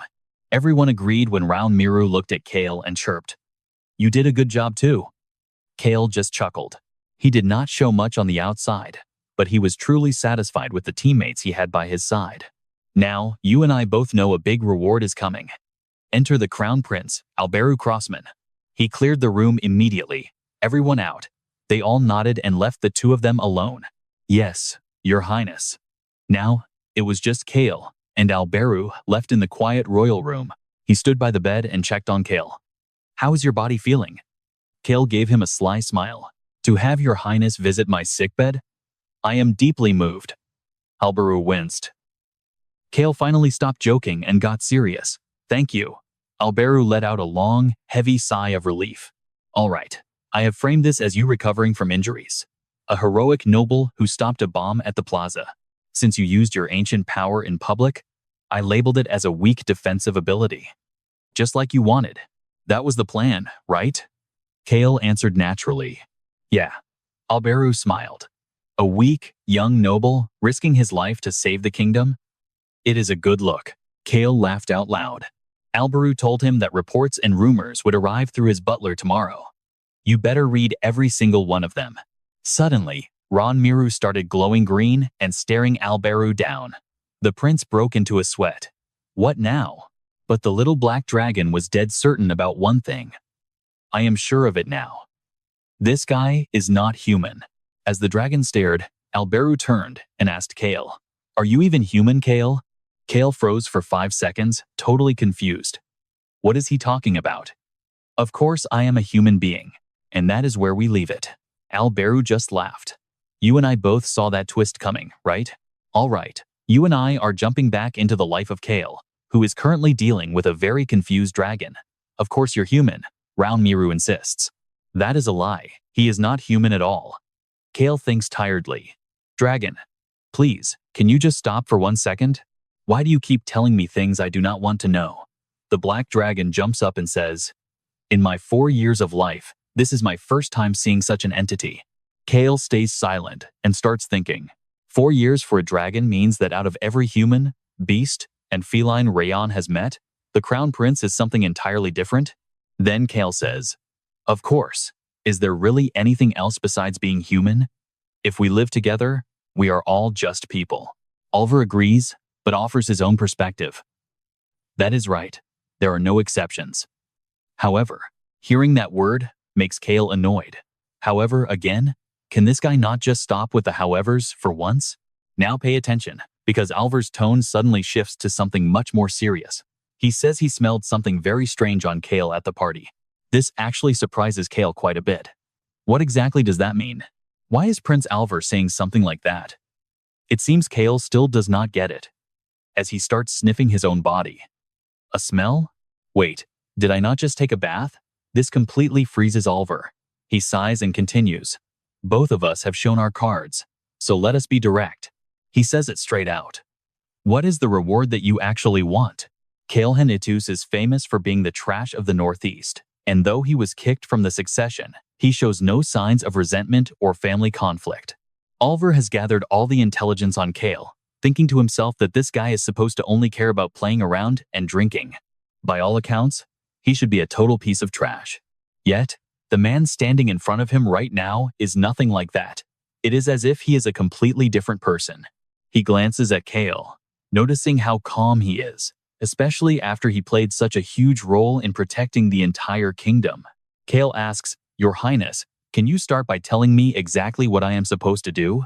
Oliver replies, "I hope that you will not say a single word about this to the other nobles." It is obvious that a supposed trash would not be saying these things. He adds, "I also expect you to occasionally praise the royal family." Cale follows up, "And I should also mention the incredibly vast heart of the Crown Prince, right?" Oliver crosses his arms and nods. Exactly. But Cale knows this is just damage control. The royals are about to be harassed by nobles, so they are offering him a bribe to stay quiet. Since he is from the neutral Henitus family, they can actually negotiate these kinds of deals. Let's pause for a second. Oliver isn't just talking. He looks at Cale and asks if that ancient power was really all he had. Cale smiles confidently and replies, "Of course." To be honest, besides that one power, everything else about me is pretty useless. In the book, the Crown Prince understands ancient powers better than anyone, so Cale starts thinking, I do not know if he knows more than me yet, but that ancient power, it was the healing star left by his mother, right? Oliver asks one more time. So, what do you want? Cale watches Oliver as he continues. Your family? An investment for the Northeast? Or maybe more political power in your region? Cale shakes his head at all the suggestions. None of those things are actually mine. Oliver is confused. Not yours? Cale places a hand on his chest and smiles with pure confidence. Please, just give me a reward. Oliver lets out a small laugh. He feels like he finally understands the man in front of him. I see the true heart of this trash now. Even though he lives under the guise of being useless, this man, no. His goal in life is clearly to climb to a higher position and seize everything for himself. Oliver thinks he has caught the main point. Compared to his family or those around him, the most important thing to this man is himself. Oliver asks, so what is it? A title? A medal? Or do you want real power here in the capital? Cale has already made up his mind. He smiles and gives a very short answer. Money. Oliver is stunned and asks again, just to be sure. What? Cale says it with total sincerity. Please, just give me a cash reward. I do not need a medal or a title. In his head, he knows war is coming soon, so what use is a title then? Those things are useless. Cash is the only thing that matters. He smiles mysteriously, making the black dragon round mirror whisper, Why are you laughing? The human known as Cale is deep in his own thoughts. He will take the cash and turn it into real assets like food or land to make a profit. And that is where we leave it, with Cale ignoring a speechless prince and planning his next move. Trust me, you and I are going to love seeing how he spends that cash. All right, stick with me. You and I are about to see how this spoiled noble turns cash into god-tier power. Cale wants the sound of the wind, a strength that only grows the more money you throw at it. Alberu still thinks the man before him is just a decadent playboy. Sweating, he asks, Are you buying wine with all that? Cale keeps his cool and plays along with Alberu's assumption. Wow, how did your highness guess that? Alberu laughs, unable to believe it. Is that true? But he stands up and agrees to Cale's request. Fine, I understand. Tomorrow, check the report and give me the number you want. It seems Alberu plans to visit Cale once again. Cale asks, You are coming to visit me again? Alberu shoots back. What? You do not like it? Cale does not deny it. Instead, he smiles brightly. It would be my honor. Honestly, this cheesy talk makes Alberu's skin crawl. He is speechless. With nothing left to say, he turns away. Fine, just get some rest for now. While Cale is celebrating his plan going perfectly, things are about to take a very strange turn. Now, pay attention here. Even the world's strongest dragon is completely baffled by our main character's next move. Rayon asks if there is a way for humans to change hair color without using mana, but Cale stays silent. Rayon rubs his head against Cale's back, searching for an answer. Human, tell me, what kind of power is it? If it is not mana, then what is it? I am so curious. Cale just ignores the dragon and stays silent. Whatever, I am a patient right now. The next morning at the Henitu's castle, in Cale's room, things are looking very formal. Choi Han arrives to see him and hands over a letter. It is a status report from butler Ron. Ron has left as planned. Cale takes the letter and starts reading through the contents written inside. Ron wrote that he will send a report once a month. He never expected his young master to hide such power. Choi Han gave me the details on that guy's face. I will remember it. Or story instructed B. Crocs. Cale finishes reading. Choi Han asks for permission to leave. Cale places the letter down on the table. Very well. Now alone, Cale wonders if Ron really left his own son behind just like that. If Redika runs into Ron now, he is dead meat. Cale chuckles. Meanwhile, Eric Wheelsman is very worried. Eric sounds incredibly urgent, as he says he heard Cale was in massive pain. But Cale just remains completely silent. A second later, he whispers that his body has absolutely no strength left in it. Hearing that, Eric grows even more anxious. Cale then clutches his stomach and groans that he feels quite sick. You and I both know the truth. Cale is just faking it. He claims his stomach is in knots, but he is really just stuffed from eating. Seeing Cale clutching his stomach in silence, Eric says, "Just tell me if you need anything at all." Lady Amiru adds, "That is right. We will do everything we can to help you." Cale smiles at them. The two cats look at him with confusion before closing their eyes on his lap. Suddenly, Gilbert speaks up. "This is not just a visit to the sick, is it?" Eric suddenly remembers his true purpose. He hands Cale an envelope. "This is the updated investment info for the Northeast region. I brought it for you." Cale takes the envelope and opens it up to see the contents. In his head, he thinks it looks like they are determined to build a naval base there. Eric mentions that this news and proposal will be sent to the Henetus household very soon. Cale asks softly, "Is that so? You are all going to see the Crown Prince now, right?" Eric is honest. "Yes, we meet him tonight. The prince must show interest for us to start the work." Cale finishes reading and says it will be fine. "Just send documents through a servant next time. Visiting like this is too much work for you all. You do not have to come anymore." But Eric firmly disagrees. "No, we will keep coming. You need to stay informed." Cale looks genuinely surprised.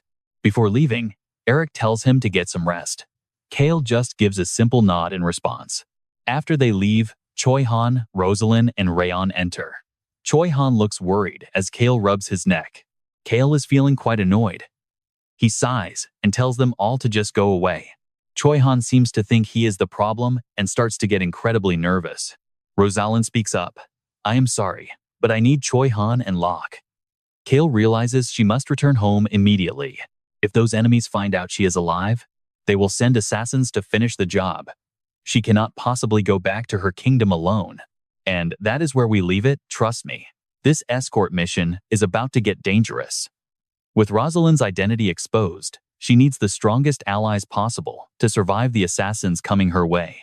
All right, you and I are about to see our main character drop some serious wisdom. He tells her there is no need to apologize. She has helped them so much that he feels it is only right to return the favor. She thanks him for being so kind. However, Choi Han insists on staying to protect the young master. But Cale refuses and calls him by his name to stop him. In his head, Cale knows Choi Han needs to leave, so he can move freely and prepare his next moves before the war begins. With that thought, he speaks up confidently. "I am absolutely not going to die." Plus, Cale plans to get rich and train hard enough so that he can run away easily. He just wants a peaceful life and a happy retirement. He has a dragon for protection, so bringing Choi Han would just be a burden. Seeing Cale's absolute confidence, Choi Han is surprised. He admits he was probably overthinking things and agrees to leave for a while. Next, the young master gestures for Locke to come over. Locke rushes to the bed looking panicked, but Cale calmly tells him to go with Rosalind and return to him in 3 months' time. Locke sits down and answers with a confused look. But Cale immediately scolds him for not paying attention to their secret agreement. "What was that? Did you forget our deal?" Cale asks. And Locke hesitates for a second. Now pay attention here, this is a huge moment. Cale hands over a paper and tells Locke they will definitely meet back there. Locke reads the paper and mutters about having a place to return to. Cale places a hand on his shoulder, surprising the young boy. "That is right. A place to return to. Make sure you remember that in 3 months. Finally, a bright smile breaks across Locke's face as he promises he will definitely be back in 3 months' time. Cale nods gently. He thinks about how much the story has shifted, praying it stays on the right track enough to be useful. He needs his future knowledge to actually mean something in this world. It is a shame he cannot see them off, but he will see them again when they all return home together. A moment later, someone else enters the room, and it is none other than his loyal servant, Hans, with news. Hans calls out to him, holding a scroll. Apparently, the king himself wants to award the young master with a prestigious royal medal. Cale takes a second to process this, then reaches out to grab the scroll, and quickly unravels the document to see. It names him as Young Master Cale Henetus, the heir to the pride of a family that protects the kingdom from darkness. You and I can probably guess why this is getting ridiculous. Cale reads it and instantly feels a massive headache coming on. 1 week later at Glory Square, the carriage comes to a halt as the crowd begins to gather around them. Even the little black dragon remarks on how long it has been since they were outside. Cale steps out and scans the area. walking forward as the crowd around him begins to erupt in loud, excited whispers. They keep shouting about the Silver Light Young Master. Hearing that name makes Cale feel incredibly annoyed and awkward. The crowd just will not stop calling him the Young Master with the shield, but Cale stays silent and keeps walking. His deputy captain is walking right beside him, and hearing those cheers, he cannot help but start teasing his young boss. Everyone is calling you the Silver Light Young Master, sir. Cale just glares at the captain's happy face without saying a word. The captain keeps going, saying a cool guy like Cale deserves a legendary name that the whole kingdom can be proud of. Cale has finally had enough. He looks at the man and thinks to himself in total frustration. Damn it. Silver Light? Shield? He absolutely hates these cheesy, embarrassing titles and wishes everyone would just stop calling him that. Cale puts on a fake smile and asks the captain if people would stop if he started drinking in public again. The deputy captain immediately freezes up and starts coughing nervously into his hand from the sudden threat. He stammers out that Cale's body has not recovered yet, so he really needs to stay far away from the alcohol. Cale is surprised by the reaction, but he cannot help but feel a bit annoyed by how everyone sees him. That is right. To everyone else, he is still a fragile patient who is in a very critical condition. They think he is injured from pushing his ancient powers past his limits to stop those bombs during the terror attack. Thinking about this reminds him of the conversation he had with his family just a short while ago. Back then, he was talking to his father through a magic orb. Count Daruth looked furious as he asked about the attackers. I will kill them for you. How dare they touch my son, a boy who cannot even swing a sword? He was ready. Cale could only sit there looking completely worried and awkward. And that's where we leave it, trust me. You're going to want to see what happens next. The Henatus family is never truly weak. All right. Stick with me, you and I are about to watch what happens when Cale's powerful family finally decides to stop being quiet and take action. As he walks through the plaza, Cale looks down at his hands and realizes those words were absolutely right. When he left the capital to head home, nobody came looking for him. Not even Eric and his group were anywhere to be found. Finally reaching the gate, the guard recognizes him immediately and shouts, "Young Master Cale." But our hero just calmly asks if he needs to verify his identity. The guard quickly softens his tone and politely says, "Please come in, young master." Cale keeps it classy, thanking the man and acknowledging that he's been working hard. Inside, he truly appreciates their effort.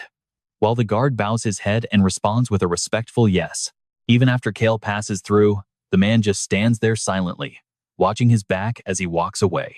The grand hall is already filled with tables and guests who arrived early. Just as Cale starts looking for a place to sit, Eric spots him from across the room and waves him over. Seeing him, Cale greets him warmly and asks if he had already arrived at the party. He takes a seat with Eric's crew, but his mind is already racing with a completely different set of thoughts. Now pay attention, because word is spreading that Cale Henatus actually gave up his honorary medal to someone else, even though his body hasn't fully recovered from the attack yet. He casually mentions that the weather is beautiful today, wondering if it's for the sake of those who have passed on. Cale has no idea that Lady Ameru is watching him with a look of pure admiration in her eyes. It's like there's a glowing aura around him, making her blush as she says it's likely thanks to his kind heart. Cale is completely baffled by the comment and asks, "My kind heart? What do you mean?" He quickly changes the subject, asking if she is planning to leave the capital later today. Ameru confirms it and asks if he's leaving tomorrow, saying she'll see him back at the territory. Cale tells her he's starting to miss the sea. She asks if he's heading there to recover, and Cale just plays along with the lie, saying that's exactly the plan. But inside, he's thinking, recovery? No way. I'm going there to make my body even more powerful than it is now.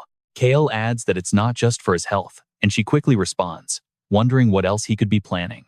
You and I both know Cale is always 10 steps ahead. Now watch as he prepares to drop a bombshell of news on the nobles. News about the military investment on the northeast coast is about to spread to every single person sitting in this room. Eric smiles brightly at the news, telling the young master that he's counting on his help. Ameru joins in with a smile, just as the host of the party finally makes his grand entrance, and it is none other than King Zed Crossman himself. As the king heads to the podium, he captures Cale's curiosity in a way he didn't quite expect. He boldly declares they've gathered here to show the world they will never surrender or bow down to any threats. Gripping his scepter tightly, Zed Crossman speaks with a cold and commanding authority to the crowd. He repeats that they are here to prove they have absolutely zero fear in the face of danger. Row after row of young men and women stand tall and proud, having acted with incredible bravery during the crisis. The king continues his speech, crediting their courage for protecting the kingdom's lands through the generations. Cale wonders if the king just glanced his way, but he figures he is probably just imagining things.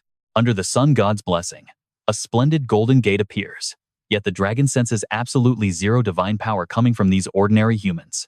Little Rayon says this while resting on Cale's bed, while our main character focuses on his important documents.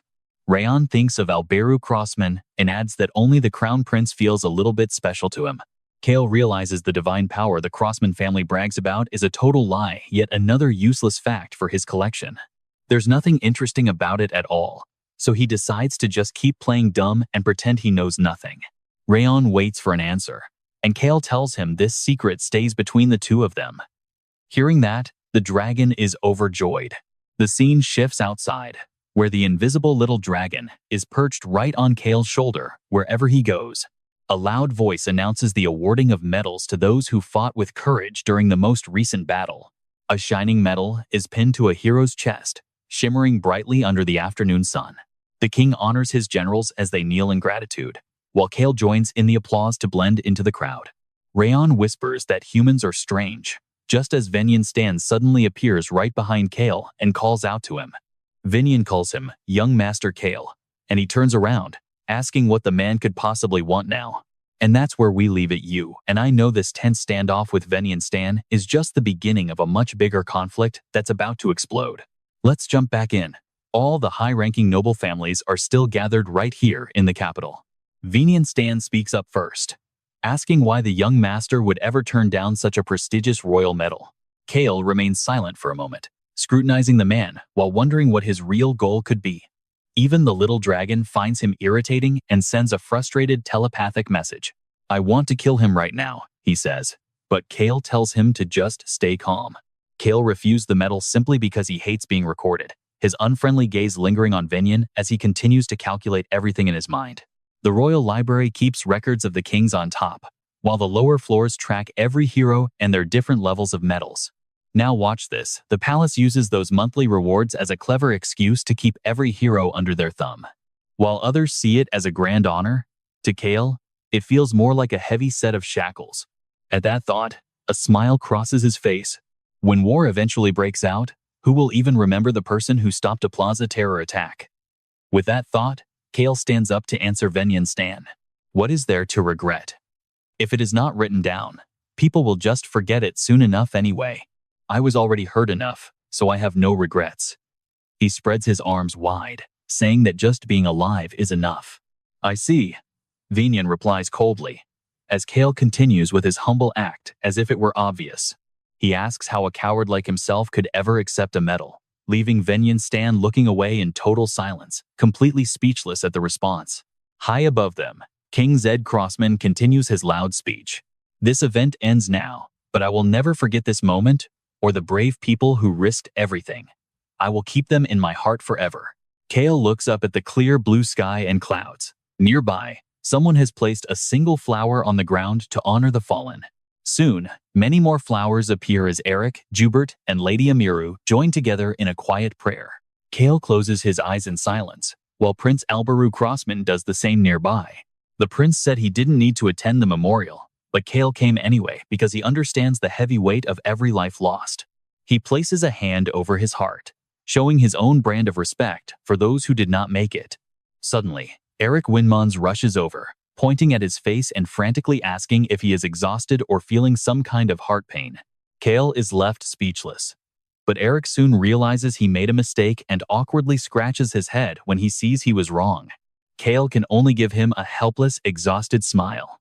The Golden Tablet, a reward from the Crown Prince that grants him exactly 2 special favors, no matter the cost. Whether he buys 2 pieces of bread or 2 entire mountains, the value of those 2 opportunities is completely limitless. Thinking about it, Cale realizes the prince might actually... Perhaps the prince is testing him to see what he will choose, or maybe he thinks Cale can only do so much with this power. You and I both know that smirk means his next thought is, you are dead wrong. The little dragon sees that wicked expression and asks what kind of trouble he is cooking up now. Weak human, you better be careful, the dragon warns. Cale just scoffs and looks away. Across the room, a bearded man is watching him closely. It is the young master Silver Shield. Several noblewomen are staring too, so Cale turns away, hoping these eyes will vanish once he finally leaves the capital. The next morning brings another beautiful, sunny day. Golden sunlight fills the massive mansion as a freshly prepared meal is placed neatly on the table. The little dragon notices the black spheres in Cale's hand and asks what those strange little tools are for. He replies they are for destroying the whirlpool. He didn't originally plan to destroy it, thinking his shield and heart would be enough to handle the situation. He looks at the eating dragon and smiles to himself. Since the black dragon is here now, why should he bother wasting his own precious energy? He tells the little one to eat up. Billows watches, wondering what massive thing the young master is planning to steal this time. The two cat siblings are fast asleep as Cale sits back with a glass of wine, smiling as he notes just how famous he has become lately. Billows agrees but asks if it is really okay for him to be drinking so much. Why should I hide my true self from you? Cale asks. Billows just smiles and reaches for the bottle. He starts pouring a glass, while confirming he received the returned items and the special request. Trust me, you and I must see what is inside that shimmering box. All right, you and I are watching Cale as he grabs the box, deciding exactly where to use his gold in order to finally buy himself some precious time. He's targeting those whose existence threatens the very safety of the Rome Kingdom. Actually, it's bigger than just one kingdom. He's buying time against the Northern Knights to protect the entire Western continent, specifically the Central North region. To be precise, the Knights are only one part of his plan. Between the Empire, the Mage Slayer, and the Southern Queen, Cale is determined to buy enough time to slip away from all those dangerous threats. If he were alone, it would be difficult. But he's got plenty of powerful allies by his side now. The two kittens, On and Hong, are still curled up together, sleeping peacefully nearby. Cale suddenly asks Billows if he's hurt in a very serious tone. Billows is fine, but he's already fully aware of the chaotic rumors spreading around lately. Right before the Eastern continent blows up, that's the best time for a merchant to strike gold. Now, pay attention, because Cale is about to drop a truth bomb. The Jaipur Kingdom is falling, and he knows Billows has already sensed the chaos coming. Billows just gives that friendly smile of his, already plotting how to turn that disaster into pure profit. He asks Cale, what kind of investment will bring in the biggest payout? Cale answers that the mages will lose the civil war and their tower will fall. So, what do you think will happen to the survivors? He stares into his wineglass, his mind already 3 steps ahead of everyone else. Not every mage will die in the war, especially in the world's biggest magic device hub. Those mages hold power that goes way beyond mere politics and influence. Once they lose their status, Crown Prince Alberu Crossman will be the first one to snatch them up. While Alberu's image flashes in his mind, he knows that the high-ranking mage Rosalind is the one who will build a new magic tower. A cold-faced, red-haired girl appears in his thoughts, the genius mage herself. Billows asks if the mages are really going to be destroyed while Cale sits in silence. The Mage Alliance has to fall. It's the only way for Jaipur to have a real future. But Cale has a different goal. He wants the top magic device production center in the entire Jaipur Kingdom, which is the best in the continent. He needs the pieces left over once the magic tower finally crumbles. He tells Billows to send word the moment the tower falls. Billows, feeling cautious, asks him for the real reason behind it. Cale says he'll know when the time comes. Billows just smiles and closes his eyes, while Cale feels a deep sense of satisfaction. Same here. Let's pause here. Cale is essentially using someone else's money to buy his own protection, even if it costs a fortune. It's a genius move, right? Billows takes his leave, promising to stay in touch, while Cale settles in to wait. The wine is gone. He sets the empty glass down and leans back with a heavy sigh. Suddenly, he notices something strange. What on earth is that? He's genuinely startled to see a walking mud doll infused with dark energy crawling inside from the balcony.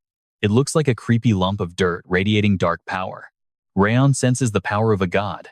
Cale realizes it must be Priestess Cage. He asks the figure, and it waves a hand happily. Glad that Cale recognized who was behind it. Cale calls it a doll. Cage explains this figure is just a temporary vessel for her consciousness.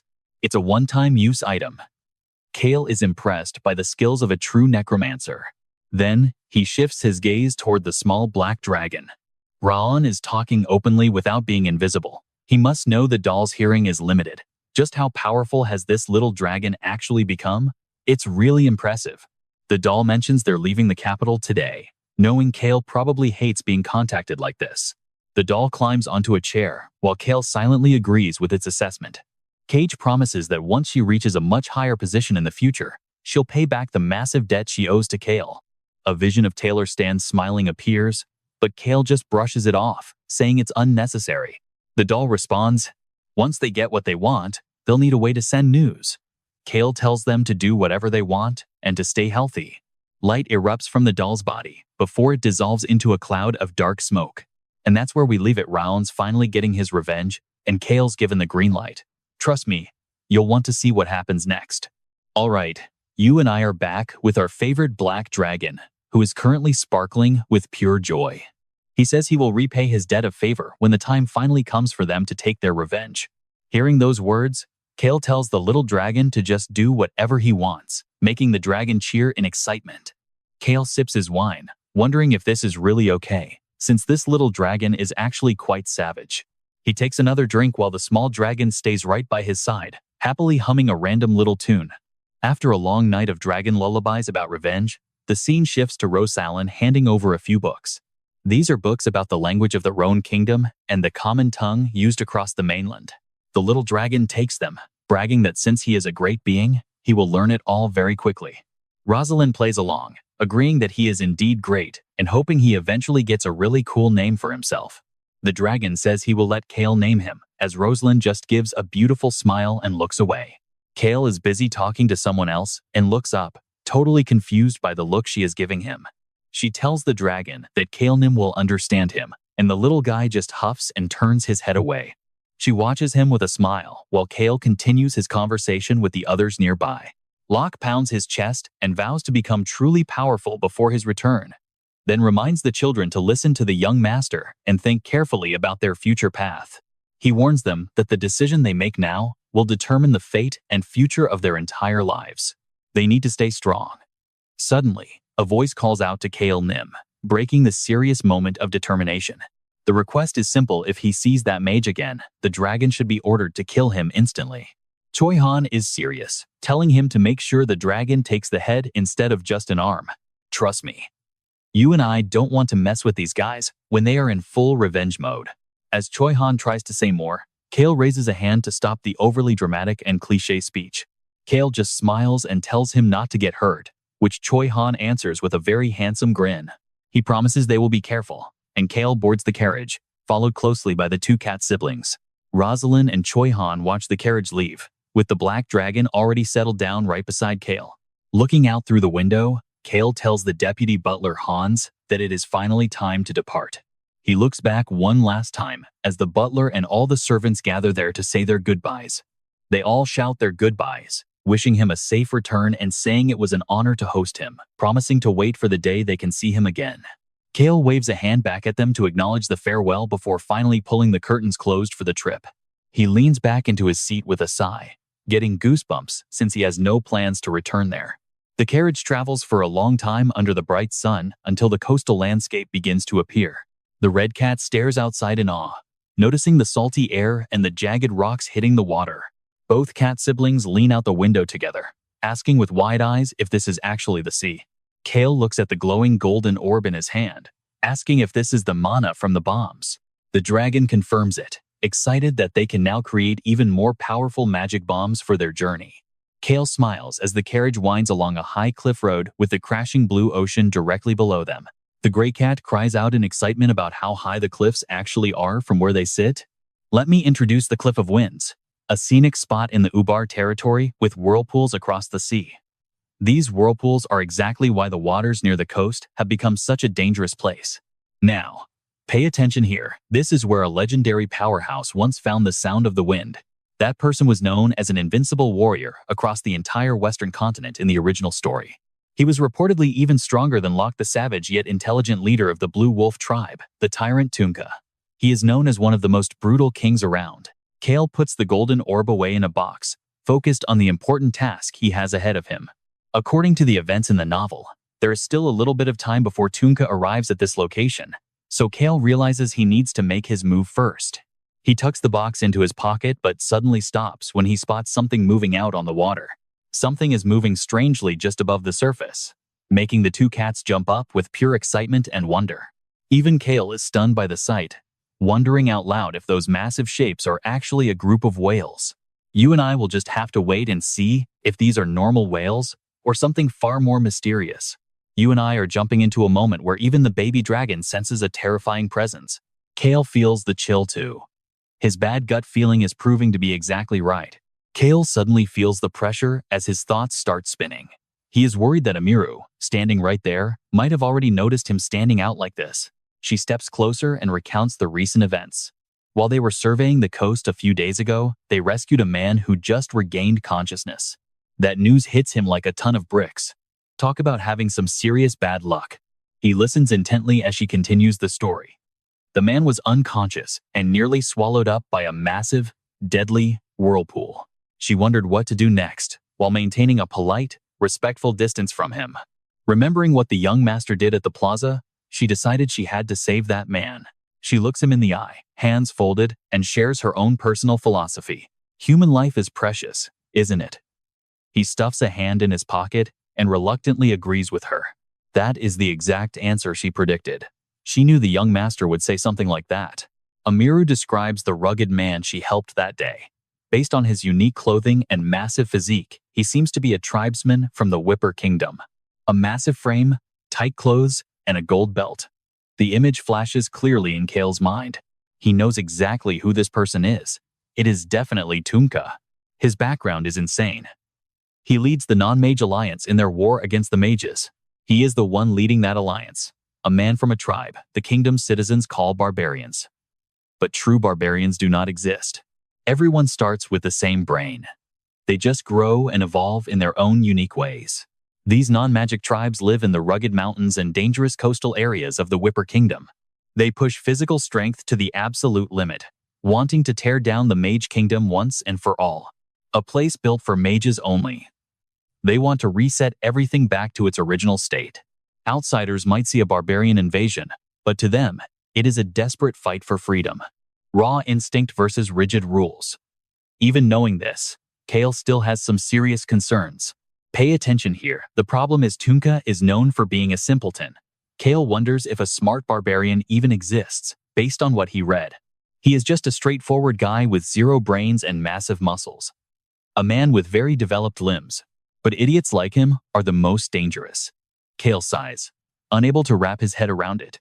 Noticing his restless and anxious mood, Amiru quickly tries to reassure him. Do not worry about him, young master. His body is already recovering at an incredible rate. He smiles and tries to correct her, saying he is not worried and that the man should take his time healing. But his inner thoughts are far different. Hopefully, that means they will not cross paths before he leaves this place. Suddenly, a thick silence falls between them. They just stand there, staring until the tension becomes too much, finally forcing Cale to be the one to break it. He awkwardly scratches his forehead and asks if she can show him where he will be staying. Of course. Your body still hasn't fully recovered from everything yet, has it? He nods, admitting he is still in pain. She turns around and tells him it is time to go. Let's pause for a second. Cale follows the group, but one burning question keeps haunting his mind. Why exactly is Tunka showing up at this moment? Even if Billows is a genius merchant, how could he possibly be so certain that a civil war would break out exactly like this? He wonders. How could anyone know about it so quickly? Billows' talent is one thing, but as an illegitimate son, his ability to gather top-secret intel should have its limits. Looking at the evidence, Cale realizes one terrifying truth. The Civil War is coming much faster than it did in the novel. If that is the case, then every single event starts to fit together perfectly. But what could have possibly triggered this war to start so much earlier than expected? First off, Tunka being here means he was likely attacked by mages and shipwrecked. This implies he has already seized power in the north and is now making his move. While Cale is lost in his own thoughts, the group finally arrives at their destination. He enters the apartment, concluding that history has not changed. The butler is already there to greet him. The butler politely offers to lead the young master further inside. Cale follows him, thinking about Tunka's raw power that makes mages tremble. Trust me, you and I just met the absolute peak of human strength. All right, stick with me as we explore oceans, deserts, and frozen volcanic peaks. Climbing the stairs, he admires the vibrant landscape paintings lining the walls. They make the villa feel alive and glowing with luxury. Suddenly, a black dragon appears overhead. Cale continues, thinking about how Tunka fought against the raw, brutal power of nature itself. How could mages, relying on natural mana, ever hope to defeat a monster like him? Maybe a dragon could. Raun, the black dragon, sees Cale's deep focus and asks, "What are you thinking about, human?" Humans. He enters a lavish room filled with expensive furniture and shuts the door behind him with a loud thud. He figures a dragon could probably take down Tunka in one shot. The dragon peers at him, asking why he is acting so strange. Cale simply tells him to stay close for now, and not to go wandering off anywhere. The black dragon huffs, annoyed by the command. He flies off, grumbling that he will do whatever he wants. Watching him go, Cale sighs. That dragon's words and actions never match. He takes a moment to evaluate the overall situation. This mansion feels way too fancy for a tiny fishing village. It was likely built by the new Ubar Lord when they took over. The young dragon flies over to the bed and curls up on the soft mattress to sleep. Cale walks quietly, realizing that Amiru's mother, the current lord, is determined to turn this seaside territory into something great. After 10 long years, the results of her hard work are finally showing. Stepping onto the balcony, he calculates his moves. Winning over the Robert family and securing Winsman's support will not happen overnight. The balcony looks right over the ocean, and he stands there, lost in the view. The cliff of wind and those treacherous whirlpools have been a nightmare for the local people for over 100 years. Getting to the open sea is a struggle. Yet, there is a reason the Lord values this specific stretch of water. Cale shifts his gaze toward the village, which is shaped like a crescent moon. It splits the coastal cliffs, making it the only spot where ships can actually drop anchor and stay safe.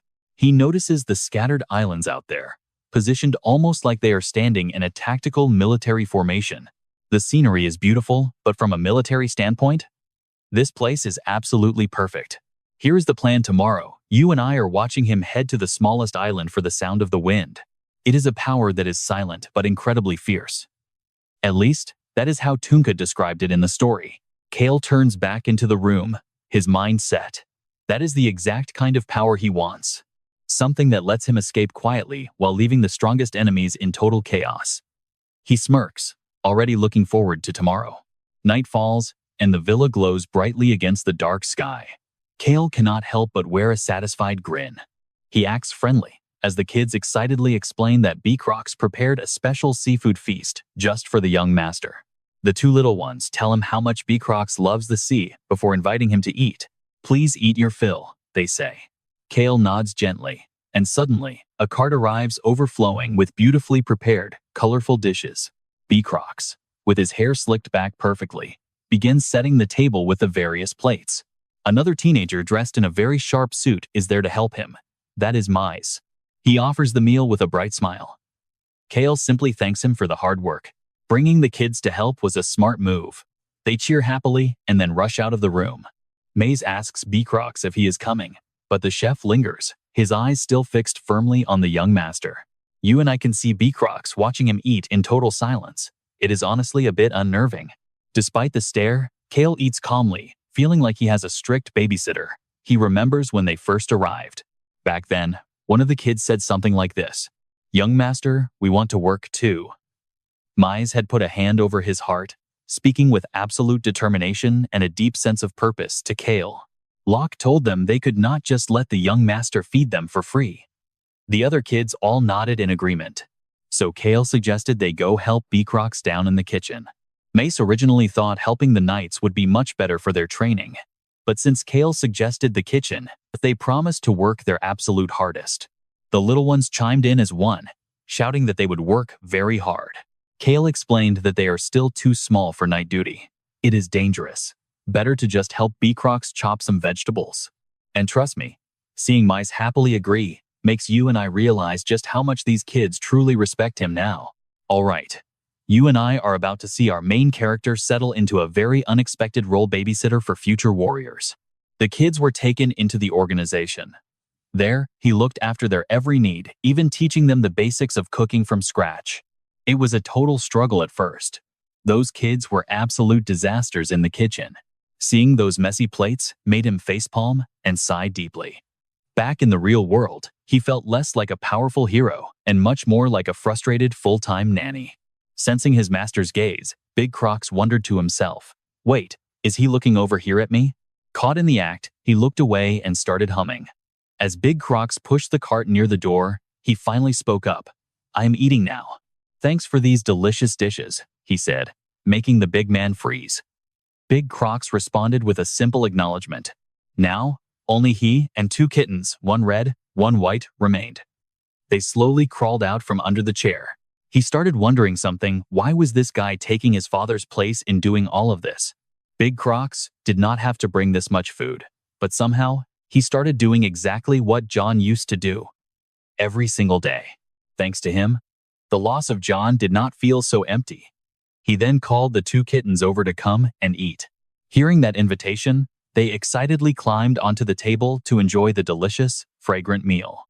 The black dragon Aon finally woke up and joined them. It headed to the table, snacking alongside the cats while he watched them peacefully. Now, pay attention because the story is about to move from the kitchen to the open, dangerous sea. A group stood at the harbor talking under the bright sun, with our main character right in the middle of them. He politely offered a greeting. The man across from him replied, "The pleasure is mine, young master." The man was a giant with a thick brown beard that matched his hair. He stood confidently and told him, "Trust me, I will get you to the central island safely." Amiru, standing nearby, confirmed the man's words. "Indeed, you can trust this man anywhere in Yuba." She looked a bit guilty, saying she should have been the one to take him herself. He reassured her. "It is fine, my lady. Having a great fisherman as a guide is more than enough for me." "So the 3 of you are going together?" Amiru asked one last time. He confirmed it was time for them to set off. He gestured to his 2 companions behind him.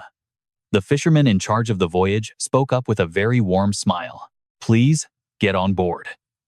With the fisherman's help, he and the rest of the group finally stepped onto the vessel. Once settled, he spoke to Big Crocs. "I heard there is rare seafood near the island. It will help broaden your knowledge." "Thank you, young master," he replied. They looked back at the harbor and saw Vice Butler Han struggling with the 2 cats. They were clinging to him and refusing to move. "We do not like the water at all," they seemed to cry. Busy as he was, Han called out to his master. "Young master, have a safe trip," he shouted with a bright smile. The 2 cats were still playing around his neck. He smiled back. Suddenly, the black dragon appeared and announced he would fly there. Then, the boat finally started its engines. The captain warned them that it would be a bumpy ride and told the young master to hold on tight. The ocean currents were incredibly strong, tossing the boat up and down with every single wave. Waves slammed into the bow, making the ship tilt. He grabbed a wooden crate for balance, feeling dizzy and cursing under his breath. The boat continued its intense race against the waves. It charged forward, ignoring every obstacle. The fisherman held the wheel steady while the others sat down to rest, except for Harris, who was buried in a crate. The fisherman laughed loudly as he steered, clearly having a blast. "Young master, aren't those whirlpools over there just beautiful?" he asked. "You and I have to admire this guy's courage. He is either a legend or completely insane." Harris could not take it anymore and reached out for help, but our main character quickly pulled his hand away. Suddenly, the fisherman yelled, "Young master, look! That is the island." The whirlpools surrounding that island were the most terrifying of all. It was just a small piece of land rising from the middle of a violent sea.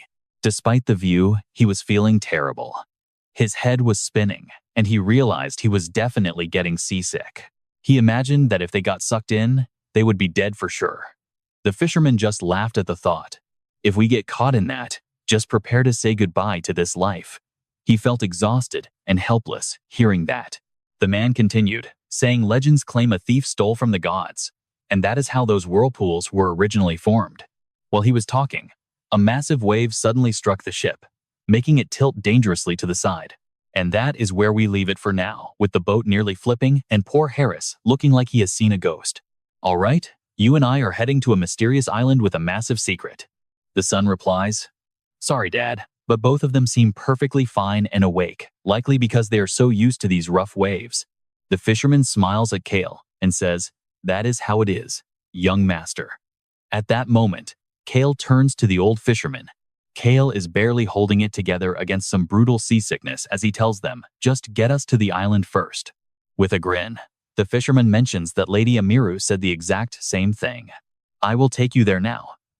He steers the boat skillfully, avoiding every dangerous whirlpool in their path. Eventually, the boat arrives and Cale steps onto solid ground. The fisherman cheers. We made it here much easier than we usually do. The moment they land, Harris loses the battle with his stomach and starts vomiting in a corner. Gross retching sounds are the only things coming out of him since he left the boat. Cale thinks he looks half dead. Big Brock stays silent and serious, pulling on a pair of spotless white gloves and wearing them with total focus and care. Watching Harris suffer, Cale starts questioning what is going on in his own head. He wears those for torture to avoid getting dirty, so Cale realizes he has to move on his own. He calls the captain over, who rushes to him immediately. Yes, young master? Cale tells him to finish the story about the thief. Now pay attention, because this legend is the reason why we are here. Once, there was a thief faster than anyone. His footsteps were so light and careful that even while he was sprinting across the sea, not a single drop of water would ever splash up. That thief stole something precious, a relic that people called a divine artifact. The thief carried that item with him. You know those windy cliffs right in front of us, right? He says while pointing at the cliffs far away. They say he jumped right off those coastal cliffs. A massive cliff stands tall over the sea where the thief and the relic vanished forever. It was right after that when these strange whirlpools began to appear at the shore. The fisherman concludes that people used to worship the relic, but then Cale speaks up with a question. So, they do not anymore? He shrugs. If it really was a divine item, why would a god make humans suffer instead of just searching for it and finding it themselves? Cale smiles, realizing it is not a divine item but a human power, which is exactly why a god could never have it for themselves. He turns around and tells the group that he is going to take a look around the island. Young master, wait. Harris reaches out with shaking hands, having just barely recovered from his intense seasickness. Cale just looks at him with a gaze full of total suspicion. Harris pulls his hand back as things get awkward. Cale just lets out a heavy sigh. He waves Brock over and asks him directly, As John's son, you are clearly not some ordinary guy we can just ignore, are you? Big Brock asks if he is going alone. Cale tells him to stay and guard the vice captain. Cale brushes it off, saying there is no danger here. Besides, you know I have my shield for protection. Brock finally agrees, telling him to be careful. He warns Cale to pull out the shield the very second he senses any kind of real danger. Despite the vomiting, Harris insists he will be right behind the young master very soon. Cale smiles and walks away while Harris continues to struggle with severe seasickness. He is puking his guts out. Cale thinks to himself that he needs to keep them separated for now. He needs someone strong and responsible to protect him. Big Brock is the perfect choice for that job. Cale heads into the woods, thinking he does not need to go deep. He will just scout the area and check on those whirlpools while he is at it. The Black Dragon will be flying tonight, so he needs to understand the basic layout of this place. He looks around the surroundings and asks, How does it look? Wait for it, you and I saw that too, right? Our little dragon friend just found something huge under the waves. It climbs onto his shoulder and whispers right into his ear. It is the same power as the cave we visited. Cale leans away and asks if anyone else is around. Rayon tells him there is no one. Just us, it says, but there are corpses here. Cale freezes in surprise, asking, What did you just say? Rayon explains that while flying, it counted 3 bodies on the other side of where the boat is anchored. Cale turns pale. Dead bodies? He gets a bad feeling that something terrible is about to happen if he keeps going. The Black Dragon looks at him confused and asks what is wrong. Not human? Trust me, you and I are about to see things get a lot more complicated very quickly. All right. You and I are about to dive into a mystery that starts with Cale asking the dragon why the limbs on these bodies look so strange. The Black Dragon Rayon quickly replies, Yes, the shape of the feet and hands is very weird, just like the shape of a fan. Cale frowns as he imagines the webbed feet. It is a mermaid trait. First, a pod of whales, and now mermaids are appearing. He wonders why whales and mermaids are showing up so early. Cale heads deep into the forest, while the sound of insects fills the air. He thinks about the whale tribe and the mermaids. Why are they both showing up together already at this stage of the story? No, that is not it. He tells himself the war between whales and mermaids has a history that is even older than human wars. However, they usually only appear in the hero's journey, when Choi Han joins forces with the powerful whale tribe. Cale calls out to the black dragon, who frowns in response. Do not just call me Hey, so what should I call you instead? Rayon simply says that he will know soon enough. Cale is a bit confused, wondering what the dragon is even talking about. Then he asks if anyone is ahead. No signs of life, even at sea. Then lead the way, Cale says to the dragon. Cale tells himself he has to check the mermaid bodies, even though he really hates getting into any kind of dangerous situation. He repeats for the dragon to lead the way. But just a moment later, he suddenly gasps, because it is actually real. Now watch closely, because what Cale sees on those rocks is going to show us exactly how brutal this world can really be. Rayon sees him standing there frozen and confused. Why are you not going over there to look? The dragon asks him. Cale says it looks terrifying. Rayon admits he forgot that Cale is just a weak human who gets scared quite easily. The dragon flies toward the mermaids to inspect them. It looks like they were crushed to death almost instantly, he notes. Plus, they died recently. There is still some red blood visible beneath the membranes of these dried-up mermaid corpses. They must have fought before dying. Cale realizes that the one who killed these mermaids was definitely a member of the whale tribe. The whale tribe is small like dragons, but they are known as the strongest individuals in the entire ocean. That is how they protect the sea from mermaids who want a kingdom, while whales do not want to divide their territory. Being free to move across the ocean is just the natural way of life for most of these sea creatures. He thinks that since whales are so powerful, the mermaids cannot just do whatever they want in these waters. But suddenly, the mermaids grew stronger, and the whale tribe was pushed into a very difficult position. That is when Choi Han appears to help the whales. Cale turns to leave, calling Round to follow him back home. You and I might think leaving those bodies is a mistake, but Cale knows the whales left them there for a genius reason. Mermaid bodies on land dry up without rotting. If they were left in the sea, they would rot and smell terrible. Other mermaids would definitely find them then. It seems these few were killed by just a single whale acting alone. If there were more whales, they would have used these corpses as bait to lure in even more mermaids to kill. As he walks, he thinks he needs to clean everything up and get out of this place as fast as possible. Cale returns and tells Beacrox, who is still holding a fish, that it is time to head back. Night falls over his luxury villa. Inside his luxury villa, a blue box sits neatly on the table, but the inside of it is completely empty. Standing on the balcony, Cale gives instructions to the two kittens to watch over the house very carefully while he is gone. They happily agree to let no one in. Cale jumps onto the balcony railing and looks back at them with a smile. The black dragon Rayon is ready. Flight magic, he says, and a magic bubble immediately surrounds and lifts Cale into the air. Let us go.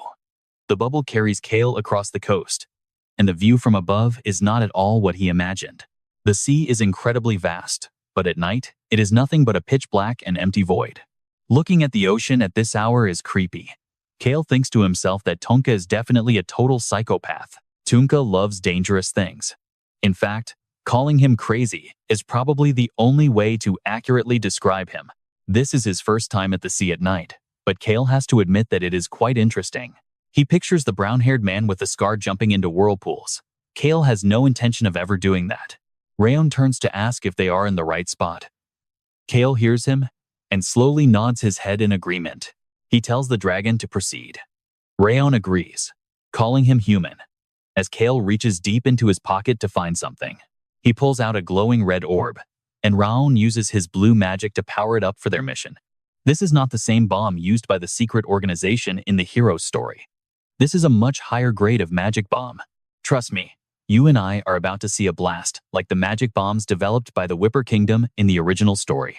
All right, you and I are about to see how a simple adhesive mana bomb turns into an absolute disaster. The power drops slightly, but this multi-stage explosion is perfect for dealing massive area damage. Aeon praises him, saying, "You are actually pretty talented for creating this." Hearing that, the black dragon Aeon puffs out his chest with pride and replies, "Of course, I am a great dragon after all." Then he gives a quick warning. "Stay careful and do not get yourself hurt out there." Cale thinks for a moment, then drops the magic orb straight into the deep, dark ocean waters. An explosion rips through the sea instantly, blasting massive pillars of water high into the morning sky. Water slams against the shield, making Cale cry out as the barrier glows with a soft green light protecting his body. He dives into the sea like an arrow. Underwater, Kay frowns while staring at a massive, raging whirlpool. It spins violently right next to a giant boulder. He plants his feet on the seabed and approaches the rock. Looking at the massive object before him, he shudders. Did that madman Tunka really destroy a boulder this big just to get through? Now, pay attention here. You and I are about to uncover a powerful ancient object hidden beneath the base of this rock. Suddenly, an ancient voice echoes out from the darkness. "You absolute pieces of trash." The angry voice makes the whirlpool surge. "I only stole what humans were forced to sacrifice, so what crime is that? I was going to give it back to them anyway, you filthy trash. Why do these things even have such power?" The image of a short-haired girl appears. This thief who stole from the gods is a main character in the novel. She didn't actually steal from the gods, she just robbed the temple. That woman was bound to this rock with heavy chains. Both of her legs were tethered to this giant boulder before she was cast into the sea to drown. The thief with the fastest feet had no choice but to face death. She was like the wind itself. After death, she became a spinning top. Keu pauses as the voice sighs that their friend's light would burn this water. His eyes widen as he thinks to himself, "Wait, did she just say light?" Keu stands perfectly still, listening to the ancient voice to uncover more clues about this mysterious power. Why is lightning terrifying? Because it only takes one strike. The shield is the tree. The heart's vitality is the wind. And the final power will be obtained once you pass through those flames of destruction. Fire of destruction. Keu wonders if he should really take this spinning top with him or leave it behind. He rests a hand on his hip and raises a small pickaxe. "I will worry later, let's just get it out." He kneels and starts digging through the soil beneath the rock. There's no need to be as reckless as Tunka was. Just digging at the base is enough. The top keeps spinning as the ancient voice speaks out once more. "If my theft was a crime, why are they innocent for lying to humanity?" Keu sighs and grabs the top. This entire world is already rotten to the core. You and I can probably agree with Kay here. The world he's in is definitely one giant mess. The owner of the wind sound wanted only one thing: freedom. The top glows as Keu sets it down and stomps on it. The top shatters into pieces under his foot. That right there is the moment of true destruction. The ancient voice echoes through the sea again. "So, you are the one who carries the power of regeneration." Keu frowns. Regeneration? Is she talking about the vitality of the heart? Wind erupts from the top, slowly surrounding his body. "Do not get caught like I did. Live a life of freedom." Suddenly, a white light glows from Keu's chest.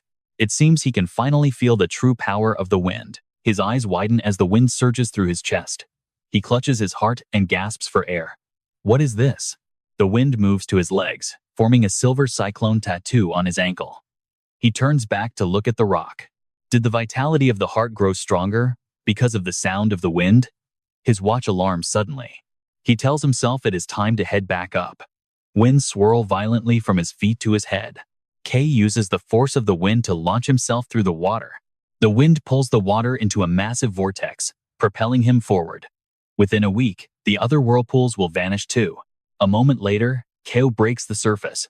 He swims to a nearby rock and gazes toward the village lights. "I really need to move fast now." And that's where we leave it. Trust me, you and I both know that even with his new power, Keu's life is about to get complicated. All right, you and I are back with our favorite lazy hero, but things are getting complicated. Cale pulls off his goggles, staring at the massive cliff, and knowing he needs to finish this fast. Towering peaks rise up ahead of him.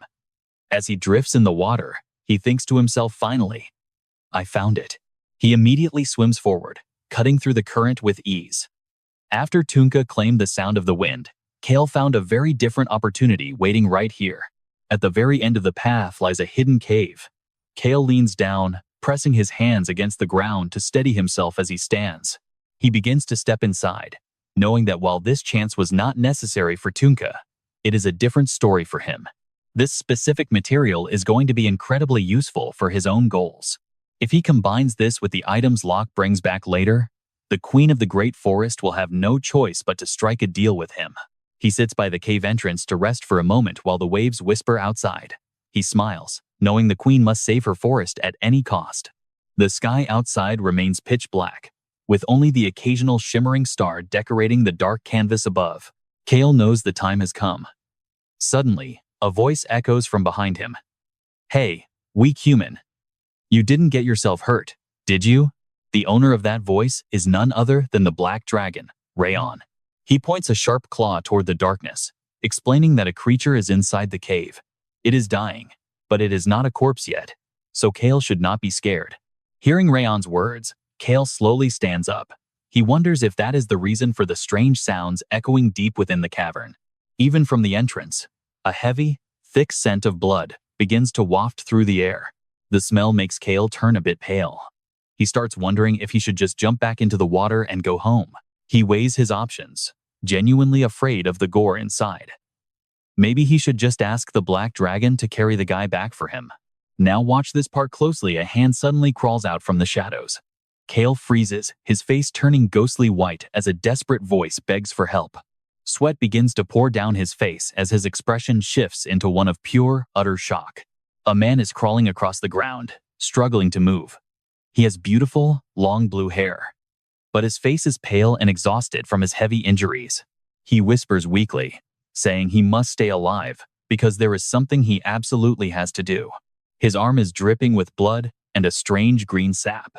As he begs for his life, Cale realizes this man belongs to the whale tribe. Since Cale is just standing there frozen, the dragon has to call out to him. "Hey, weak human, did you catch a cold or something?" Reborn points out how white his face is. Cale is still debating with himself, wondering if he should just leave this guy behind. But the blue-haired man is fading fast, his breathing becoming shallow as his vision darkens. Cale notices something strange. Why is a whale tribe member poisoned by merfolk? Suddenly, a brilliant idea flashes through his mind. A hybrid. In the story of the hero, the whale tribe is as rare as dragons. They never mix their bloodlines with others. Cale remembers hearing that the only hybrid had already died. Reborn continues to hover nearby, asking if Cale is really just going to leave him there. Cale remains silent and begins to walk forward, with only the sound of the ocean waves echoing behind his back. He stops right in front of the man with the long, flowing blue hair. Kneeling down on one knee, he finally calls out to him. The young man looks up with what little strength he has left. Reborn flies closer as the man tries one last time to ask Cale for help. He struggles to say the words, "Help me." Cale simply replies that he will save him. Deep beneath the ocean, a massive blue whale is speaking with a young boy. Let's see what's happening here, because it explains the mystery we just found. She tells the boy that if her guess is right, living on might only bring him more pain and suffering. "It turns out you are a pure-blooded member of the wolf tribe," she says. But the boy just asks, "So what?" The whale woman explains that her own child is not a pure blood. This makes the young boy curious, asking if she isn't pure-blooded either. She clarifies it was not that child, but another son. That son was not a pure blood, and because of that, his life was incredibly difficult. The short-haired boy asks if that son is currently living somewhere on the surface, but the answer he receives is no.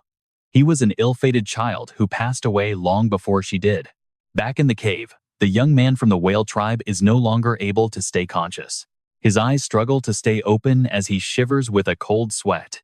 Cale tells him gently to sleep for a while, promising he will feel better when he wakes. Upon hearing those words, the man lets out a small sound and collapses onto the cold ground. Reborn flies over to check on him.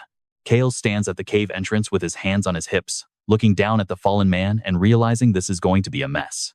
He knows whale tribe skin is thick and tough, but the merfolk poison was strong enough to penetrate deep into his body. The glowing green poison swirling around the wound on his leg is the clearest proof of that. They both stand in silence for a moment. Reborn finally speaks, calling Cale a strange human. "Trust me, you and I can definitely agree with that." "All right, You and I are about to watch Cale deal with a weakling in the weirdest way possible. He just points at the whale person and says to drop him in. This leaves the black dragon frozen in shock for several seconds while Cale just looks at him. Rayon is absolutely stunned and starts yelling. Did you lie to me? You promised to save him. But you are just a weak human who breaks every promise you make. Cale remains perfectly calm while Rayon continues to nag. Are you really telling me to just throw him into the water to drown? He just sighs and explains that this is how he saves him.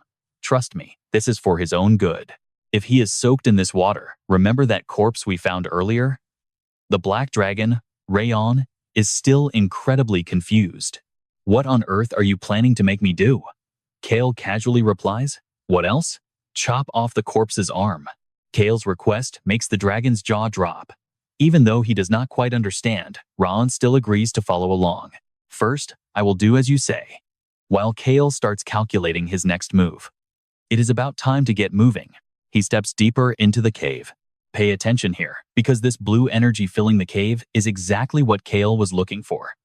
Standing before this thick, vibrant blue puddle, he realizes his search is finally over.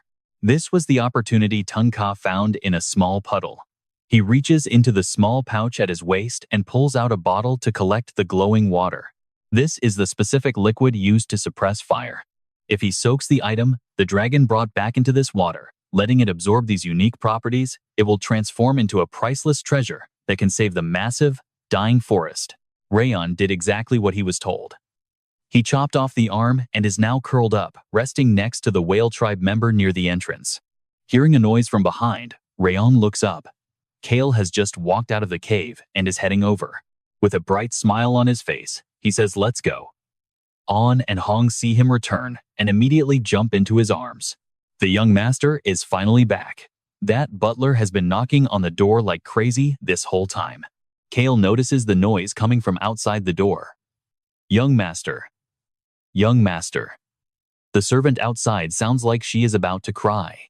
You said you would kill me if I woke you up, so I stayed out here knocking instead of coming inside. Even though there is no response, she keeps calling out. Young master, please, I am begging you to open the door for me. Cale ignores her and keeps changing his clothes. He orders Rayon to hide the whale tribe person using the invisibility brooch. Another voice calls out as Cale finishes tightening his shirt. He starts walking slowly toward the door to face them. Young master, Lady Amiru sent me to make sure you are safe. Please, just open the door so I can see you. Cale suddenly opens the door and locks eyes with Han, leaving the man standing there completely stunned. Cale just brushes back his hair, looking ridiculously handsome and arrogant as ever. Han asks if he just took a bath. Cale explains that he could not sleep, so he went to soak in the seawater pool for a little while. The pool here is basically a hot spring that uses salt water. Hearing this, Han finally feels a bit more at ease. So you were just bathing because you could not sleep? I guess that means I will not be punished after all. Cale's look makes Han freeze in place. He quickly bows his head and apologizes, but Cale just lets it go. That is fine. Suddenly, Han clears his throat. Ahem, ahem. You were not injured by the chaos outside, were you? Things are crazy right now. There was a massive explosion earlier, and it seems like something happened out at sea. Now, let's see if Cale's plan is working. He looks toward the sea, acting curious about the massive explosion Han just mentioned. Was it really that loud? Do you have any idea what actually happened out there? Han replies that Lady Amiru went out to the sea herself. We should know the full story very soon, I think. Cale is lost in thought, thinking Amiru will be very happy. Is that so? Han smiles and confirms it is true. Then you should go now. Han cannot hide his excitement and quickly leaves. Now, Cale is finally left alone. He takes the chopped arm and drops it into a basin of water. After a moment, it blooms into a hand. Cale quickly pulls it out of the water. He can feel it is ready, and any longer would make it rot away. This is enough. Suddenly, Raon calls out to him. Human. Look. Paisatan is starting to show signs of waking up. It looks like he is coming to. Paisatan opens his eyes and immediately screams, You human, put that knife away. Cale is standing there holding a knife with a look of pure malice, but then he smiles faintly. In the quiet room, a sharp thud echoes. The small knife stabs right into the decaying arm, letting the blood flow out. Pasatan realizes Cale placed the arm on his chest before stabbing it, leaving him completely confused by the whole strange situation. And trust me, that is where we leave it. Cale holds up the arm and tells Pasatan to drink before it rots. Believe it or not, this blood is actually the only antidote. All right, you and I are diving into one of the most secret treatments from Volume 5 of the Birth of a Hero novel. This is the exact method Rosalie discovered to save Locke after he was struck down by the deadly poison of the mermaids. Even though it is still a top-secret remedy, it is the only way to save someone from mermaid toxins. Pasatan stares at his rotting arm for a long time, hesitating, before he finally decides to take a big gulp of the blood. Miraculously, the wound on his leg begins to change, and in just a few seconds, the injury vanishes, leaving him absolutely stunned by the healing power. Shocked, Pasatan looks up and asks Cale exactly why he is helping him. Cale gently asks if he was the one behind the mermaid corpses, and when Pasatan remains silent, Cale puts the mermaid arm back in the water to continue his point. Since he is part of the whale tribe, he needs to return to the sea by dawn at the latest to recover his strength. Cale's words hit Pasatan like a tidal wave. Watch closely to see what happens next. Cale lets it go and tells him to sleep before leaving, but Pasatan just has to know how he recognized his secret whale tribe identity. Hearing that, Cale just turns and gives him a cold side-eye. He points out that with 3 mermaids dead, only a whale could be the culprit, so Pasatan quickly tries to change the subject. Pasatan says he needs to return home, but Cale is already bored and ready to leave, saying he has zero interest in his lame story. He makes it clear to Pasatan that he only saved him because he asked, nothing more, before heading off to bed. He tells him to leave quietly and lies down, but silently wonders if having the black dragon around will keep everyone safe from any and all danger. Then, a memory of Kim Roksu surfaces. He lost his whole family in the real world long ago. Kim Roksu once caused a useless mess, but now he never wants to lose another family ever again. Pasatan clearly remembers his father saying that if his son were still alive, he would have surrendered the throne to his daughter just to live a normal human life with the boy. The king wondered if doing that would have actually made his child happy in the end. Hearing those heavy words, Locke finally gives him a sincere answer. If it were his sister, she would definitely be a great queen, but since she is so emotional, she would probably just choose to live with her father instead. The king smiles and mentions how his daughter turned the entire ocean upside down trying to find her missing brother. You saw that too, right? Locke's curiosity gets the better of him as he finally asks for the son's name. The king answers that his son's name is Pasatan, and with that, the memory fades as the whale stands silently by Cale's bedside. After a deep, refreshing sleep, Cale wakes up feeling great and notices that Pasatan has already vanished into the morning light. Hong reports that the guy promised to come back tonight, which leaves Cale feeling totally speechless because that was completely unnecessary. Cale heads down to the harbor where he runs into Amiru, who is bursting with some very exciting news to share. She says she arrived early to give him a big surprise. But Cale just plays it cool and says he has no idea what it is. Amiru excitedly reveals that the dangerous whirlpools in front of the central island have completely vanished overnight without leaving a single trace behind. Cale just listens silently, thinking to himself that he is the one who actually made those whirlpools disappear. Nearby, Tunka is grumbling to himself about how he really wanted to try jumping into those whirlpools at least once. He wonders where else to jump, making Cale realize that Tunka is truly a complete madman. Suddenly, Amiru calls out to him.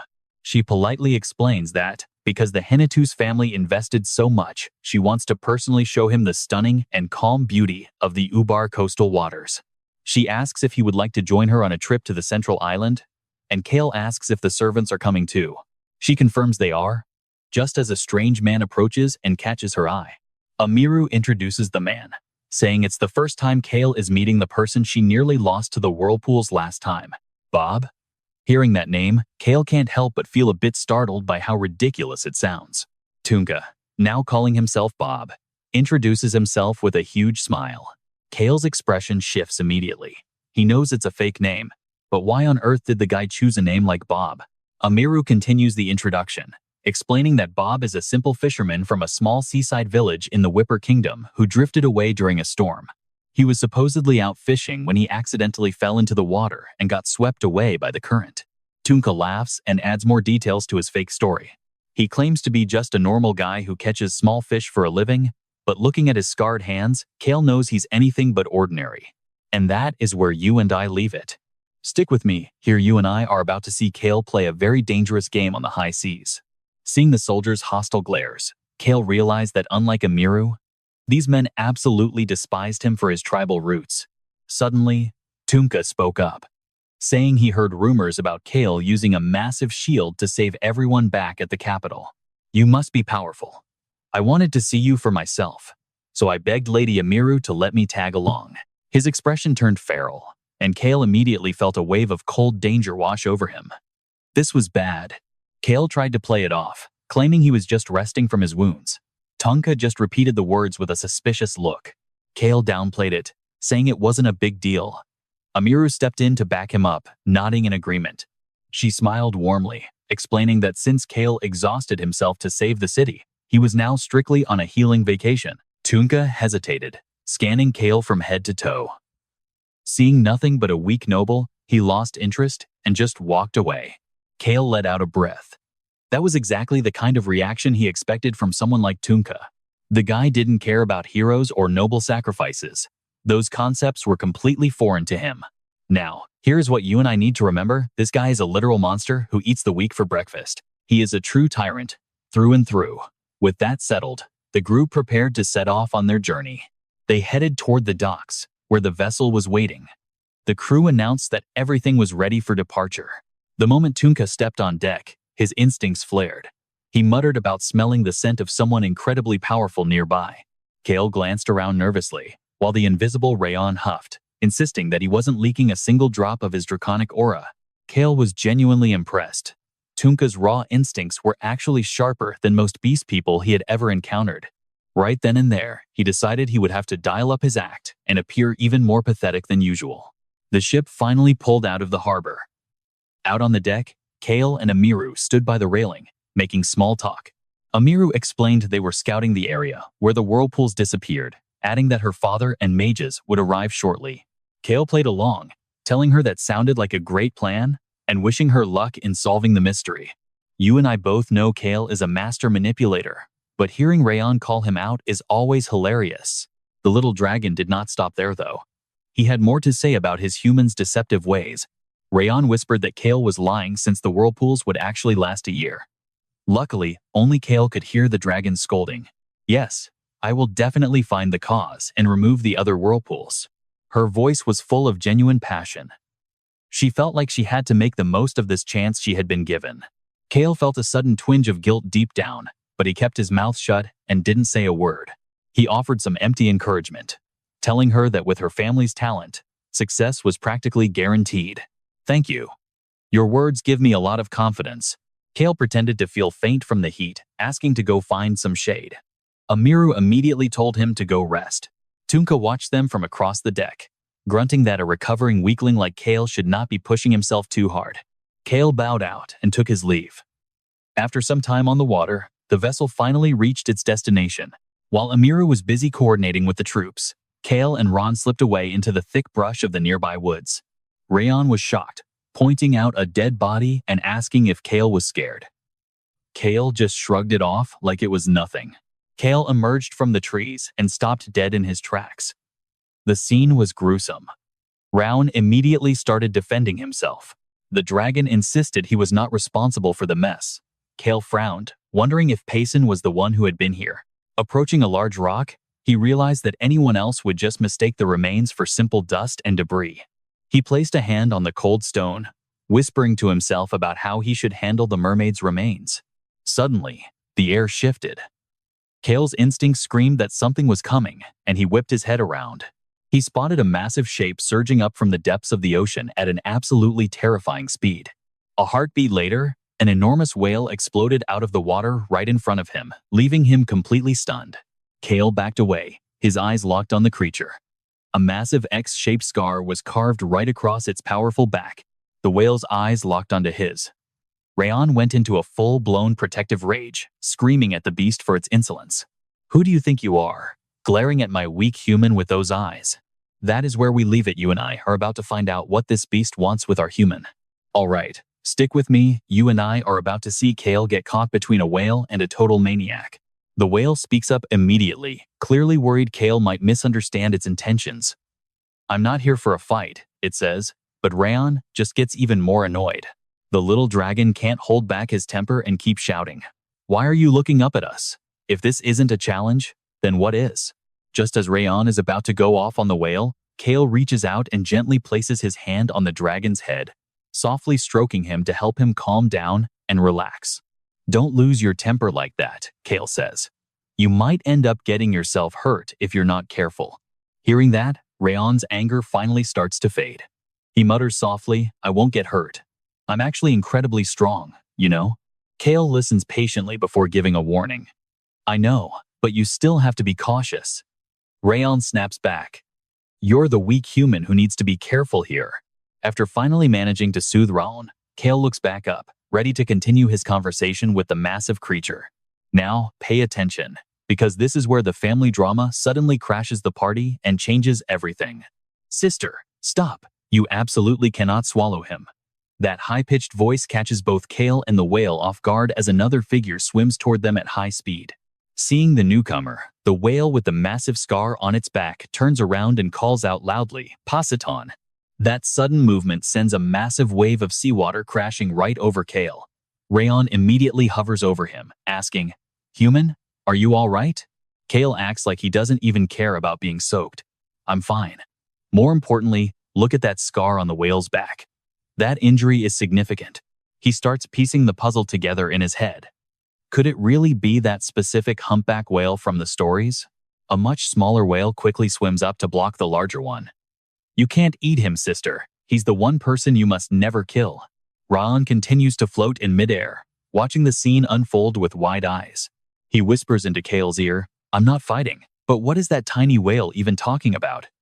Cale doesn't answer, realizing that the smaller one must be Pasiton. If that's the case, then the larger whale he's calling his sister has to be the one. She's the daughter of the current Whale King and his successor, the legendary warrior, who led the battle against the merfolk alongside Choi Han. Suddenly, Rayon lowers his voice to give Cale a warning. "Another person is coming this way?" Cale freezes instantly at the news. He scans the area. "Another one?" He glares toward the dense forest before quickly diving behind a massive rock to hide. Moments later, Bob comes charging out of the deep woods. He's laughing with pure excitement. "What is this smell? What is that amazing scent?" "It's the scent of the strong." Cale stares at him, completely dumbfounded.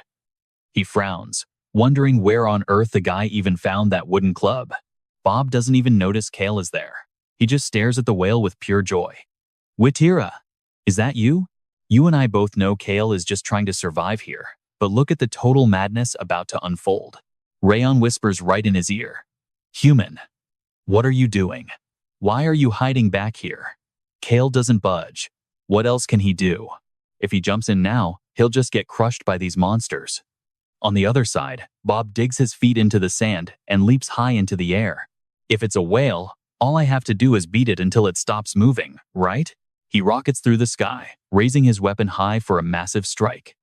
Cale watches every second of it, muttering a low, "Oh boy," under his breath. Just as Bob is about to make contact, Witira keeps her eyes locked on him and swings her massive tail with incredible force. Her tail whips upward, perfectly blocking Bob's incoming attack. The guy looks absolutely stunned by the speed of her reaction. Before the tail can smash into his face, Bob's lightning-fast reflexes kick in, allowing him to narrowly dodge the lethal blow. Witira's tail slams back into the ocean, sending a massive explosion of water everywhere, even drenching Cale's hiding spot completely. Cale is so shocked by the sheer scale of the power that he's left speechless. Bob lands safely on the sand, while Cale is left looking like a soaked rat. He feels utterly exhausted by the chaos. Damn it. Meanwhile, Bob's excitement is only growing by the second. "I love it. Come at me again." Bob shouts as he charges back in, swinging his wooden club with enough power to shatter bone. The impact sends clouds of sand and dust swirling into the air like a bomb went off. A massive crack echoes out as Bob's club snaps right in two. He doesn't even blink, just tossing the broken pieces aside. "I knew it. Carrying a stick around is useless for a real fight. Fighting with my bare fists is always the best way." He laughs like a maniac while Cale just watches from behind the rock, frustrated. He wonders what to do with this guy. If this keeps up, the rest of the group from the forest will definitely show up soon. Is there any way to leave this place quietly? Just then, the voice of the small whale, Passeton, rings out again. He swims over in a hurry, shouting, "Sister, if you keep doing this, that person is going to end up seriously injured." Bob suddenly stops in his tracks. He looks over at Passeton with a confused expression.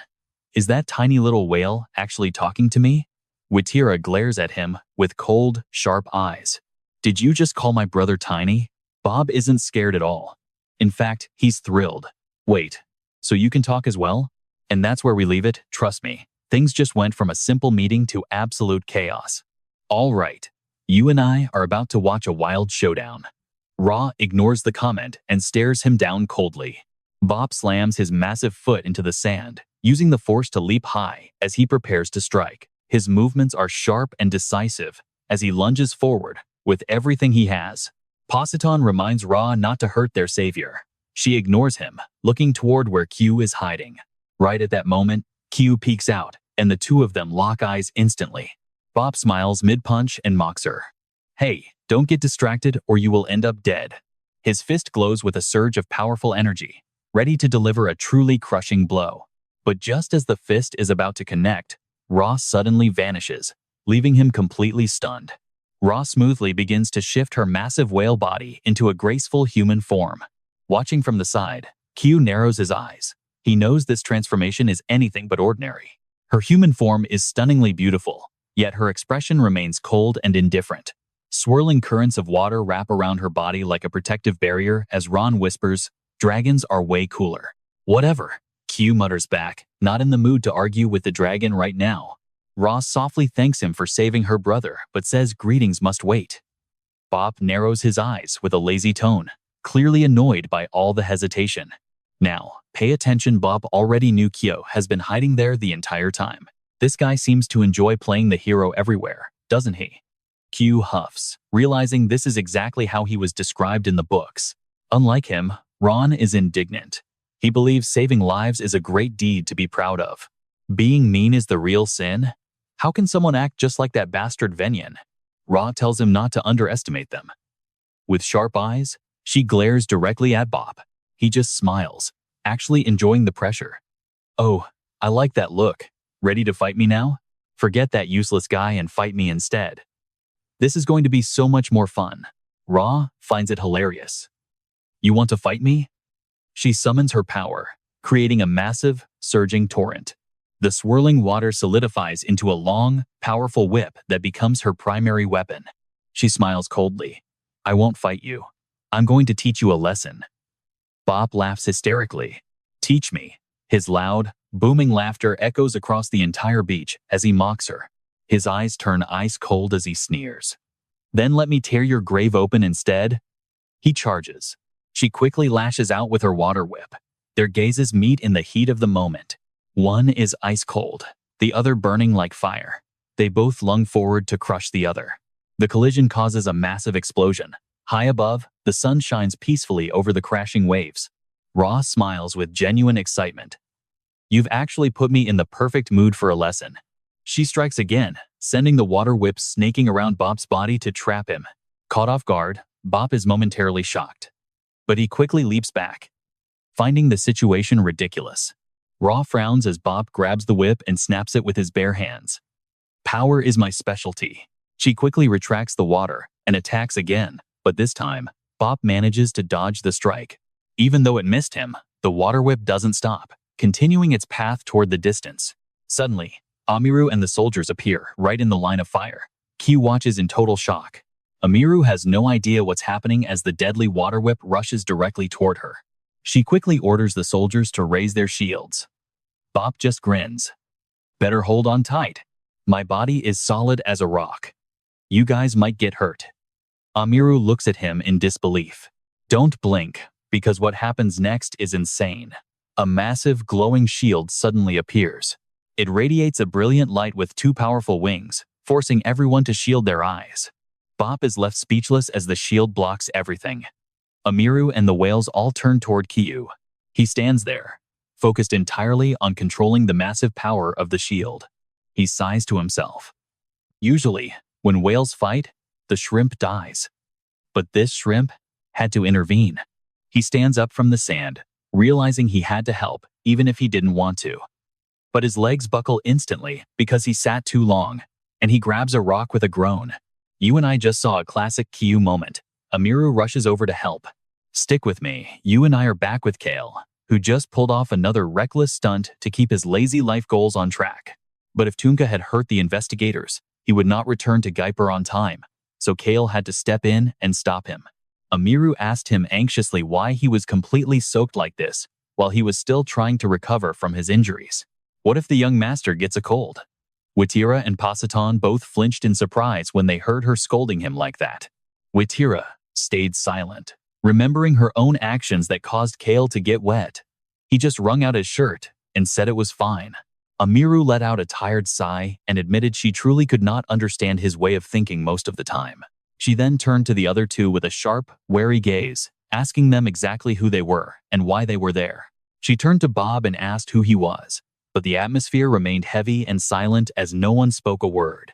Suddenly, Cale let out a small sneeze, drawing everyone's attention before he casually suggested they should all head back to the villa first. Scene shift to the residence of Amiru, where she slammed the door shut without a single hint of gentleness or patience. Amiru glared at Bob with a very stern and serious face. You must leave tomorrow and consider this expulsion a mercy, while the other two will be punished if they cause any more trouble. She worriedly told Cale to go inside before his cold got worse, then turned back to glare at Bob for being so ungrateful. He did not show any emotion after being scolded, simply standing there in total silence without defending himself at all. Cale casually told the young lady it was not a big deal, saying that his behavior was exactly why they had to expel him. Right then, Raon whispered into his ear, asking if Cale wanted to know if the dragon could actually beat Tunka in a fight. Cale watched Bob, who stood as still as a stone with a complicated look. Witira finally asked if they could truly go along. He asked them back if they had anywhere else to go while slowly stepping onto the carriage that had just arrived for them. He mentioned he could look after them for one night, which left both siblings completely stunned by his sudden offer of help. As they sat in the carriage, Cale glanced at Bob. Since Tunka had to return to Gwiper, Cale wondered about contacting the Crown Prince. The carriage finally began to move toward their destination. Cale wondered how the Crown Prince would react to a trip to Geiper for a pot of honey. Since they were alike, he would be thrilled. Look at this gorgeous sunset over the coastal town. It is the perfect calm before the coming storm for our group. Hans ran over to Cale in a total panic, asking if the young master was truly all right after what had just happened. But he froze upon seeing Pasatan and Witira behind him. Cale ignored the reaction and simply said he was perfectly fine for now. He pointed to the two guests and told Hans to take care of them before walking ahead into the villa. Beecroc stood at the gate with a frown, watching Cale, who simply looked back. Then Beecroc ordered Ron to go boil some water immediately. Inside the villa, Cale was wrapped in dry towels, since he was still soaking wet and shivering from the cold water earlier. The servants were all busy preparing a warm bath for him to make sure he did not get sick. Hans brought a glass of water and asked if it was true the young master was nearly hurt in that big fight. He took the glass and replied that he was not injured at all, while Ron simply smiled in response to his calm words. Hans secretly wished he could do more to help him. Beecroc then stepped forward and reminded Cale to go wash up right away. Just then, the door opened, and Pasatan and Witira softly called out to the young master. Cale asked them what was going on. "Why do you keep calling me?" They asked if they could talk to him privately after he had finished his rest for the day. Cale figured they still wanted to hide their identities, so he told them to come back tomorrow morning instead of talking now. He added that he was in pain and needed to sleep, so no one should bother him. As night fell, Cale stood on the balcony. Ron hovered nearby and asked a question with a worried tone. "I heard you coughing. Can you really move around tonight?" The dragon was worried and told him he should be resting instead. "I know what you are thinking. Cale needs a break. Even Raon is starting to get fed up with his weak condition.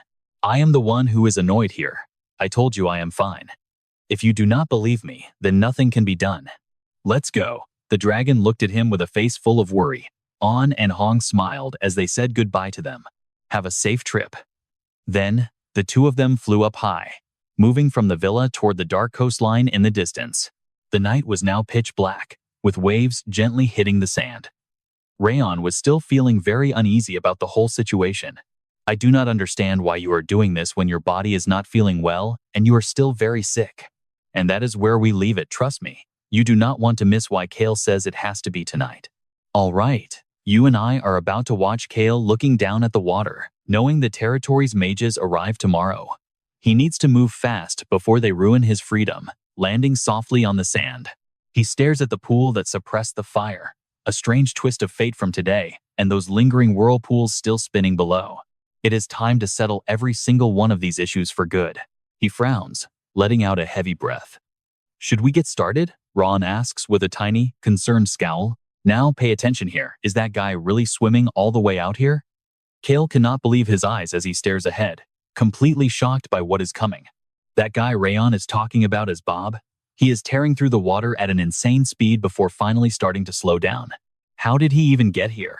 Just like Raon, he is totally blindsided by this guy's sudden appearance. That guy is absolutely out of his mind.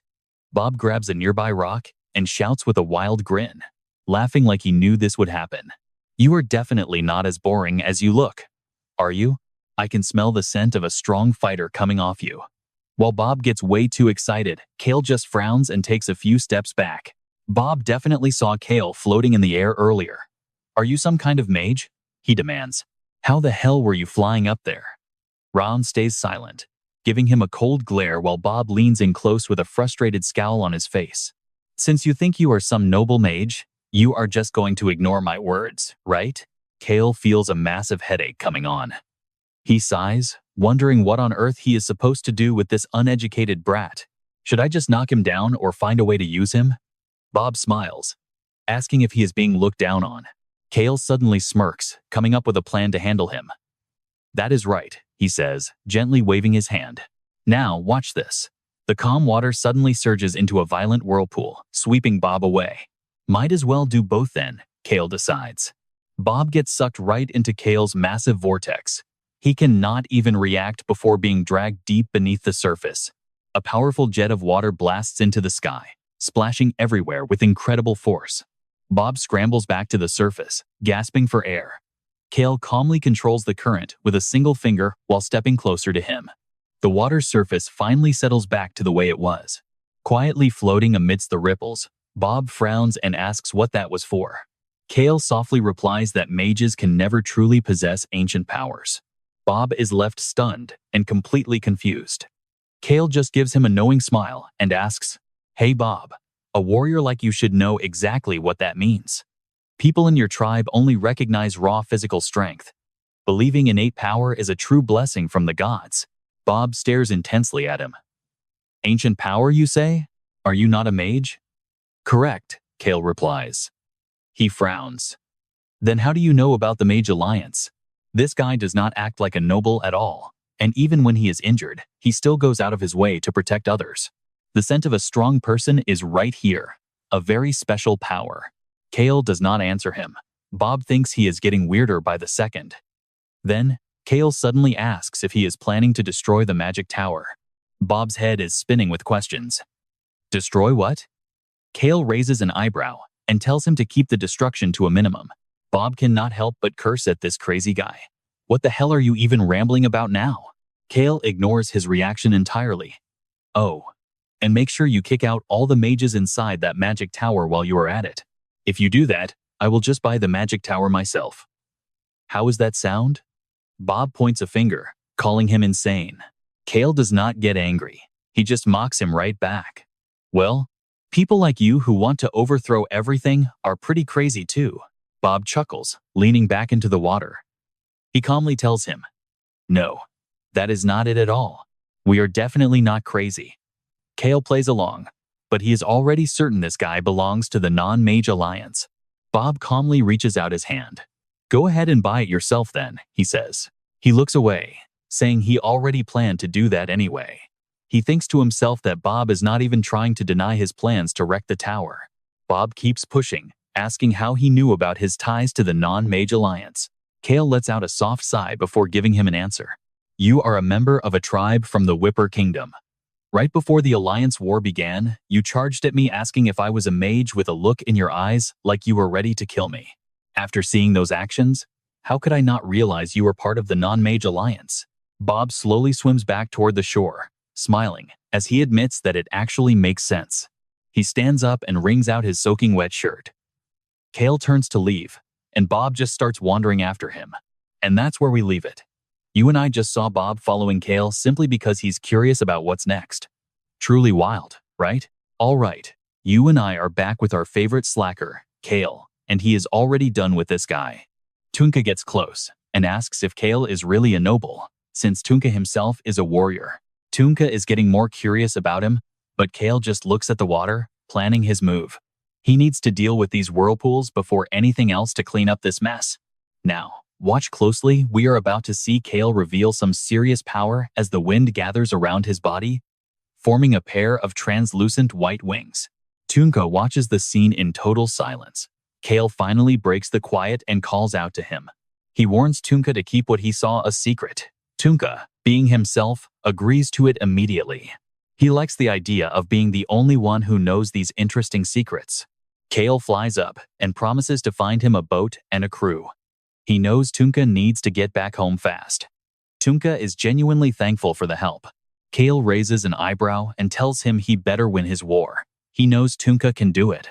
Tunka lets out a massive laugh that echoes through the silence of the entire area. Cale wonders if the guy always laughed this much before he and Round finally take off together, leaving Tunka behind. After they leave, Cale starts calculating. The Alliance will need money after the Civil War, so they will definitely sell the magic tower and erase the mages.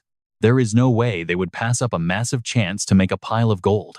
On the other side, Tunka stares at Cale's retreating figure for a long time before turning away. There might be treasures in that ruined tower they are dying to get. For now, Cale just wants to go home. The next day, as Tunka stands by the boat, Cale approaches him from behind. Tunka tells him to come back in 2 months because the whole world is going to change. Cale looks at the madness in Tunka's eyes and thinks to himself that he should probably stay away from the Whipper Kingdom for at least 2 months. Cale tells him to hurry up and leave. Tunka asks suspiciously if Cale is actually weak, and Cale just casually admits it, leaving Tunka speechless. Tunka finally starts boarding the ship, but then he stops right at the very last step. Tunka turns back and shouts that Cale must definitely visit in 2 months. Cale just waves goodbye, finally putting some distance between them across the river. You and I both know Cale just wants a quiet life, but guys like Tunka never let him go easily. Just as he thinks he is free, Tunka screams. He yells out that his name is Tunka, and Cale has to remember it. Cale is totally startled. Cale is left completely speechless and just walks away while Tunka's loud voice continues to echo through the air behind him. Scene change to a fancy tea room. Cale tells his guests they didn't really have to come. Watira sits opposite him and says they did. She explains they came to say hello and thank him properly for his help. She also feels the need to apologize for getting him wet that first day. Cale is playing with his pets while Watira asks if his body is feeling okay after the fight. He pets Hong and explains that thanks to the vitality of the heart, his health is always much better than an average person's. He thinks back to the battle. Even if he used the shield reinforced by the sound of the wind, he shouldn't have been able to shrug it off so easily.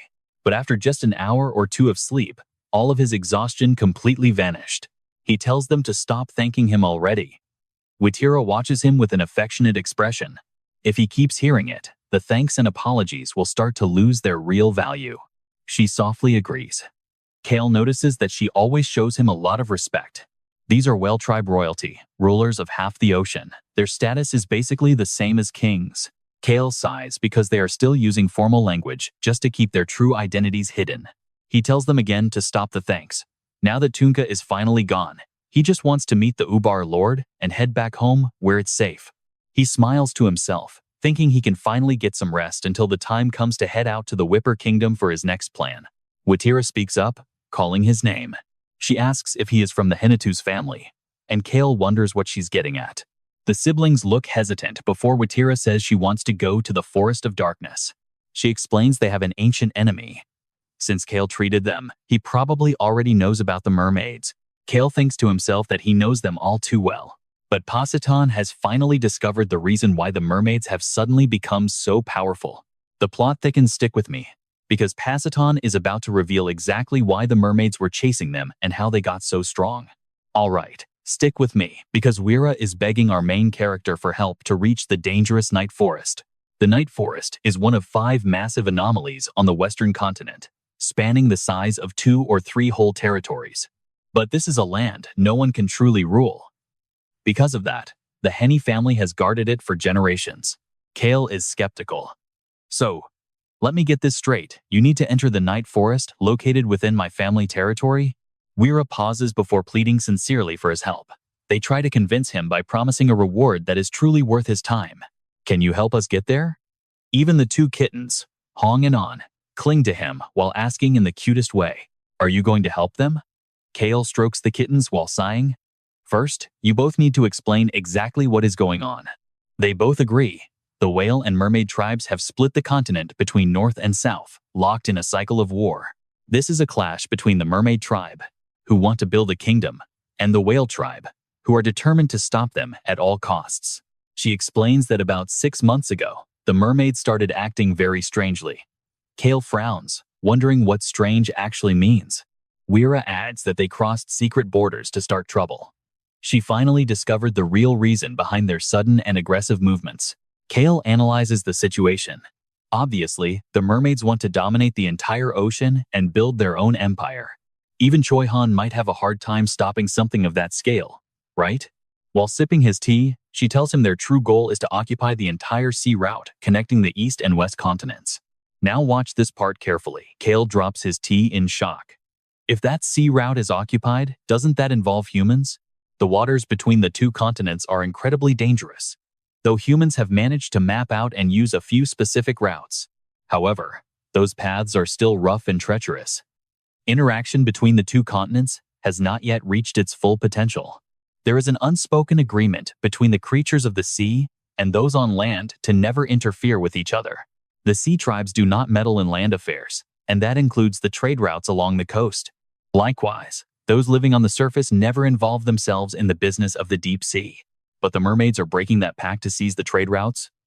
Cale silently sighs, realizing he just learned more dangerous information. Weira explains that they initially thought the new mermaid king was just trying to take an early lead in forming his kingdom. Cale interrupts. "Wait, just tell me one thing. Why do you specifically need to go to the Night Forest? Give me the reason." Deep down, he feels uneasy. He has a nagging feeling that knowing the full truth will only lead to a massive disaster. Weira gives a soft smile. Her beauty is captivating, but Cale finds it terrifying. Why does a whale tribe smile look so haunting? She begins to explain the situation in more detail. Recently, the mermaids have grown much stronger. Payson discovered they found a special material to boost their power. Cale asks, "Is that in the forest?" She nods. "Exactly. You understand the implications, right?" Cale strokes the cat, sweating as he sinks into his own thoughts. How could something that makes sea creatures stronger possibly be hidden in the middle of the Night Forest? It makes no sense. He shuts his eyes to think. How did mermaids even reach the forest? The whale siblings watch him, completely in awe. You and I can see his poker face is perfect. But trust me, he is actually panicking on the inside. Cale looks up. Weira speaks. "I definitely heard them mentioning a specific swamp inside the Night Forest, which is why I was being hunted." Payson continues.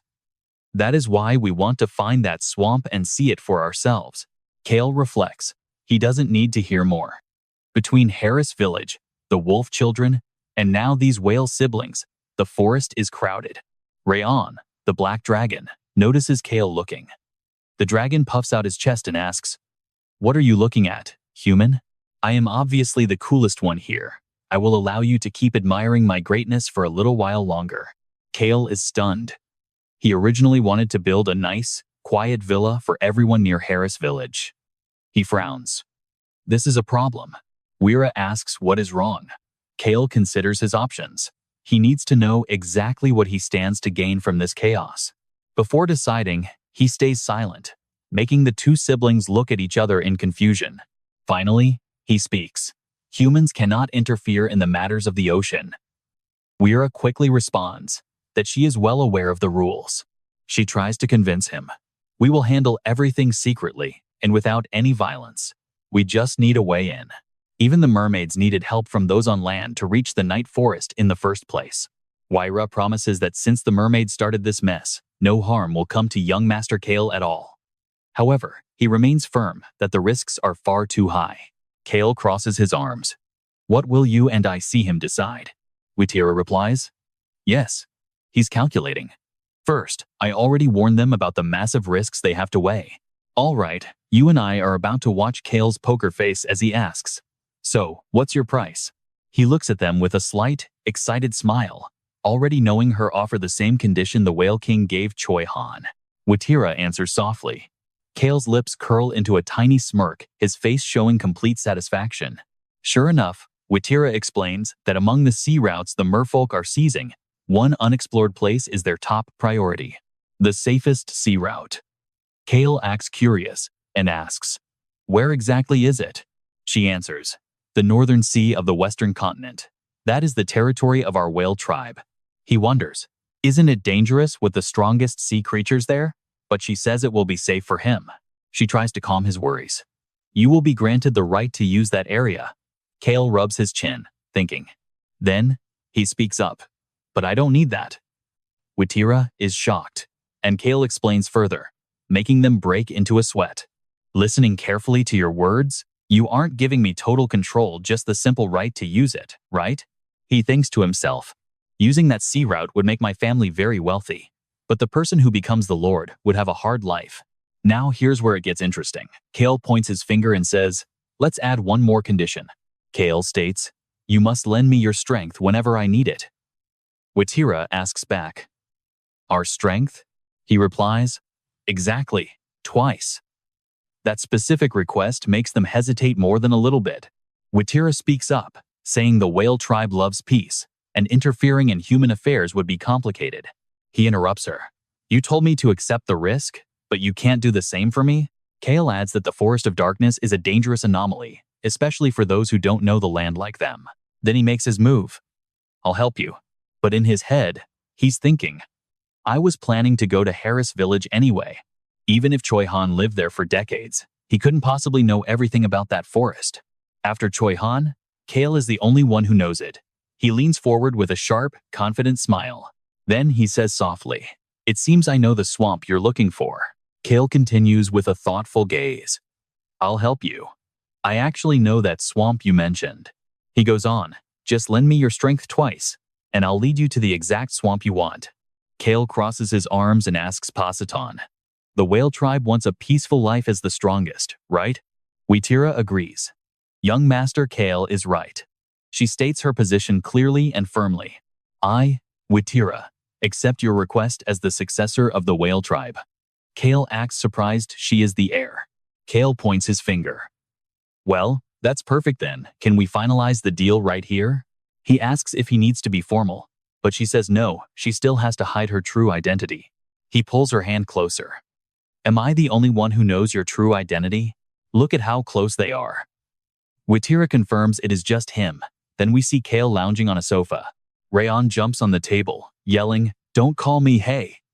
Cale asks, then, what should I call you? Cale rests his chin on his hand and asks Rayon, shouldn't you call me Cale instead of just human? Rayon just huffs. Cale keeps playing with the little dragon's mind. Oh right. Don't you want a home?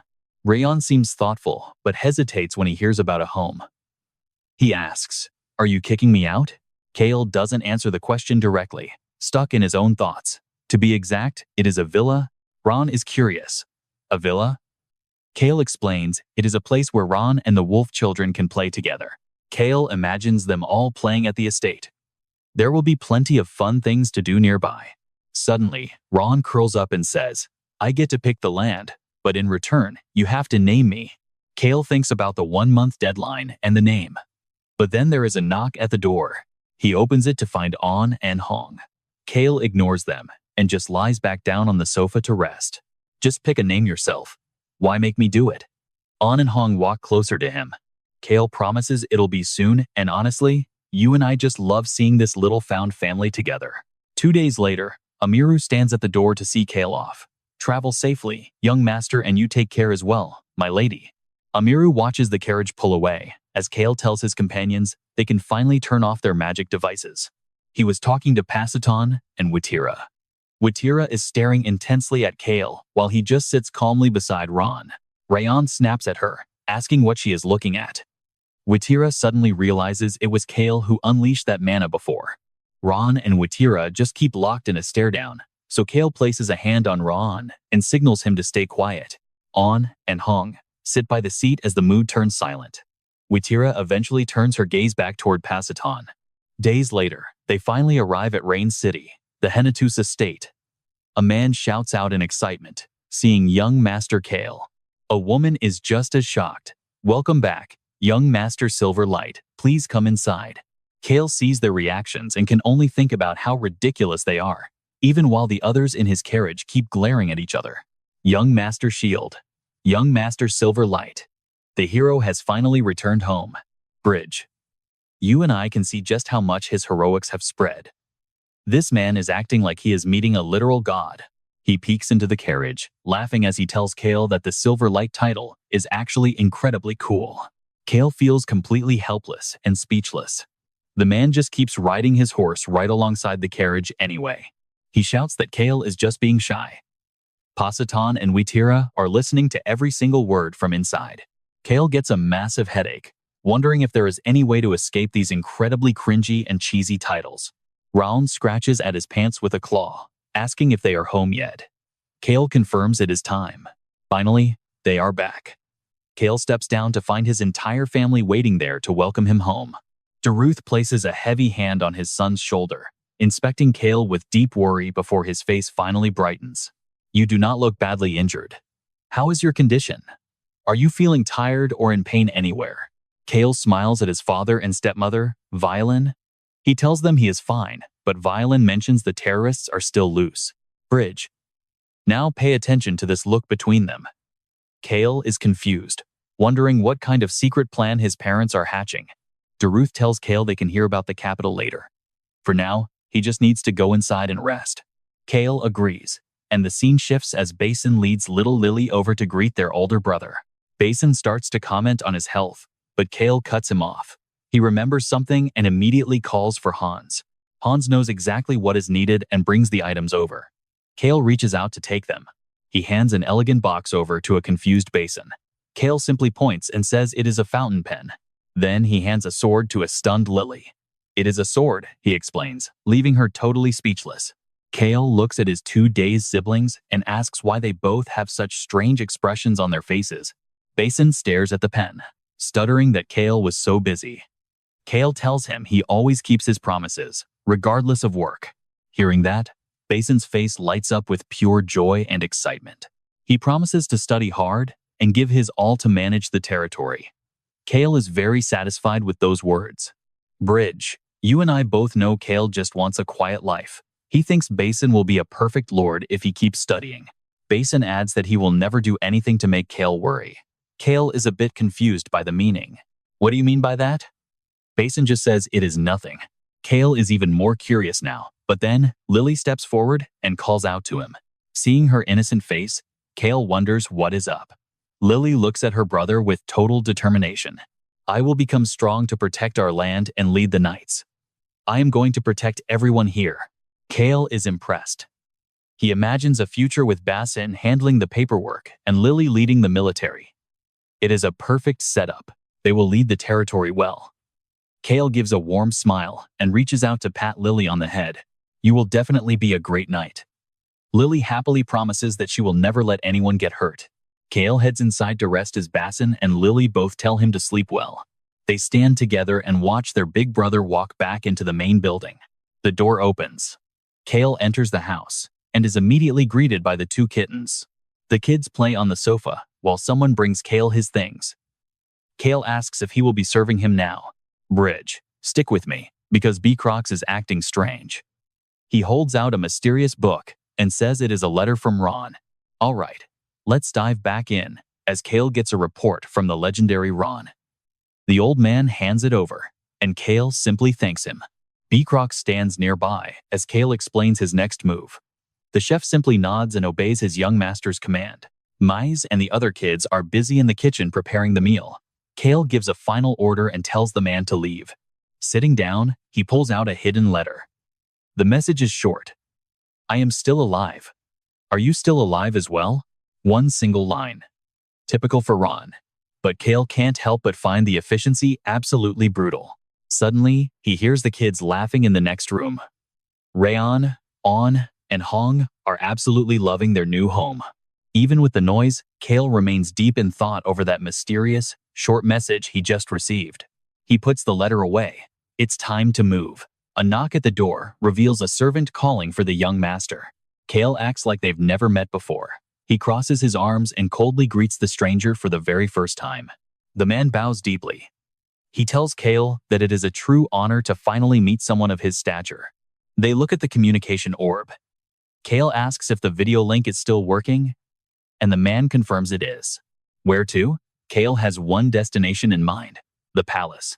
The servant smiles, thinking it's just a regular call. Now pay attention, because the moment the palace is mentioned, the man's entire face changes in shock. He's terrified, sweat dripping down his face. Cale just stares, telling him to connect directly to the crown prince. Connect me to the future king, Cale demands. The brown-haired mage is confused. Why the prince? Is the connection dead? Fine. An audio message will do.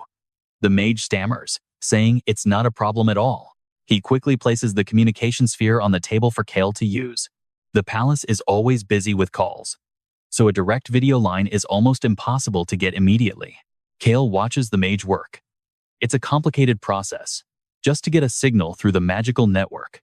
This world is easy to live in, as long as you have mages to handle all the magic for you. Video is a no-go for now. He suggests leaving a voice message instead before stepping out of the room. As long as the message gets there, Cale doesn't mind. He doesn't actually want to talk face-to-face anyway. The recording starts. Your Highness, he says, it's Cale Henitus calling with a proposition for you. He mentions the golden coin. A debt that can buy anything, no matter how high the price tag might be. You and I know Cale has big plans, and he just offered to buy the entire magic tower. He adds that he'll be unreachable for a week. He's going on a little vacation, and he's letting the prince know. Call ended. Cale looks satisfied. The mage returns to confirm the voice message has been successfully saved. You look like you've sent some very good news, the mage observes, seeing Cale's rare smile. Oh, it's good news all right. Cale can't wait for the prince to hear it tomorrow morning. He'll have to wait a whole week for an answer. Poor prince. Meanwhile, Daruth asks about Harris village.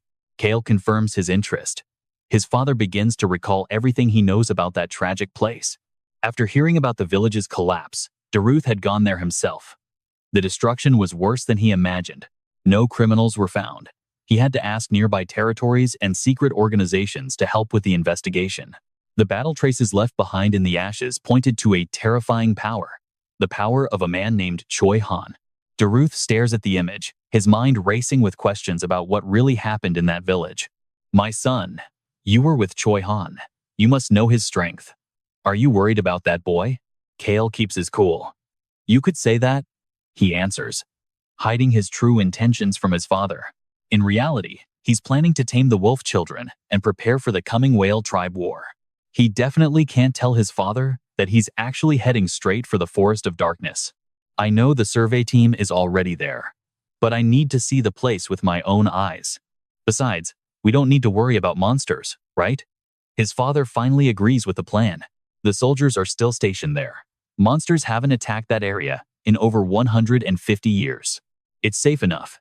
Just make sure you handle that guy you brought home properly on your own. Choi Han isn't my subordinate, Cale clarifies, shaking his head at his father's misunderstanding. You've really grown up, his father says. Cale just smiles at 18. It's about time. Trust me, the fun's just starting. All right. Let's dive into a story where our hero learns that survival is the ultimate form of strength. Daruth stands up and gives him a final reminder, saying the golden turtle was never just a symbol of wealth. He leans on the table, explaining they are a martial family born to defend. No matter how tough their shell is, their true mission is always to protect. He cautions Cale carefully, but the most important lesson of all is this: you must protect yourself first. That is exactly why their symbol is a turtle. He urges his son to always put his own life before anything else. He can sense the incredible power swirling inside his son. Cale just smirks and asks if his father noticed it too. He is full of confidence, looking quite cool, right? And he promises he will always put his own safety first. Daruth is finally at peace knowing that. Meanwhile, Cale steps out of the room and begins his journey.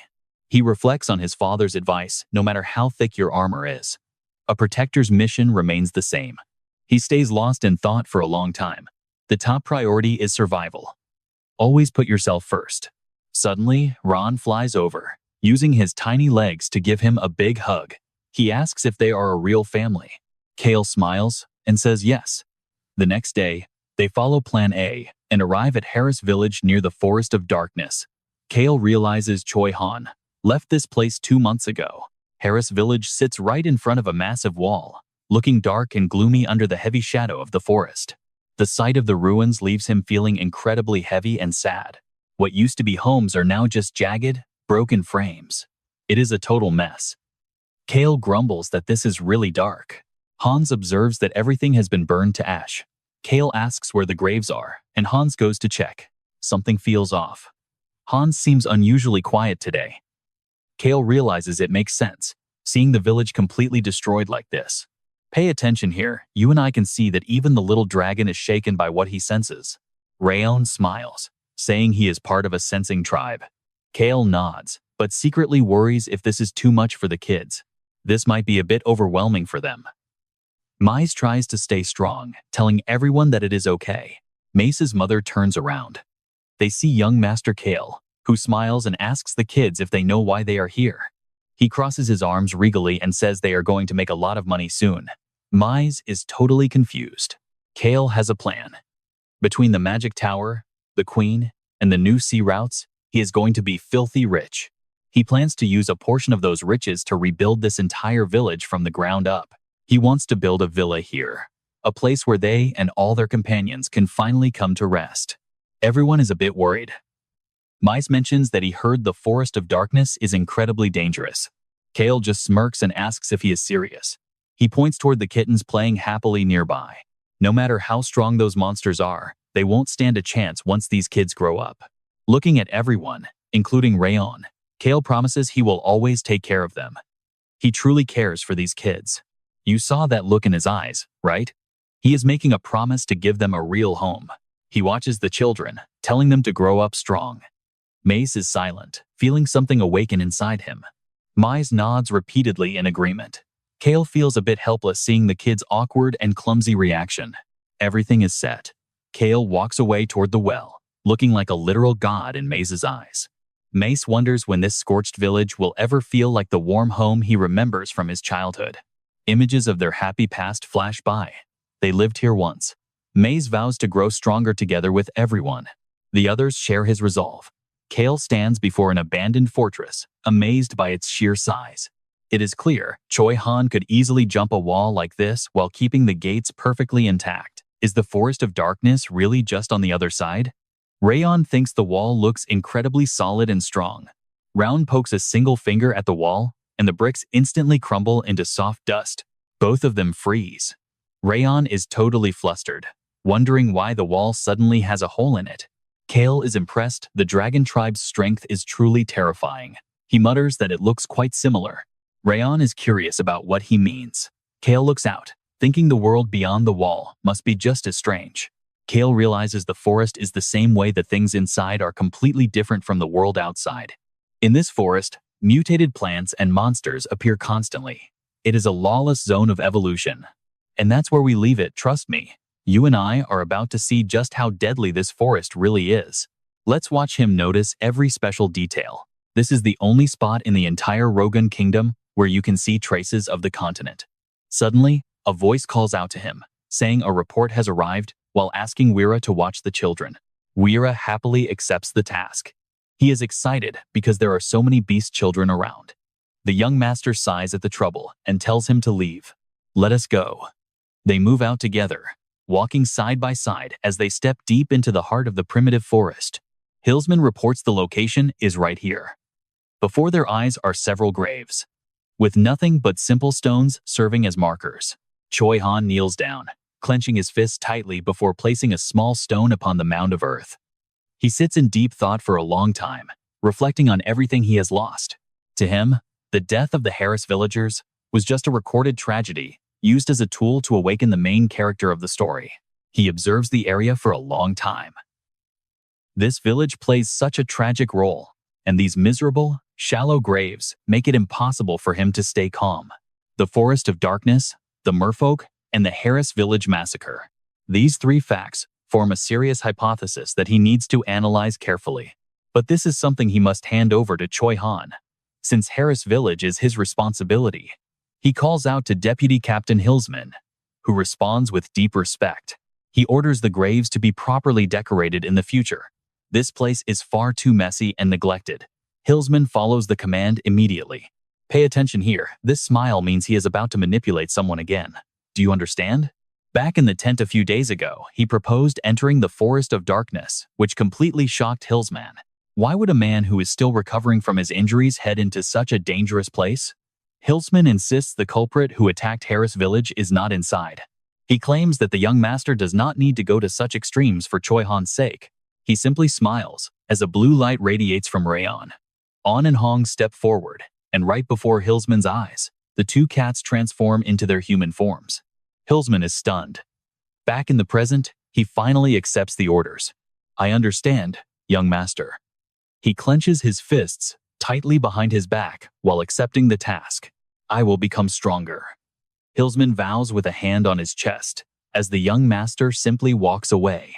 Deep down, his mind is racing with 100 different thoughts. From now on, Choi Han will solve these complicated matters himself. There is no need for him to interfere, as he knows the hero is mentally strong. Early the next morning, he explains that there are 2 swamps within the Forest of Darkness. Everyone listens closely. One swamp is where monsters live, but the other is a place where nothing can survive. He asks Beecrox and Ron if the merfolk's poison has become stronger recently. If so, where is it? Ron reports that the lifeless swamp is the most likely location. That is the correct answer, as there is a high possibility the source of the poison is hidden right there. With An and Hong on his shoulders, they decide to head for that location first. Now, let us look at his plan. The lifeless swamp in the Forest of Darkness is their first destination. And trust me, he has already analyzed every single detail to ensure their success. If it is not there, they will head to the monster-infested swamp instead. Moving this way is more efficient, but Ron looks at the children with worry. Ron is skeptical. You were the one who said the Forest of Darkness was a deadly place for everyone. If it is truly a lifeless swamp, then it must be filled with deadly poison, or the swamp itself is extremely dangerous to anyone who dares to enter. An moves confidently. For dangerous places like this, we are the true experts. Plus, we will not get hurt. Ron is confused. An reassures him that they are going today specifically so they can become stronger. It is finally time to enhance their poison fog. These cat tribe children are hungry for power and ready for destiny. He always aims for safety and peace, but Ron and Beecrox are still full of questions. He understands that if everything goes well, he can create a poison fog powerful enough to even affect the strong members of the whale tribe. He smiles. This is a great chance for you to see what An and Hong can really do. Let us go. Rayon flies into the air, using his mana to help support the young master. An and Hong rise up. Beecrox and Ron use the power of water to take flight. They continue to head toward a higher position. You can see the clear excitement on the faces of An and Hong as they soar through the air. They are stunned by the vast, wild land. The Forest of Darkness is immense. Will they really dominate this place? He predicts it is possible for a dragon or Choi Han. Rayon asks to descend, and he gives the word. They land. An and Hong jump down first as Rayon dispels the magic. And that's where we leave them, back in their beast forms and ready for battle. Wild, right? Stick with me, because you and I are diving back into the journey as Cale and his crew enter the forest.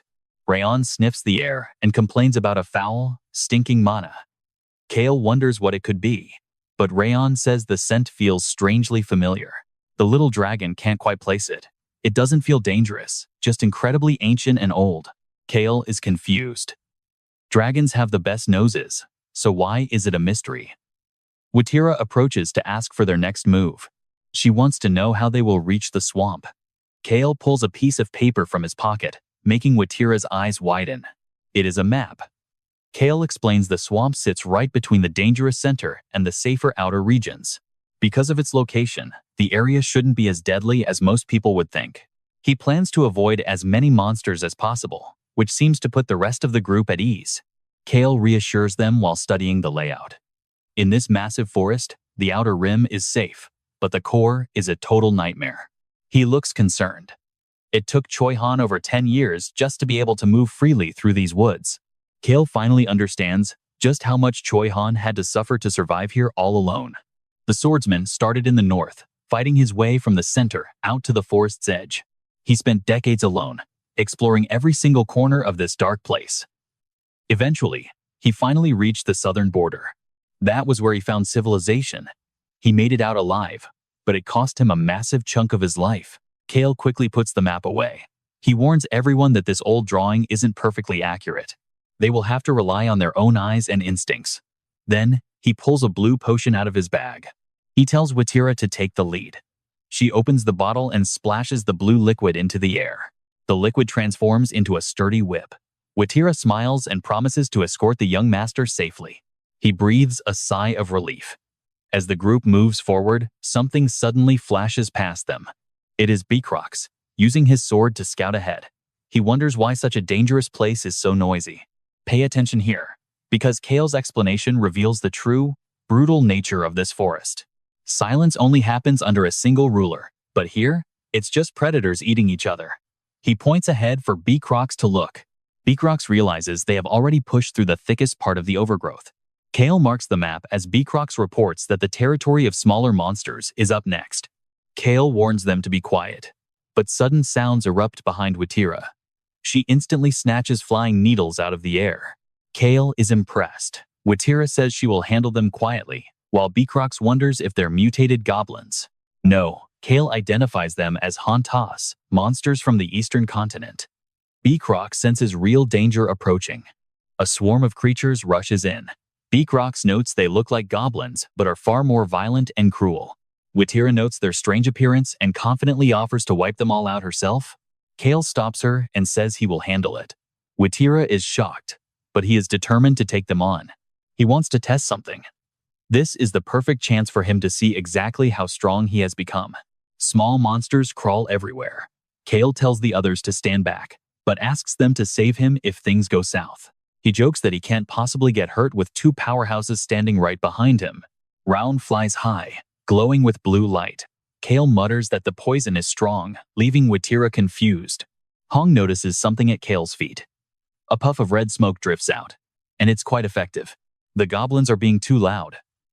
Blue light erupts from Cale's hand as he tells everyone to get ready. The two kittens lung forward. A single shockwave stops the monsters in their tracks. Cale swings his hand, summoning a massive blue shield to block the oncoming swarm. You saw that too, right? That shield crashed down with enough light to crush every monster beneath it.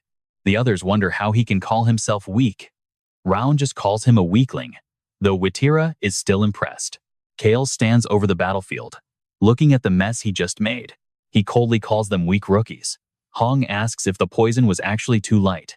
Beacrox rushes over. He asks if Cale is injured, and Cale says no. Beacrox is visibly startled by what he sees. Cale holds up his hand, showing just a tiny scratch. Watira asks if he will keep fighting the small ones, and that's where we leave it. You and I have to wonder, is he really recovering, or just getting started? Stick with me, you're about to follow a group that looks cute, but they're secretly deadly. 2 days in, the white cat stands over a fresh kill. 3 of them stand before a pile of monster remains. The main character gently pets the small dragon as it flies over, chirping with joy. It is all finished, he thinks. Real combat experience is clearly making them grow up much faster than before. He watches the 2 little ones playing in the distance. He remembers An and Hong had to hide after fleeing their tribe, so they never got a proper education. The young dragon is in a similar situation, having been imprisoned since he was very small. They are quickly making up for lost time here in the Forest of Darkness. He smiles. Should I join in too? An and Hong turn back instantly as the black dragon speaks up. No way. Humans are weak, and this is too much for you. You have done enough for today. On, and Hong jump onto the young master. Our youngest is right. You even coughed up blood last time from overusing your shield. The others stare in shock as he reaches into his bag. Everyone, put on your masks. Someone asks if it is because of the poison. He simply nods. Then the dragon speaks. The dragon mentions a strange smell. When asked what it is, he says it feels like a scent that is strangely familiar. He fits masks on the kids while explaining it is likely just poison mixed with the swamp plants. But the dragon gets serious. No, that is not it. He looks up and listens. Wait for it, this isn't just a normal scent. The white cat looks up with sparkling eyes once his mask is on. The blue-haired man beside him marvels at the two massive swamps within this giant forest. The main character stands and replies, "Is that so? I do not see it that way. Maybe you will understand once you see it for yourself." He changes the subject, noting that even after 2 days in the forest, everyone looks remarkably healthy. You guys are actually quite impressive. The blue-haired man wonders if those words should be coming from the person who looks the healthiest in this entire group. He turns around. Let's move. This is the boundary between the inner and outer regions. Low growls suddenly catch everyone's attention. Witira grips her weapon. "Young master," she says, holding her water whip. "It is our turn now, isn't it?" He winks and jerks his thumb toward the monsters. "Yeah, it is your turn. Go ahead and show me what you've got." Witira swings her whip high and cracks it down, unleashing a beautiful strike that sends monsters flying. They scream, soaring right toward the blue-haired man. He stands his ground, casually swinging his sword in a blur. He remains completely unfazed, even joking that these monsters are quite strange. "I suppose I will have to fight right in front of the dragon then." A beast creeps up behind him, but is instantly sliced apart. Meanwhile, the main character manifests several shields to keep the smaller animals safe from harm. He catches the two cats staring at him with eyes full of admiration. He just tells them, "Watch and learn. Now, pay attention, because the vibe is about to get much darker." As they reach the swamp, black smoke makes Witira cover her mouth. "We have reached the swamp area," he says calmly. "What do you think? Doesn't this place suit the forest of darkness perfectly? The swamp is so massive it could easily fit several large ships. It is truly the darkest corner of this entire forest." The man mutters in awe. "I never expected it to be this huge." Our lead agrees before Witira mentions the poison. He explains that these plants mutated by absorbing the swamp's toxicity while they grew. Even if they weren't born venomous, they have become incredibly toxic just by staying here. He pulls on his gloves. "Be careful not to let them touch your skin." He thinks even someone like Choi Han, who has poison resistance, would find this place annoying and avoid it. Suddenly, the orange cat, Hong, leaps over the man's shoulder. The man reaches out to stop him, but the cat just lets out a satisfied sigh. So delicious. The man freezes in shock, but the main character is used to it. "Take it easy." Hong keeps eating, saying it is just paralysis, poison, and tastes amazing. Even through the mask, you can see him give Hong a gentle, knowing smile. He leads the way, asking why they are stalling. He spots a mark on the ground, proving someone else has been here recently. The man offers to investigate. Our lead crouches down, suspecting the merfolk's sudden power boost is linked to this very swamp. He looks at Hong, who has happily finished his snack. "Didn't I tell you to only eat a little bit?" Hong says he wants to try drinking the swamp water too, but is told to stay put. He pouts. "But I want to get stronger." He pats the cat's head. "Stop thinking about useless things and just relax. Besides, you are already much stronger than I am." Hong puffs out his chest confidently. He is reminded once more not to drink the water and to stick to eating the grass instead. The black dragon taps him and flies off. He wonders what is wrong until someone calls out for the young master. The blue-haired man reports back. There is no sign of plant harvesting, but there are tons of tracks near the water. They have been here for 2 weeks. He confirms his theory. That person definitely drank the swamp water. It is the only logical explanation, and that's where we leave it. The dragon senses a human nearby and wonders why the mask was taken off. The black dragon speaks up, saying this isn't just a familiar scent, but a very familiar smell of mana. "Stick with me, Cale. Just realize this swamp is hiding something massive. It smells like dragon mana." Ron whispers that even though nothing is alive down there, the dragon's mana scent is still hanging in the air. Based on Rayon's words, a wild story starts forming in Cale's head. A massive swamp and dragon mana. There is a dragon corpse inside this swamp, and that is exactly why the merfolk have grown so powerful. Cale asks Rayon, how can you sense the mana of something that's already dead? Maybe it's because of this swamp. The mud is keeping the mana scent trapped, so it won't drift away. He raises an eyebrow. Mana is a power that exists in nature and might look like ancient power, but the two are clearly different things. When a living being dies, its mana vanishes. But an ancient power stays exactly where it was left. Now, pay attention, Rayon senses something else hidden in the muck. In this swamp, I feel a power similar to your shield, and even your wind power. This is unexpected. Cale snaps his fingers with excitement while Hong the kitten trots happily behind him, humming a tiny little song as they go. He falls silent, thinking. This is the first time he's ever heard of an ancient power that wasn't mentioned in the books. He doesn't know if it's natural or left by a human, so Cale just smiles and praises Rayon. You're really smart, he says.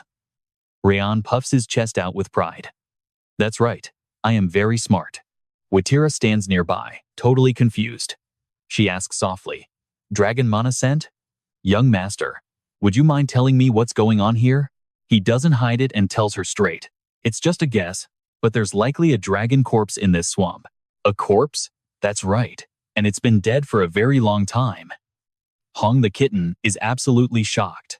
She asks with a shiver, so we can't drink the water? Sorry little brother, I thought the swamp water would taste good. Rayon flies over to tell her it's fine, since he's different from whatever is down there. Cale then explains to Watira that the merfolk's primary weapon is actually poison. I think they're stronger because of the swamp's poison. Or maybe it's the leftover dragon mana in the water. Or maybe it's both. He thinks to himself, if it's just poison, they can just study it and find an antidote. But if it's mana from a dead dragon, that's a whole different story. Watira looks around at the surroundings. You and I can clearly see the problem here. This swamp is far too massive. Watira knows they can't just block the forest or guard this place forever. But reading her thoughts, Cale speaks up. It's simple. First, you study what you need here, and then we will make a deal. Watira looks a bit dazed. A deal? He doesn't answer immediately, thinking he originally just wanted to study the poison. He can't let the enemy keep the source of their power. Besides, something useful for himself has appeared, an ancient power right before his eyes. How do you want to trade?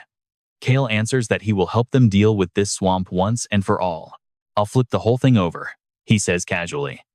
Watira feels like she must have heard him wrong. Right. She looks at the swamp. How can you possibly flip over a swamp this enormous? You don't need to overthink it. I'll handle that part. So just agree to the trade with me. The Forest of Darkness is a place where nothing is strange. Any event can be disguised as a simple incident, making it easy for him to deny everything later, Cale tells himself. After thinking it over, Watira finally decides to follow his lead. Fine, we will trade. Of course, this was exactly what he expected. Right, but I don't have the terms ready for you just yet. If you need anything, just tell us anytime. We will accept the deal as long as it's within our power. As Watira, I give you my name as a guarantee, so please do not worry. She reaches out her hand, intending to shake on the deal with him. Cale quickly shakes her hand and sets one major condition: everything he finds while digging through this swamp will belong to him. Watira agrees, and Cale calls out to On, you and Hong stay outside. Hong will help find the poison in the swamp, so wait there. Hong softly warns him to be careful and not let the youngest get hurt. I know, Cale replies. Cale throws a jar to Payson. This is a magic jar that prevents weathering. Use it to collect the swamp water. His eyes sparkle with admiration as he asks how the young master thought of every detail. Once the water is bottled, Cale continues giving them their next set of instructions. Now, get out of here. Go into the forest and stay there until I call for you. You might get poisoned or hurt otherwise. Young master, are you doing this alone? Not alone, there are two of us. And trust me, you and I are about to see exactly how Cale plans to flip this entire swamp upside down. Stick with me, you're about to see why he's the smartest guy here. He just smirks, wondering where to use this power. Well, looks like we found the spot. Go ahead, use your power however you want. Ron watches the item in his hands. Wait, For real? Don't ask obvious questions. Just don't let me get hurt, okay? Rayon grins as purple energy swirls around him. He tells the dragon to unleash the shield and tear this place to pieces. Sharp winds slice through the air, acting like blades grazing the heads of every creature standing there. Ron begins to shine with his mysterious, ancient power. A 4-year-old dragon raised by humans, yet one that nobody can control. He laughs, satisfied by its overwhelming aura of absolute dominance. Near the trees, 2 familiar figures are watching. It is Witira, from the whale tribe. The pressure is insane, even compared to a giant whale. Rayon stares them down as the power flows from his small body. Too noisy, just end it. The dragon quickly agrees. I knew you were going to say that. The sheer force from Rayon blows away the dirt and rocks. Absolutely incredible. Look at that magic sphere grow, crackling with lightning and blinding light. You and I are about to see that this isn't just a comeback. It's total annihilation. Everything in its path is simply going to vanish. Is the dragon corpse safe? The little dragon's sphere is ready. Let's begin. He unleashes beams of black magic straight into the ground. The whale siblings cover their ears, and he has to do the same. The explosion is massive, the sound echoing as it swallows everything in its path. Large cracks spread across the earth before a powerful vortex turns the area into a giant crater. Witira and Positon stumble back from the shockwave. She can only stare in pure disbelief. White smoke rises from the ground. Good job. Rayon nods, thrilled to be praised by him once again. Seriously, well done. The little dragon spins around in joy. The winds around him start to pick up. Don't mess with that kid again. He descends into the crater, asking, can I really do whatever I want? Rayon snaps back. Stop asking obvious things. The young man pulls out an item. Thanks. He reaches for the crown on that creature. If I can get this too. He really was prepared, wasn't he? Suddenly, dark power surges up, spitting out black poison. He raises his shield to block the attack. Now, here's the twist. A voice suddenly asks him, do you know what true domination is? His arm reacts instantly, using the wind to blow it away. Domination means taking away the enemy's very breath. Something squeezes his hand tight, making him groan in pain. The haunting voice keeps whispering. The easiest way to take a breath. Do you know what it is? Fear. He realizes it is fear that freezes a person. Familiar faces suddenly flash through his mind. Humans cannot predict the future, so they let their fears and anxieties become their present reality. The darkness reflects his image. Kim Rok-soo had already survived so many terrifying moments. Something wraps around his neck, but wanting to live, he comfortably clenches his fist. I want to live a happier life than anyone. He fires his power. Ancient winds swirling with magic. He simply blows the dust off his hand. Talking about domination and fear? What a load of absolute nonsense. His life philosophy is simple. Just use every single thing around you for your own benefit and nothing else. How pathetic, he says bluntly. The voice replies, pathetic? It seems you truly understand how this world works. It lets out a chilling, horrific laugh that echoes in the air. Ignoring it, he eyes the glowing crown and leaps forward with lightning speed. Found it. As his hand touches the crown, the voice tells him to use it well. A massive gust blows toward him. Sometimes a good scam is what saves you. A pure white light erupts from the crown. The dark energy in the swamp vanishes instantly. The sky turns a beautiful, clear blue once again. He slowly closes his eyes, a calm expression on his face as the gentle breeze brushes past him. He stands in the center of the white light, watching it fade and melt into the space around him. Rayon floats there, completely stunned by what he is seeing. Human, why do you look as strong as my front claw? Wait, never mind, you're still weak. How does that even work? The little dragon stares him down, trying to find a single clue. But our hero just claims his charm has increased. Trust me. You and I both know he is just getting started. Stick with me, we are about to watch the MC claim a ruler's aura. What did you say, human? It is an ancient power that makes your presence feel incredibly overwhelming. But despite the hype, it is actually quite useless, functioning more like a flashy crown. Cale sighs to himself, thinking this power is absolutely perfect for scamming the whole world. Rayon immediately scolds him, saying scamming is bad. Then he points back toward the whale siblings and the kittens. They freeze under his gaze. He calls them over softly, and An and Hong instantly bolt toward his side. Witira and Positron just watch in shock. Those two cats don't hesitate, charging straight down the path. They start fussing over him instantly. Are you hurt? We were so worried. You can't get injured, okay? The kittens brag that their big brother is the coolest and strongest. Then, they glare at the whales. Why aren't you coming? Witira flinches at the sound. Looking at Cale's energy, she sees the unmistakable image of her own father. It is not just raw strength. It is that heavy presence that only those at the absolute peak ever possess. That is exactly what she senses from him. Cale ignores her and asks Rayon if any mana scent still remains. Rayon answers honestly that the scent is gone. Just collect those bones for me right now. They keep nagging him, saying they thought he was in deep trouble. Why does someone so weak love acting so reckless? All three animals take turns scolding him. Hong rubs his head against Cale's leg. Just leave everything to us, they say. Cale scoops the kittens onto his shoulders and sighs. Fine, have it your way.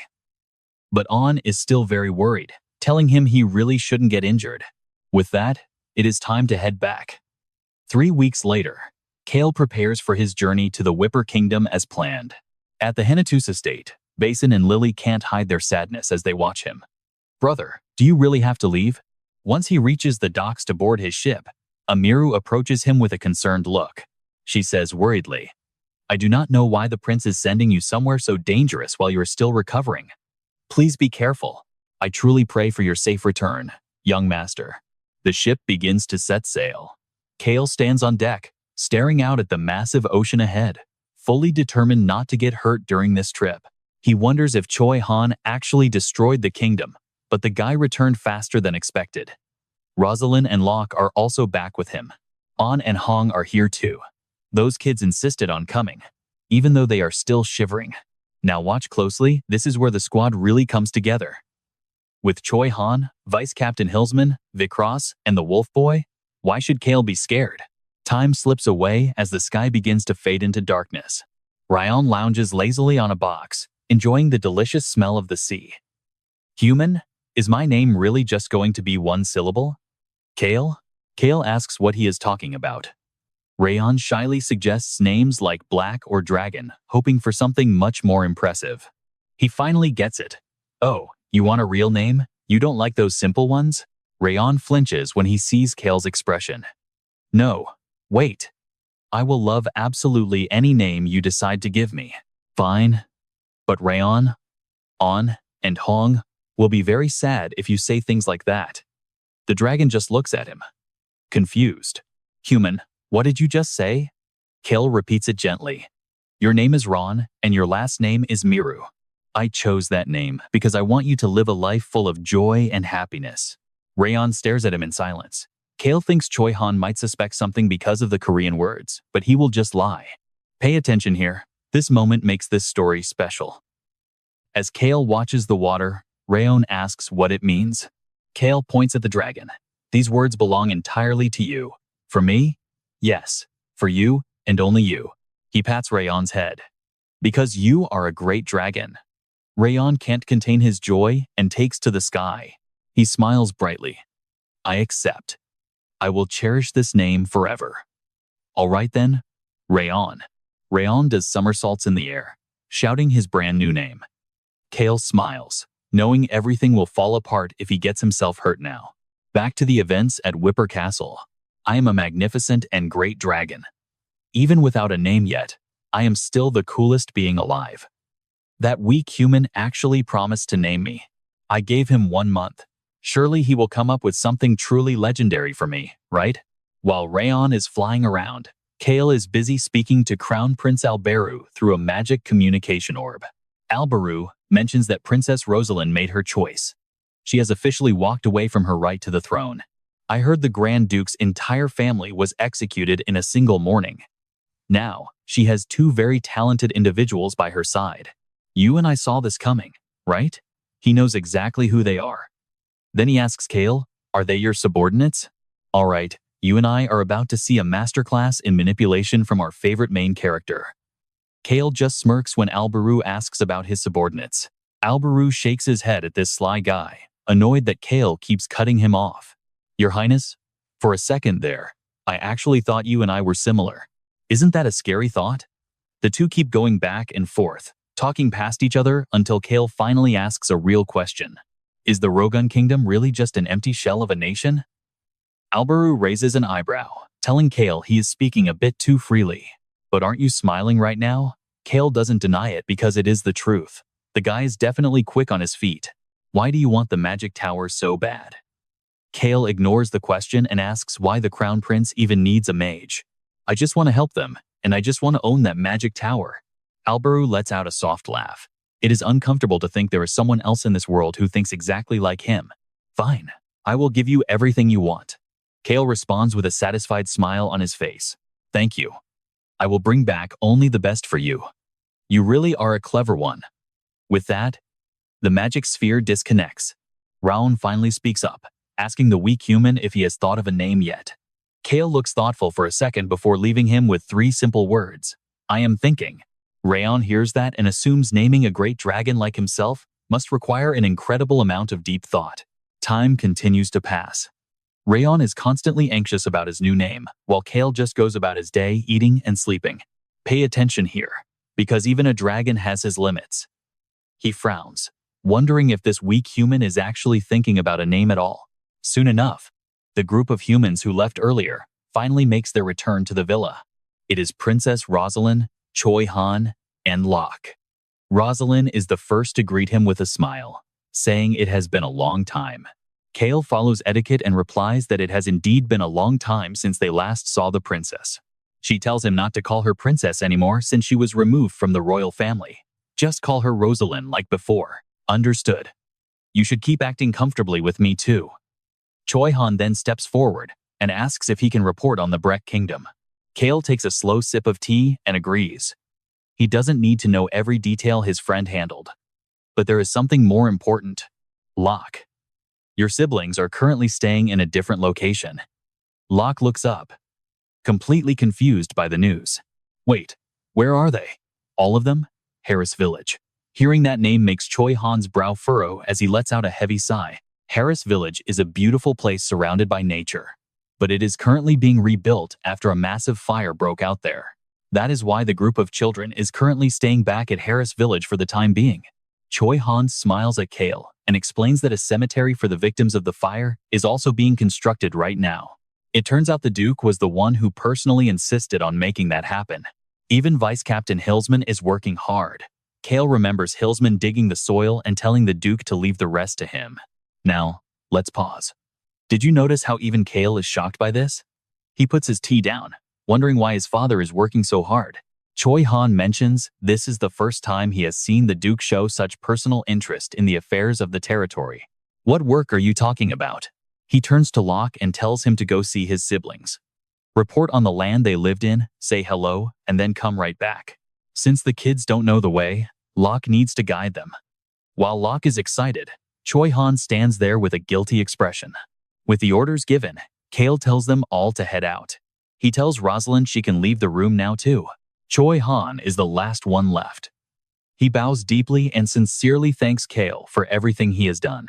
No need for that, just get out. But Choi Han doesn't leave, mentioning that Rosalind told him Cale almost got hurt. Cale immediately denies it. What do you mean hurt? A little bit of dust and some water splashed on me, that is all. Choi Han stays silent for a long moment before finally turning around to leave, saying he understands. Hans enters with a fresh cup of tea and notices Choi Han's troubled face, asking him what is wrong.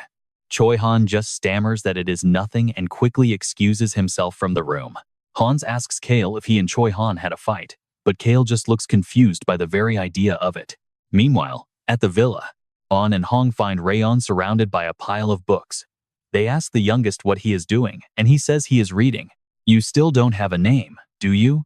Rayon replies that he will have one in a week. He really hopes it is something cool. Since our little brother is a super cool dragon, maybe his name will just be Dragon? Ron freezes at the suggestion.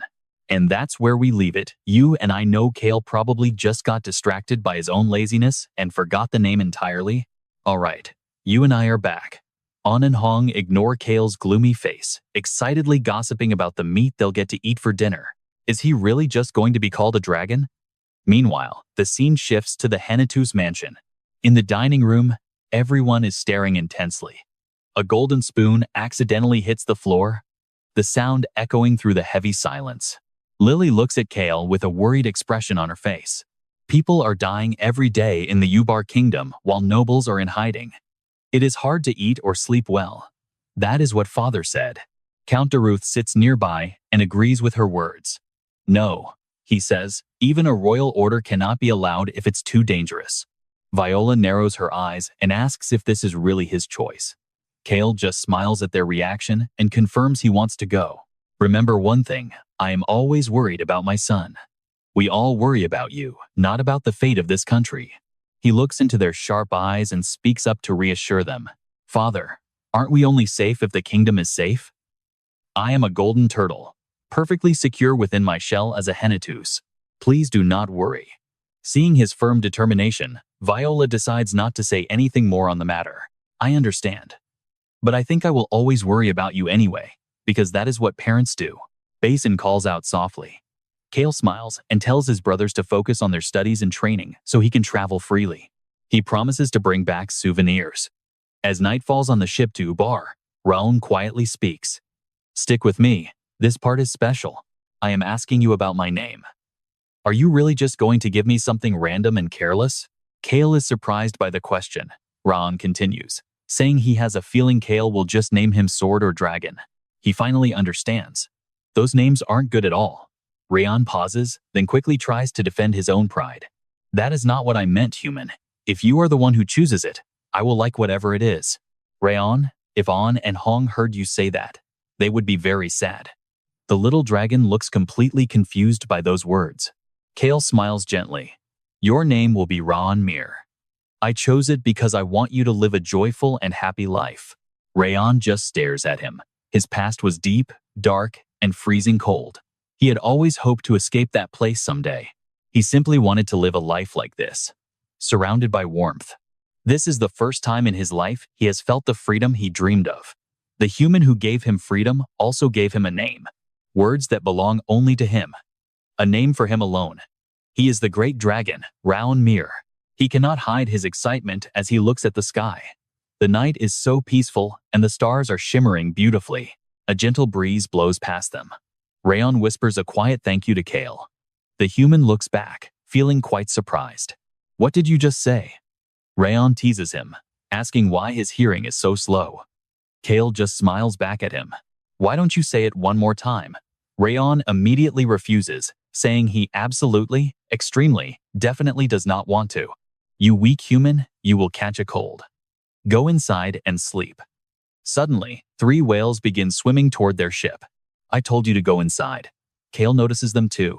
He reaches out and gives Raon a gentle pat on the head.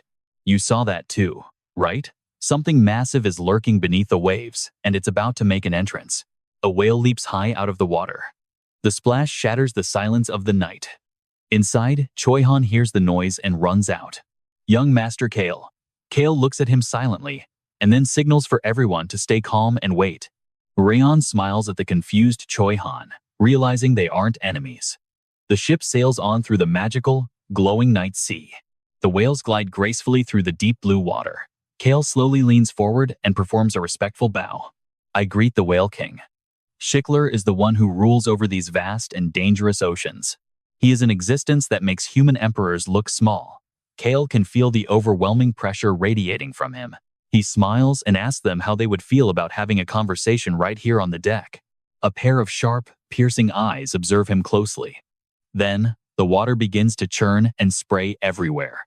White foam explodes as the whales transform into human forms. They move with incredible grace as they step onto the ship. First is the successor Watira, followed by Pasatan, the strongest warrior of the whale tribe. Ron frowns and whispers to Cale that dragons still look much cooler, stronger, and greater than whales. Cale doesn't argue and just pats his head. He glances over at Choi-Han, who is still standing there completely frozen. Watira speaks up, noting that it has been a long time since they visited these warm and pleasant southern waters. King Schickler silently watches Cale. Trust me, you and I are going to want to see what happens next. Welcome back. You and I are about to see Cale meet the powerful Whale King, while Witera introduces our weak-looking but iron-willed hero. Shayar traveled all this way just to personally thank the man who saved his son's life from a terrible fate. Cale shakes his hand with a polite smile, but he is all business, suggesting they skip the small talk and get to work. Right then, the mood shifts. Cale turns his head to see Choi Han and a stranger trading some seriously murderous glares. Cale is confused. This whale warrior was just admiring everyone's beauty, so why the sudden explosion of anger and hostility? If these two clash, the ship is going down for sure. Cale quickly steps in, patting Choi Han's shoulder to calm him down. The Whale King notices the tension too and quietly asks Archie exactly what is going on with that aggressive look. Raon chimes in, reporting that the rude dolphin was looking down on Choi Han and judging him from head to toe. Even if they are technically on the same side, this guy is just looking for a reason to start a fight. Archie is radiating pure bloodlust with a twisted expression, and Cale sighs, knowing he is just reacting to meeting a legendary warrior. Cale approaches him as his heart of vitality reacts, asking Archie exactly who he thinks he is to act this way. Now, watch this part closely. Cale isn't intimidated at all, telling Archie that if he can't back up that gaze, he should hide it better. The king orders Archie to apologize and introduce himself. And though he is annoyed, the warrior obeys his father's strict command. He mumbles an apology, and Cale realizes this guy absolutely hates being forced to say he is sorry to a human. Raon starts fluttering around Cale's ear, bragging that his human was impressive and deserves all the praise in the world today. Cale just sighs. Is he really getting a confidence boost from a 4-year-old? He turns to the Whale King for the item. Shayar realizes he almost forgot. Witera frowns, wondering if her father managed to lose something so important in his own pockets. He pulls a tiny glass bottle out of his pocket, looking skeptical about the dangerous and dark contents held inside. Why would a human ever need dead mana? This stuff is useless unless you are a necromancer from the forgotten old legends. Cale takes the bottle with a smile, simply saying, you never know when something this rare might come in handy later. With the deal finally done, the Whale King says his farewells, hoping to meet again under much better circumstances next time. He apologizes for Archie's behavior again, saying the boy still has a lot to learn about respect and the wider world. Witera nudges her father to stop rambling while she offers Cale a polite and graceful goodbye for the time being. The three of them dive into the ocean, transforming back into massive whales and disappearing quickly beneath the deep blue waves. Cale stares at the dead mana, knowing he will need it soon, then notices Choi Han still standing alone and looking tense. He asks what is wrong, but Choi Han just shakes his head, and Cale decides not to push for any answers tonight. You saw that too, right? Our little dragon finally has a name, Rayon Miru, and he is making sure every single person knows how great he is. Rayon flies after him, insisting they sleep together after such a long and tiring day of intense negotiations on the sea. Choi Han looks up at the vast night sky, silently promising himself that he will grow even stronger from this moment on. The ship cuts through the white foam, arriving days later at the Whipper Kingdom, where Billows is already waiting for them. The merchant greets him warmly, but Cale coldly jokes that Billows is looking more like a shady trader with every passing day. Billows just laughs, telling Cale that he is putting all of his trust and his biggest investments into the young master's hands. The magic tower has crumbled to the ground, and its master was torn apart by the monster known as Tonka. Cale smirks, thinking about how fun it will be to scavenge for treasures in a legendary tower with no owner left.